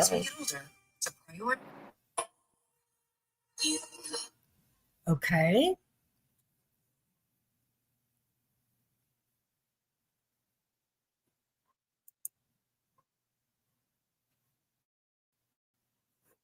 Okay, here we go. How I feel, sun in the sky, you know how I feel, breeze drifting on by, you know how I feel, it's a new dawn. The Idaho4 case that has been consistently overlooked or minimized, dismissed outright, yet the mainstream media and, believe it or not, the police seem to use that as their beginning of the timeline. When Kaylee and Maddie got home, it captures the last known surveillance footage of 2 of the 4 victims. Oddly enough, the only 2 that we actually can see on camera throughout the night and know where they are. So I want to try to say this as crystal clearly as I can. This isn't just some casual night out at the grub truck. This is the last time that they are seen on camera. This is when the private driver, Eric Gower, picks them up and takes them home to 1122, where we don't see them get dropped off. But this is the start time of the tragedy that then begins to occur. So I do think it is worth revisiting, and the fact that it's the last confirmed time-stamped location of 2 of the victims, I do find very important. So I said last night, right at the end of the stream, I'm going to have somebody on stream who is what I would deem an expert on the grub truck footage, amongst other things. That's why I have the word ritual in the thumbnail. If you were a part of the TikTok hive, you will probably recognize the name Mike Wimmer. And Wimmer has studied all 4 hours of the grub truck footage countless times. He knows all of the Twitch pop-ups, like the text pop-ups, I would guess by heart at this point. He knows the jersey numbers. He knows who all the key players are, and he knows how it could relate to a bigger picture. We were talking last night on how the documents and the new footage, publicly released stuff, is not going to give us the answer where it's going to come out and smack us in the face. So I think Mike's a great resource to go over things like the grub truck for. He's an outside the box thinker. And what I love about Mike is that he does this for the love of it. He does it because he's interested in it. And we met by chance on TikTok. He popped into one of my lives, and we occasionally did lives over on TikTok, and we've stayed in contact, and I'm very, very excited to have him back over here now that we're on YouTube. So I got Mike backstage. I'm going to bring him up in a couple of seconds, or a couple of minutes rather. I got some things that I want to ask him about prior to getting into the grub truck footage. But first, I'm going to go ahead and say what's up to everybody, as I always do. If this is your first time tuning into the Hive Mind, welcome. I'm your host, Birdie. I go live every weeknight at 7 p.m. Central. This is a contrarian thinking live stream. So we like to think past the headlines. We like to question the narrative. If you're easily rattled, or if you're easily offended on behalf of others with a situation that has nothing to do with you and your life, you're probably not going to like me. You're not going to like the stream. And we want the truth. We want justice. And that is our only intention that we are trying to accomplish. We want to know what happened on Leah. November. We want to know what happened. That's really what it is. It doesn't matter. We want to know what happened before the event. We want to know what happened that night. We want to know what happened after. And that's what we're seeking out. So we got Critic Rick, Luna, Carol Leah, B, can you hear me? Discord Dawn, Melissa Mods, Metal, TK, Crime Spy, Okie Dokie, Lisa, Hello. Jenna Bomb, Lisa Marie, the girl from Texas, April, Nene, Original Miss Martin, Batshit Crazy, Sweet PB, Frank Leah, Castle, if you're good to talking, see I you. can't hear you. Brandon, UK Karen, Mama Coco, Zach 44, good to see you. Taylor, how are you doing? Taylor says, Birdie, please pin this. I'm very interested in the Hive's answer. Do you think Brian talked in his interviews or was as silent as he has been Yeah, publicly? I'm here. Do I you think hear he talked. me? I will Yes. leave it open to the Hive. Yay. I can't pin any comments on Yeah, I'm StreamYard. going to the bathroom and make me a We'll leave Coke. this up here for a few seconds. I got to open my window I'll be anyways. right back. I can hear it on my But phone. hi, yeah, put some answers in the chat. That's a great question, Taylor. Thank you.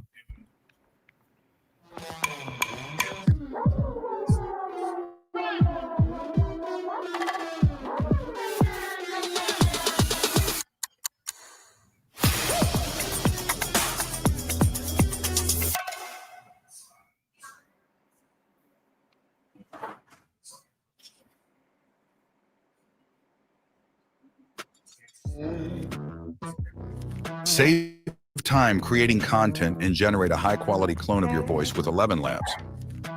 Change the way you record podcasts, voiceovers, and branded content with the #1 AI-powered voice-generating technology. Stop searching for the perfect voice and stop wasting time re-recording take after take. Try 11 Labs for free Darn and it. start elevating your content. Okay, be right back.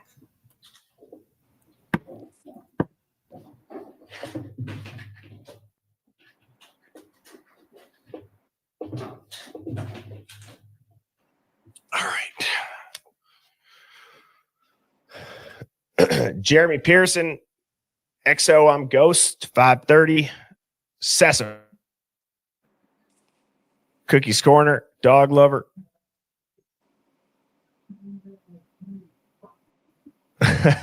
Wild West says, "Oh, Birdie, you got your ears lowered. Very nice. Yeah, I got my hair cut."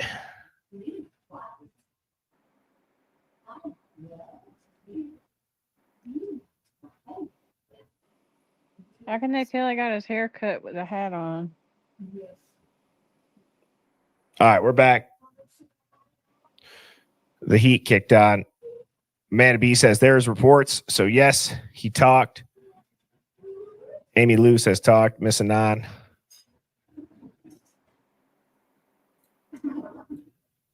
Oh, well, there's some different answers. What's up, Char Jade? Cassandra, that's actually probably one of the most logical answers. He was told to be silent. Girl from Texas, April says, I think he was silent. What's up, Ricky? I'm back. Okay, It's the Cyber 1110. Chrissy copyright. Original Miss Martin 69 says, I think he was silent except with Anne. It's a good point too, Jeremy. If he knows the law, quiet. Everything this guy What? says, that his Mhm. guest that comes on, Mhm. makes perfect sense to me. And it's so weird that it does. But have you seen this before, Leah? No, I'm excited to see this. I am. I heard a little bit of it on Tommy's show the other day when I watched Tommy. When he first had Birdie on and when Birdie was first coming over to YouTube from TikTok. Right. And I heard a little bit of it, and he did say he made a video about it. So I've been looking for it, but I didn't know it was called the Grub Truck Ritual. I was looking for something about twins. So no, I don't know the full twin theory or anything like that. I don't know about twin theory. That might be, but he talks about this being a ritualistic thing and why and who all's connected and who they're connected to and why, it's just wild. Okay. I'm excited. What's going on? Matt P. 19. Yeah, let's listen. 14 says, hell yeah, I finally made a live. Type of 1 if this is your first live. We will welcome any first comers to a Hive Mind Live. Thank you for tuning in. Sherlock says, I think he said too much, then quickly became silent as a ghost. Not a bad thought either. Thumper says, I don't know if he talked or not. Hippler told him not to. Huh. He did? What's up, tinfoil hat Claire? Cryptic conversions. Gabby Girl, Dog Lover. I've watched I think it was Birdie that he's got these documents that he read I guess it was yesterday, day before yesterday, that proves that Hitler was the one that initiated this whole plea deal. And it's pretty damning. We'll Is have that to what you watch wanted it. me? Is that what you wanted me to watch before this one came up? Yeah, Is that but the it's other one? okay. Oh, But okay. it's okay. It's okay. Yeah, This I'll one's watch good. it. Yeah. Okay. Lovely me. What up? It's neither of your first times. Come on, y'all. That's funny.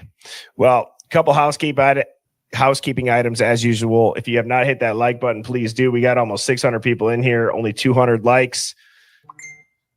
I don't want to say the corny joke. You all know it, but please swipe down on the chat right now. Take 5 seconds. Leave more touch DNA on that like button than Koberger left on that knife sheath. And let's get this stream out into the etherwebs. Takes 2 seconds. It's free. All my streams are free. That's the best way to support the channels. To hit subscribe, hit like. Yeah. I fell asleep during the Atlanta thing with the interview with that hotel clerk lady. Was that not wild? It was. I mean, Lana's reaction was what was wild. She did another one where they interviewed the other people that worked there, and that was did you hear the part where she called and asked to talk to her? Yeah. That's Lana. But I'm with Lana. I think that's the craziest stuff. I don't know where that woman's coming from, but none of that stuff sounded like anything that Brian would do from what we know of Brian. Mm-hmm.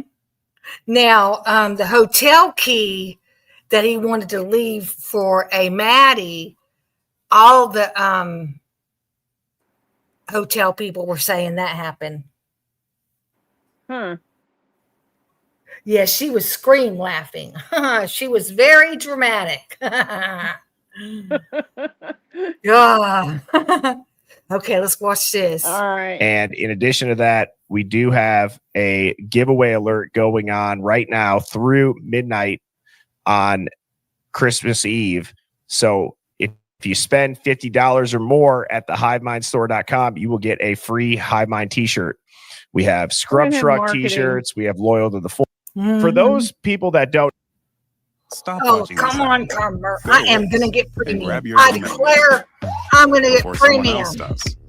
I let go of Paramount. Oh, no. Plus, I can get premium. You and I, or I guess right. I kind of laid it out, but we were streaming together over on TikTok, and I believe that I was talking about the ritual aspect and the numerology stuff when it comes to the Idaho4. That, to this day, is the only series of.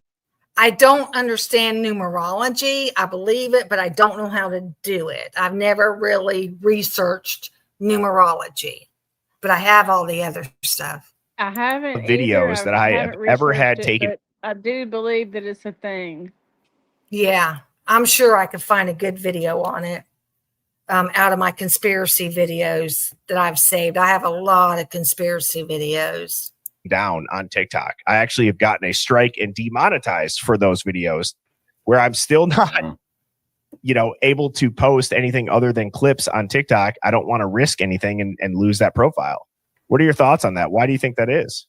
I think it's because we're starting to hit at the center of the target because, with all of the details that we know, all of the theories that we have, there's 6 or 7 workable theories.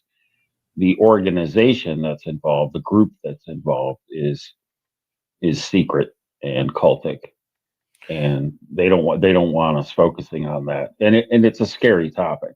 It's not pleasant to talk about for anyone. No, it's not. And when we were chatting prior to the stream, you said something super interesting. And if you could, please share it with the Hive as far as what really got you interested in this is that you actually used to, at one point in your career or in your life, you would field phone calls. It was called something else, but it had to do with taking phone calls from a church, correct? Or something along those lines? Well, it was a ministry, but it was set up at my college, and it was hard to call it a ministry. It was run by a guy named Bob Geller, who was a Presbyterian minister, but he just had an endless stream at that house. It was like a big, large house next to campus, and we opened up the chapel at the campus of Colorado State. But he had this endless stream of intellectuals, ministers, writers, all current event stuff, and it was much more amazing than I can put into words. In fact, today I look back and think, wow. But he passed away recently. But in his office area in that big house, they had a group called the Religious Movement Resource Center, and that has evolved and become. It's in Denver now. It's the Cult Awareness Hotline. It's called the what? Just say that a little bit louder, because I think that's crazy. It's called the Cult Awareness Hotline. That's crazy. They have studied and kept notes on religious movements for decades. And they're not derogatory to anyone. They're fair-minded. They interview a lot of people. And there's been a lot of changes, especially in that part of Colorado, which isn't too different from Moscow, Idaho. I mean, when I see the police talk, it sounds like the same policeman that talked when I was in college. So I think there's cultural similarities, but there's also a science that could be developed behind, ritual movements and cultic movements. And I was just always fascinated. So I spent a lot of time talking to the executive there. I don't know that you can get a degree in that type of research, but it always stayed with me, and my life went on. I worked in different psych hospitals and spent some time in real estate management. And then I went to Wall Street, as you know, and I worked in venture capital most of my career. But go ahead. That was it. I was just going to say that it is interesting that it's stuck with you as much as it has, though.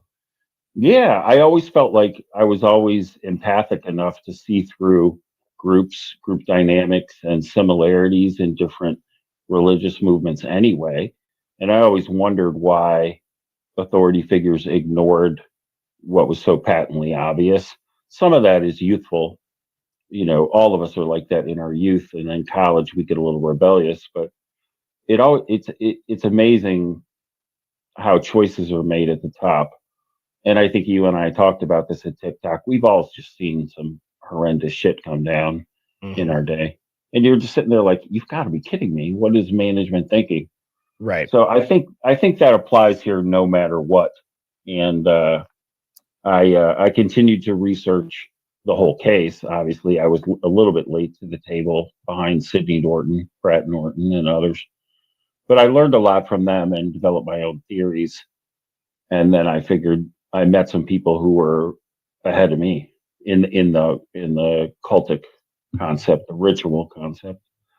Yeah. And they forced me to go through the grub truck on my own and take notes rather than just tell me things. And that was very helpful. And I'm very excited to hear your thoughts. It's been a while since we've chatted about it. I have the grub truck footage pulled up. I know that you have some timestamps that you want us to all look at.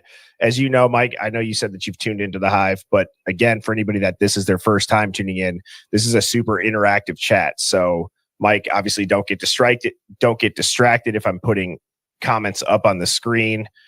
Okay. It's meant to just kind of feed the conversation in the chat or for us to reference. I'm sure there's going to be a lot of questions about this. I have a couple of things that I wanted to get your thoughts on prior to looking at the grub truck footage.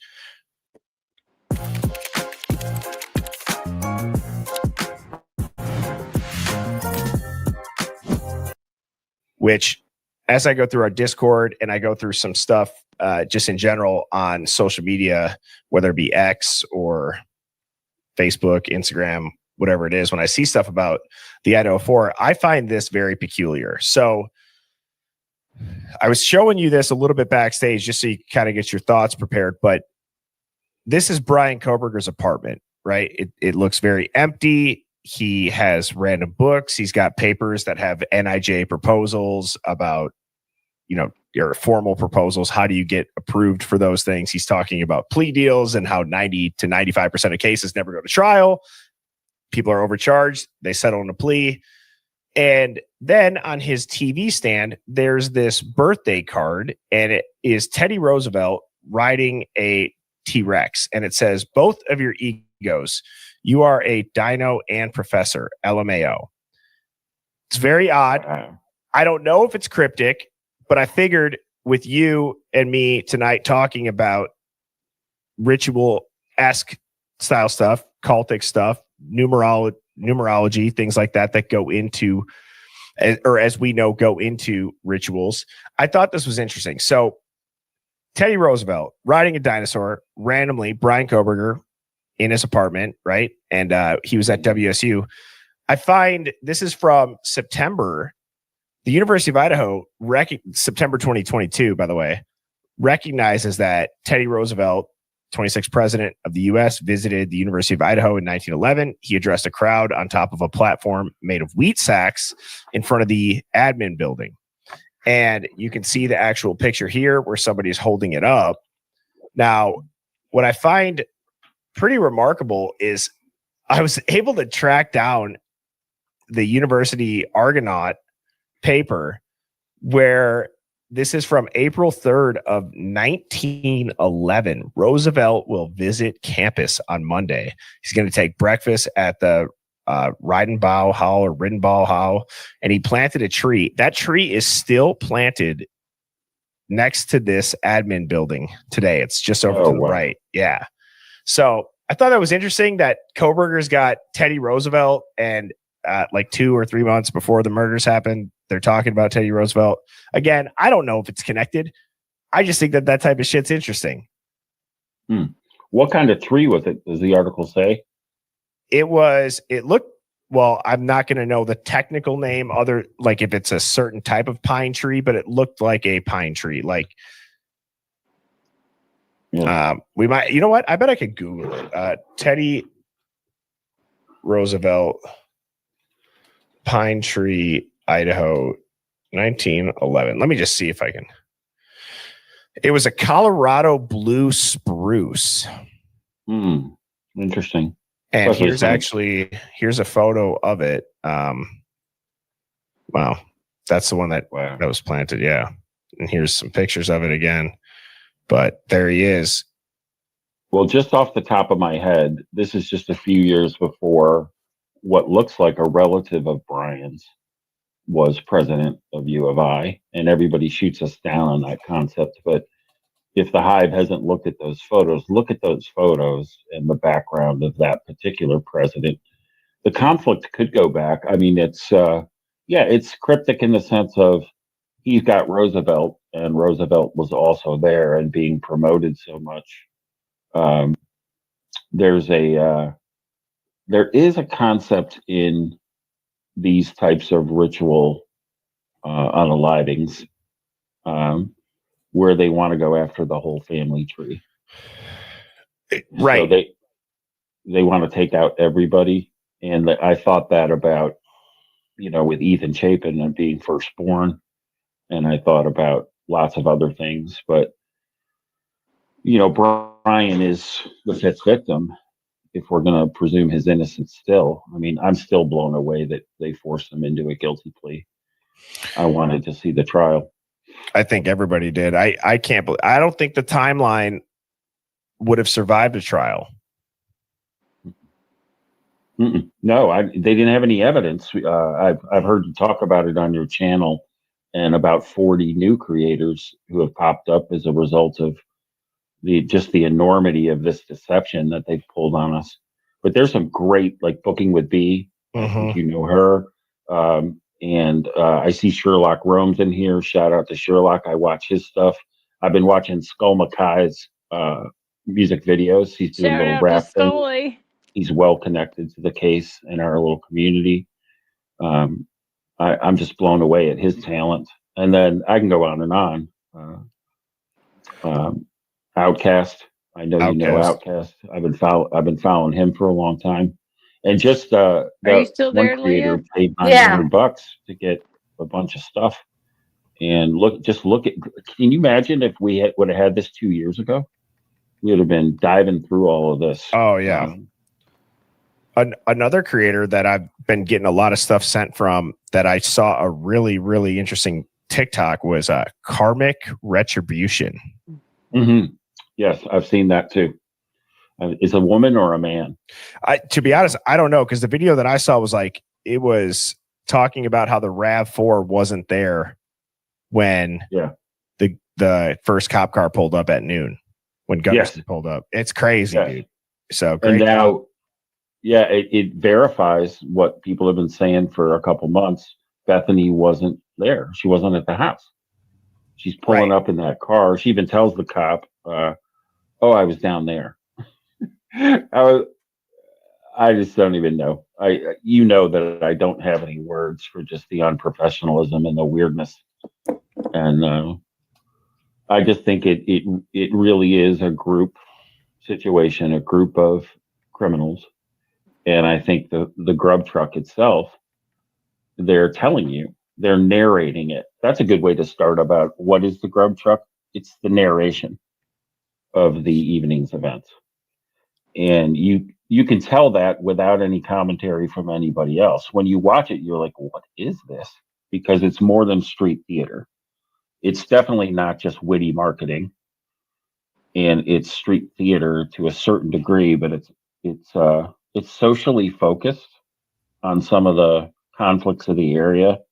It has minimal, like all street theater, it has minimal props. It's the use of action and symbols, and you can see it and sense it, and you can start to define it. And I think we should make no bones about it. The carbonara effect is how it starts out. That has meaning, and the dozens of other things you and I have talked about.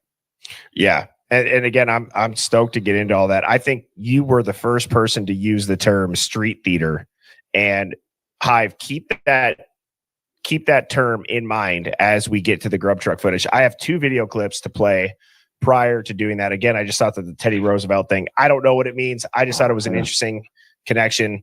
I have a clip here of Chief Fry that very, very old clip. I believe this was from, I actually don't even know the date. I think it might have been from it's within a month of this all going down. And I just want everybody to watch this. I think this is important to set the tone. And then I got one other clip, and we will then get into the grub truck, but curious to get your thoughts on this, Wimmer. So this is about a 2-minute clip. Determine whether that's valuable or not. And we have like I said, a team that's looking at all that and bringing things together so that we can paint that picture. And I know we have a defamation lawsuit going on, and that's probably kind of beyond the scope of what you guys are focused on. But it kind of highlights the national. And I'm going to pause it right there right away. Oops. That's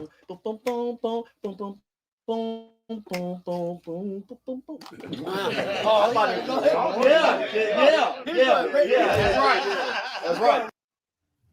Did you guys hear what she said? I'll turn this up. I forgot to do that. So what's really interesting is she says, I know you guys have a defamation lawsuit that's going on. This is within like 30 days of this all going down. Listen to this again. Determine whether that's valuable or not. And we have like I said, a team that's looking at all that and bringing things together so that we can paint that picture. And I know we have a defamation lawsuit going on, and that's probably kind of beyond the scope of what you guys are focused on.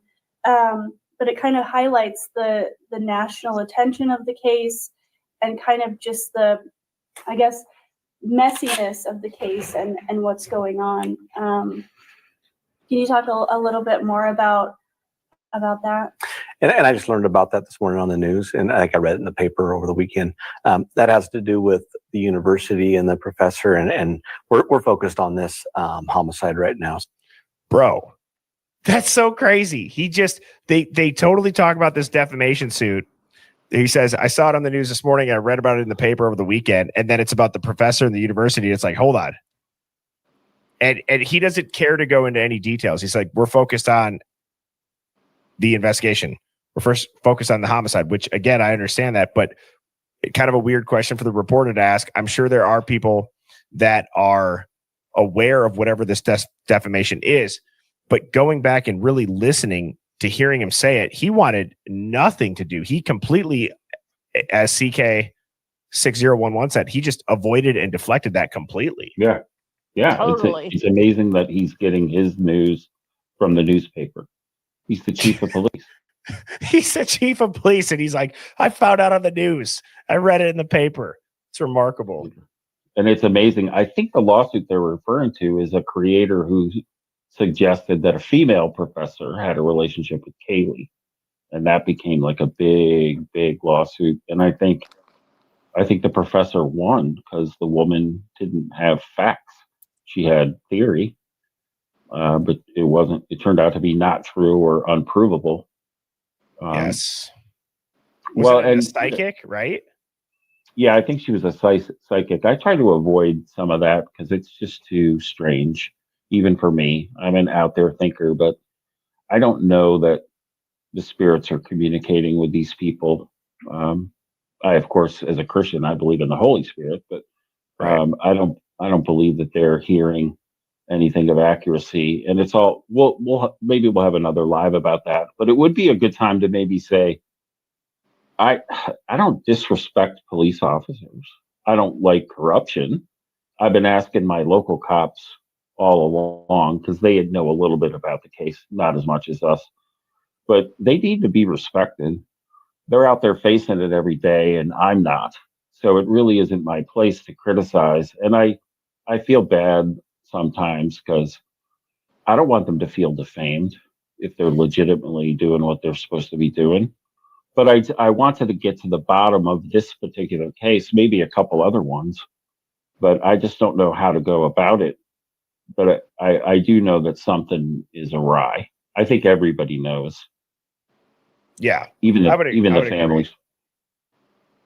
I would agree. I mean, how can you not? I mean, people that never even heard anything about it, they're brand new, like this week to it. They go, "What in the holy hell is this?" Yeah. And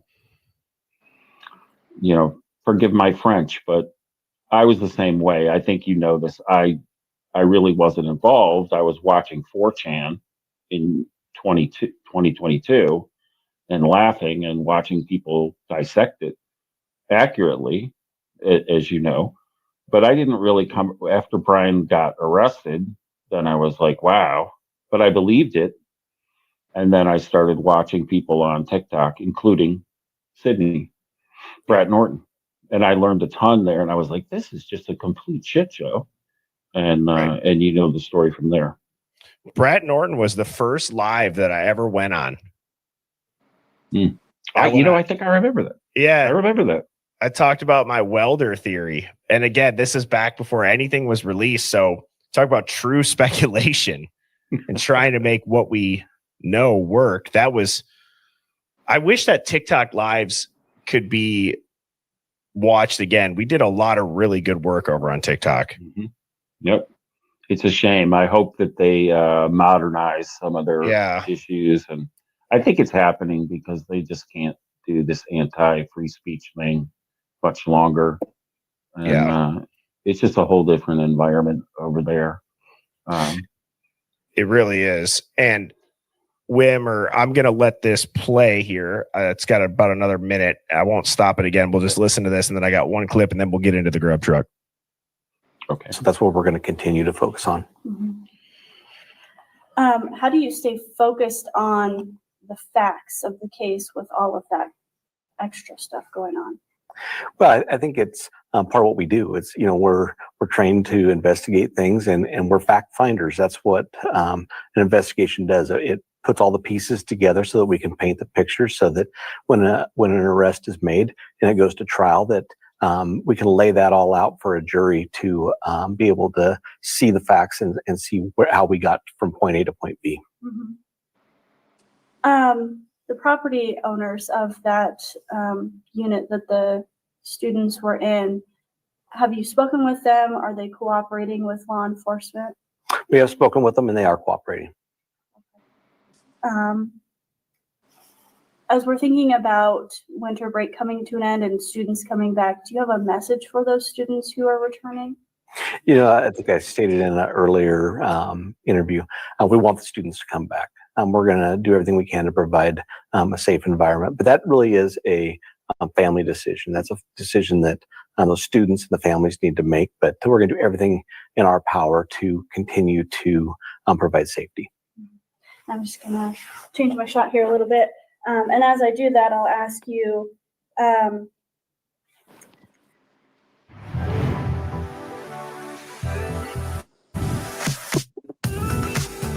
Let that thing stick up where I renew. are there still Look at how uncomfortable he is. Around the university, and how long are those going to be in place? If so, we always have patrols going on campus. You know, it's an area that our patrol team, first of all, is up there, as well as some campus officers. But I do believe there's going to be some additional state troopers in the area after the break and stuff. And as well, we've reached out to Lake Powell County to provide some extra patrols, just so that people were more seen and they can, you know, feel a little bit more comfortable, hopefully. Yeah. Again, a whole lot of nothing. I don't know if this clip, because let me just quick check this. Okay, so this one didn't upload. That's what I thought. So now, I guess, Wimmer, we can get into the grub truck, which is obviously why you're here. So I got the full Twitch stream pulled up here in the beginning. Now, what I'd like to do is, can you go over, so this is a 4-hour, 30-minute stream from Twitch. Can you go over now, when we are watching on the YouTube video, when we are at, you know, let's say we're at 12 minutes, what time would that be in local time there? I believe you were telling me backstage. It would be 10, 12 p.m. Okay, so this starts at 10 p.m. Starts at 10 p.m. Moscow time, and they're open till 2:30 in the morning. So the 4.5 hours. So people get confused a lot. But basically, if you're looking at the timer and it says 1 hour, 6 minutes, that would be 11:06 p.m. Gotcha. So now, one of the things that I thought was really interesting, just again, it's been a long time, Hive, since I've watched this grub truck footage, and I'm going to take the comments down, and so this way it's full screen. And now, I don't know how this is the first time I'm realizing this, but we're at, call it 10:02, because well, I'll go back a little bit here. The magic, because there's a little bit of an intro from this creator, which is the creator is J is for Justice podcast, has this. So they give a little intro. Look at how long the line is. Oh yeah, they're packed to get in there at 10, and there's nobody over here.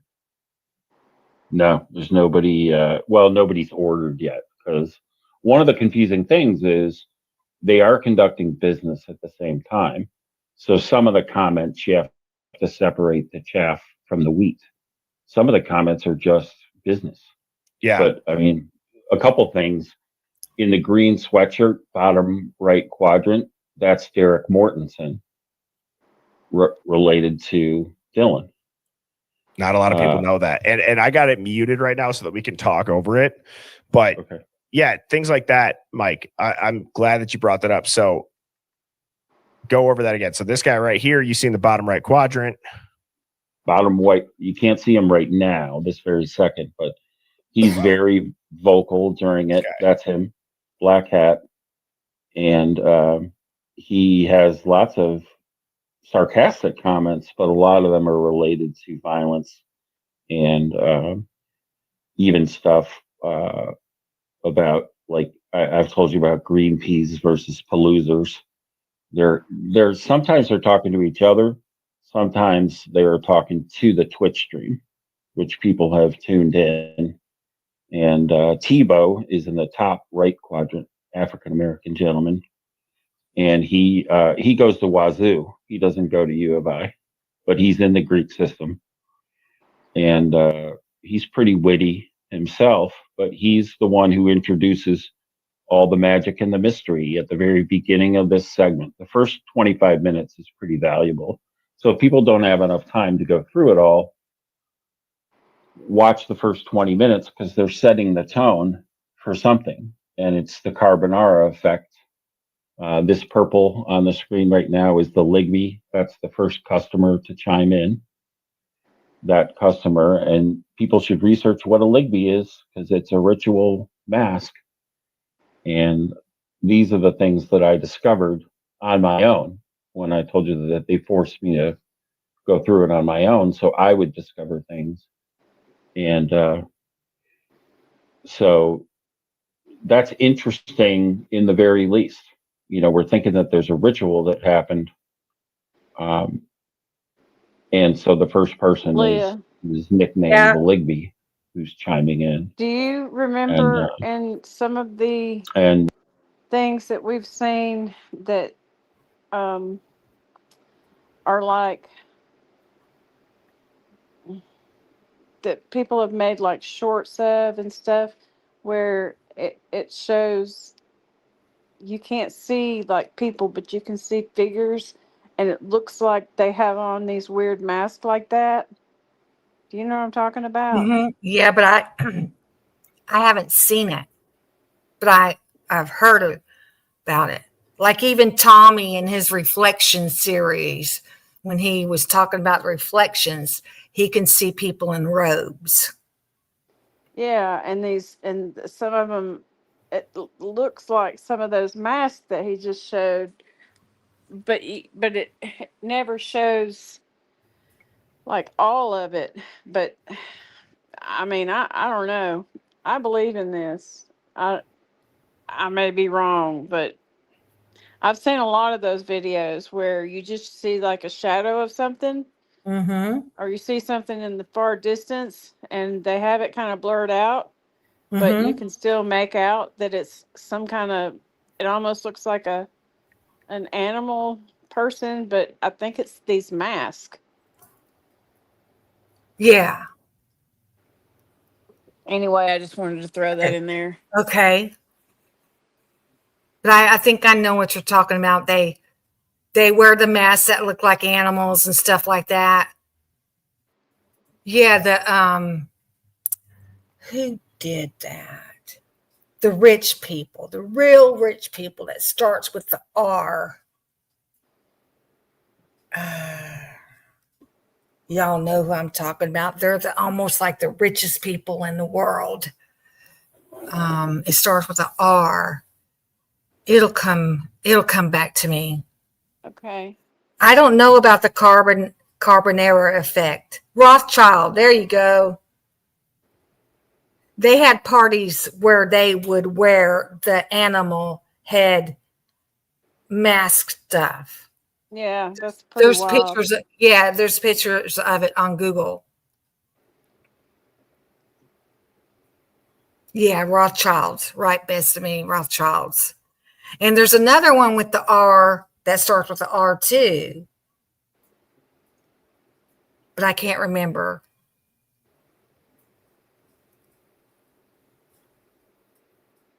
They did last year in Mardi Largo too.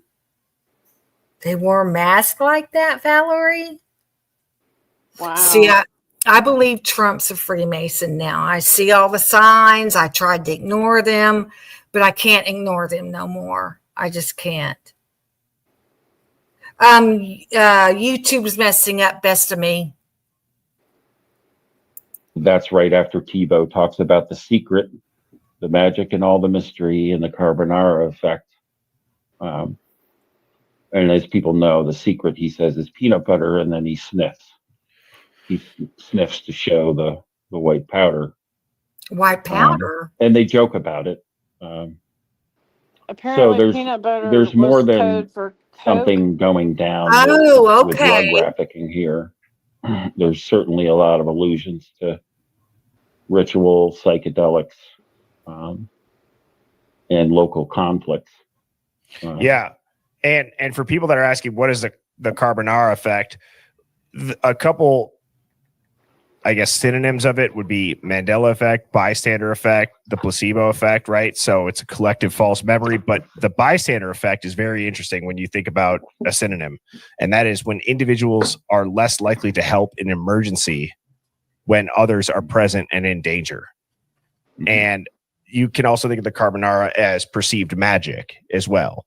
So if you've ever seen the show, the carbonara effect, right? He's pulling optical illusions on people and making them think they're going crazy and losing their mind, right? It's magic. And we can get into this is why I love having Wimmer on the stream, is because we really get to work those muscles of the deeper outside the box thinking of what could be possible, right? So Mike and I both are acknowledging that we are outside the box thinkers, like many of you in here. This is not a factual claim of what's happening. All we are simply doing is saying that it's very odd, even to the first customer being Ligby. You look up a Ligby mask, it has to do with a ritual. Now, what is this? Little Miss Trish is raiding with a party. Yep, go over this. So the raiding parties are making large food orders for visiting people. They have a history of people that are involved. Little in the Miss cult. Trish is So raiding. some of the numbers are not numerology. They're actually they're pledge pin numbers for the AGR frat. Some of them are like a number, like the year number of that particular frat. I looked into Little Miss Trish back then, and I thought she was more of a creator type. And they were watching her show about gaming, if I remember. But they had people come into town for this. That was very, very obvious when we started researching it, is that a lot of these people are out of town, including the actual director of the film, the mystery film that everybody talks about. And he shows up here at 10:13. Yeah, so at 10:13, you're going to see a gentleman who looks very out of place. He's very weird. Again, when you talk about the grub truck, I don't know anybody that knows it better than you, Mike, and I'm not just blowing smoke up your ass. I mean that, because I haven't looked into this very much since TikTok. I'm just shocked again at how far back this line goes, right from the jump, right from the Twitch stream. I mean, you got a line back 3 storefronts right now. Yeah. And if you look at any other night for the food truck, prior or post, there's never this big of a crowd. So they were serving something special that night, and it isn't just the football game. They had a football game that day, and it ended early enough for people to wait to eat, I think, and arrive there at 10. But that you're right. That line is ridiculous. And and I wanted to point out one other little thing. The Carbonari is the Masons in Italy. Carbonari means charcoal burners. I don't So know. Interesting. Yes, I researched that because everyone kept saying carbonara. Late in this video, Kaylee says carbonara, very long and drawn out, and it's weird that she says that. But if you look up carbonari, those are the Masons in Italy, and they weren't very kind. They were kind of brutal. So I would suggest that people research that, but there's something symbolic about that. Carbonari. And as we're watching this first 25 minutes of the Grub Truck, Mike, can you go over now some of the occultish things that are in Moscow, near Moscow, the church, other things that you've tied directly to this? And not to just stack on the questions here, but Sherlock, before I forget, he brought up a good point. Throughout this entire night, there are only 4 people on this footage where their faces are blurred out. Do we know who those 4 people are? That is a good question. I don't know the answer to that. But I would have to look into that more. They're actually blurred out recently, or they were blurred out when they released it?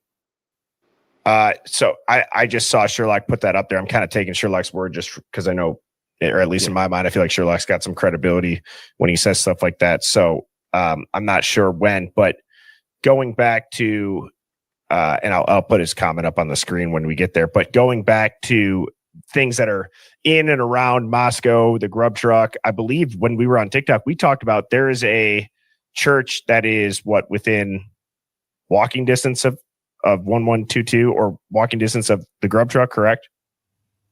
Yeah, I think. Well, the big church, or at least they call it the Kirk, is Christchurch. Yeah, they have a facility, a really big one, right near this location. But the reason why we went away from Christchurch is that it didn't seem like it was going in that direction. Any of the research, there's certainly some unusual people there, but the cult that's involved is not a church.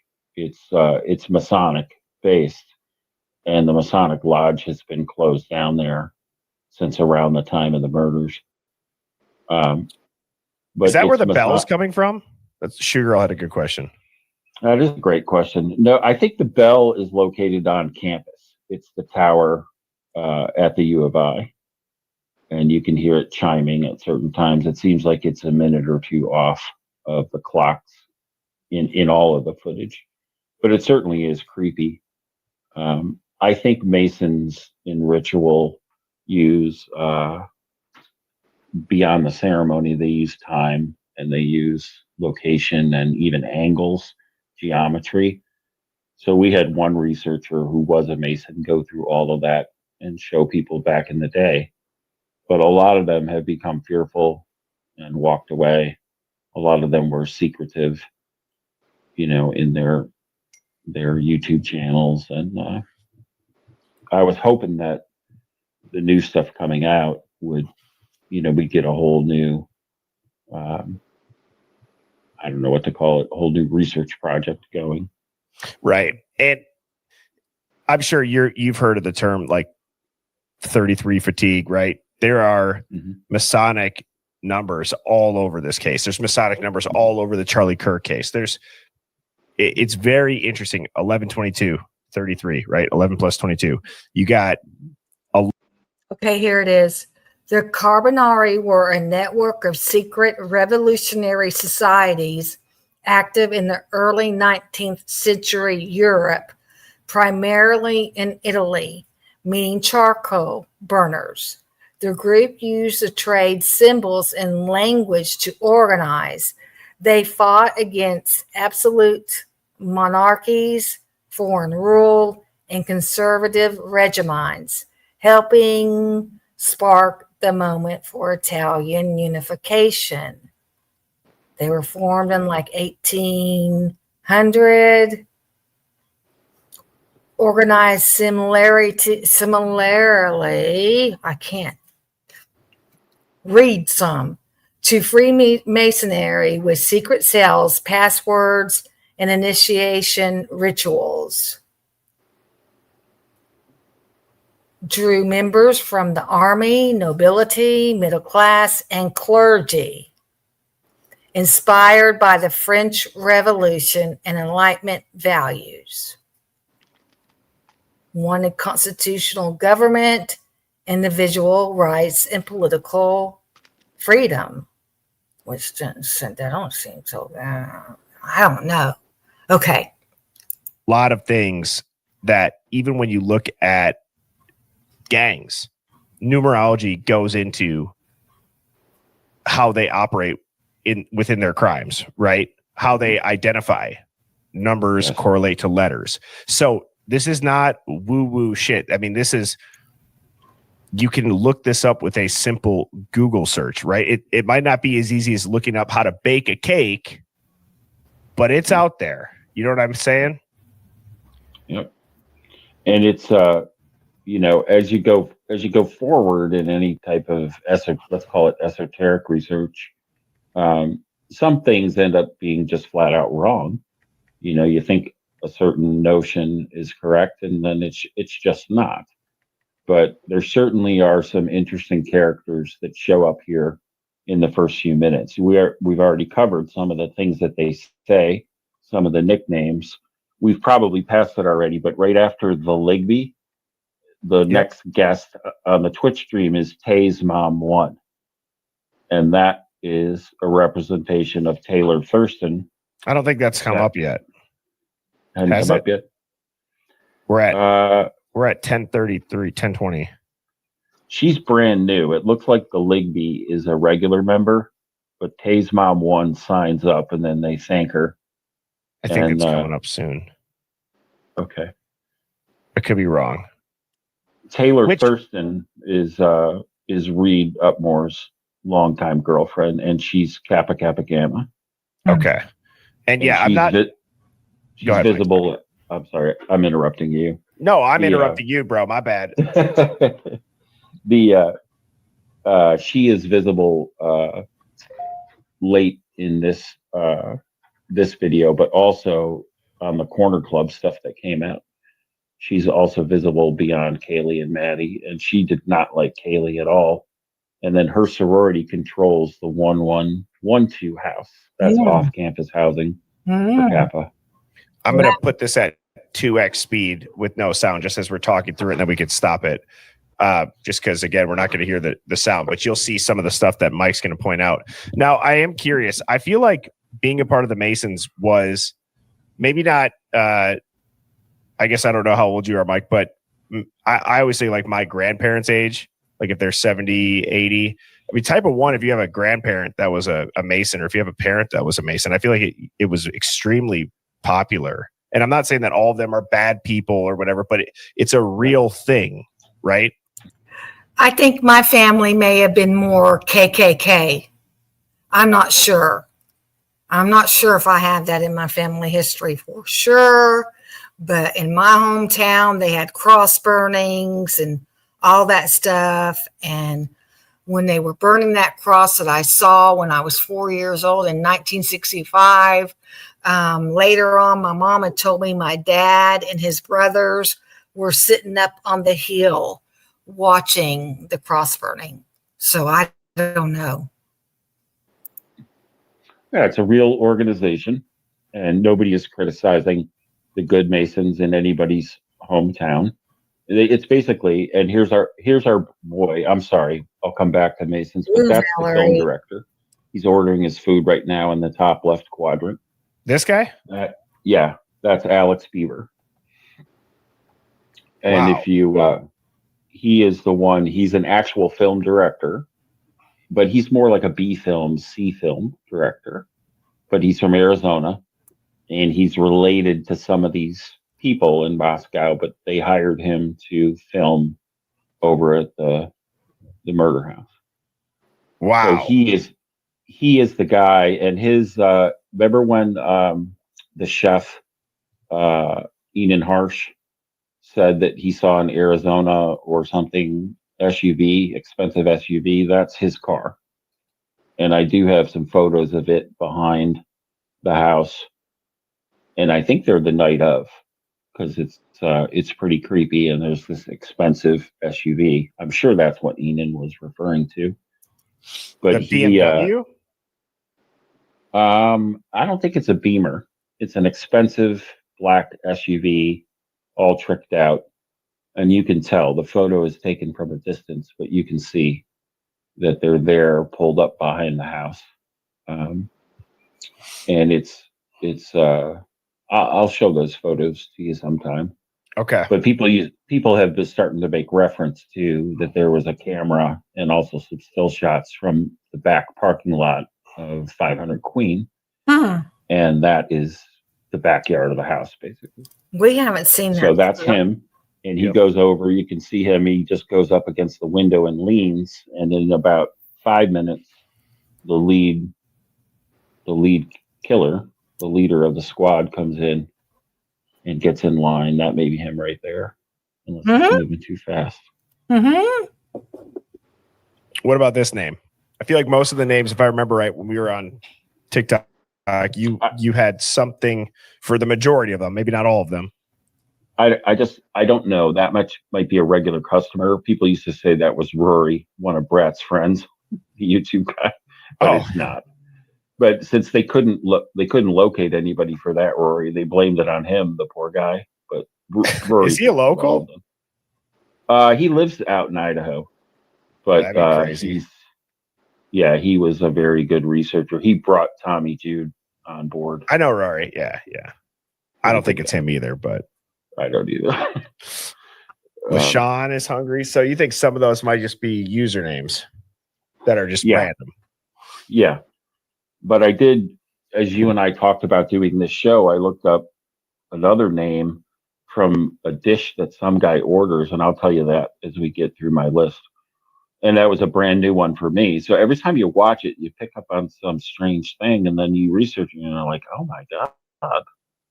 I mean, that fits in for real, and it isn't just my mind. Well, I noticed, again, remember in the beginning of the video, I said, look at how the line went 3 storefronts down. Now, does the grub truck open at 10? Yeah, Was there a it line opens waiting? at 10. Okay, so then that makes sense. But there's people not could have been waiting. You're right. Yeah. Yeah, people could have pre-ordered, and they could have been making it because they have an off-site kitchen, and they could have been just delivering that. Because you're right, there's not a lot of people standing around for that huge line. The code awaits your command.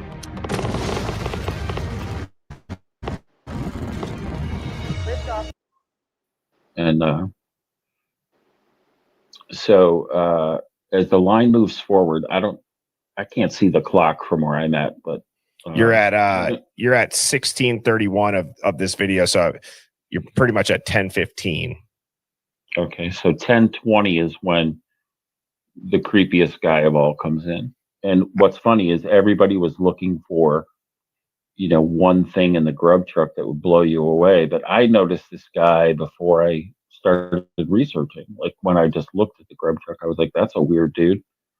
And let's pause here. I'm glad that I knew we didn't miss it because I knew that this guy running around, this was one of the biggest the commercial. Yeah. That's a little commercial. The guy running the circle is Ben Utmore. He's the president at this time of the murders. He's president of AGR. And that was him running in the circle. And his cousin Reed is going to come on live camera. That's Ben. So they have a relationship with the grub truck of a certain degree. You can tell that because he's in their commercial. Now let's get nuts, Mike. Let's get nuts. Let's break down. What does it mean when you run in a circle around a square? That's Masonic imagery. Circle in a really? Square. Square in a circle. Yep. Wow. So yeah, again, it's not rocket science, but they believe in sacred geometry and sacred places, and if they're going to do something that's not lawful, they're going to move along the lines of their rules and regulations.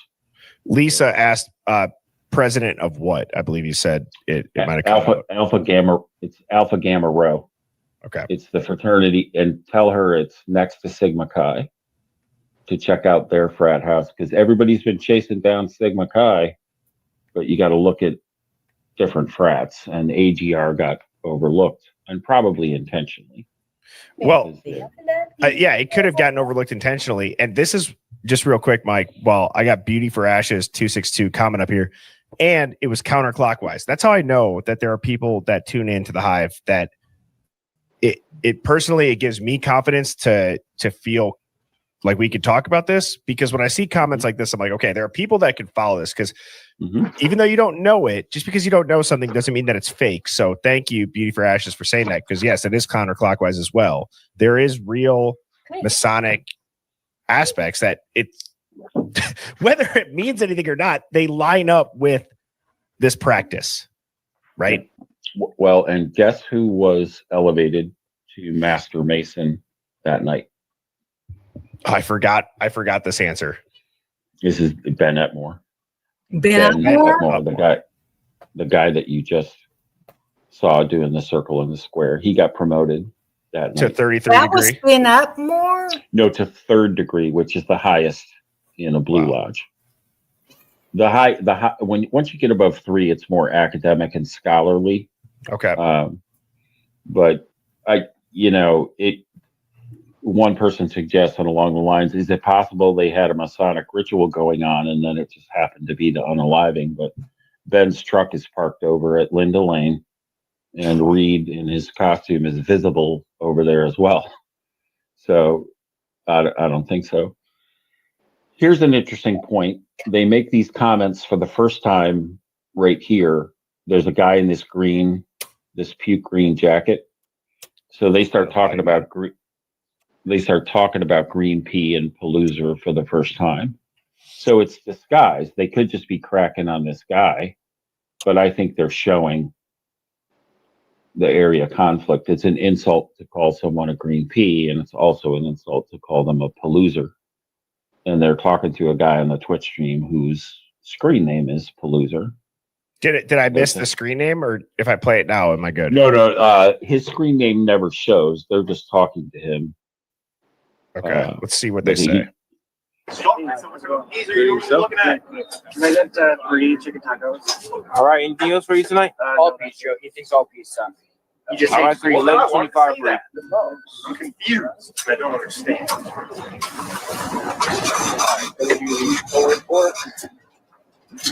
Does anyone here like the green peas? And that's not in their Mac of the week if they're ordering. Not me. Oh, personally, not really. Can I get a mac and fire? Peas are fine. With chicken. Peas are fine. Carrots are fine. With chicken, all right. Anything else for you? We've never seen that. Truffle mushroom. We'll eat it. I'll bet you guys. With chicken. That's how I know that you know this stream really well, Mike. We were listening to this on Butte, and you're like, "Yeah, right about here, they're going to start talking about green peas." Yeah, it's it's interesting because they go right from the guy who's the manager in the red suspenders, top right. He just stepped off screen, but he says something to the effect of, "What are you looking at, green pea?" Which is, I mean, let's face it, that's what you say when one gang doesn't like the other. And they're being facetious a little bit about it, but they're also putting on a display of that conflict. And yes, Palouse loser. No shit Sherlock is saying. Yep. Yeah, a Paloozer is a person from the Palouse. And they call them, you're from here, you're a Paloozer. But green pea is you're from outside the area. But I don't think it's funny that they're joking about putting green peas in the Mac of the week. Well, and just so we don't miss it by too much, Mike, you had brought up that Amy's or something with the wine mom or something, that name just had popped up. Yeah, I can't remember that one either at this juncture. Okay. I apologize, but no worries. Yeah. This mom wines. There is a connection to a wine. Apparently, they had some sort of wine tasting thing on Friday night before the murders, and I've been trying to chase that down. And I think it's that tent. I'll show you the photos of that one day too. There's like a tent in the driveway area behind the house. And then okay, yeah. So here's our this motherfucker, dude. That's our boy. That is Demon Child himself, and they talk about some of the anime when he comes up in orders. That's Reed Tutmore, and look at that outfit. And I want everybody to type what they notice about him when you play it. Okay. What do they notice about his outfit? Okay, I'm gonna play it. I'm gonna go back a couple seconds. I'll play it with the volume. Hive, start typing into the comments. Once it starts to play, I'll put some up on the screen. Yes, we originally. He stole it from me. Awesome, thank you. You guys have a nice night. You too. Can I get the carbonara? Ready for that? All right. So again, it's this guy right here with the satchel and the hat. All we had to do was talk about it, and Opus Clip does the rest, and then you just schedule it from right here. Wow, I pay $30 every month just for a scheduler. Well, right now Opus Clip is just $14.50 for the Pro plan. Yes, we man. That's right. All right, it's gonna be $10 for you. Tacos. No. Don't worry, Joe. There's a lot of max that go with those tacos. Okay. Y'all know about Bardock? I don't. Tell me. I don't. Speak to me about Bardock. Thanks so Huh? You have a nice night. Hey, man. Hey, How you doing? doing fun enough. How about you? Good, good. Yeah, can I just have 5 cheese with bacon? All right, that's all for you? Yeah, that's all. It's going to be $10 for you. All right. Hey man, if they're in that fucking Lexus that cut around us and took my fucking spot. Oh, it's Goku's dad. Bardock is Goku's dad. You catch that? Oh yeah, Goku is Bardock is Bardock. Goku's Bardock dad. is Goku's dad. Yeah, explain that a little bit. So they have a reference to their own family history. There's one child that's not born in wedlock. So the Masons that I know researched all of this way back then. And then they showed me sort of because I don't follow anime or however you pronounce it. But there's a famous one about Demon Child who finds this prince finds a girl in the forest and she's a cannibal.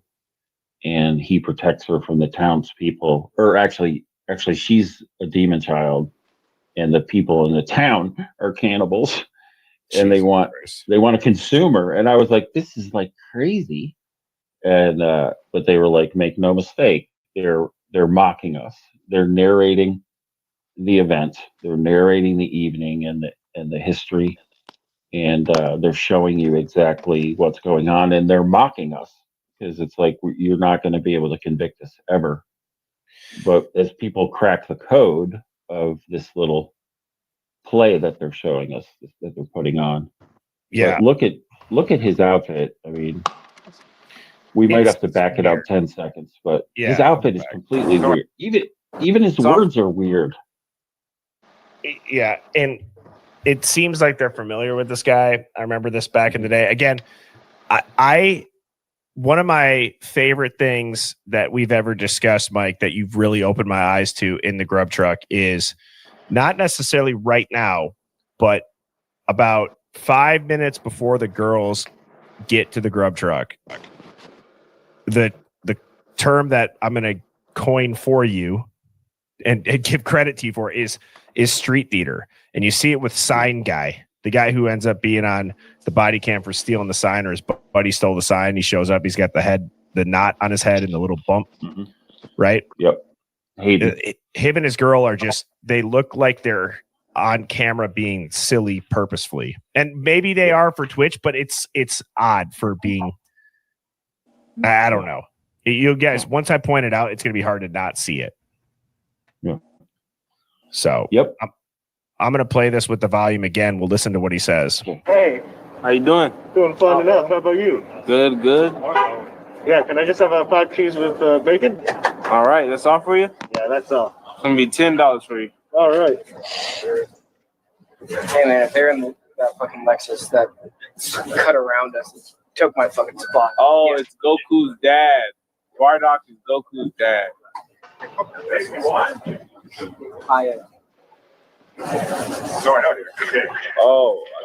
Oh, you got it. I'm not gonna say more because I don't have much. There you go. Much more to say. Have a nice night, man. It's like what is he acting in a spaghetti? It's like he's acting in a Western. Yeah. That's all little cowboy. It's just weird. Because when you look at other people's body language that seem natural, even these folks back here, these people seem very natural, right? I don't know how to put it into words other than I've not watched this as much as you have, Mike, but I do know what you're saying, where if you really pay attention to just how people move. Yeah. I think, even somebody just said his voice is robotic. It seems like actions are robotic. Like that seemed very like exit stage left, Yep. And if you notice his outfit, he's wearing that weird hat and he's got a kill kit over his shoulder. Right. I mean, it's crazy. We noticed that even before Steve Gonzalez came out and said he had a kill kit with him. I'm like, what is this dude carrying in this bag? And he looks weird as shit. Hey, how do I get my IT team to stop wasting time on repetitive tasks? Good question. For us, it was a real struggle. Then we switched to Monday.com. Before that, tickets were through email, Slack, random forms. It was chaos. Now Monday takes care of all of that automatically. It auto-triages, routes, and even resolves requests with AI agents before my team even knows about it. We finally have time to focus on the real work, the strategic stuff that actually moves the company What in the forward. It's the world? first time. And then he's got gloves on. Look at those creepy gloves. You'll have to back it up if you want to look at it.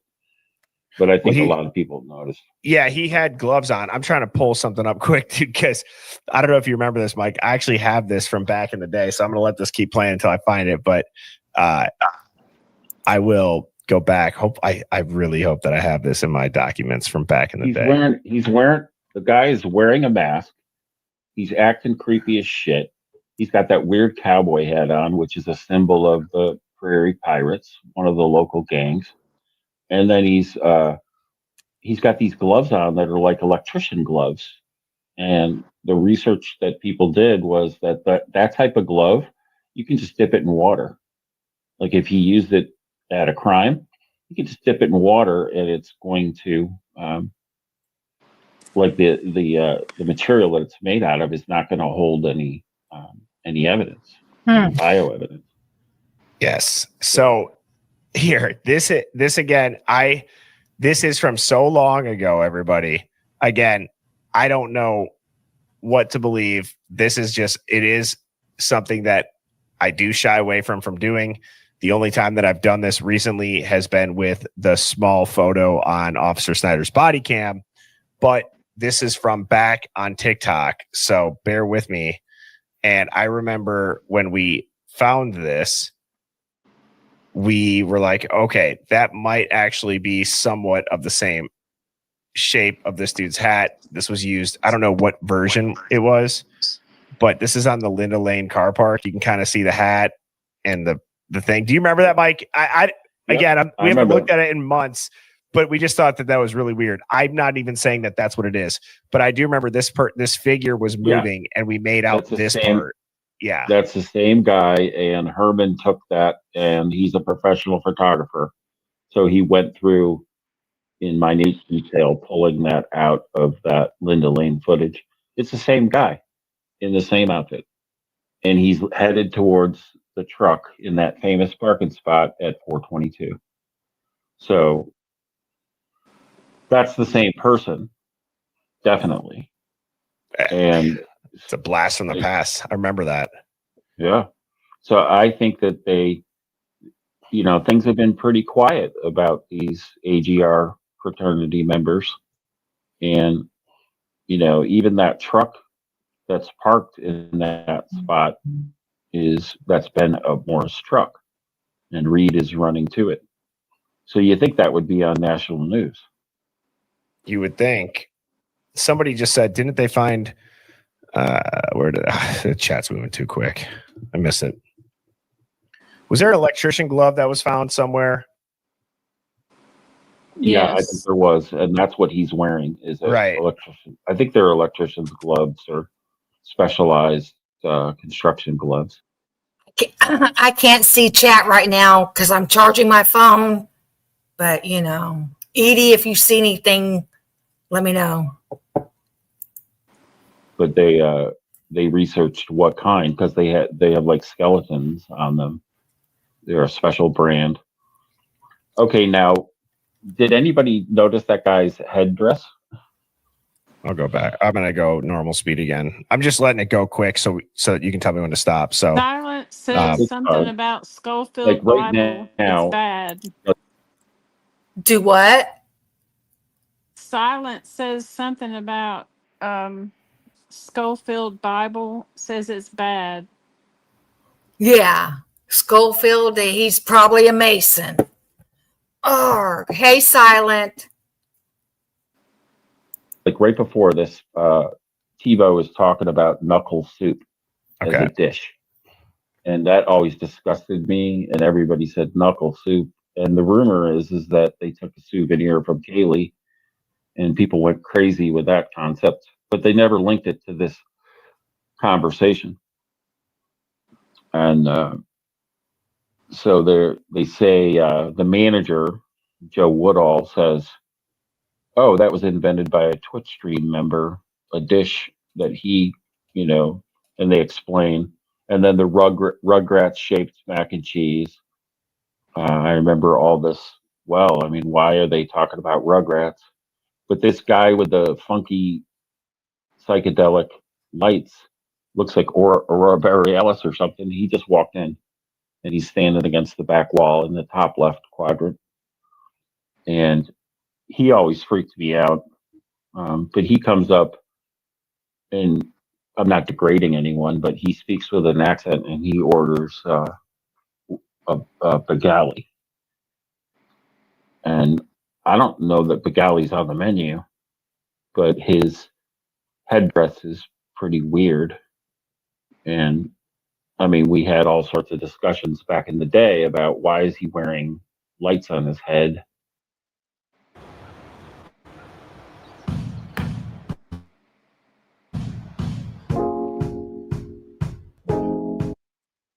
Is it a fraternity? Hold on, y'all. I'm going to refresh this page because I did just get premium. I shouldn't be having commercials.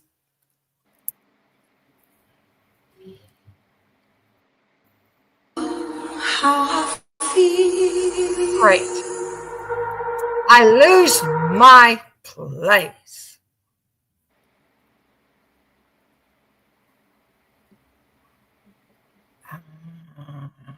God, where?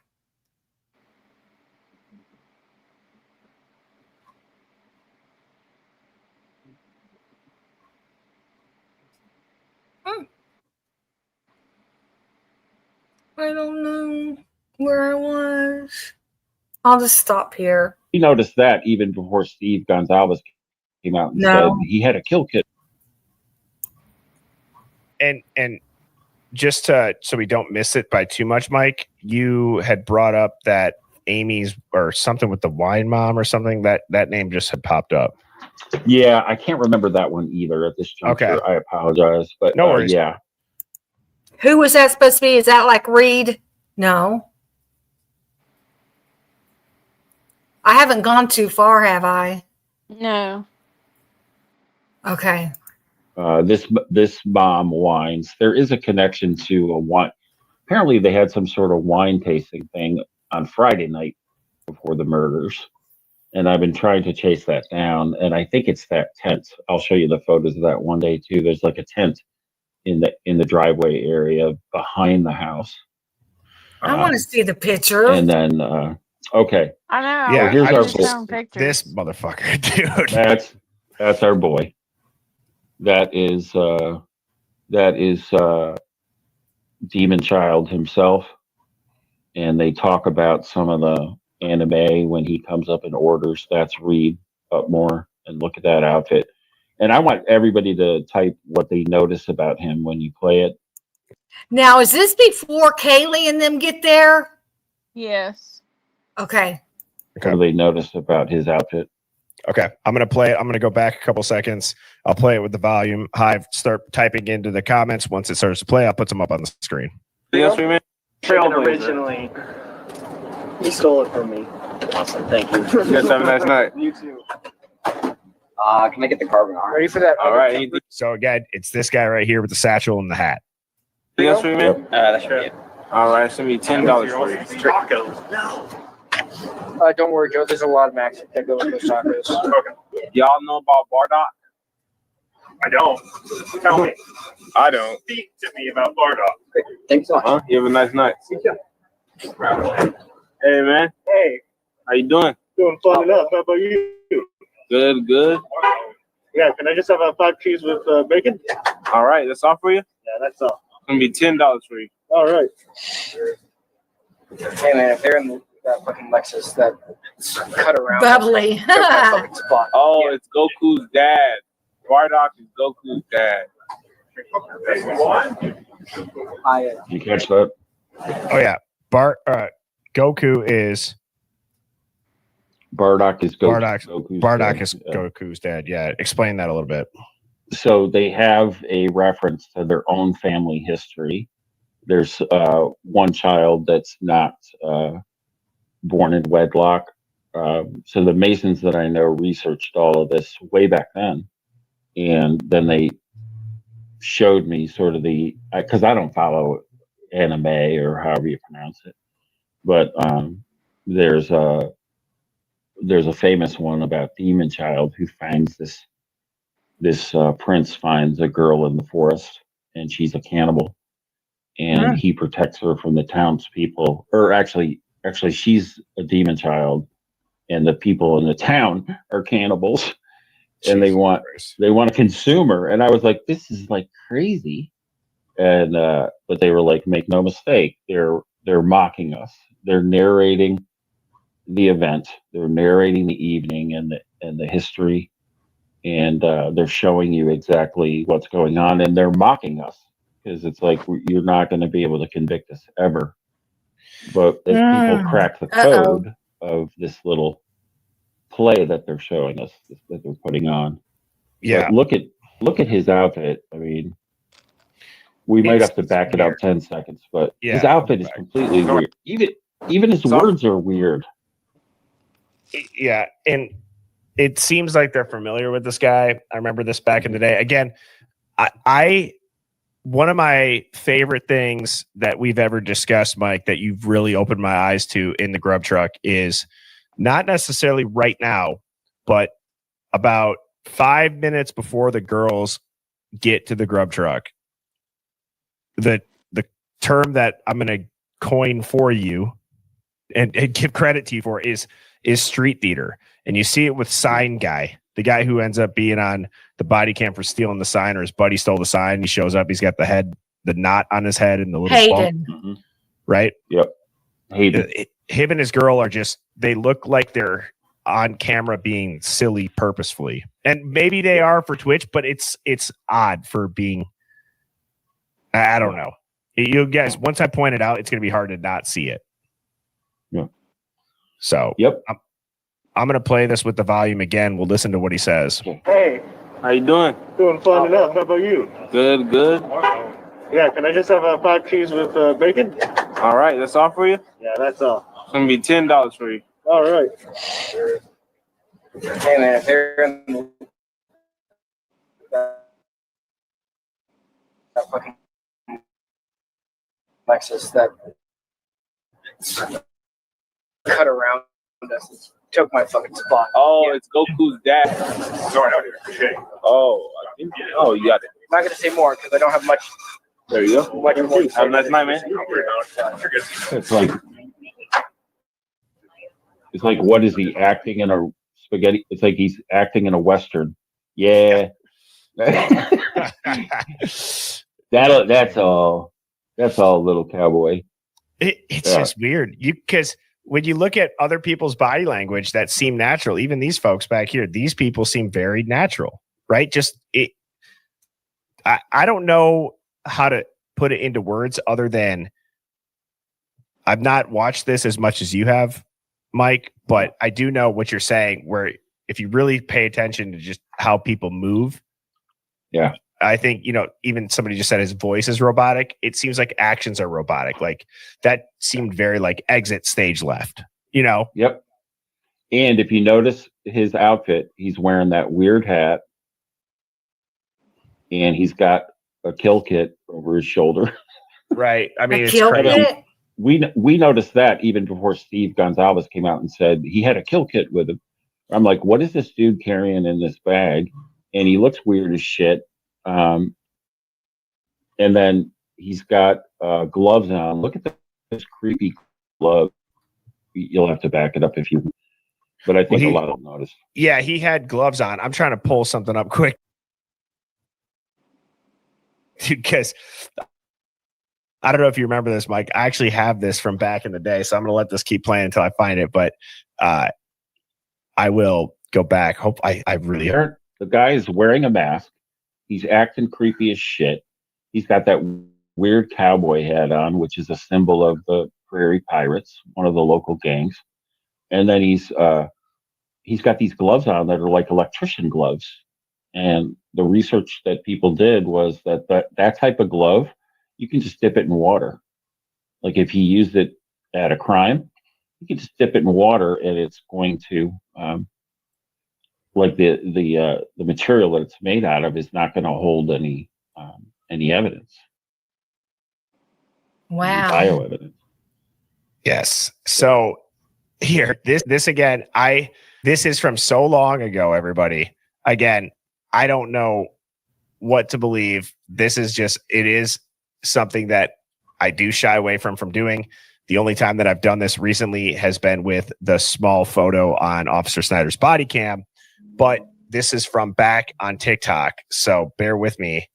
And I remember when we found this, we were like, okay, that might actually be somewhat of the same shape of this dude's hat. This was used, I don't know what version it was, but this is on the Linda Lane car park. You can kind of see the hat and the thing. Do you remember that, Mike? Again, I'm saying that that's what it is, but I do remember this figure was moving and we made out this part. Yeah. That's the same guy. And Herman took that and he's a professional photographer. So he went through in minute detail, pulling that out of that Linda Lane footage. It's the same guy in the same outfit. And he's headed towards the truck in that famous parking spot at 422. So that's the same person. I think a lot of stuff happened in that parking lot. And it's a blast from the past. I remember that. Yeah. So I think that Did you say something? I said, I think that a lot of stuff happened in that parking lot that night. Linda Lane Linda Lane parking lot. Yeah. Yeah, that's what Tommy always thought too. You know, things have been pretty quiet about these AGR fraternity members. No. And, you know, even that truck that's parked in that spot that's been a Morris truck, and Reed is running to it. So you think that would be on national news? You would think.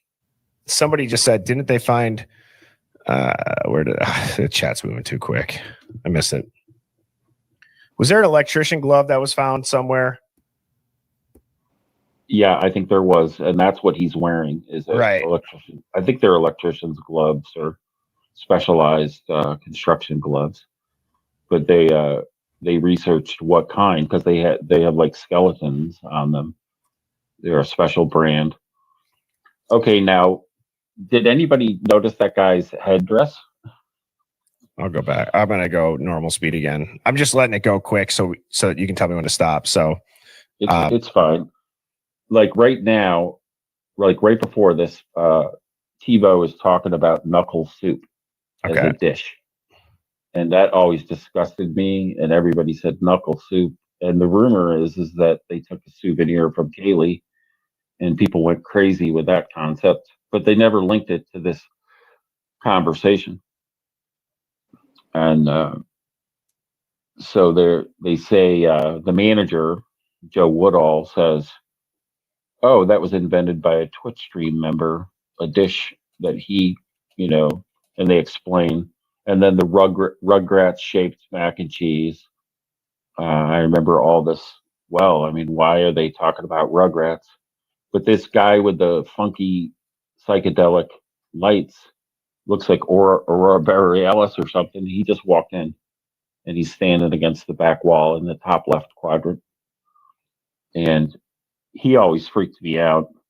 But he comes up, and I'm not degrading anyone, but he speaks with an accent and he orders a Bubbly. And I don't know that Bubbly's on the menu, but his headdress is pretty weird.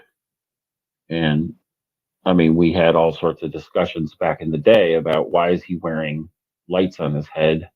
Is it a fraternity prank? Well, he doesn't look like a frat guy. Yeah.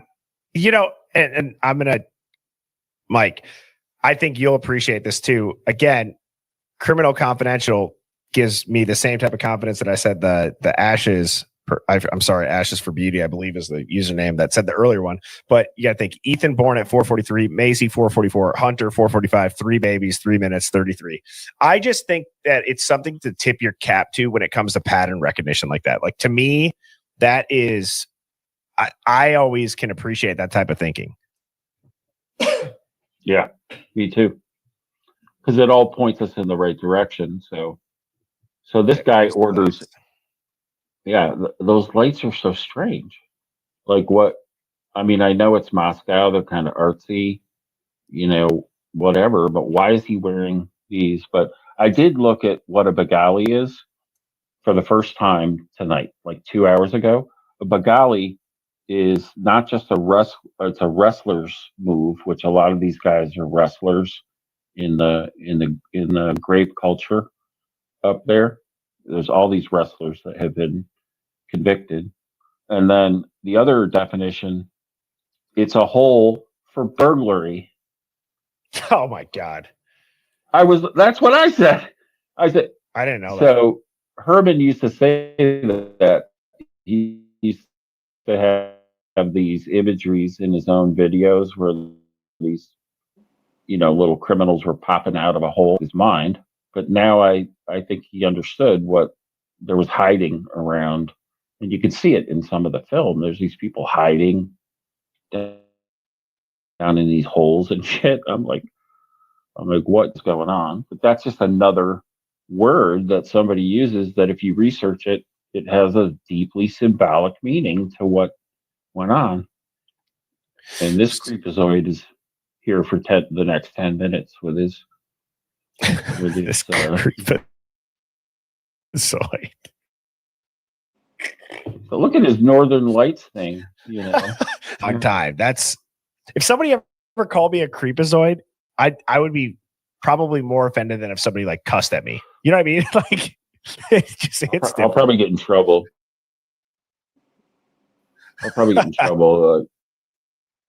I'll get yelled at over on TikTok.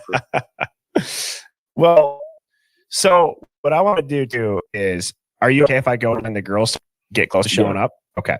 So they got it marked here. Let's go. They show up at, this is going to be 3 hours and 42 minutes in the video, but I'll go to 3 hours and 40 minutes to start. So we got a couple minutes. And here's all our boys waiting. Number 8. Everybody focuses on number 8 and number 9. A little while after this, number 1 freaks me out more than anybody else. And what are the odds, Mike? Sorry, but what are the odds that this guy's on a body cam too? The entirety of the night, the proximity of it, and there's a sign thing. It's just so weird. Yeah. So you were saying about what, 8 and 9 now? 8 and 9 are heavily studied, but afterwards or sometime after the girls leave, number 1 shows up, and him and his 2 buddies are out of their mind looking. I started studying them just like 8 months ago, but I think they're all connected. One of them's a skateboarder, and they're much more suspicious. I mean, these guys are suspicious enough. Yeah. And Mike, I'm going to let this play at normal speed. I'm going to fill my water up. So the stage is yours. So I can't pause it, but you got it. Okay. All right. I got it. So when number 8 comes in, he has a strange thing around his neck. I don't know that he has it on now, but he has some sort of necklace on. And he, there's a nice name, top left, Apologetic Band Kid. I researched that, and I thought that is symbolic of the kids over on Banfield that are apologizing. So I saw that as structured part of the play, and there's a lot happening here. But as number 8 moves around and interacts with the girl with the red backpack, he at one point takes that necklace off. So you can see them, they're just waiting for their food. And then entering stage right is Hayden and Taylor Thurston. And she's got the white jacket on. He's got the Charlie Brown sweater, as it's affectionately known. And there comes Red Backpack Girl zipping through, talking about action. You can hear her later, about 12 minutes from now, talking about, but I always thought it was a threat party. People said they say frat party, but they mentioned that there was an unaliving at that party, and they mentioned Xana's name. Huh. And, you know, I can't get any more evidentiary than that. Huh. And I don't think we're too far from the point that Kaylee and Maddie come in, sadly. And then, as I always say to people, be careful about just looking at the time that Kaylee and Maddie are there, because it draws you in.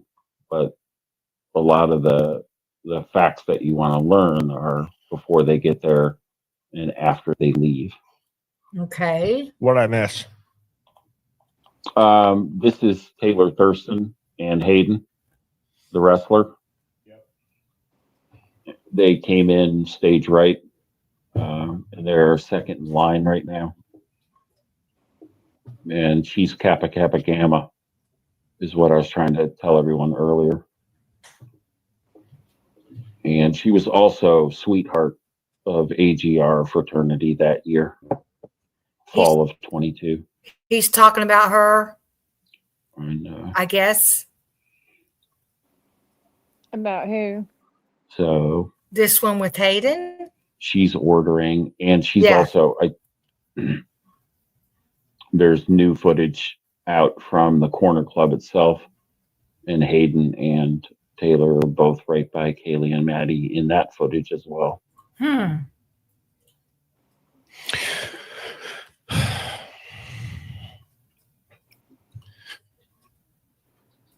This whole thing is weird, man. What do you think about the grub truck footage that shows them crossing the street with a different timestamp? I thought the timestamp was just off, that across the street camera. It's interesting, but people were making a big deal. It says 9. I think it's just 4 hours off is all. But it says it says the 13th though, so that would be 16 hours off. That would be 16 the other way. Yeah. Yeah, I don't think that fits into the time delta theory. No, I don't think it fits into the delta. I just thought it was interesting. Yeah, it is interesting.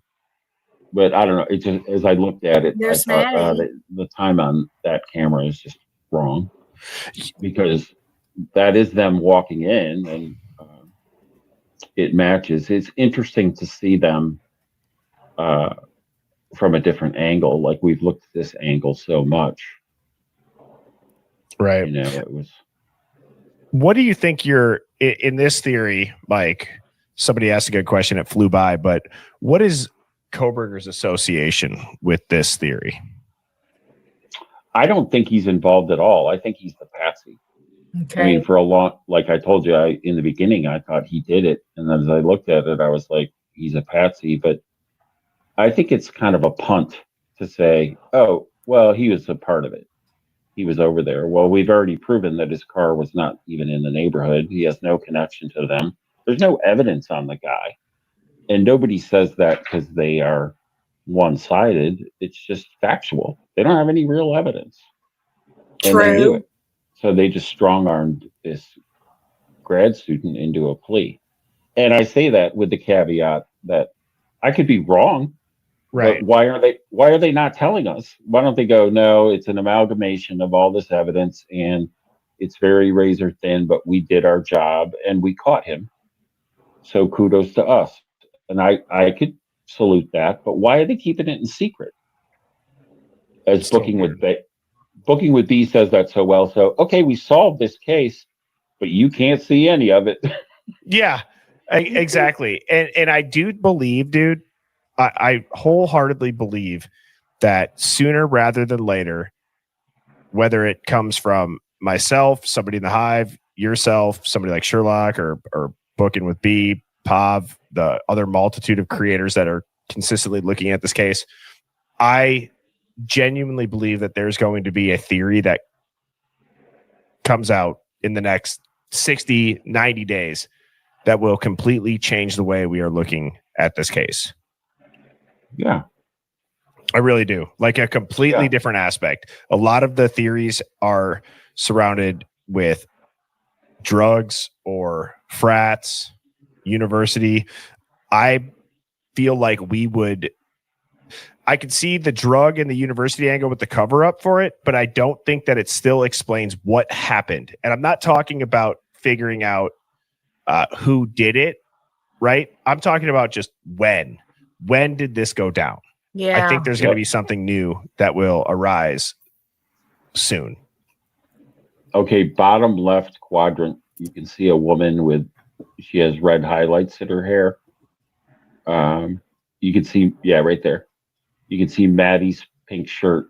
Mm-hmm. But that woman right there is with who we thought for a while was Enan Harsh. And he says it's not him, but the guy's wearing a ritual robe. Yeah. No, it is Anon. He said that's me. I have the screenshot of the actual. I have a screenshot of him admitting it. Oh, okay, great. Because you're just talking Anon, or however the hell you say his name. It didn't look like him, though. I showed that on stream. But did he originally deny it? Because there was something that came out in the beginning, and I have the screenshot. Or somebody sent it to me in a Hive Mind find, so I'm not even going to I don't want to take credit for it. Somebody sent that to me, and I showed it for a Hive Mind find, and it was Anon saying, yes, that's me. Yeah. Was he denying it? Yeah, I remember him denying it, and nobody believed him, but people kept telling us, oh, he's denied that. That's not him. But yeah, look at how weird he is in this weird outfit. Okay, so that's supposed to be Enon right there, huh? I never thought it looked like him, though. Look at her. She's like the belle of the ball.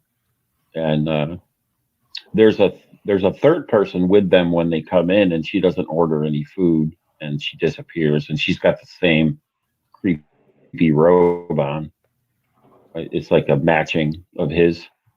So.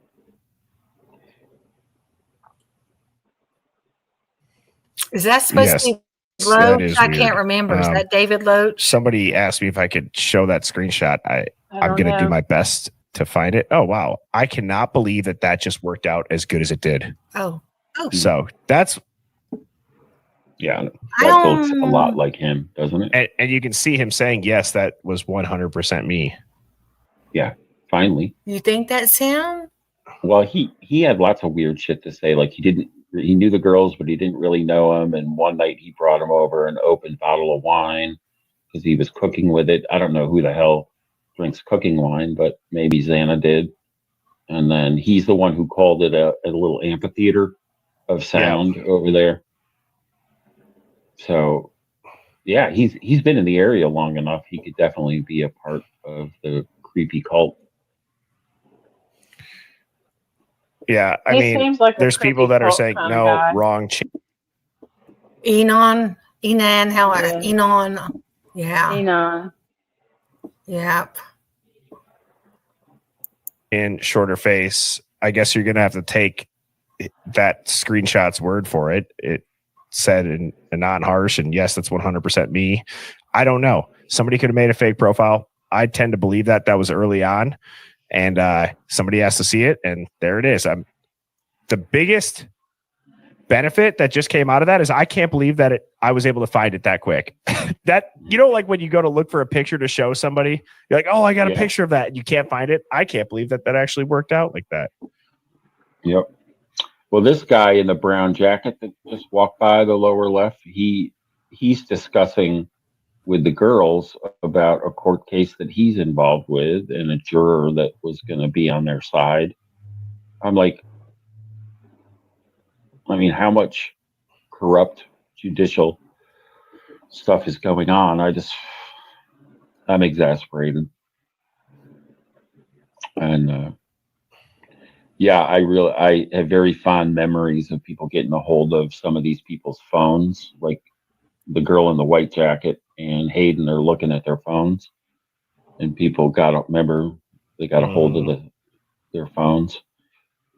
Well, and that's why I think deeper research into data is going to be key, because you've said it yourself, Bertie. Our value is these alternative things and thoughts. So I think we need to kick it up. And the other thing, one of the women that you mentioned tonight, she on TikTok was saying, I think it's time to start looking at the sororities.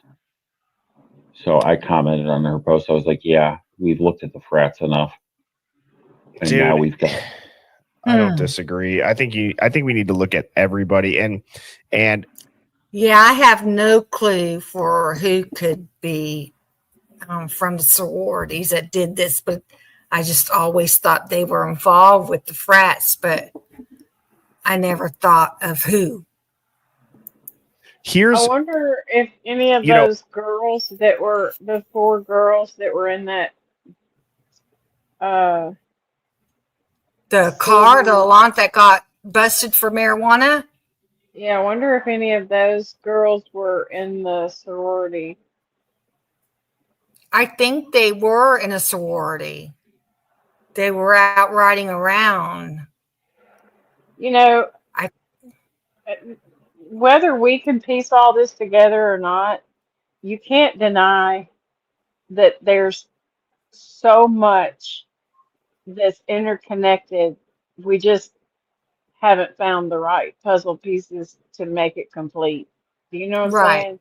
Yes. Yes. But there's not a lack of puzzle pieces. Yeah. Now this guy, I mean, he's making sense, and I mean, he's putting all these people together for us. I mean, this is pretty interesting. I think it's very It really interesting. is. Mm-hmm. if you look at where the blood is in the house, the fact that Brian Koberger's blood is not in those main entry points or those main areas being the steps, right? The fact that his blood's not included in the mixtures is wild to me. Yeah, me too. I mean, it's like, why were they not looking at the blood evidence of what was there and telling us? When we say cover up too, I want to clarify. I don't know if it's even a cover up to protect corruption or if it's a cover up to protect good people at this point. This seems, do you know what I mean? If it was a cover up to cover up corruption, it feels like something would have snapped by now. But if it's a cover up to cover and protect good people that could be hurt if the truth comes out, that theory is starting to at least hold more weight in my head than it has in the past. Yeah, I mean, if we've said this for a long time. If you want to think Brian nearly pulled off by himself the most perfect crime, you could also assume that a group did it. That doesn't mean that Chief Fry is involved. They may just had no evidence, so that's why they have no evidence. There's nothing too mysterious about that. It's easier, I guess, to say there's some corrupt policeman, or even a judge or something. But assuming that there is not, then yeah, I think they would be like, why doesn't everybody shut up about this? Because we did the best we could. And they're, I have one friend that likes Brett Payne because he's telling the truth. He just he was locked out of some of the information. He's like, well, we didn't enter other people's DNA into the thing because I was told that it would screw up Brian's file. Right. So, and I want to clarify too. I'm not going to put the comments up on the chat. I saw some people agree, some people disagree. I'm not saying that that's what it is. I'm maybe perhaps trying to challenge people's thought process when it comes to, if we don't know an X factor that's involved with the reason for all of this happening, and yet we can tell cops are lying, of course, we are going to say cops are lying, cops are corrupt. But if we don't know the X factor, meaning the reason for the lie, right? That's a huge thing. So right now, yes, they are lying. They are covering this up. This looks terrible, but we don't know the reason. We are assuming nefarious intent. But what if it came out that if they told the truth, 7 other kids would be killed tomorrow? Oh, yeah. You know what I'm saying? Like, Yeah. I don't know if that's what it is, but I'm trying to just challenge people to maybe does that help? I don't know. Yeah. Right. I understand. I don't agree that there's any reason to lie, but if there is this many redactions, these many names still withheld, they're blurring people's faces. There's got to be a reason that is for protection, not just nefarious intent. Yeah. And I disagree with the entire greater good doctrine. I think that we are past the point of a diminishing return on the greater good doctrine in this country. Yeah. So I think that that's ultimately what I would argue against is the whole greater good doctrine. I don't know how I feel anymore about the government being able to lie to the public for the greater good. I think that it causes more issues than it does benefit.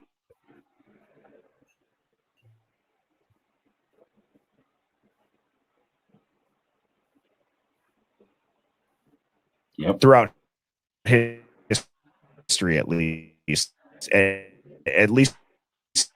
the point where we got now. It's been abused. Yeah. Don't believe it anymore. I just need to we need a breakthrough in the outer picture. Yes. And the only way that we're going to do that, asking questions that feel uncomfortable to ask, having a conversation about them, and understanding that conversation does not mean that we believe them. It's hypothesizing. It's thinking out loud. And a lot of people can't understand that concept. I believe it's one of the most effective ways to get to the truth is by somebody say something and you can have people say, nope, I completely disagree. But then you'll have somebody in the comments say, well, wait, that might make sense if X, Y, or Z. And it starts this chain. It's mad. It's happened a ton in this chat. It's amazing whenever it does happen. Like one idea, like if we got the data from Bethany's phone, let's say, we purchased that, would it tell us very much? Like, unless we could see whatever she posted, like if she took photos in the house of the victims and posted it,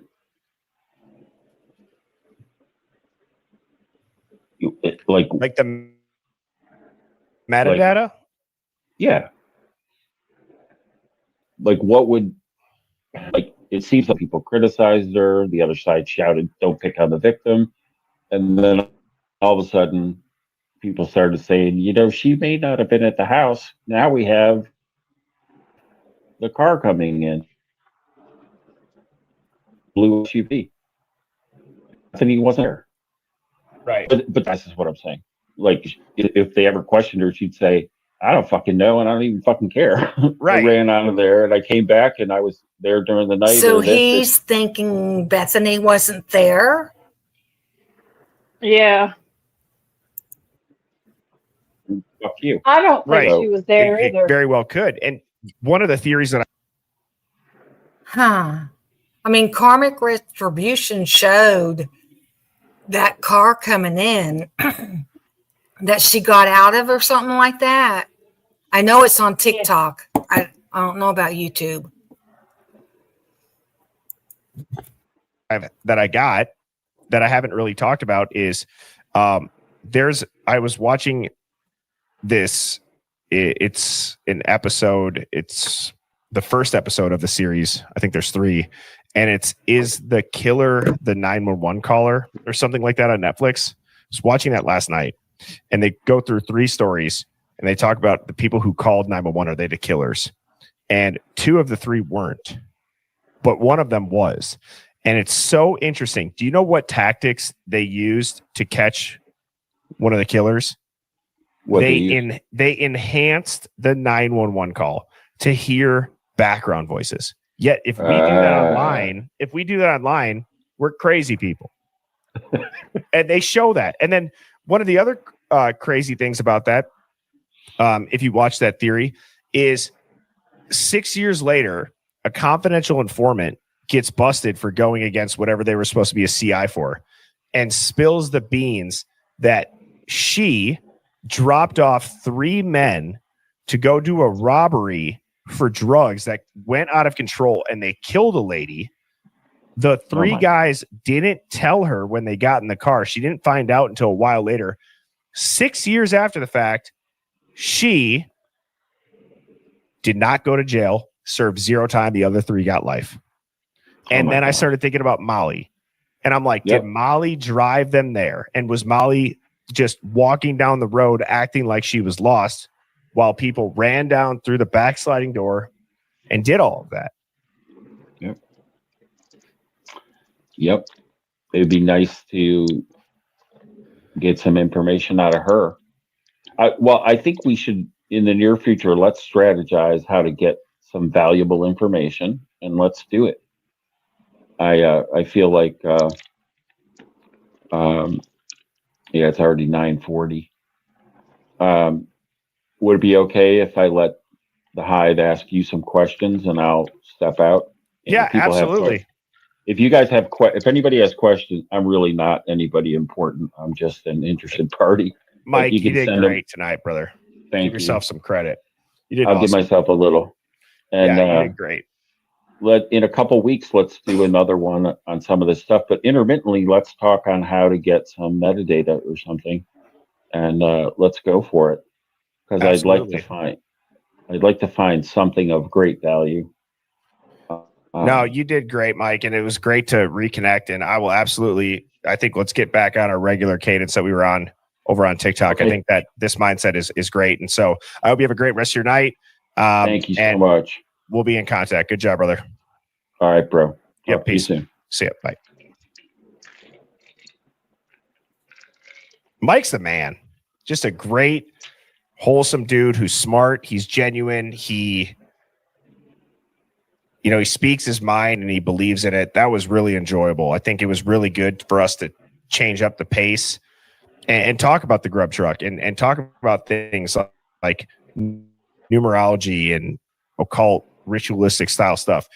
Again, the ritual videos are the only, I did a 3-part series on them back on TikTok in, I want to say March, April, end of March, early April. It's the only videos that got taken down ever. And the ritual that I talked about was the rite of the twins. It's, in my opinion, still the only theory that I've ever put out that answers all of the questions if you look at it through that lens. I'm not saying that I believe it, but I'm saying that that's the hardest researched theory that I've ever done.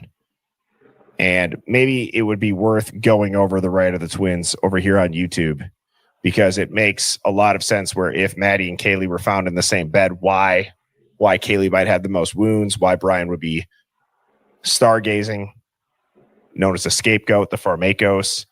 The Pharmakos is out underneath the stars while this ritual is occurring. He's meant to take the fall so that the system can continue to operate behind the scenes. I'm not a crazy person. I've just researched it. I've never been somebody that's looked into rituals, but I was determined to figure something out that would make sense. And when I saw the whole, gang, drug, violence, potential, you got to understand a lot of these gangs, Odinism is a big thing. And this occult numerology aspect really comes into play if you study that. I'm going to go through a few of the super chats here. Blue-Eyed Candy says, what if Jack in the Box? I'm trying to find order was meant to be left as a call. Yeah. I'm trying to find the thing that I was talking about. Hold on, let me go. Let me go to my I'm trying to find the Tommy. I'm going to the Tommy video where he explains the twins, where he's on there. and Okay. explains his twin theory. Where are you?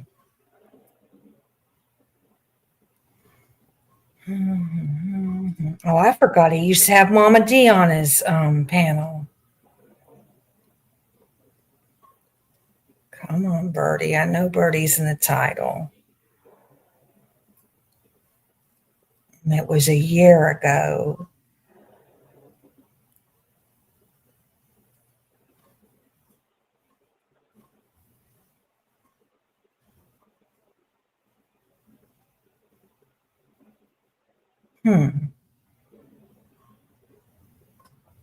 Tommy did one on the rituals, the book. I think that might have been the Sigma Chi book.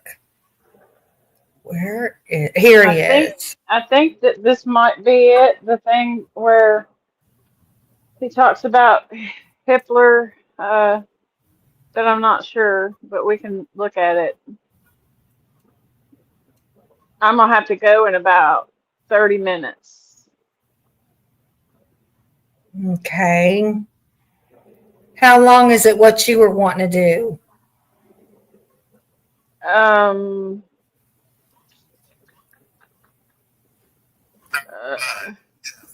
think it's like 25 minutes long.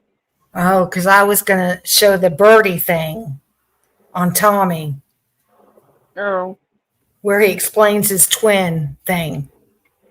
Well, that's fine. Yeah, it goes whatever you want to do. Yeah, it goes into it a little bit. But save this that I just sent you a link. Can you save that link somehow? Yeah, hold on a second. Or open it up so it'll be on your history or something. Yeah. I do that a lot. Yeah, like if I'll just like open something up so that I can go back and find it in my history and we can watch it another time, or you can watch it. And I'm from Minnesota. Or y'all can watch it without me. I mean, I can still watch in 30 minutes. I just have to get off of here because I'll have to go upstairs and start work. Okay. Let me get back to my chat.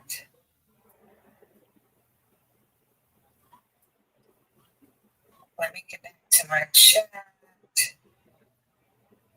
Parts 1 and 2 were basically about rebuilding the background in the Idaho4 case. I'll put this. I'll save it already existed. to my How watch was Moscow later. to regional and Okay. law enforcement before.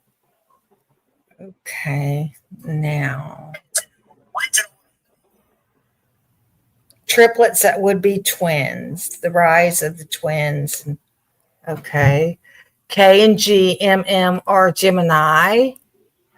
Doppelgangers everywhere in this event. Yes. Hey, smiling sleuth.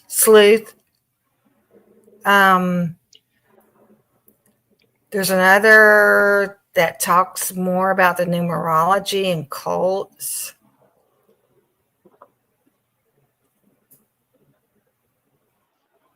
Okay. Here we go. So the football season should be real interesting. Yes, I'm looking forward to it. But no, on a real note, same Tommy. here. Yeah, I was gonna say, man, thank you for having me on, and to your chat, thank you guys for being welcoming, and I'm excited for what Tommy and I have planned tonight. We talked a couple times this week, and we got some super exciting shit lined up for y'all. Yeah, we do. That's for sure. Yeah, and there's a lot of people in here right now, and thank you all for being here. When was this video? Got quite a family here. They're very, very loving. So yeah, let's. What do you want to get to first? Well, I think in general, how I kind of wanted to start at least my portion of it is on my lives, Tommy. And Okay, this was recorded May 9th, 2025. I guess like my feed, right? Like we all know the algorithm is a machine in itself. It's 2025. I've noticed exactly. Yeah, I've noticed a relatively significant shift in the narrative as far as people aren't buying this mainstream narrative about Brian Kohberger. You know, and you could look at it however many ways you want to, but people are starting to realize a guy who's questioning when he gets pulled over if he should back up or go through a red light, and he's talking respectfully to the police, probably wouldn't be driving the wrong way down the road, speeding at 4 a.m. away, and not say anything in court. So that's my opinion on it. I feel a shift in the general consensus that enough people are ready to speak out about, hey, this doesn't feel right, everybody. Your spidey senses, your There's natural healing. I miss her. There's something wrong. There's something wrong, and majorly wrong. It isn't, and it isn't just one area of the case, and that's what's crazy. Oh, I'm on there. It changed my name, y'all. All areas. It's everything. It is. I mean, you and I spoke like parallel investigation type exactly stuff. Yes. And I got slammed for that video. I had to take down a video because people slammed. I was getting like emails from creators and everything, and they just slammed me. So I ended up taking it down. But a lot of that stuff is coming through now, and a lot of that stuff people are looking at now. It wasn't so crazy. It wasn't. And I just saw something pop up in the chat about if I've seen the selfie from today. And I texted my AI like photo analysis results to your producer, Tommy, on the back end. And yeah. Interesting results. I'll just tell you that. AI can't mask the photos. Okay. Right. Yeah, we're gonna get into some of that stuff. And a lot of people don't know. Sometimes I do have a producer in the back. It's legit, Tommy. You're legit, brother. I appreciate it. Yeah.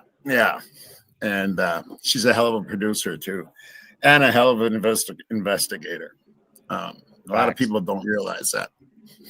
Yes, she is.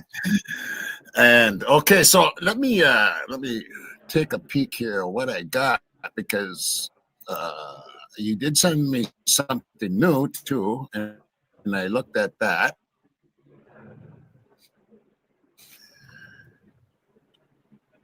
And you gotta excuse me on this computer shit here. Sometimes I don't know if it's my computer or if it's StreamYard acting up lately. Okay, here's the new one. What was this?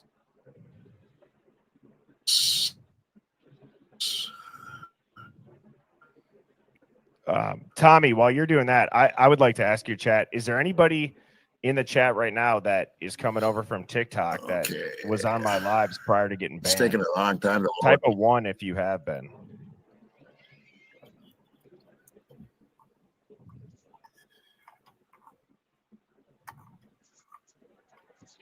Okay. I'm here, Leah. I had to. All right, I got that. Let me see. Look at all the ones. Shrink that down. This. I love it. I love the people in the chat. I'm getting there. Yes, we were a good chat. Oh yeah, me too. Yes. It's like a hive okay, I'm mind. looking for it. Okay, there we go. I see you. There we are. And Tommy, now let me. Tommy wasn't sick I know then. there's stuff back there I didn't want to see. Okay, so can everybody see that? That's one thing I got to ask. Is it showing? Yep. Oh, there it goes. Oh, who's that? I know that guy. Okay. Yeah, he looks familiar, doesn't he? Okay, I gotta X this out. Okay, then where are you? There we go. Okay, we're gonna be going through, and I'll tell you what, this makes more sense to me now. And an FBI agent has told me that this is what was going on, and I got slammed for it. But we're going to get into this a little bit. So, Bertie, what do we got here? So this is one of the things that unless you know to look through this lens, it might slip by.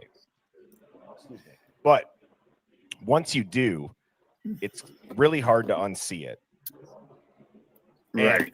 And that lens, and that applies to obviously a lot of things in life, right? But in a case like this, where you see some of the most unprecedented gag orders, things that have happened in a court system that have never happened in the U.S. court system in over 200 years, where the defense has to prove a reasonable suspect so that there's no surprises in the actual trial, you start to question, well, what's really going on? Why does the judge bring up national security, things like that?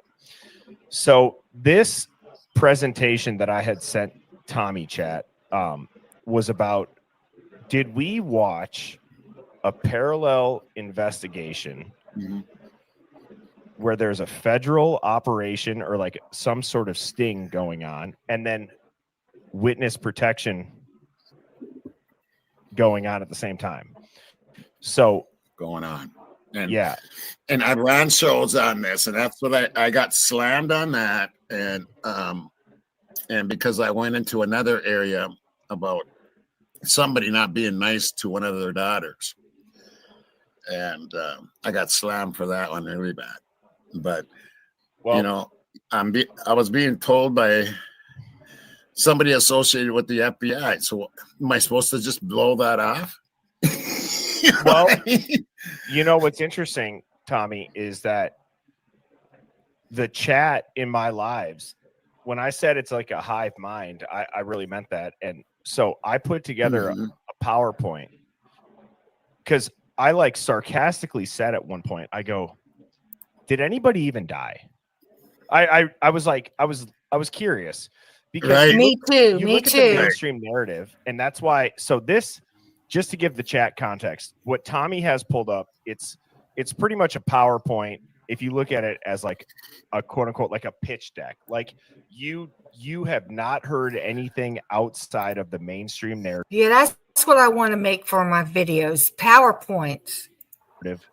The giant PR push that Brian Koberger is guilty, and this is like a presentation to like slowly wake you up as we go through it. So I'm more than happy, Tommy, to walk everybody through slide by slide. Yeah, and that's fine. I was. So I start with the mainstream narrative, right? Obviously, everybody in here is probably aware of the Idaho4 case. It happened on November 13th of 2022. There were 4 victims. It happened at 1122 King Road in Moscow, Idaho. Their cause of death was stabbing, and they were all killed in the morning super early. And then there were still 2 survivors that were present and uninjured, unharmed. The suspect was arrested December 30th of 2022, being Brian Koberger, which we've all seen his picture plastered all over the news every day, pretty much. Right. Yeah. Okay. So then I got this. Yep. So now you start to look into a lot of people will be like, well, Birdie never looks at the court documents. Well, I do look at the court documents, but I'm a firm believer that the court documents only tell you what's like talked about in court. Yeah. You know, I had this thought earlier. You know, all these people talk about how protective all the parents have been towards Dylan and Bethany. Yeah. But, you know, when I think about this, if that had been one of my children, no, I would have absolutely gone to the ends of the earth to make sure that those 2, and everything that went on in that 8 to 10 hour span was thoroughly looked at, because I just don't know that even if I knew them, I just don't think that I would ever buy that BS. Nope. And if I think saw those two girls in person, I would beat the crap out of them. I really would. As a mother that lost my child and you didn't call 911, I would. You would have to restrain me from laying a especially the hand on them. nonchalant way that they talked about the victims. Yeah. You know, Yep. and sat there in the interviews and giggled, and I don't know. It just gets all over me. It just Mm-hmm. I It can't even does a stand to lot of watch. people. I know, and I don't understand why. Hey, Brandy. That I don't understand why it's never. I mean, I don't think they investigated Dylan as really thoroughly. I think they just protected her for whatever reason. But From the get-go. yeah, and you know, something that I think that we miss, I don't know if we, at the beginning of that video with Birdie and that guy points out somebody who is Dylan's uncle that is in this cult community. Mm-hmm. And he states that it's Dylan Mortensen's uncle. Huh. But somehow we missed that part. But I've watched it several times. I promise you it's there. Mm-hmm. Anyway, I just wanted to I was throw that out there because it just gets the whole Dylan thing just gets all over me.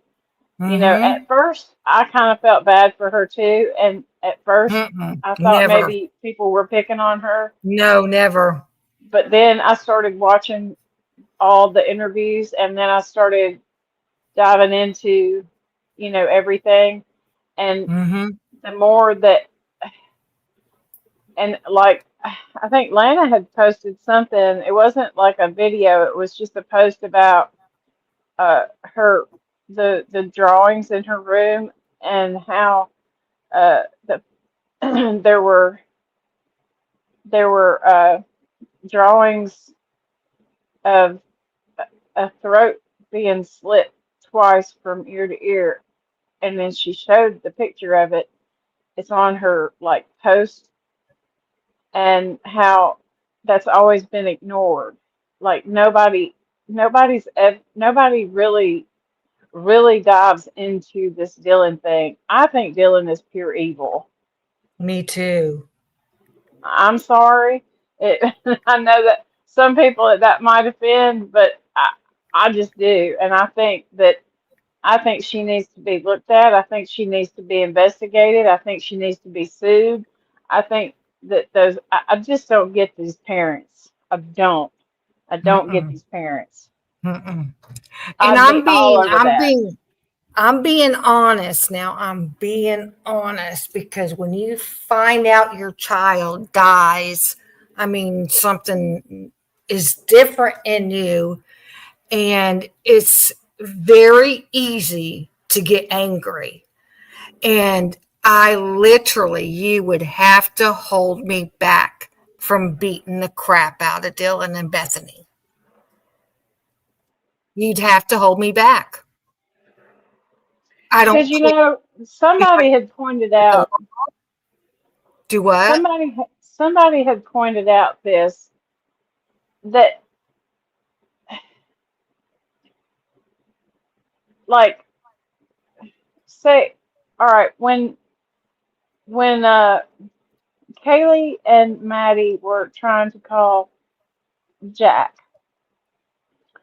I think that they were calling for help. Yeah. You notice that nobody ever tried to call Dylan. Nobody ever asked Dylan for help. And when Dylan says that Kaylee was running down the stairs saying somebody was here, she ran right past Dylan's room. Why wouldn't she have gone to Dylan for help? Why wouldn't she have gone to Dylan's room and barricaded herself in Dylan's room? there's so many things that people really miss about that whole thing that's not right, that just doesn't sit right. They didn't, because I feel like Dylan was part of it. Yeah. The only reason I say that is because of all these things. If you look at all these things, if you take everything that happened that night and all of the weird text messages and all of the just weirdisms that don't make sense, like why wouldn't, they talked about them thinking that somebody was in the house like previously at another time, and that they went and got golf clubs and went around and looked through all the rooms. Why didn't they do that night? I mean, it's Unless just they were unless they were all in the house and they attacked them all at once or whatever, because there was a group of them, or it started outside like a lot of people think, like either at Linda Lane or the White's apartments.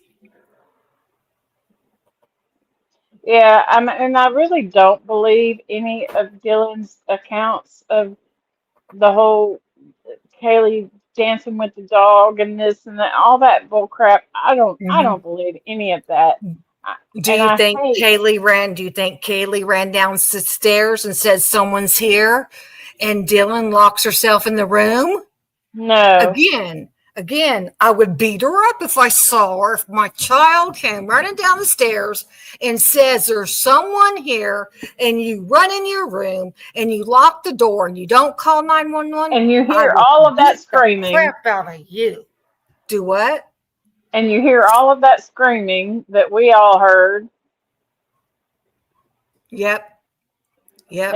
See how easy it is for me to get that anger right back on me, just like that. I feel the anger right now, because even in a way, if I saw them right now, I would beat them up for not calling for Kaylee and Xana and Ethan and Maddie.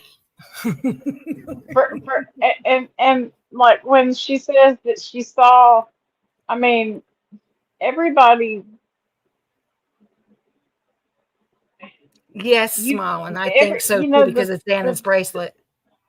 The thing about her seeing Xana laying in the floor and saying she thought she was just passed out or she was asleep, I mean, that's absolutely retarded. Because for one, from what the cops and it was making Xana, it was kind of making Xana look bad that she would just pass out on the floor in her underwear.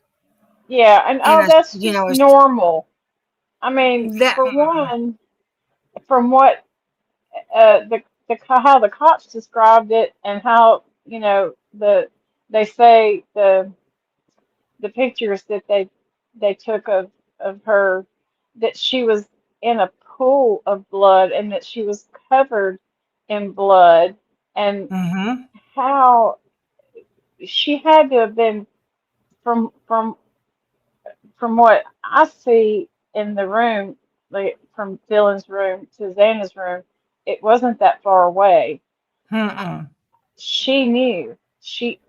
It's just such a lie, and so I don't think that it happened like that.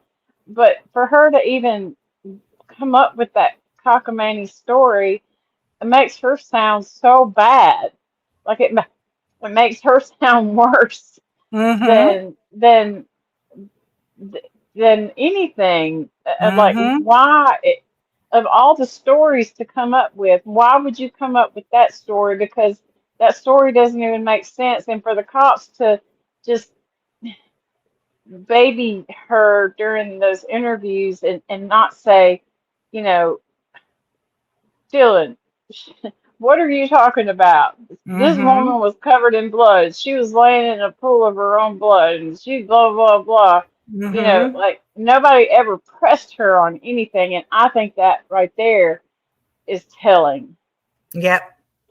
But I think that Dylan needs to be arrested. I think she needs to be sued. I think she needs to Her be and publicly Bethany. humiliated. Mm-hmm.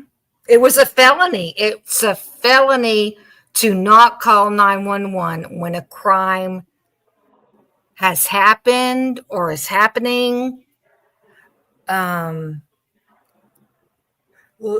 Creamy. The calls were not artificial because I believe they proved them. They did. Yeah, they proved them through Jack's phone that they called all those times, and also had the 17-minute video call or something like that. Now, it could have been the killers calling Jack like that. I don't know. Well, now, I and there's yes, a Brandy, the stages of grief, anger is usually the first stage of grief. Well, denial and shock and anger, but it makes you angry. Even if you're in denial and shock, you're still angry. well, look, I know I won't have time to show all this, but earlier, before I got on with you earlier last night, I saw a thumbnail and I didn't realize until I clicked on it whose channel it was. It was Outcast. It wasn't like one of his lives or anything. It was a FOIA that he had gotten that of the back seat after they left Jack D in the car by himself, and it was the inside like dash cam, and yet they had him. You could hear him asking, "Why am I being put in here?" and all this stuff, and then after he kept saying, "I'm the only one that doesn't know," and this and that. And then after the cop leaves him in there and stuff for a little while, he starts sobbing, like just sobbing. But he I said didn't that, hear that. but it was something I think that he had just, because I tried to find it somewhere else, because I know how we feel about that person. And Yeah. I don't really ever watch him or anything, but when I saw that thumbnail, I was like, oh, that's interesting. And I clicked on it and it was very interesting, but I don't see it anywhere else. Maybe it'll pop up somewhere else, but I mean, I thought that was kind of interesting that, and then I don't really know how you feel about him being No. involved or guilty or what, but I mean, the sobbing could have been for various reasons. Oh, I'm not sure about Jack D. No, I don't know about him. Which in the video we just watched with Birdie and that guy, he brought up Reed Upmore. And Tommy, it seemed like Tommy talked about Upmore a lot too. But And let's go ahead. and that other guy in the other Birdie video talked about him too, didn't he? The one we just watched, Being right? at the grub truck. Yeah, as a grub truck. Now, I didn't know he was at the grub truck. I didn't know that was him. But that was before Kaylee and Maddie got there. And, we've mainly watched the grub truck with them in it, not before and after. So I didn't know Reed Upmore was there and who he was or anything like that.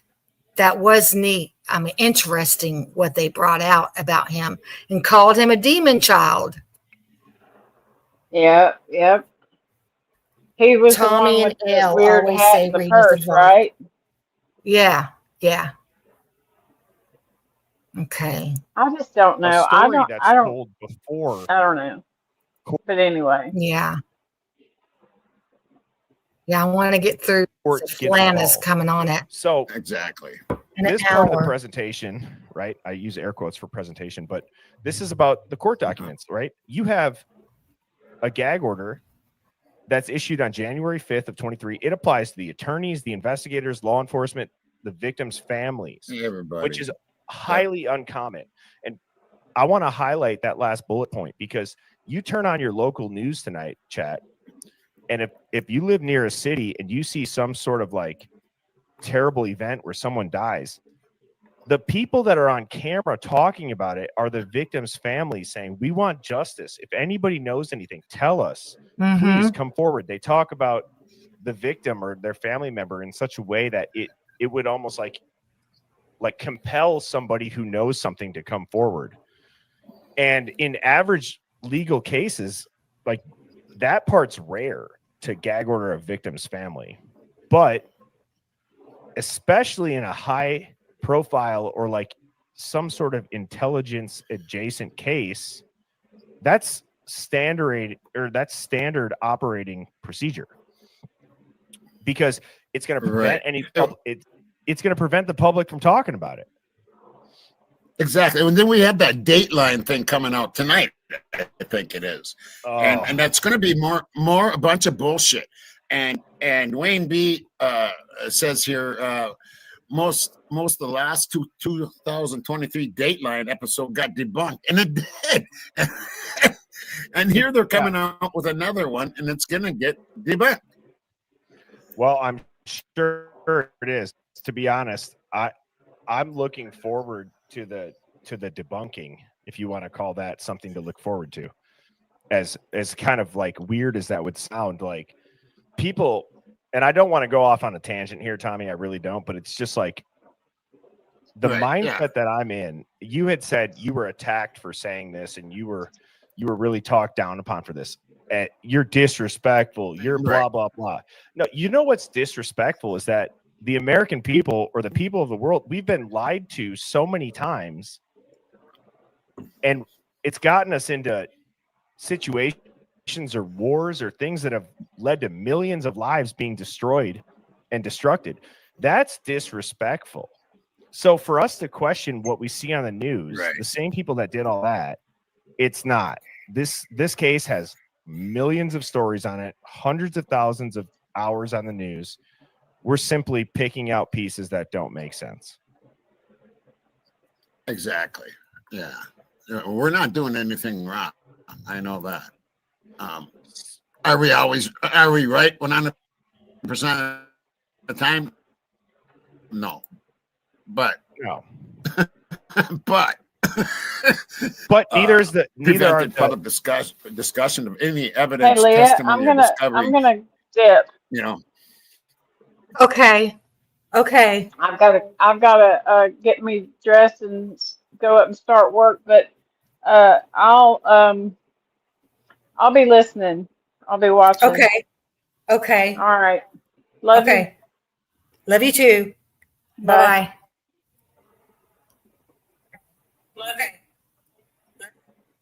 Okay. Brandy, I've been up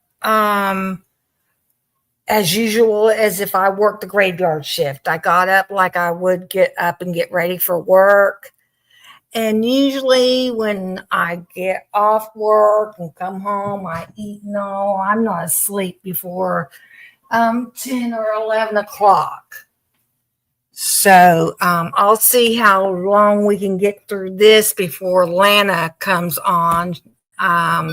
Smiling just said she's going to do a live on Dylan's drawing, something that she drew about knives or something like that. Oh, hey, Kiss Me. Yeah, I can tell there's still people here that's quiet and probably just listening, because only a couple people's chatting. Okay. And Go ahead, you know Brent. what?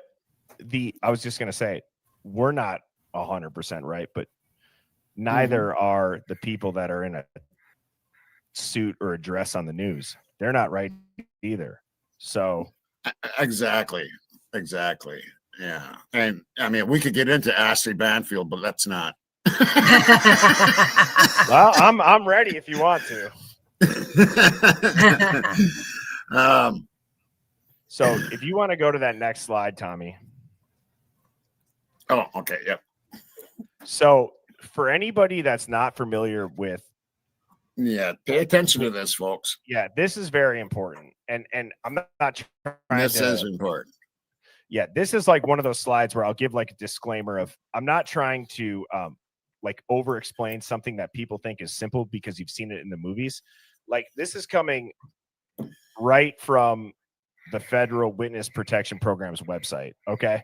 So how are you going to, or like not necessarily their website, they don't lay it out, but these are things that like you look at the cases where after the fact they can talk about it, yada, yada, yada.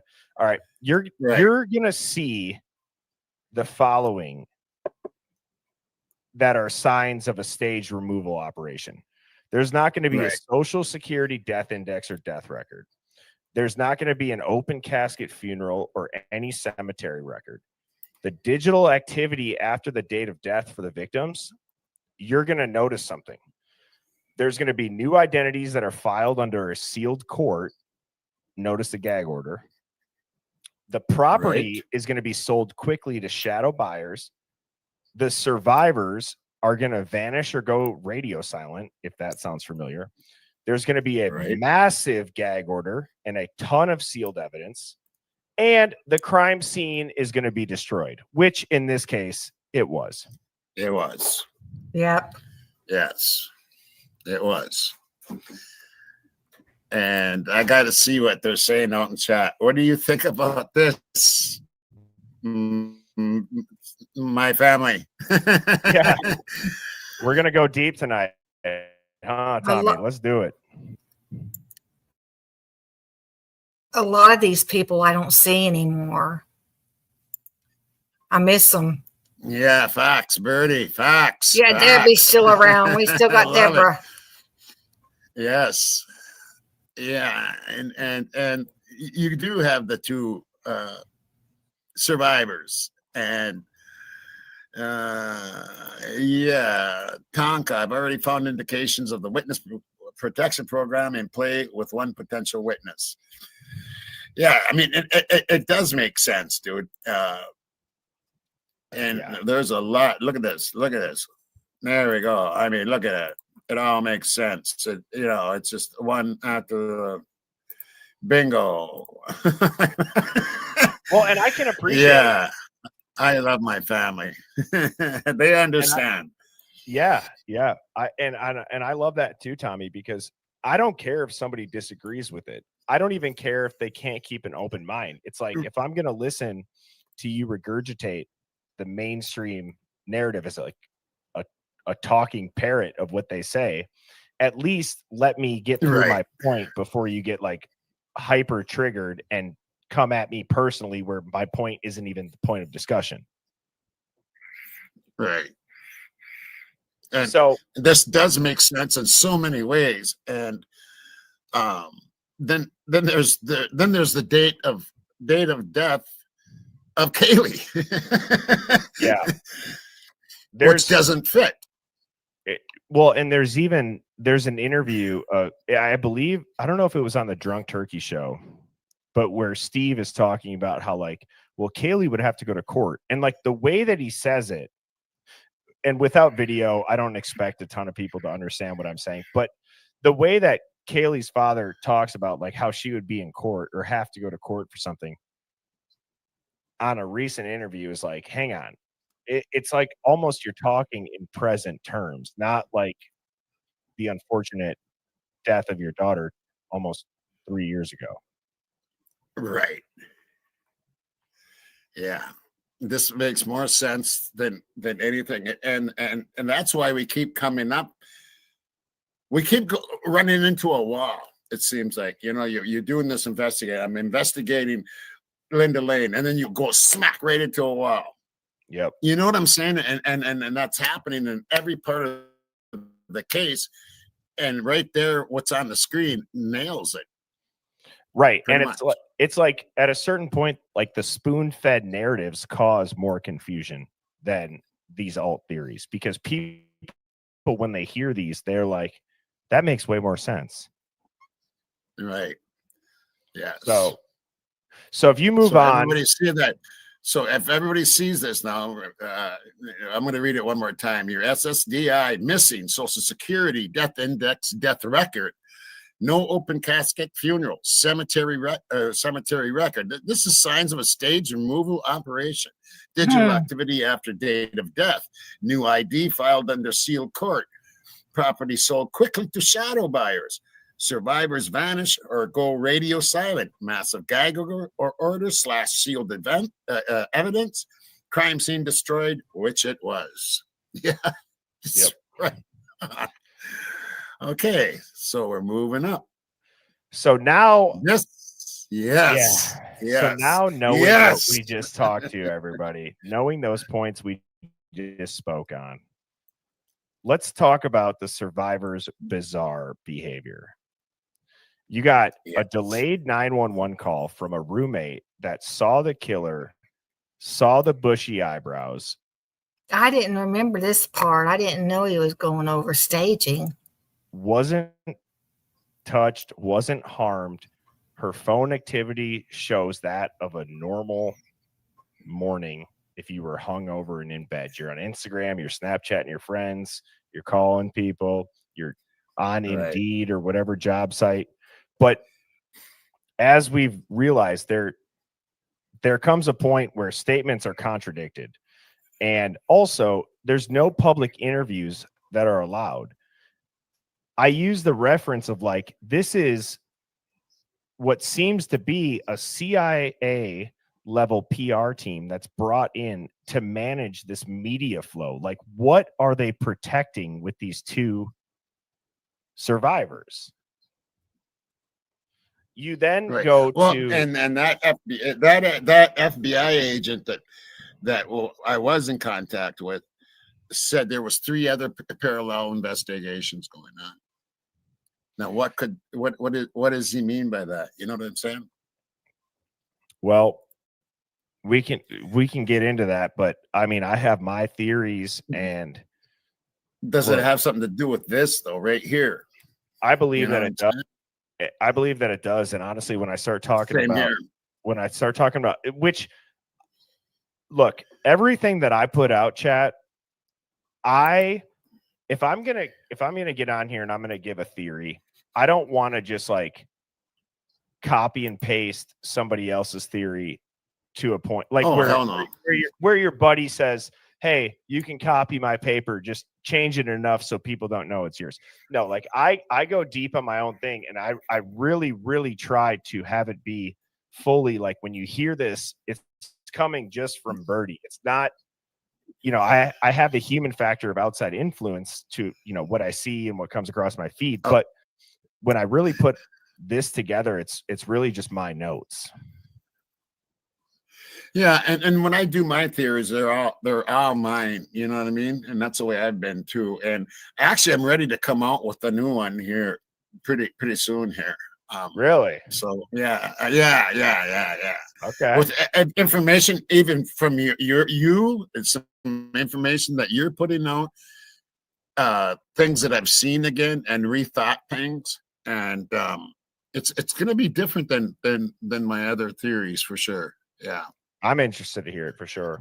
That's that's exciting. And I think it's healthy to go back, and it's okay. Everybody, let me just, not that people in this chat don't know, but let me just say this. It's okay to not have a fixed mind.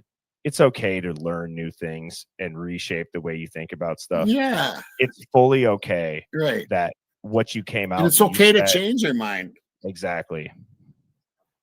Yeah. It's okay to change your mind. Right. And right now, just like in the news right now, I'm getting a note from the producer here that the Sonola leader going down in Oregon. Well, now you want to just talk about, is it a coincidence that that's on that same trafficking pipeline? Oh. That's up in Salem, Oregon. It is. It's that whole area up there is just one. It's just one, and big mess. You got the president talking about it. You got Pam Bondi giving interviews on it. Like, guys, we're talking like, okay, so that's clearly a giant effing federal operation. Yes. It's not just like a local account.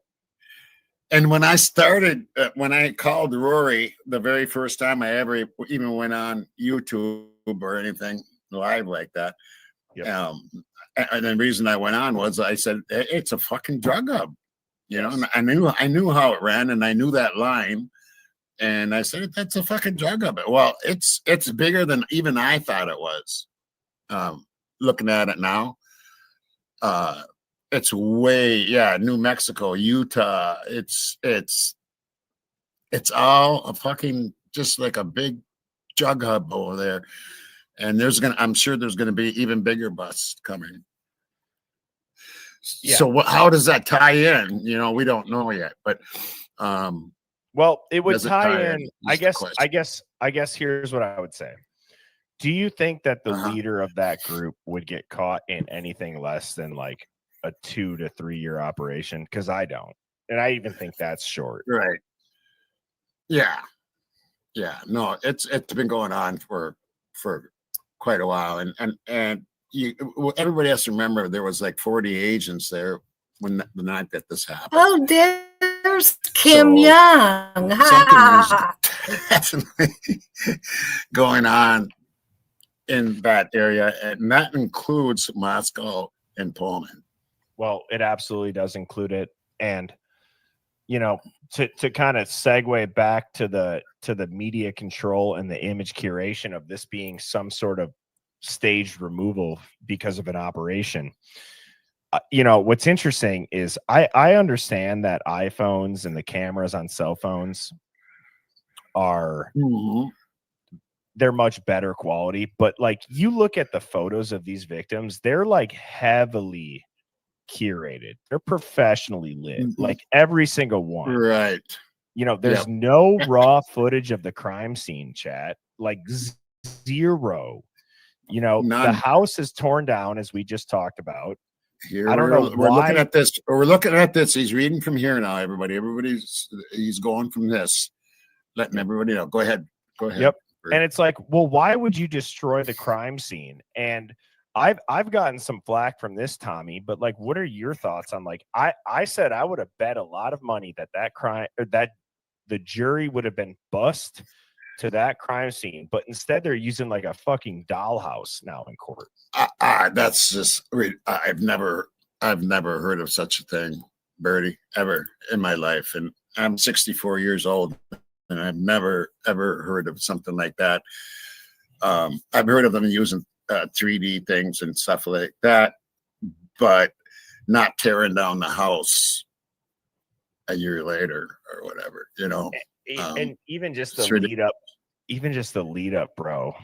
Like they gifted it to the university, but then there's questions on like, where did this money go? Did the oh so generous people that own the house get a $500,000 kickback to it? That's into the weeds of it. But regardless, guys, in the most recent high profile, wildest unaliving in American history, they're tearing down a crime scene prior to the trial. That is just unheard of. It's unheard of. It's unheard of. And then you stack that on top of the gag orders. You stack that on top of the court orders of the reasonable suspect other than who was arrested. And right. Everything here, everything that the signs of a stage removal operation and red flags suggest a potential staging. Everything on here. It really does, chat. It really does. And then you go to the autopsy silence, which is the last point. And it's like, oh my God. When have you ever seen a case that's this high profile with no autopsy leaks? And I say that because, chat, you think about a high profile case, there is always somebody the media will find that has a price tag to leak. No, this is closed up. It's closed up for a reason, because maybe it didn't even fucking happen, right? Well, and I used Jeffrey Dahmer as the example, being from Milwaukee, which, by the way, I will pause after I say the rest of this and tell a quick story, which you'll get a kick out of, Tommy. But even in the Jeffrey Dahmer trial, the coroner testified. We're not going to see a coroner testify in this case.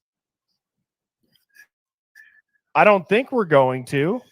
No, I doubt it. I doubt it. Yeah. So I highly doubt it. So, chat, real quick. This is my, I grew up in Milwaukee, born and raised. Here's my Jeffrey Dahmer story. I used to live over by, if you've ever been in the Midwest, you probably have heard of Summerfest. It's like the biggest music festival. It's like Coachella, but it's like a Wisconsin Coachella. It's like $40 to get in. They got 12 stages of music. Yeah, kind of like a moon dance. We have a moon dance over here. That's just like that. Yeah. Okay, I got you. Fun times. Amazing times. I mean, right. And I used to live right over by the Summerfest grounds. And there was there was like a corner store that I would go to for like booze before I had people over, yada, yada, yada, whatever. You guys get the point. But I was in there one day and the store owner, he got robbed for like some Skull Candy headphones. And my wife was with me. We were just dating at the time, but I said, how often does that happen? Like, are you getting robbed here? Because like that's a super nice area of Milwaukee. It's a very like foot traffic heavy. Like you would drive in and park, and then you got like the tram that can take you all over the downtown. Like it's the city, but it's more of like an experience in that area of Milwaukee if you've ever been there. Okay. So he goes,